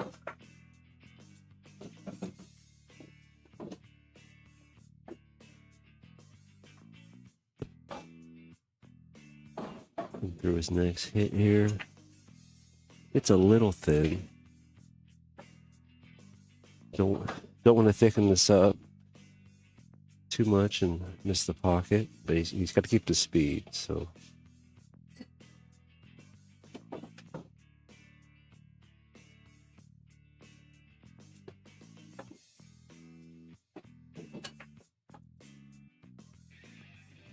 Keep it thin, Nick. Make it feel good. I think you'll get what you like out of it. Coming off 2 rails, I think, through the thin hit to get position on the 5. Speed control. It's what we're looking at here. Speed control after ball contact.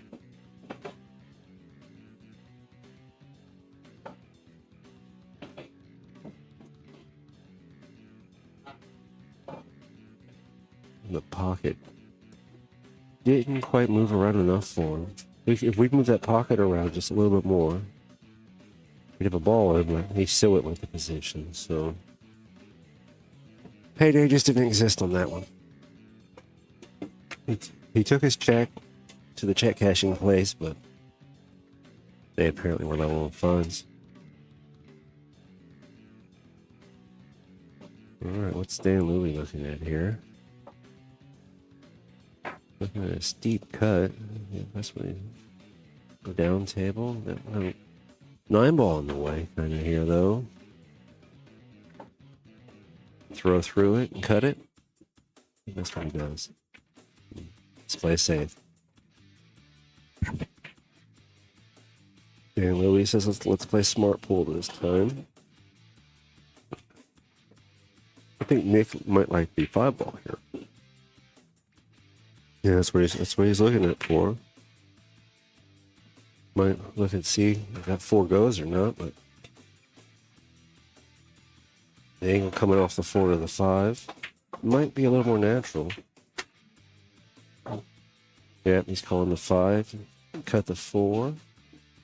Speed to the transition. Maybe punch a little bit through the draw off the angle.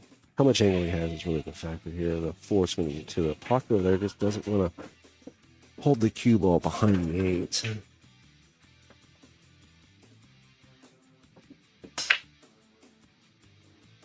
Little dangerous. Can't quite tell if he sees enough of it. If he doesn't, though, he gets to see his safety. Stick on the table, pushing down the direction he did there. Kind of indicates to me that he doesn't like what he got out of that. Yeah, he's looking at other options.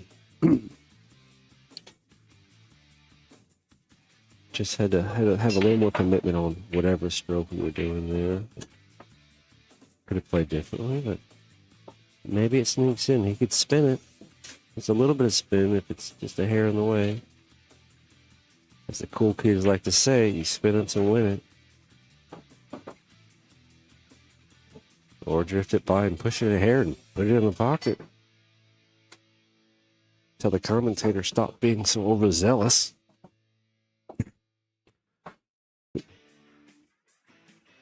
The action-packed play makes for excitement, but so does quality play.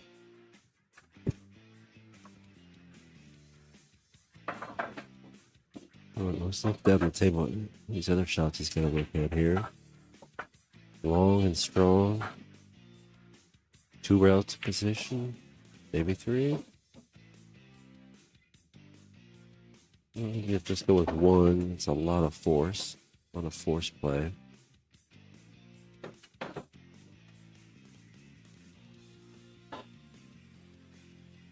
All right, we're behind the wheel. Let's see what we can drive this thing to do.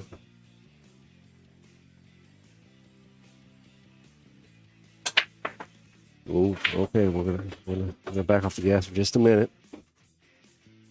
Take a breath. You gotta get it right. A lot of feel goes into this execution here.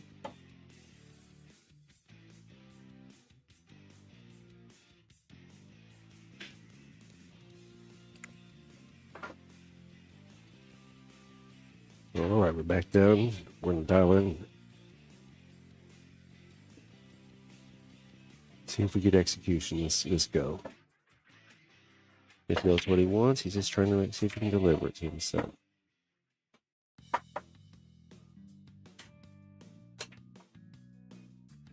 Not a lot of angle payment there. He threw it out there. He committed. He full committed. He went all the way through his stroke. We can't say anything to take back from his commitment to what he was doing there.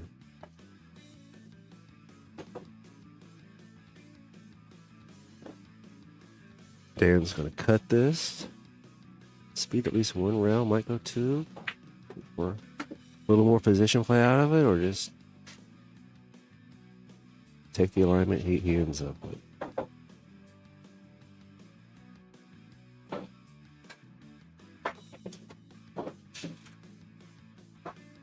A lot of players I'd maybe have a little more concerns with working with this and getting through some of these balls. Not as concerned for Dan at the moment. I mean, mistakes can always be made, but we're not wishing mistakes. We're wishing positive outcomes for Dan here. He's at the helm. He's at the commanding station. He's got the will to the ship. Let's not run aground here, Dan. Let's hit that big wave and get to that 8 ball off the rail. Get out there, get out there. That was nice, Dan. Give that man a surfboard. It was a big wave he got past.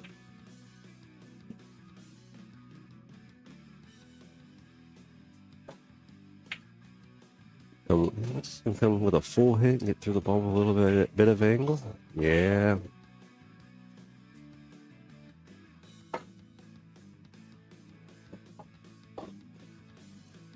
One more coming down the pipe.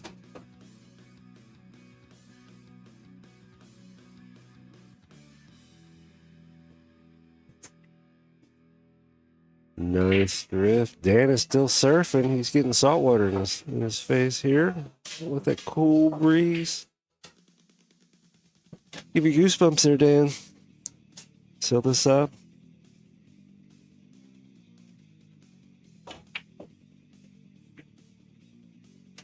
Dead center of the pocket. Can't ask for any better. Excellent execution.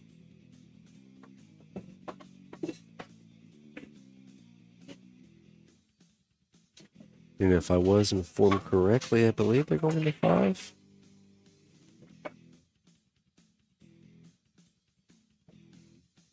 We will continue working with it and see what happens next year. Dan gets the break, and if Dan is on the hill, as I've been informed, then this is a danger ranger sort of position. Watch out for danger sakes. Yeah, it really was. That was phenomenal.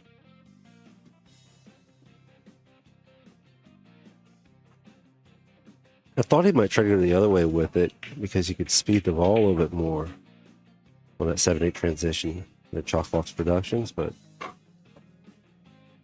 being the quality skill player he is, he knew what he could do with his stroke and liked the percentage better. I think the way he went on plotting the ball and just went to work. I don't think he needed a lunch for that one. He just showed up and worked through the whole day.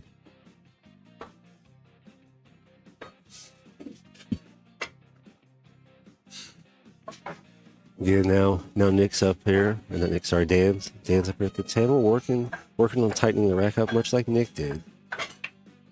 See a lot of players doing that. Looking at that, all the balls touching, nice and tidy. You get all 10 balls in your 10-ball basket.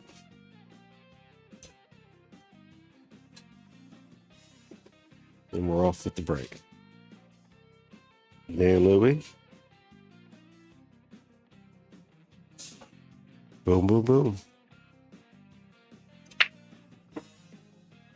Solid break. The 1 ball. Really wanted in that side pocket, but side pocket did not get there.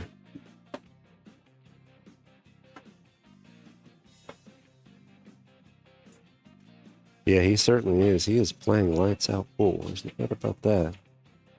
Position play, the ball potting, the speed control. Not a lot of mistakes to talk about, Patrick. Really just praise.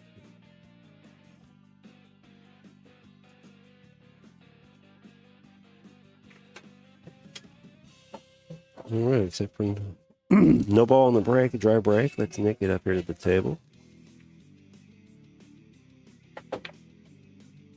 Nick's got one on his slider. Dan's got a few more than one. It's not from a lack of quality play and effort by Nick, though. Strong showing. Dan's just deliberate. His set's just a little bit tighter. It's not much, but not much of a difference between what they're doing, but it's certainly enough.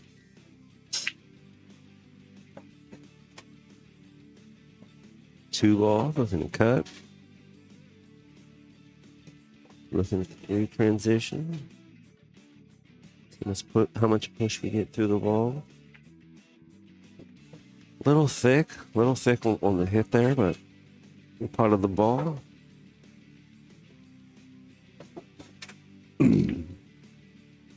See what he's looking at from both ends here.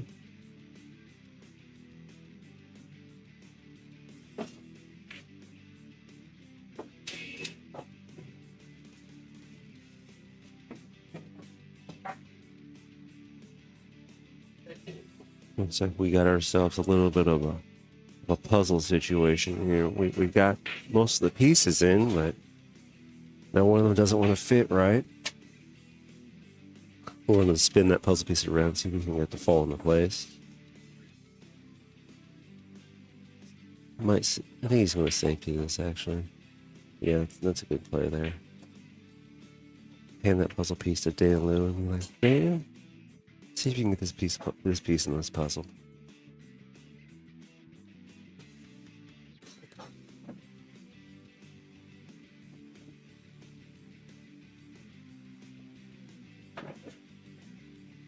Dan's looking at different options, ways to play this.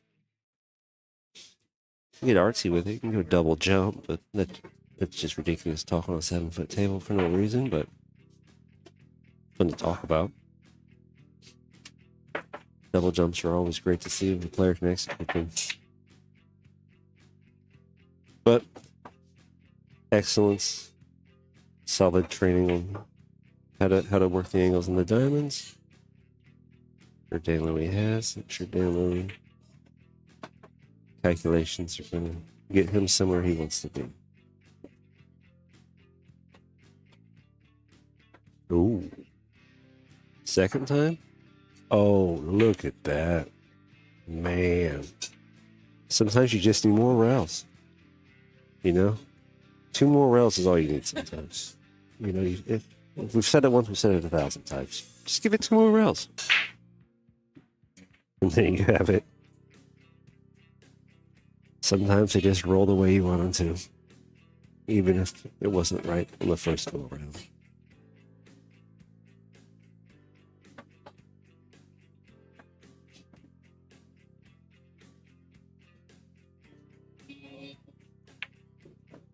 Looking straight down the table on the 3 ball here. 4 transition. It's a little wonky because of the angle and the way the traffic's sitting. Straighten up through the ball there. In just a minute, I have a tournament director coming over here.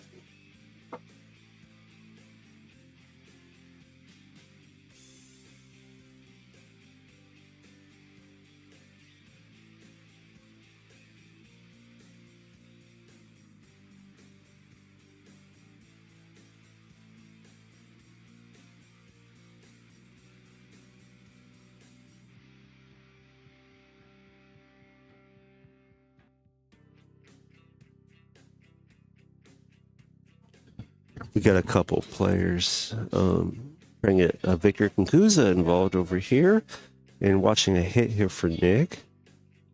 We can watch 2 from where we're at here.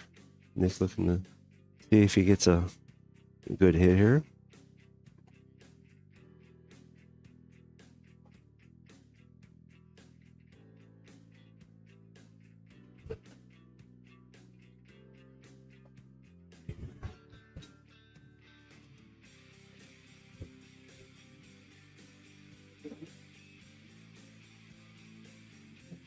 Looks like they both accepted the hit as it passes. And so Nick will continue working. However, he's going to address his next situation.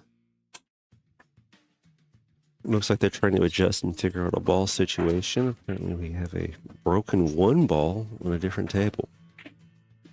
I do have the Dynaspheres here. We had them on this table earlier, but then a set of players earlier preferred to shoot with Aeromyths, so they switched over. So we're working to figure that out. They might take the Dynaspheres and use them on a different table for now. which as long as the players are happy with the balls they're using, then I have no transgressions with any of that.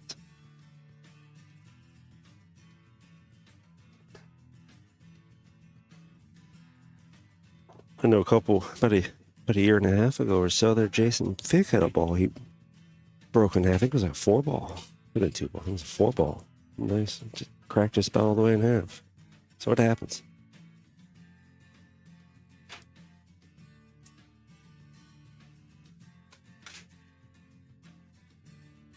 Alright, so Nick doesn't like his angle here, and I don't think anyone really would. He had to focus so hard through that hit he was dealing with that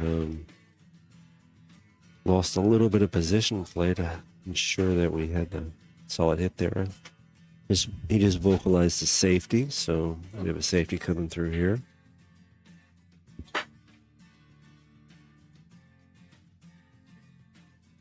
Check the diamonds, check the rails, check the speed. Try to keep Dan Louis from clinching. And number 5. I think he left enough angle that he's going to be able to hit it. I won't see ball in hand here.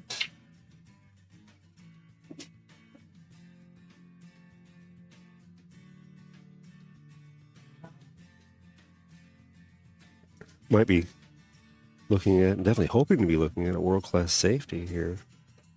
Take one of these half ball, quarter ball hits. Put a pro behind it. See what that looks like when they get done with it. Got a fast table, fast rails. Extra fast balls. Core of the ball. Cue ball's going to keep some of that speed. Why 30-40% of the speed of it? It's always quick car for the bank here. Okay.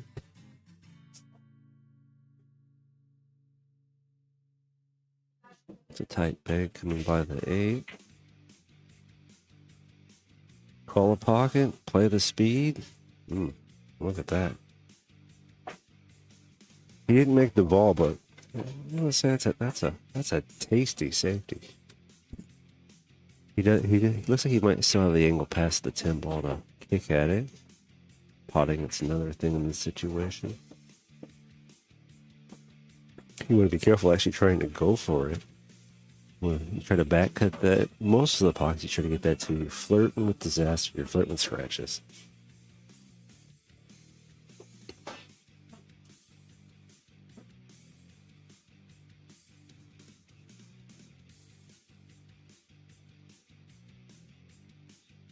Nick, though, having a high skill set, coming through this bang, he might be able to keep his angle nice and clean, stay out of any pockets he shouldn't be in. Well, he has to throw it very much, so he can kind of kill into the rail just a bit, get the ball sliding to the rail, and let it unload off the rail with whichever English he's choosing to use, and might be able to produce a nice shot here, actually. It's all about process and outcome, process adjust. Different ways to go about it for sure.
All right, I'm back on the mic here. So that's it for just a moment. We kept working to clearing up the cracked ball issue.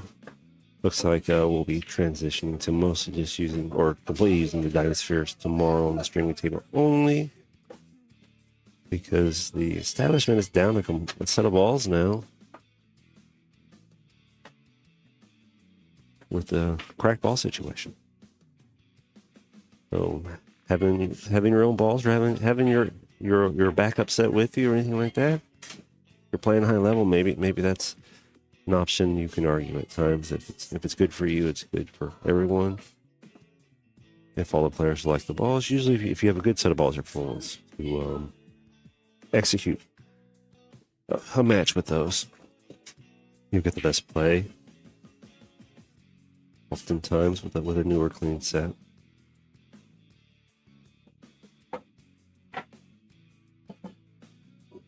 Push forward for Nick. Nick at the table looking at the 6 ball. A little bit of nice natural angle though there. I think he's comfortable with this shot. Most players would be comfortable with this shot. Not a lot to talk about. He's coming to the right side of the angle there and come right through it and you drift up and you'll get around the 7. So that's what he's got to think about here, the 7 to 8 transition. You can shoot the 8 back down to the corner pocket, or you can come through the table and start looking at a lot of the other pockets, a lot of other balls. Not more balls, more pockets for the 8 ball, depending on where you end up here. But starting with the 6 and getting that transition right first is what you got to get right to get to where you want to be.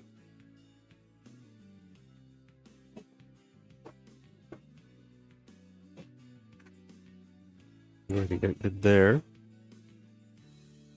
Depends on how he works. Is he wants to, I think he's come back behind the 8. They put the 8 in the side, right in the upper corner. That way they'll give him a nice angle to get to the 9 ball. I think he'd like to drift out to the outside of that 9 ball and come through it and back out of the 10 and put a 2 beside his name instead of just a 1. Well, I'm rooting for you here, Nick.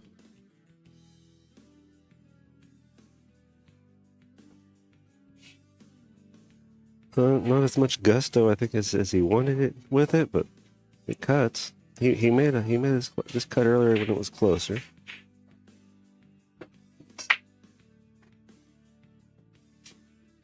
Take the natural angle and the speed from the cut because he's going to hit it thin.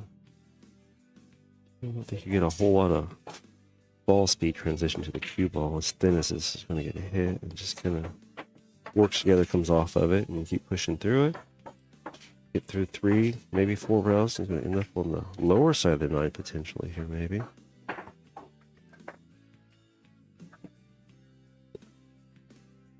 All in speed and hit. Potting the ball is the crucial part, first part to get through.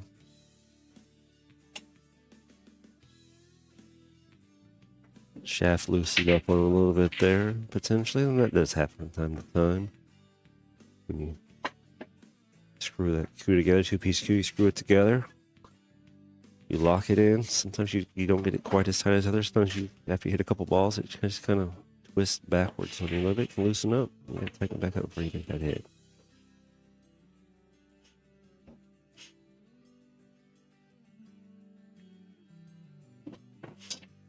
Yeah, he's going to end up about where I thought he would there. It's not a bad place to be. Just a little steep there. All right. Nick's going to have to put some work into this shot. He'll take his time there, I think, though. Getting back to if players that are people that aren't playing pool as much or just getting into it, if you're listening to this, you can feel if that shaft loosens up usually. Just as you start to stroke, it kind of just doesn't feel solid. Even just a hair of green. And you don't want to hit the ball with it like that. You will create a negative hit that you won't be happy with. Every pool player, I believe, has probably done it. I know I've done it more than once. And it went, how'd I miss that?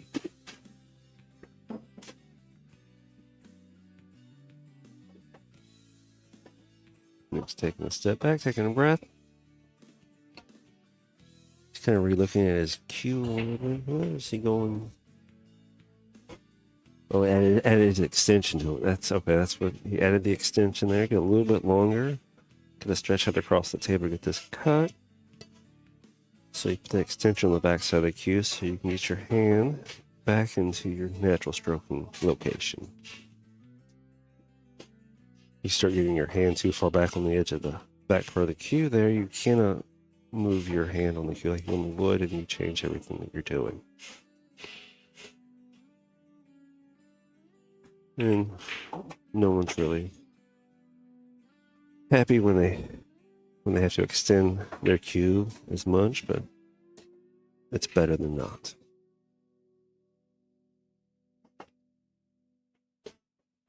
You get some of the pros out there, some of the older ones like Earl Strickland, his cue keeps getting longer and longer. I think it's up to like 9-10 feet now, I think. He'd be shooting from the other table.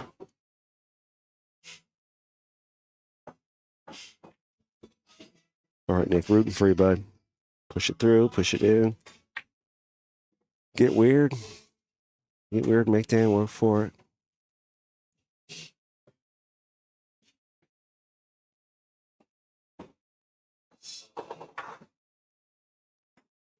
All right. Then rail bump, come down the table. Stay on the same side of the 10 ball as the 9 ball, I think. I would assume that's what he's going to do here.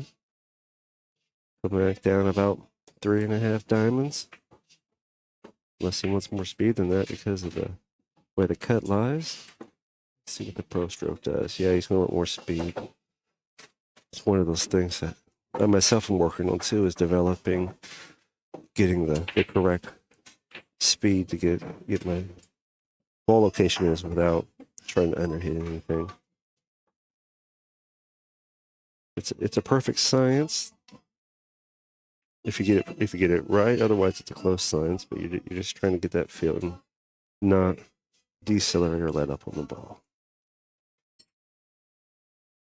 And showing us how it's done. Well, he pops up, pushes through, doesn't quite finish the stroke there. I think he was still, his mind was probably still on the speed shot. I think he cared more about missing the speed of the last shot than he did staying focused on that shot.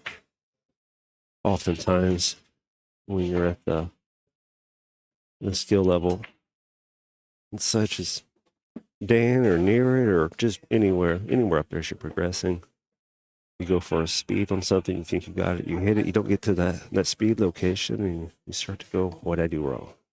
How did I not feel that speed correctly? And your mind stays stuck there. You got to get that out of your head as you go to the next shot. Let that go. Dial into the next shot. Think about that afterwards. But it's hard to do. It's easy to talk about, hard to do.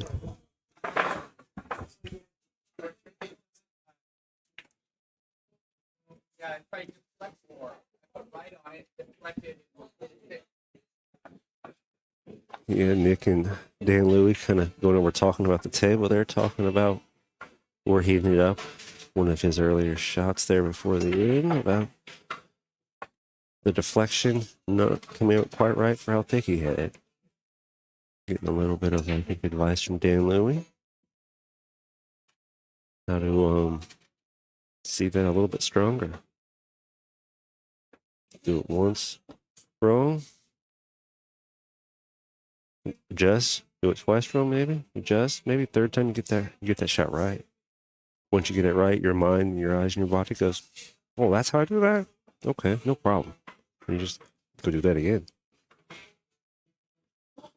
Get your shot book out, flip to page 36 or 36,000, depending on where you're at with it, and you just write that one in and get back to the table and start finding the next shot that's next on the list.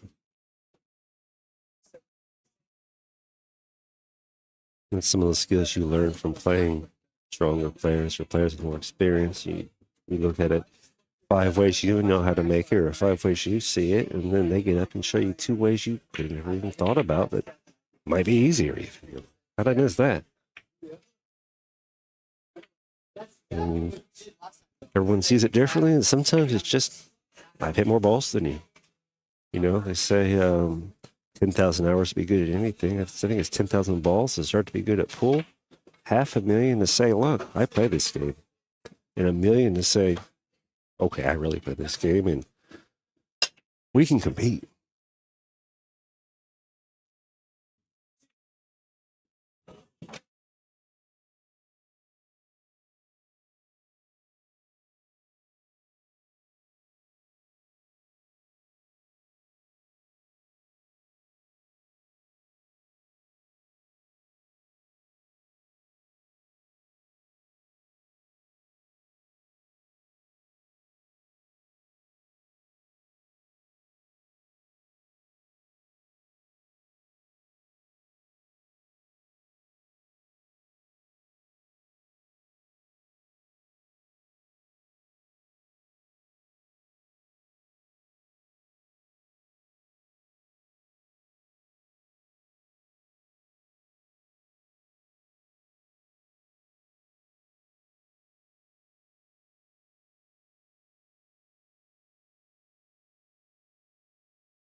All right, I'm back. Sorry, I have another guest stopping in here real quick.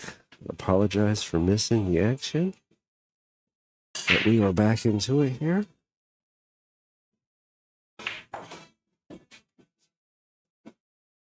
Different people coming and going, checking in. The Memorial event, we're trying to support everyone we can. Keep the stream going. Have a good time and deliver a good event for everyone. Remember the people that put themselves into our sport as much as we all do.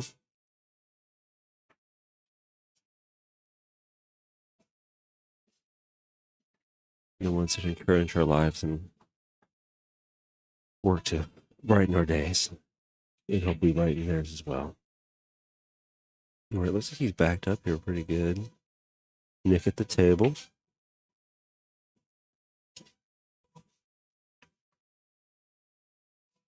Let me see what angle he's looking at here, working with. He's buried back behind there, pretty steep. Goes through the ball. Man, that was a valiant effort. That was very, very valiant. He got through the traffic to the table. Angle wasn't quite there. It was close. Speed, just a hair shy. You know, oftentimes too, you get some of those shots. You start to think, well, I'll just push some balls together and get them ball in hand and let my opponent deal with the new situation I created. You don't get to really think about that, I don't think, as much when you play someone the world-class caliber that Stanley can play at here, because you do that and he's just either going to go, well, I'll just give you a worse situation, or I'm just going to line up my shot, break that out, and run the table game anyways because you let me get back up here.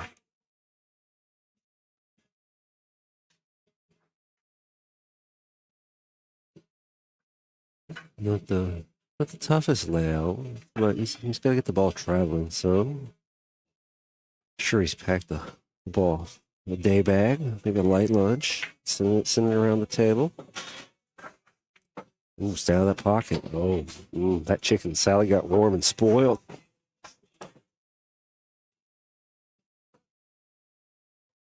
We're going to give Nick a look at it here. Nick can get some alignment here coming through.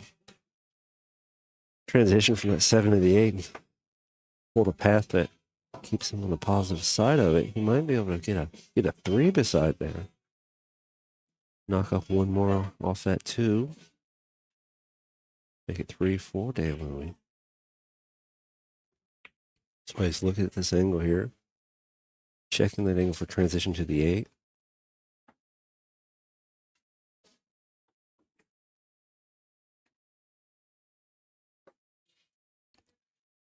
It's not as hard as it always looks, but these take precision. Nick's been playing at competitive level for long enough now. I don't think nerves are as much of a factor. They're real. We all get them. We all have to deal with them. Skill set we learn to progress through as well. We focus on what we have to do. We just let the nerves just hang out in the back room. Lock the door. So you can be back there making noise. Just stay back there. Don't come out.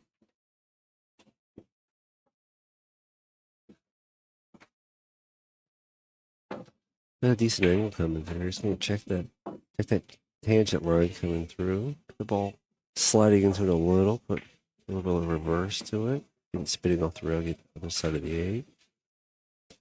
Keep enough angle to draw back into the 9 ball. He did that well. Got a little bit of running on it. It ran away from him just a hair. It makes this draw shot a little tougher. I think he'd like to be about half that distance, just a little bit to the outside angle.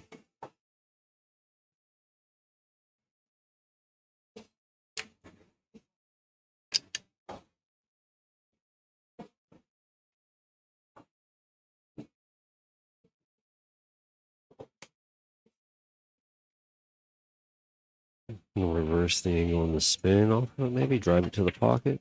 That's what he did. He did that well, though. Really well. He's going to come forward through this here.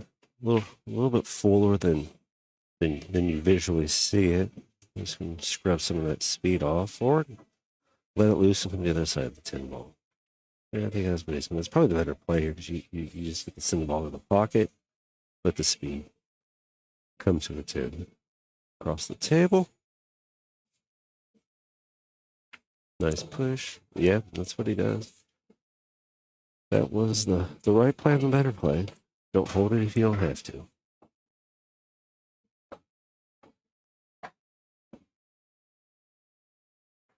All right, Nick, take a breath. Send it home. Let's get that 3. Solid execution. Nick on, staying in it. Staying in it. 3-4.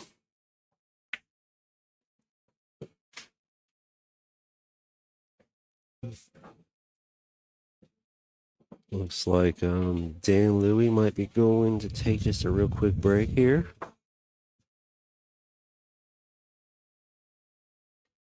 Yeah, so we'll be back here, I think, in just a moment here. Nick's going to be looking at getting a feel for what he's doing.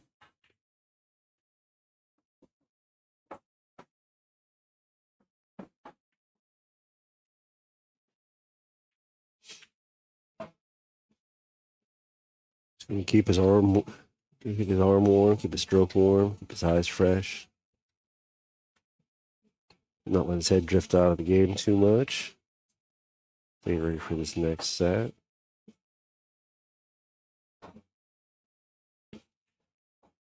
Make sure he just keeps feeling his table speed adjustments. That's what he's looking to do here while he's just kind of pushing balls around a little bit while he's waiting for Dan Louie to make his way back.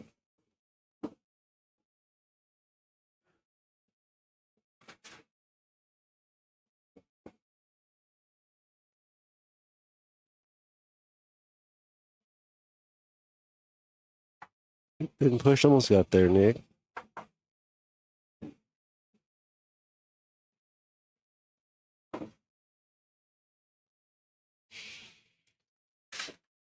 So we're all just hanging out here for a moment while we wait for Dan Louie to make his way back.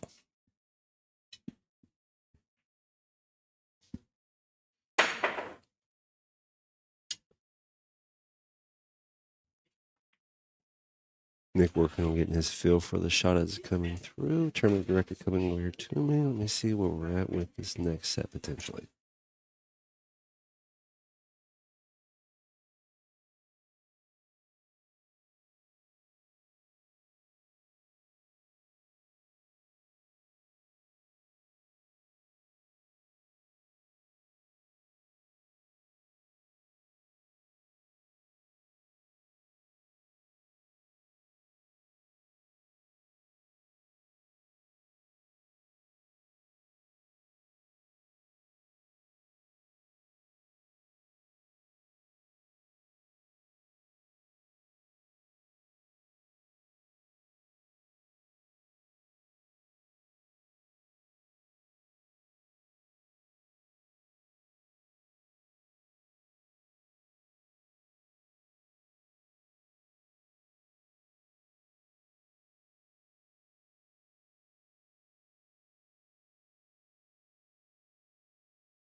All right, everyone's stepping back in here a little bit. Looks like Dan Louie is back.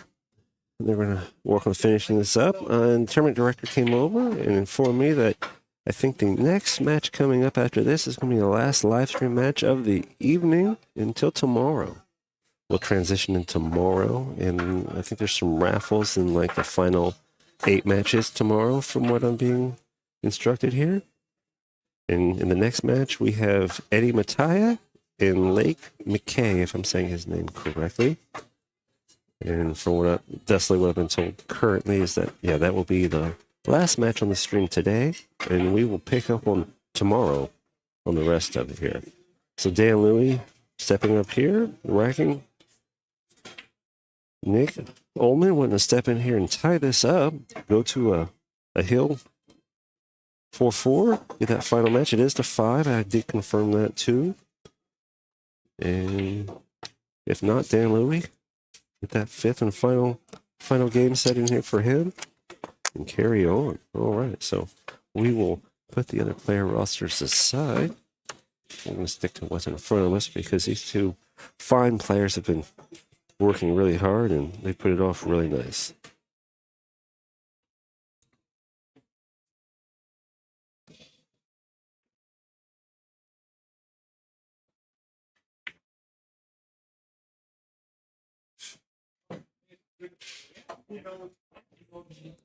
Dan's adjusting a few things here, getting ready for his break, getting his glove back on, and all set up for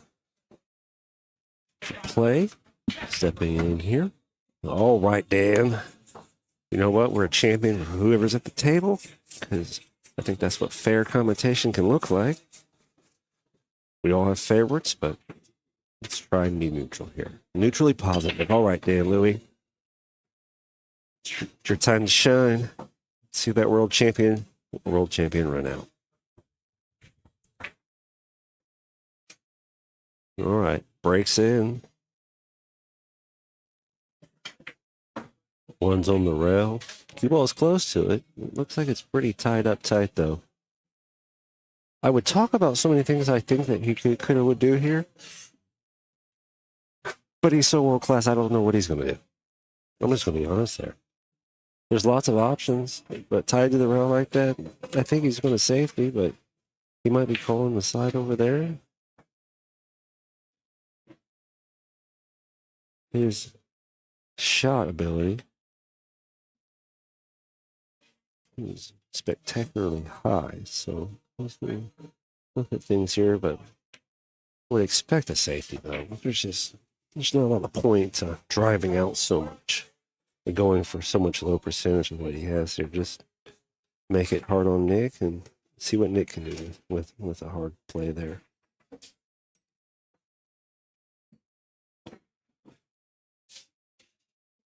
That was the plan.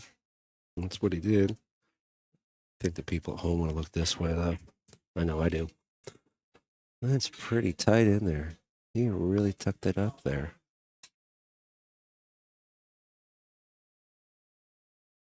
Is Nick a long jumper? I don't know.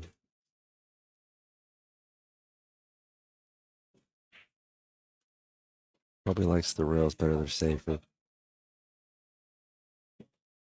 He's got some manageable angles.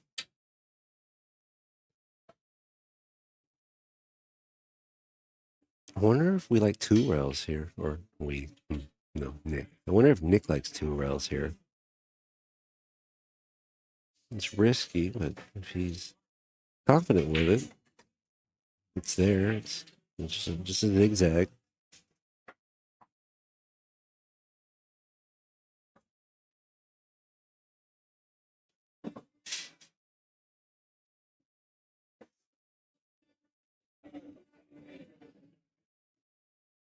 Interesting thought process going on here for Nick.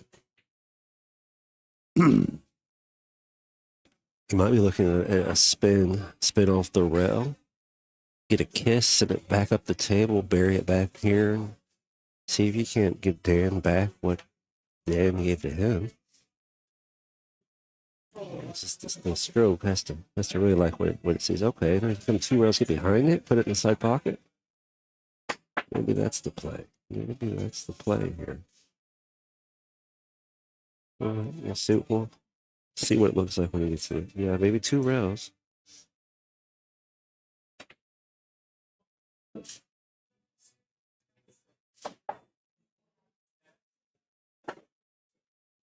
Yeah, that was a quality attempt. It really was. I have to give it up to Nick for trying that and seeing that and trying to work with it. Needed a little more love, a little more speed, maybe a little more experience. Next year, that's a next year shot. We call those. Nick will make that one next year. This year, Nick, though, that was a nice try, Nick. I want to give it up to you on that one. Fortunately, he left an angle for Dan.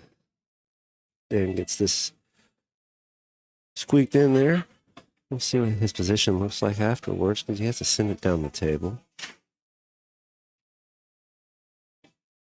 Boom, boom, boom, let's go. It rattles, but it goes down. 8 clears out of the way. It's going to build Dan's confidence up. Looking to see if he can't perform this table. Top to bottom, get off the door on this.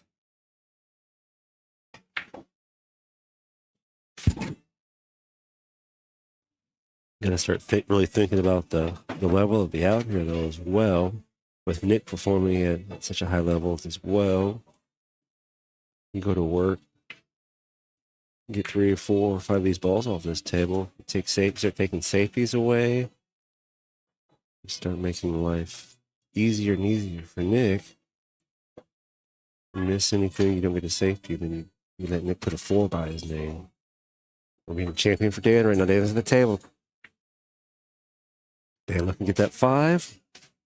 Nick hoping he gets a chance for the 4.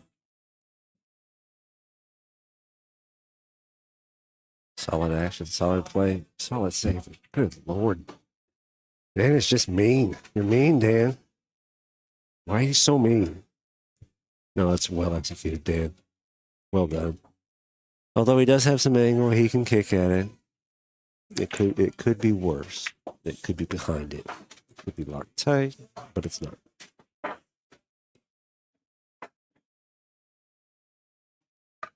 Question, does he want to play just the angle, or does he want to come under it and start straightening it up to keep some speed to get position on the 4 ball?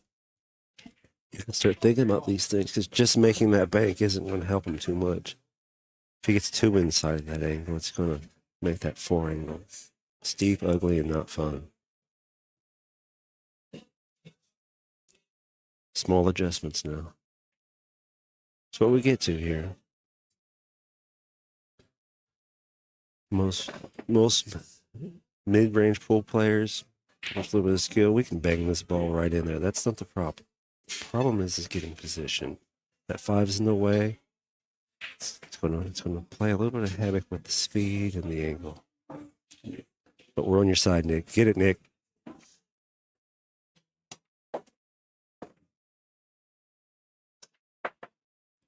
He played in his favor to some degree. Could have gone a lot worse. That was looking dangerously like a scratch. So congratulations and holding the table strong, Nick.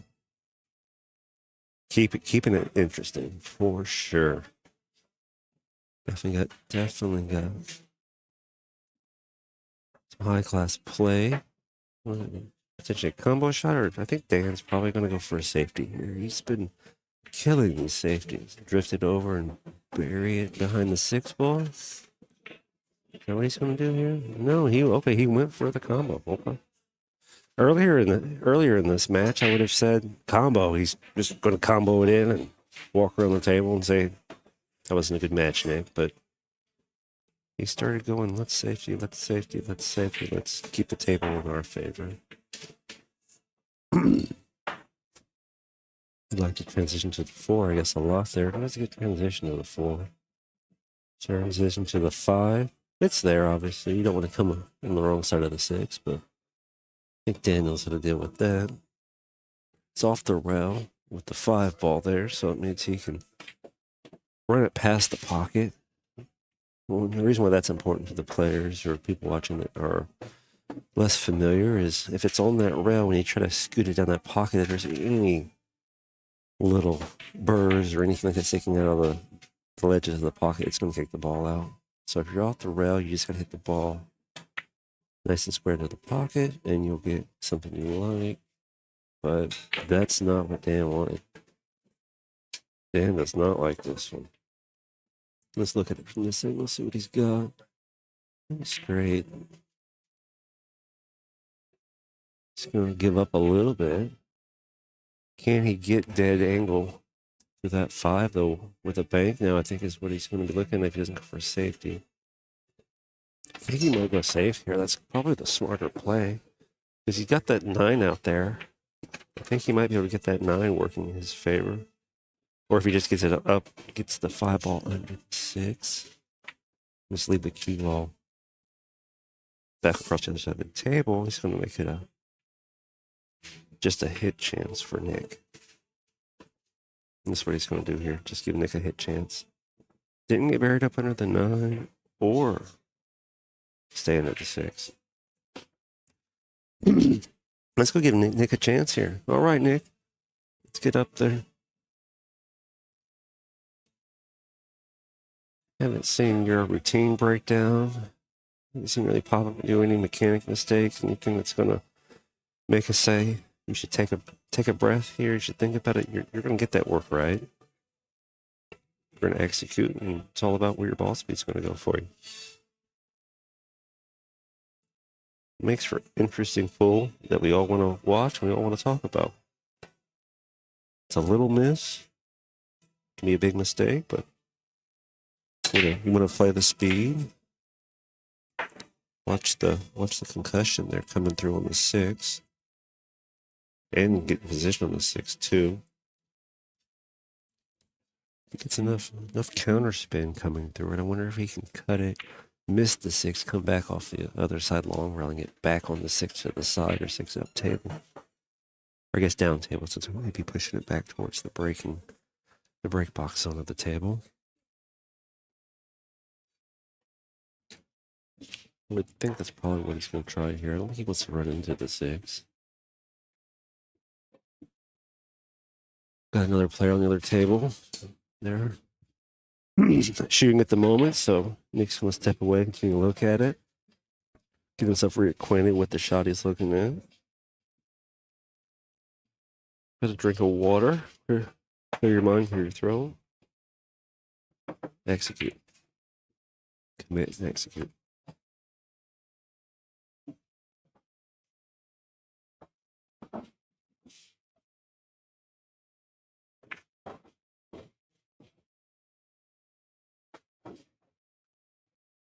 Did not quite pan out the way Nick was hoping, in the favor that he would like either. He gave Dan a nice look at a chance here, and we're going to be a champion for Dan now. This battle's so close, so tight here, coming to the end of it, that all we can do is watch and cheer. Nice cut, Dan, off the rail. Look at that position. On the outside edge of the pro angle, but it's touching it. Which, plenty of room for Dan. Let's roll it forward, hit through the shot, just a little full, just a hair full, in my opinion. Sure, someone would argue with me, but he actually went dead full. Kill it off the rail speed, and well, there you go. Okay. Good stroke, good hit. Nice second to the 9. 2 rails to the 9. It's pointing where he's aiming off the second rail. Threw the ball through the rail, second rail, 9 position. Real close to where he was pointing.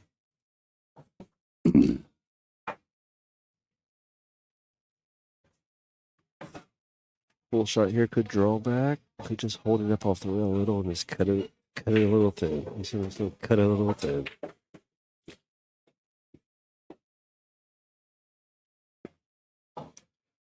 All right, Dan, get your Ginsu knives out. We're going to do a 1990s infomercial. See if we can't cut this to this pocket.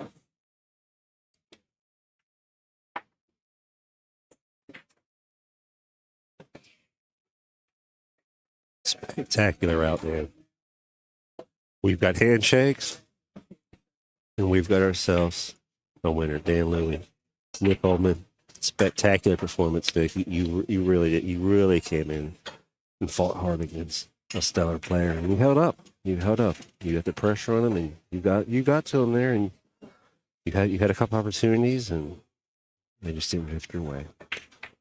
All right, we got other players starting to make their way over here, so I'm going to start getting this next set up and going. I'll come off the mic here for just a few minutes as I set this up. Take a breath. Now we'll be back.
All right, lag coming in there. We got Lake McKay and Eddie Mattia.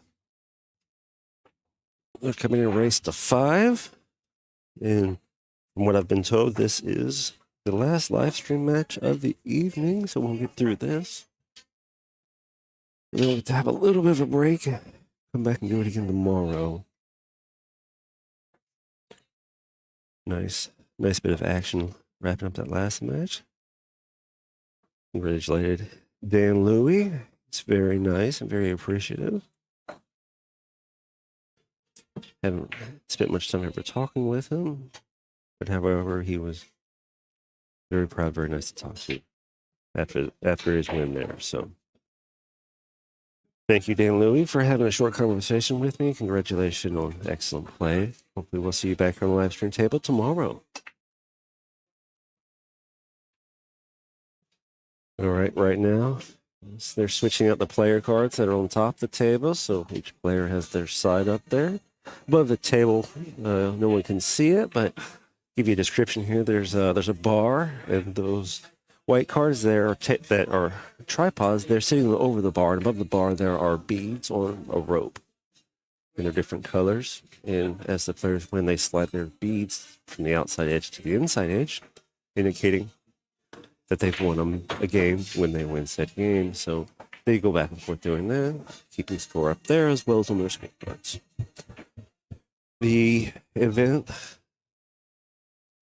leadership, Deb and Suze, they have some really nice scorecards they put together. Got their logos on them, got players' names, circle a number, put an X by your name if you win the break. Whoever loses the match signs the card and says, "Yeah, I agree. I didn't get that one." You hand those in. They divvy up the scores. Put them into the big dog event roster, and then we get to see that action live coming up on digital pool as they get it in there in the player cards. That's how we're seeing some of that transcribe. All right, and the break is in. At the table is Eddie Mattia currently. Eddie with the backwards hat. Currently Lake McKay. He'll have a forward hat. Blue.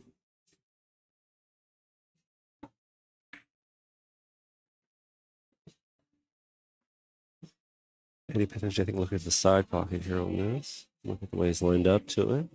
I didn't see a call for him. No, he went long. Okay, just went through the ball. And he misjudged the English side, looking right through the stream.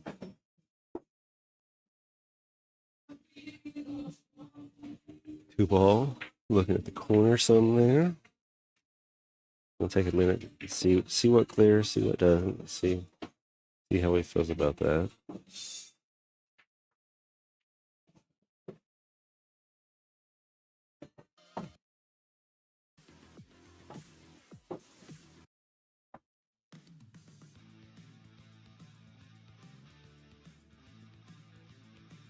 All right, looking at his next position play here.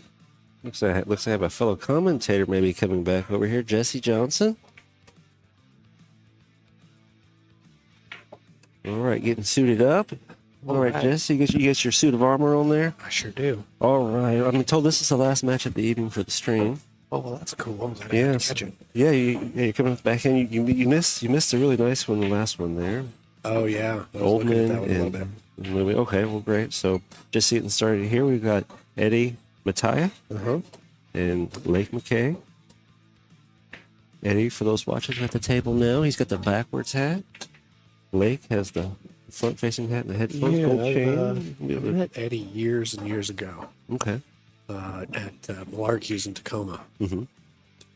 Probably a good 15 years ago. Oh, okay. So he's been around the block. Yeah. You know, the player card here says, well, Eddie Mattia. Everyone calls him Eddie. Mm-hmm.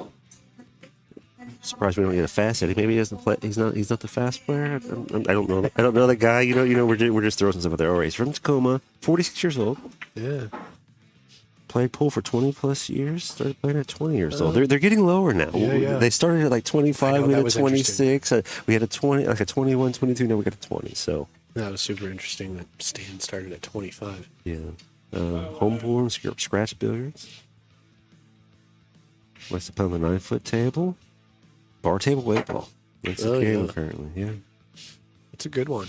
Yeah, he's shooting with a Predator Black with a Z shaft. That's what he likes. Executing a little bit of a tough lead there. All right. Well, yeah, I bet he tries to thin it towards the 10. He's probably going to analyze where it's going to bounce off. It's going to miss the 7 or not. Yeah. I mean, he could try to bank this, but I wouldn't get that risky. Really. Just control the table. Just like that. Oh, it bled out though. It did. Like a leaky faucet. It dripped, but only once. Yeah. The angle's a little much with the side pocket closed, but Lake's got some stroke there, so he was able to manipulate it well. Yeah, I played Lake a while ago. Oh, did you? Okay. Yeah. He shoots real good. Yeah. Looks like Eddie's electrical for work. Yeah, that's great. One of his great achievements is becoming an electrician. You know, that's awesome. It's a skill set. It's a big skill set. It does a lot for you. Well, yeah, absolutely. You know, like when I was in high school, go to college and study computer stuff or whatever, that's the future. But everybody did that, and then COVID happened, and now there's a shortage of electricians. Okay. You know, because everybody was like, oh, I don't want to be an electrician or a plumber or these things that are actually skills. And so now, if you can do a skill like that, it's really great. So, good for Eddie. Yeah, really good for Eddie. Good job, Eddie. Way to get committed to something and excel at it. Yeah. He's good. Obviously he's good on the full table, and hopefully he's good with the sparky stuff. Yeah. We know he's not too bad because he's still here.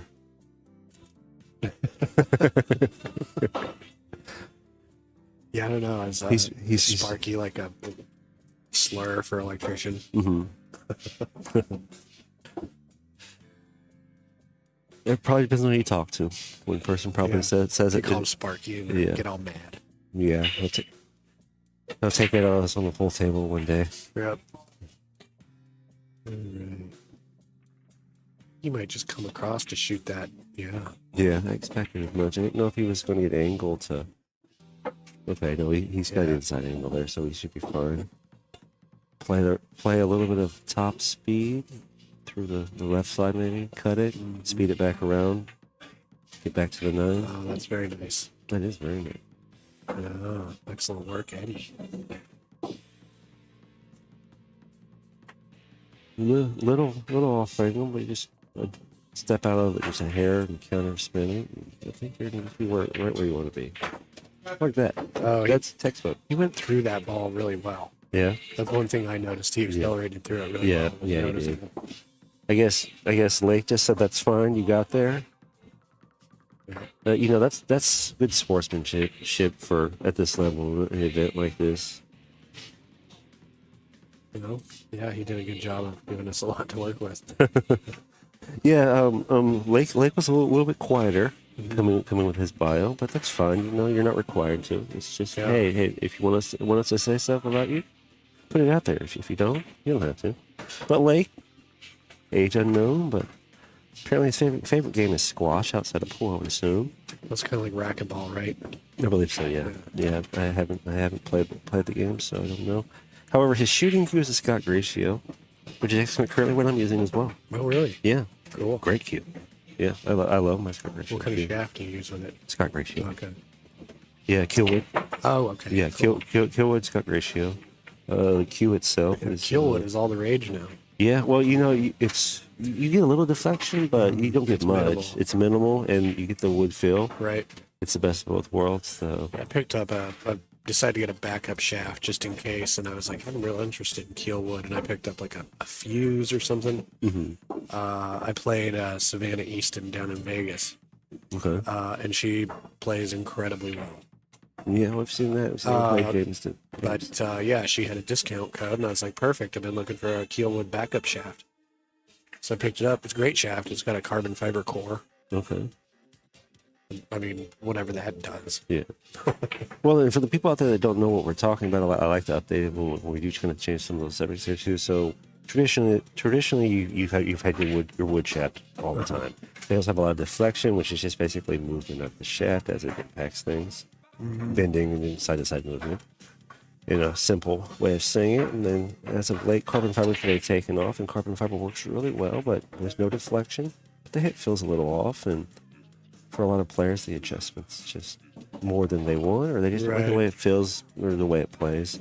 And then coming in there as a hardened wood, and that's when you kill wood. It's worked differently. It's hardened differently. Yeah, they just bake it. Yeah, so it plays There's a nice caramel color to it. Yeah, it plays much like the carbon shaft, but gives you the feel and the hit that you're used to. Yep. Some players, though, Yeah, it's pretty cool. Like, I mean, what the original Predator 314 shaft was. They used that back in the day. Yeah, I did too. I had one for like 20 years. And there was like the Z version of 11 it too, pie-shaped pieces of wood, and then it had like kind of a hollow front end.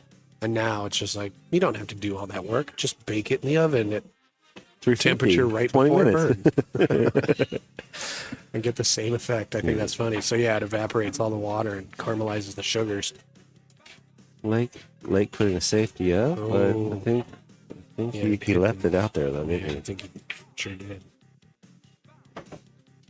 And it looks like if Lake's not playing squash, he's playing chess. And that's what Lake says he's about today. Nice.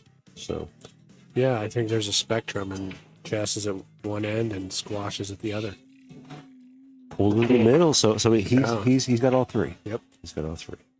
Well, that's cool. Be versatile. Well-rounded individual. Well, let's see here. Just gotta hold this ball for that 4.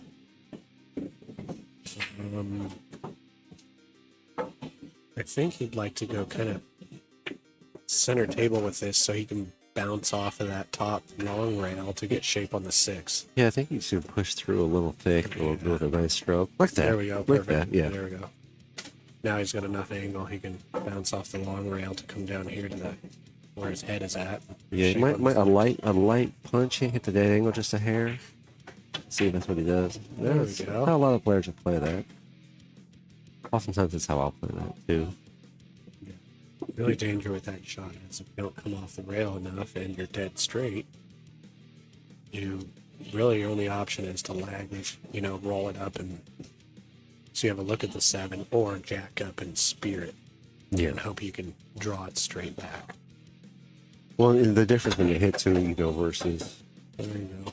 Eddie, who's doing quite well here, but earlier you were watching, like Victor hit that ball.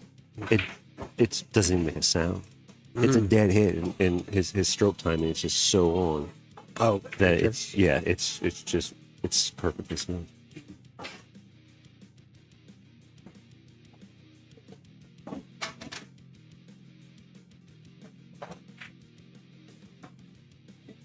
He's got the 8 and 9 kind of touching each other over there. Yeah, he might. They're not quite I'm touching trying to with think it, if he though. can get underneath that 8. He might be able to if he misses the side pocket. Oh, he went that way. That's real smart. You know what? Look at that genius. That's genius brain up that's there. textbook right there. Yeah.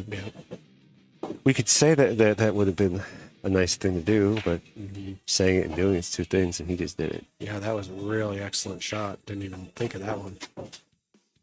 9 ball. All right. Got a little bit of cue ball work here. It's kind of straight. I think you just push through though. Yeah, Come off that rail. Probably so. Top long rail. Bottom of the long rail. 10 ball. Oh, he went to the. Yep, there you go. That's kind of what I was thinking he was going to do, but I thought he was going to give that stroke a little more time to develop into that shot. He kind of got early into it. But it really doesn't matter. Yep. He had a nice pro angle with it, and he's going to throw 2 up real quick, like. Coming out swinging, Eddie. Coming out swinging. Now, Eddie, coach family, he wanted to give a shout out to his sweetheart, Cindy Sliwa. Sliwa, yeah. Well, there heard you that go. heard that name a lot. Oh, have you? Okay. Well, just being in the pool world in the Pacific Northwest. Okay. I have never heard that name, but I'm Primarily on a like different going out and side, playing so in I'm Lincoln coming City. down. Okay. All right. Well, apparently he likes her quite a bit. So good for him and good for her. I hope they continue doing good things together. And as for him talking about the event today, Eddie wanted to say that he's had a lot of battles with a lot of people at one pocket from the honorable list today. Oh, cool. And I think in short, he just wanted to mention that, he thanks them for the matches that they had together and the time they got to spend together. Oh, cool. Honor their memories. So it's a spectacular way to put that together. Mm-hmm. Nice heartfelt gesture across the Yeah, it's today. really great to have memorial tournaments. Boy, that. But it's also down in Phoenix, there's a number of notable players that have been in that community forever, and one of them would pass away, and they'd have a memorial tournament, and then another person would pass away, so then there'd be another memorial tournament. Mm-hmm. And then at some point, they're just like, how many memorial tournaments can we have? Yeah. Where they're not running into conflict with other events and all this. They're like, can we perhaps maybe just have one big tournament and have all of them honored, which is kind of what they did here, which is great. Yeah. And and we do have a couple more around the area, but they're spread out nicely and they represent the areas that they're in. Right. And they combine them and stuff, and so I don't think we're hitting that. Oh yeah, that side of it. I I'm think sure we're doing every it single pretty well person here. on the banner. There's a good 30 people or so or more. Every single one of those person is known by at least somebody in here. Yeah. It's really great. Pool's a really great community like that. Yeah. Also fascinating because, you can go to Vegas and you can talk to the best player in the world if you want. Yeah. They're very approachable. Not like basketball, layers of security guards, and you're not talking to your favorite basketball player. Well, no, the last time we had that Don, I don't know what Don at the Golden Fleece. Okay. Yeah, I was out front talking with Shane Van Boden Wow. and Corey Dole. Yeah. We were just hanging out talking for 10 or 15 minutes. Yep. Super nice. Yeah, Yep. just like us. Well, they're just people too, but sometimes people get they get to the next level and they kind of want to stay there and not associate with people that aren't that aren't at their same level. But no, great people and great to talk with. Corey was actually a lot funnier than I thought he was, but it was good. Yeah. He's kind of got a bit of a cynicism. It's just funny. He's a character. Yeah. I've talked to him a couple times.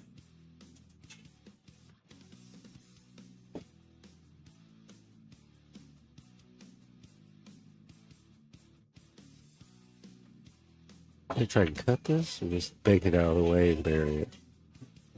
Look at that. He got deep under that. That was a good Under save. that four ball. That was a good save. He did a number of little shots like that on me where Oh, it's did just he? like, he finds a place where it's like, if I get it behind there, and then he makes it happen pretty well.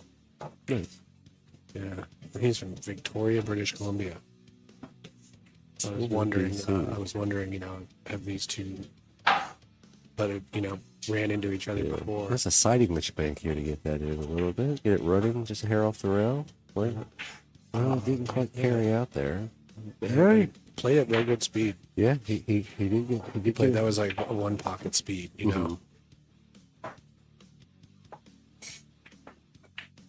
Nice back kick here. Get up on the rail, on the short rail, just take a little nap there. He can hit it. Might be able to make it too. We'll see. He may. A little thin coming by the 8, but if that is the 8, is it the 8? Yeah, that's the 8. Yeah. He can. He may try and just play it real soft and get the cue ball on the other side of the 10 from the 3. Just all in how aggressive he wants to go He's gonna here. go- he was trying to get behind that. Trying to get behind the 7, Yeah, which would have been, maybe. yeah. I think we need just a few more seconds of waiting to hit that ball. Let his body settle down.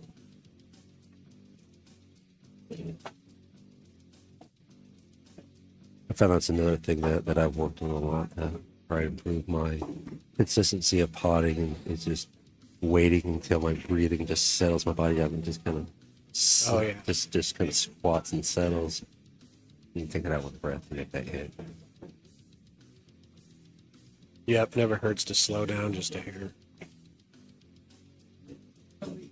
Like if I'm having a rough go of it, sometimes I'll just go, you know what, just pretend and play in slow motion for a little bit. Even walking back to the table, you know, I'm grabbing my cue, just do that a little bit, and it kind of helps me get my nerves under control. You gotta get away from the increasing your shot speed between every shot too. A lot of players struggle with that. Most of us have at some point.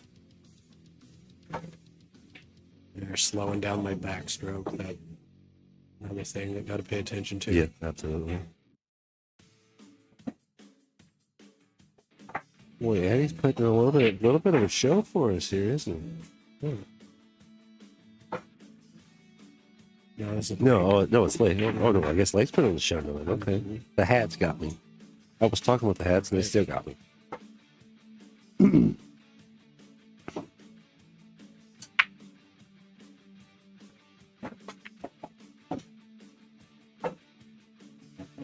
Was Lake showing you some of this action earlier when you were playing him? Yeah. I wasn't very effective against Lake at all. Oh really? I did all right, you know, but he got on the board here. Yeah, had some safeties leak out, and a few positional errors, something like that. Not something you can get away with against somebody who's about a 700, you know. Oh, is that what his Fargo said? Yeah. Oh, okay. Well, I guess that speaks a lot to. And Eddie's Fargo, have you looked that up? You know, he's a 650. Okay, so 649, something like all that. Right in there. On the top of this garbage, I don't have one to the myself. So both here ready to compete, play. I think he's training at the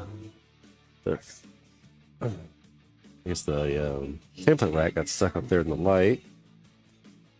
Yep. But I think Eddie says he's got one, so Eddie's going to get his out. We can fish that one out later. We have to. We can get the ladder out. We took that away for safety reasons and the fact that we were done with it for now.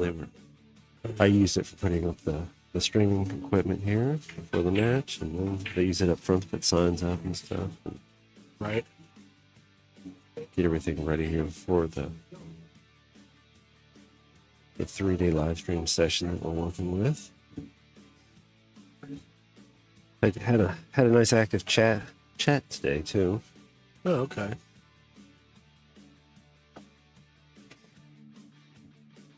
All right, Eddie racking. Got his template rack going. Different looking rack there he's got. That one's the turtle. Oh, is that what this is? The turtle? I haven't Turtle seen the rack. turtle yet. Okay. Yep. Have you used the turtle very much? What do you think of the turtle? I remember like the Magic Rack came out, and I think the Turtle Rack was the second template rack I had experience with. I was playing an open tournament down in Phoenix, and I couldn't seem to make the wing ball. We were playing 9-ball. I couldn't seem to make the wing ball very consistently, like I could with the Magic Rack. It seemed like something was different about it.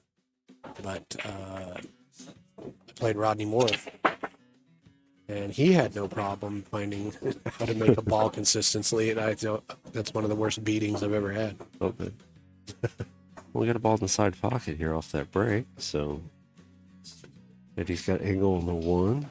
It goes inside. Looks pretty manageable. Yeah, it's manageable, but getting around the table to get on that 3-ball.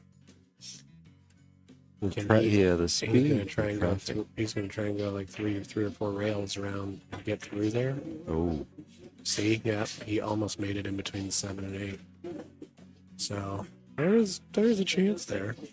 Really could have definitely worked out. Went into the shot a little quick though. A little quick. I think could have spent just a hair more time getting it out in. But that's Ooh, that was a really good attempt at a kick snake. Yeah, hit that a little slower. Gotten that cue ball up in the mess there. Oof, it would have been brutal. Yeah, getting back to the 3 now. He's going to elevate, I think, and draw those, isn't he? Yeah, I think he can do that. I don't know if he's gonna. Maybe he'll play the rail at the table too. See what he likes here. Elbow 8. Try to get a little bit of side spin draw on it. And we'll get to the 3. Just hold the finish on that shot. Yeah. You got the finish nice there. He gets to look at a decent on that ball there too.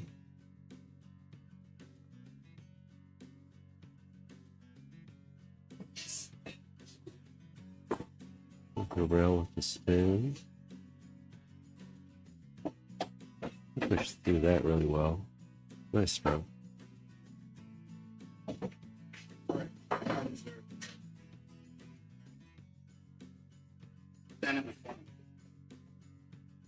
Call the 2 in the corner. Oh, I see. He's going to go into the long rail. Try and hit that top side or the mid. Hit the 2 and carry him into the 6.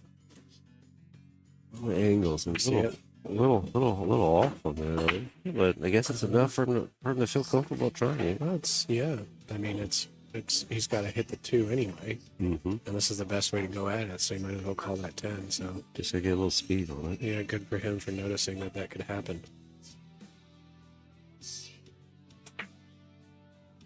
Solid attempt. Yeah, I think he had to hit before the side pocket. If that 10's not on a line, I don't think Nate's gonna even consider it. Well, I mean, all it takes is a few times of not calling a shot that is there and it going in, where you start to recognize, well, what's going to happen here? And you call it, even though the chance is so slim. Yeah, a little bit low inside English. Yeah, punch it off, get position. Yeah. This is going to be okay because I think you can use the 10 to kind of stop the ball a bit. Yeah. So we'll say he's got the 10 to help work with him there. He's just got to make sure he plays it right so the 10 doesn't hurt him. He doesn't want to have to shoot over the 10 ball. Right. And the 7 is really close to the rail, so you don't want too much angle to try and draw it back above the side pocket for shape on the 8. So he did something really good. Nice. Look at that. Yeah. That was a solid hit. How did he get it over there? He drew it and it went off the bottom of the 10. Okay. I think we have to multiply the shot by his Fargo number and go, that's how he did it. Yeah. He's got it figured out a little tighter than some of us. And they executed that very well, so you can't say anything more than well done. Mm-hmm. I think if I had to try that shot 3 times, I might get it once. That was a good one. Good. All right, just gonna hit his angle here, and let it go in the pocket. And we'll put him up there. He's gonna put some pressure on Eddie now. Mm-hmm. I thought Eddie came out pretty strong there, saying, all right, Lake, make a mistake. Let me get 3. But no, Lake said no.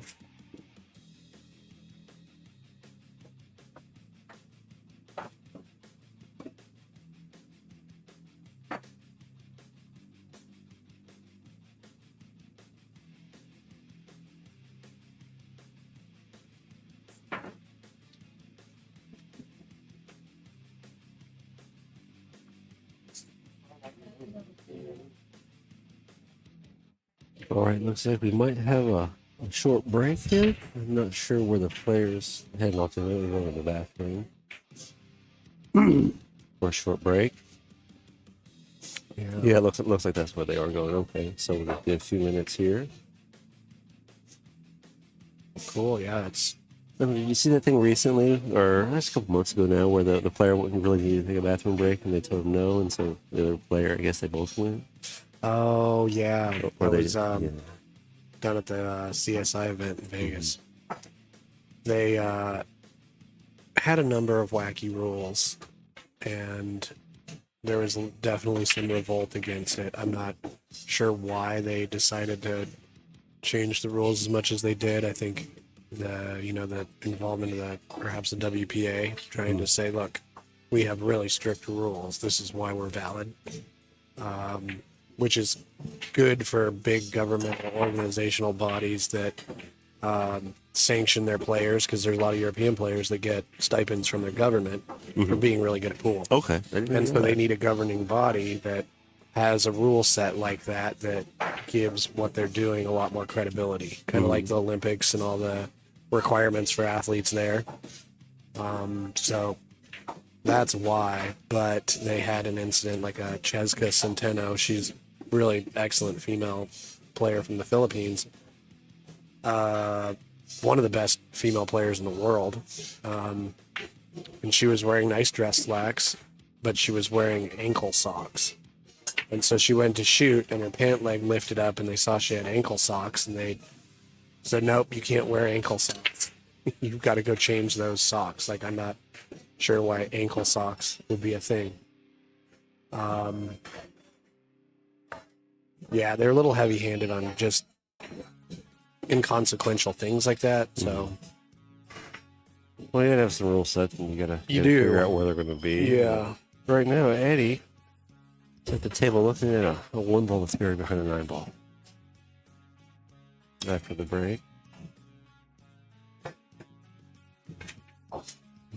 It's a nice hit. Oh, man. Yeah, good hit on Oh, it. that was very nice. Yeah, it was. Nice. That was a nice, thoughtful shot. Nice stuff. Put that in a Christmas card. Yeah. You know, hang it on the mantle. Right. This is my shot from Eddie. Yeah, absolutely. Digital Christmas card has like a repeating GIF of that shot. Well, he got a hit, but he left him something nice, I think. I'm so surprised they don't take the template rack off the table.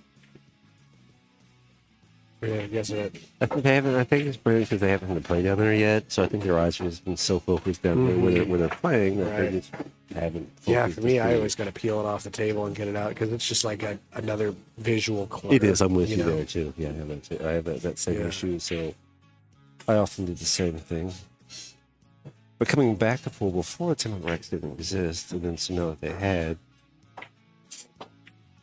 Early on too, I thought I could just go grab that template rack and pull it up like everyone else does with one hand. No, that's also kind of a skill set. Oh, Getting that thing out of there without It moving is. balls It around. is. Yeah. You know, to me, so I had to go back. It's a two-hand deal for me still right now. Working with the one hand. yeah, it is kind of tricky. Sometimes you got to rotate it and drag it and kind of gently peel it off like you're dealing with sunburn. Yeah. All right, thick cut. The 4 is right above the 10, so I was thinking trying to go between the 6 and the 8. Yeah, spin this the pocket. Ooh.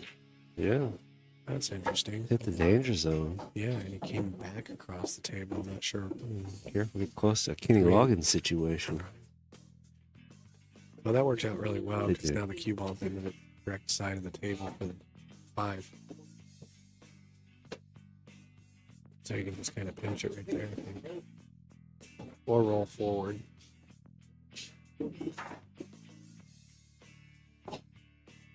Looks like he's going to the bottom of the ball. I'm going to draw this back. Yeah, I'm just going to pinch it. Oh, he couldn't pinch it. He had to punch it out, but that was real nice. That was. Nice real speed after contact with the ground. I enjoy the fact he's wearing, like, slippers. I don't think, I You know, think like they're more like They're, well, they're not Croc, slippers, or but what yeah, is it? they're sandals. they're sandals. That's right. But it's like, I like that. Just real casual, like. Yeah. Him and Joe Team have a Town nice get day. together. Joe Town with the sweatpants, he can wear the slippers. What's up? Him and Joe Town get together. Joe Town can wear the Right, sweatpants, he can wear the slippers. Oh. That was a thing earlier. They were going on about Oh, that for a funny. while. I guess Joe Town was wearing sweats down in Lincoln City, and that became a thing. I mean, it is nice to be real comfortable when you're playing pool. Yeah. And I want to get some, like, scrub pants. They're, like, 5 sizes too big. We'll call you, we can call you Doctor.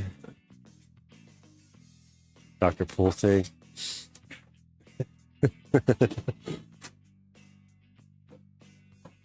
All right, 7 on the side, or shoot it long, come across the rail? You shoot it long, come across the table. I mean, get in shape on the 8.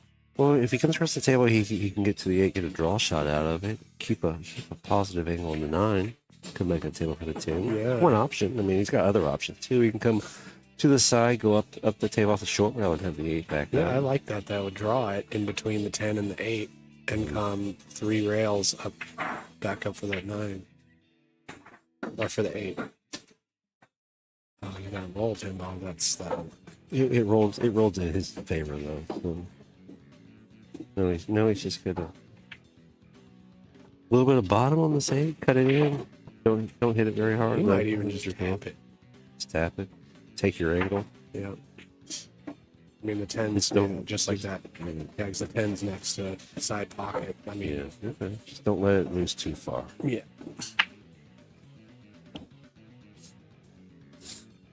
I think sometimes how the table's been playing for you when you play the table too comes into some of how you feel when you watch another player play.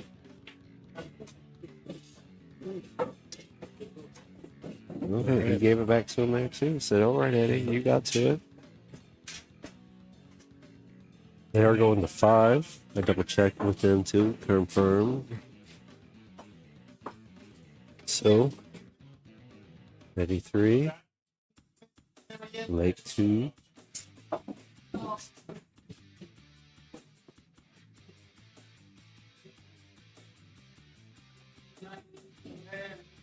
The template rack here, definitely speeding up the racking process here between these two players. Earlier, Dan Louie and them, they were the triangles. they were spending minutes getting racks tight, really looking at what they get with it. But their breaks were spot on, so their efforts were not in vain. Yeah. Yeah, I love the wooden diamond triangles. They're beautiful, elegant, and go with the table so well. But you know, the finish starts to degrade, and then if you don't clean the inside of them, oils start to build up, and the balls will stick to it. So you go to pull the triangle off, and the one ball gets pulled away from the rack. Mm-hmm. That's frustrating. So if you got a wooden diamond triangle rack, remember to clean the inside. Good tech tip there. Yeah. Jesse, not only delivering commentary, tips on the fly. Your diamond tip guy today. Yeah. Well, let's see. When I left Portland and moved down to Phoenix, I got a 7-foot diamond table, and I'd always been a big table player, but I've been playing on it now for 13 years. Mm-hmm. So I made the move back up here just fine. I put it in one of those pods. Oh, did you? Yeah. Yeah. Which was interesting. I had some table mechanics come over and we strapped it in and put eye bolts all over the place, and yep, made the journey just fine. It's a testament to the table, how well it travels. Well, yeah, they're made to go everywhere. Right. Because like Bad Boys, they have like 6,000. However many of these tables they have a lot. And yeah, they transport them all over the country. Yeah, you're not gonna do that with an old housing, you know. 3-piece lot. Right. With cloth. Yeah. No way. Setup process be a little bit longer for Right. a tournament. Yeah, we're gonna set up 40 old houses today. Well, they used to do it with the gold crowns. Yeah, I remember when they had the Chinook Winds had the women's professional events. When I first moved to Portland, go there, and in the back room, all the women would be playing on the 9-footers. They had to take those up the escalator. They don't fit in the elevator. There from Lake. What's that? Beautiful touch speed from Lake there too. Oh, yeah. It could have got a liquor from him real Yeah, quick, see, but he stroked and his stroke held that speed up nice off the rail. It was really nice stroke. Yeah, he's got a phenomenal touch when it comes to delicate stuff.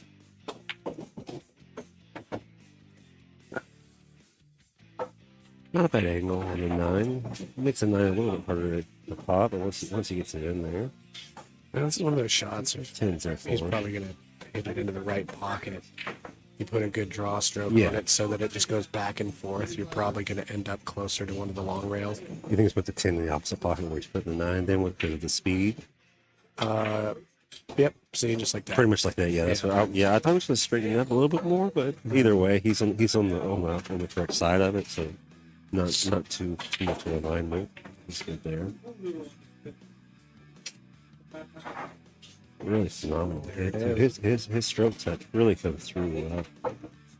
Yeah. Yeah, that's the thing. Upper level players, notice they just go through the ball well. You know, there's no deceleration on the stroke when they're hitting the ball. Yeah. And you said he was from BC, the Canadian player? Victoria, yeah. Okay, yeah. Yeah, strong showing from all the players I've seen up there at this event, at least. So this is my introduction to you wouldn't think so, but yeah, I guess a lot of good shooting comes out of Calgary area and BC. One of the Stevens, he's living in Canada for 15 years, but he's originally from England. And I was like, yeah, that's interesting. I wouldn't have thought Canada would have the kind of pool community that would develop that level of player. Just, you know, I didn't think that there was that much competition. And he was saying, well, it could be because Canada has traditionally been a snooker country. Okay. So, yeah, and I think that the popularity of snooker, I have a different perspective or opinion about pool, more of a European kind of approach to the game. Yeah, it does play out a lot differently. You know, a couple of years ago, we had more than a couple of years ago now too. There was an event where it was Americans versus the Europeans in a snooker tournament, or not snooker, but in a regular tournament here. And early on, they were they came out real strong playing against the mid tier pros. Okay. And they thought they really had us on the wire. Then the big pros stepped in and took over and said, "No, you're in our territory now," and gave us what we needed to say at American pool, we are still the best. Bit of a jump here, edge of the ball though, so Yeah. Well, this is good. that 8's probably going to play. He'll play pretty big. Yep. Nice execution too. Very nice. And a helpful pass. It's a real good outcome for it. It really is. Watching Lake's run ability against him too here. Eddie looks like he's just a hair behind, but he's at the table, so nothing's staying pro with him here. He's got a good angle. He's just come through this one off the rail. Down there to that 2 ball.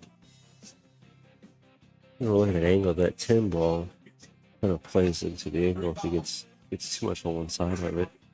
Coming off of the cut.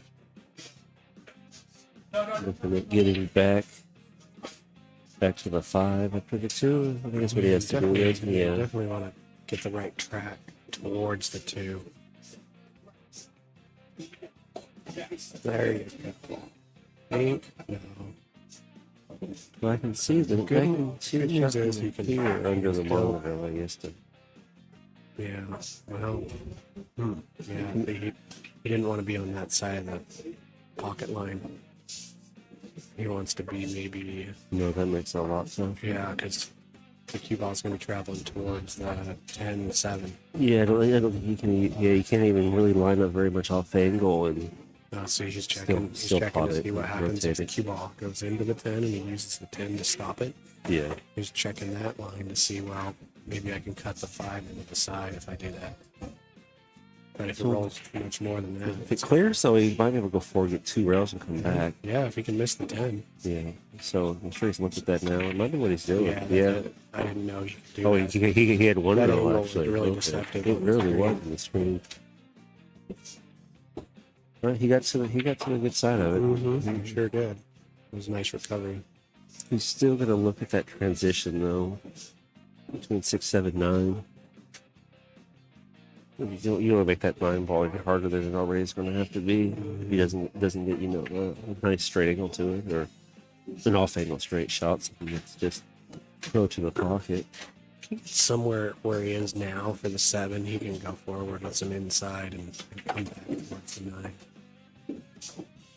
Shoot it up in the corner and leave it right there for the 10. So Yeah, he's got to cut 1 rail. Might speed 2 rails to get to the 7 position. He's looking at that 7. Well, if he gets a little straight on it, he might be able to just hit the 7 with the pocket, hold it for the 9, not have to think too crazy about angles. Oh yeah, and the spins. 9 is actually, it's further off the rail than it looks on screen. Yeah, and well, I can see it looking at the Yeah. monitor. The table too. It clears the pocket pretty well. I've been watching players come into that pocket from the side. Good part of the day here. And There we go. the angle is quite deceptive.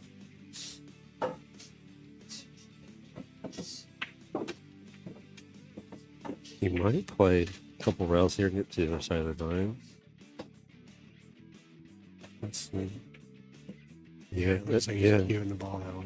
yeah. He's gonna put some stroke on it. Yeah. He's going 3 or 4 rails. Make sure you hold through it. There he goes. Yeah, nice Oh, hit, they nice were. stroke. Yeah, Okay. yeah. That's kind of what I was expecting him to See, do I thought he there. would come up to the short rail, come off the short rail, so that would get him closer to the 9. You know, he'd be able to play closer. Yeah, Yeah. but I think he knew he'd get this, and that's the thing. His window of missing was pretty large here for the position. He just needed that quarter of the table, anywhere in that quarter, and he's got something he can work with. Yeah, but see, being like a foot closer Mm-hmm. just makes the position on that 10 that much easier. This one, you know, you don't want to have this kind of a cut on your money ball into the Yeah, corner. this gets to be a tougher cut. I was talking to some of these earlier. It's you can go thick, you can go thin, but you got to go either which way and commit to that. You get your stroke to adjust for it. You can't move too often. You're committed to whichever one you're working with. Try to miss the scratch as well. So Eddie, yeah, Doug, who Eddie's up there. Just got one nice cut to deliver here. And he does. Committed to his stroke. Man, he's on the hill.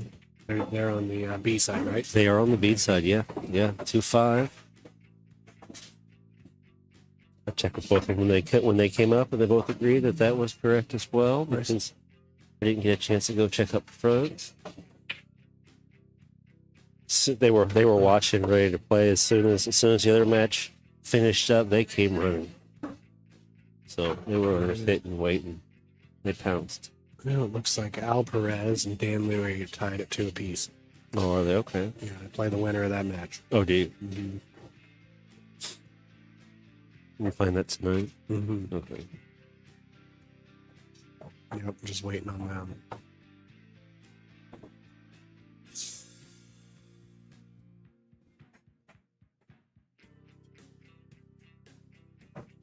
Well, the rest of the players watching today, after this, we'll have to watch the brackets to see how that wraps up. And we'll pick up streaming again tomorrow.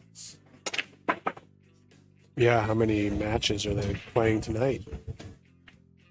I didn't get information on that. I was delivered these and said this was the last one that they were looking to get streaming tonight, and then they were going to finish up what was left. And then Is that just to be nice to you, so you don't have to sit here for 12 hours? I don't know. I don't think so. I was fine with whatever was going to happen.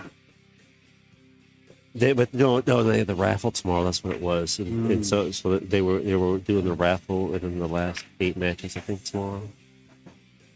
Oh, okay. For the 10-ball open. Right. And then we got the 525. I know, I was just like, so they think they're going to do the 525 in one day, but then no, we got Memorial Day. Yeah. That's pretty cool. Smart move to have 2 two-day tournaments. Mm-hmm. I think they think they're going to do 525 in one day. Oh, really? That's what I was insinuating. Oh. Guess we'll see what happens. Safe. Look at that. I think this is jail. Well, either way it works out, I am committed to the outcome. Yeah, this is jail. They said. Let's see. So is the 1? Oh yeah, I think that is.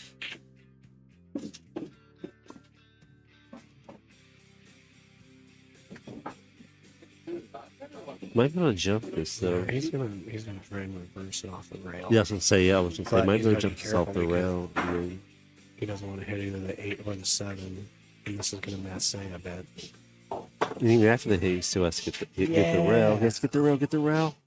I don't think he got the route. It's unfortunate. Yeah, did not quite get the camera change up quick enough, but Well, consolation prize. they knew it. They told us tied about up. it anyways. Yeah. Okay, so 7-3 is tied up. Yeah. Yeah, and the 7 and the 1 aren't lined up so that he can't hit the 1 into the 7 and make it to the side. But he could make combo the 1-7-3. I think that's might be what he's looking at here, Yeah. or he might be just playing safe. He might just want to bury that cue behind the 7 or the 6. 6, yeah, Yeah. you're right. I think that's what he's going to do there. Put the 1 up there. Oh, He didn't hit a rail, and he knew it. okay. They must have died out instantly there because he moved that ball out of there real quick. All right.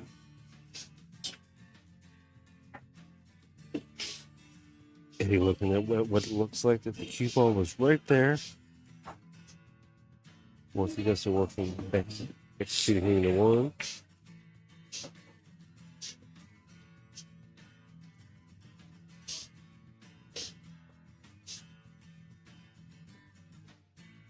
He could break this out, putting this 1 in if he wants to. It's a little dangerous though, because he might not get predicted when he wants out. I think he's just going to make the 1 and take a look at it. Decide. I think he's going to draw back a little bit. He's going to thin the 3 and make the 7.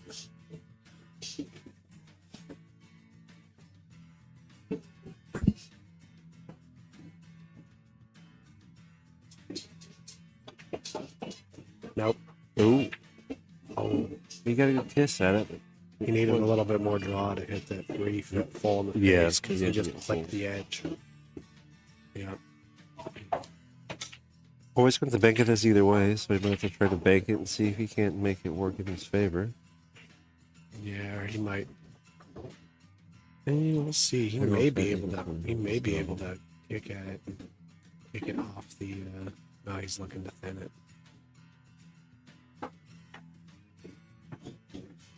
Yeah.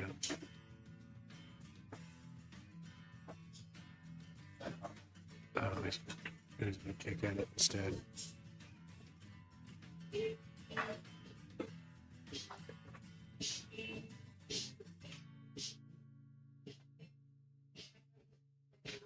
Ooh.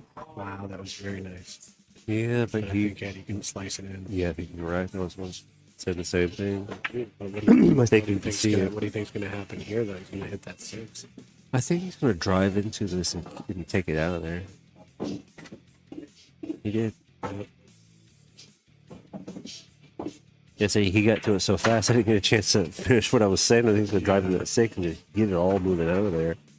I didn't know how much of the cue ball was going to come off the rail. Might have got enough. Solid shot. Yeah, it really that was. is One of solid. those off-angle shots that's a little uncomfortable, but not for him. Just, that one real good. There's a couple shots now Lake's put up, and I'm like, I don't know. That's awful. That's an awful big ask, but not a problem. There you go. It's in. I got position, and He's shooting the shot right-handed. Isn't he a left-handed player? I don't know.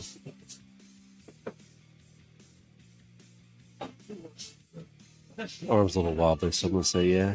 The stroke arm got some wobble to it, but like yourself and most of us, we developed the ability to shoot with both arms since we have to. Yep.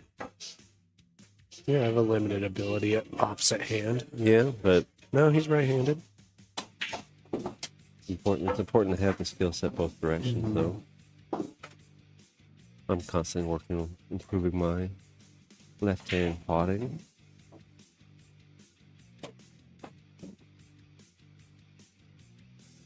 I'm not going to make a long shot very well, but mid-table, Yeah. I'm pretty comfortable to go after It it. is fun to play with the opposite hand. Be like, oh man, this is what it was like when I was learning to play. Yeah. And then you go, gosh, I've really come a long way. They've gone to the hill here. Oh, wonderful. Yeah, good play both directions from both competitors at the table here today.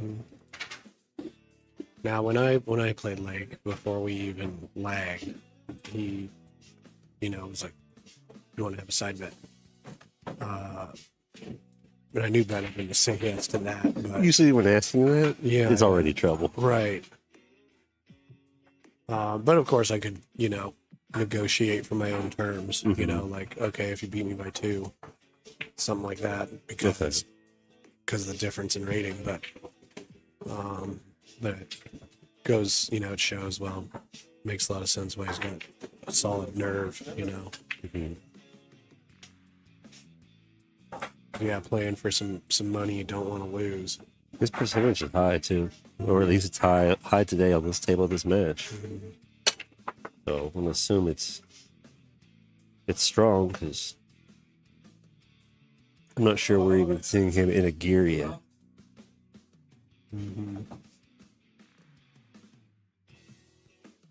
Someone somewhere knows a lot better than us what he's capable of. Yeah. They're probably in another country though. A little bit north. Probably wearing a jacket right now. Well, it's actually pretty rainy all week. Looks like we're gonna get a jacket out there pretty soon. A little more daylight tonight than it was last night at midnight.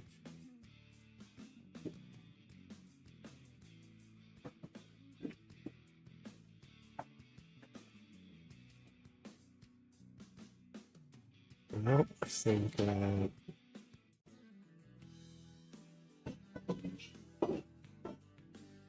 Ball party Eddie. very easily. Oh, it's Eddie that's left-handed. Very easy to side with the man at the table. Yeah, absolutely. We are pro whoever's shooting the table. Let's keep it positive. Let's keep it active. He wants a good angle on this 4. He's got to kind of whack this one a little bit. Yep. He committed hard to it, though. I think he stared at the angle of that pocket, committed to it, kept his eyes locked on it, and sends it. Yeah, this will be interesting to see what he does with This transition. Yeah, just want to make it. I think you're just going to see a As long mid as you hit with make a it. little bit of top. Let it carry on its own off the angle. What do you think? I think he wants to kind of hang out with the tangent line that it's going to take off the 4. Yeah. Okay. Because you don't want to not have a shot on the 5. I was concerned about that 10 with the drift over. I'm just going to take the medicine of the slide off angle instead of the fight with the 10. He did real good. He did. Got a really stroke here though. If he has that, that's a nice stroke. Oh. Don't know if he can cheat the pocket enough to just draw back. Well, yeah, he can draw back off the rail up by the 8. Yeah, look at the angle here. I think, yeah, he's going to draw back and take the 7 in the same pocket.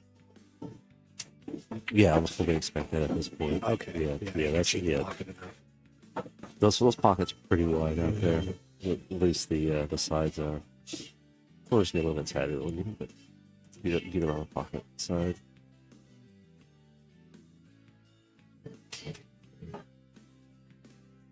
Just stay in stride, stay in rhythm, stay in your routine, and 2 shots away here.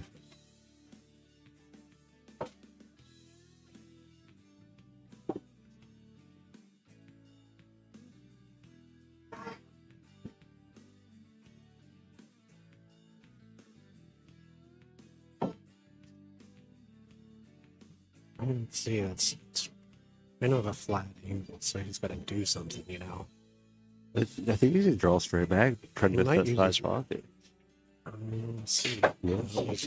Oh, okay. I thought he was a little straighter than that on the angle, but I guess I was incorrect there.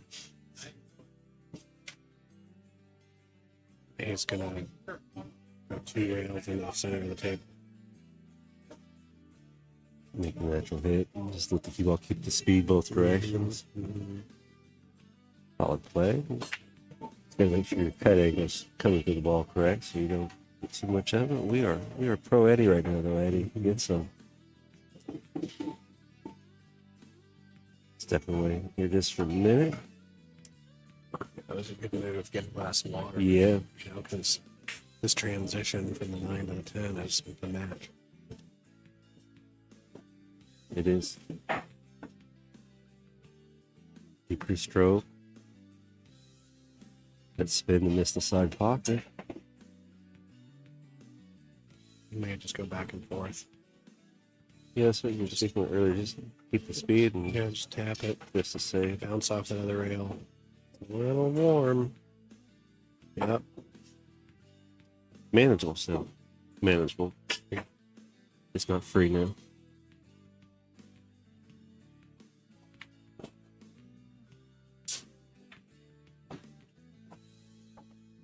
I think he just needs to decide on how he's going to do this. Maybe a little bit of draw to push it going through the pocket. Commit to it. Get out of your head and shoot it. Exactly.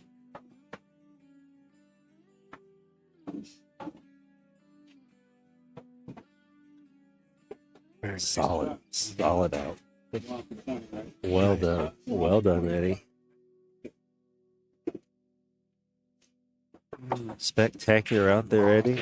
Well, Last I heard, this was the last one. But I want to double check because no one's came back to say anything else. well, regardless, the toilet's extremely thirsty, and I've got to go get ready All right. for my next match. So All right, it's been a pleasure. Mm-hmm. We'll do it again soon. Are you back tomorrow or are you out of here? I guess it depends on how things go for the rest of the day. Okay. Yeah. Well, I'll say goodbye before I leave tonight after I wrap this up, however long this goes. But Yeah. if not, it was great having you on the stream. If you're Yeah, we'll not definitely back, be staying in our room tonight, which Okay. is a block away. So Yeah. of course we'll probably stop in just to look at stuff. Okay. Well, either way, we hope you stay in touch. Yeah. We'll continue to grow Awesome. things as we do. And It's been a real pleasure, Greg. Me too as well. Get that handshake on the mics. I'll turn these mics down for a minute. We're going to see where we're at after this, and I'll be back to let everyone know that information.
Yeah, you guys see Jesse out there just hitting some balls as we're wrapping up here. They have a couple more matches to go, but everything that they wanted to get streamed out today, we've wrapped up, and then they'll finish up what's left with the bracket, and we'll be back in here tomorrow. Distinguished Billiards today, Greg Jensen, and all the other groups coming and people coming through today. All the great players playing through as well. Appreciate everyone out there in the chat. We're helping keeping the stream rolling, keep it interesting. And with that, we are going to get ready to sign off, get out of here, and we'll be back up here tomorrow morning, setting up and get ready for another day of action. And we'll see how that progresses throughout the day. But thank everyone. Have a great evening.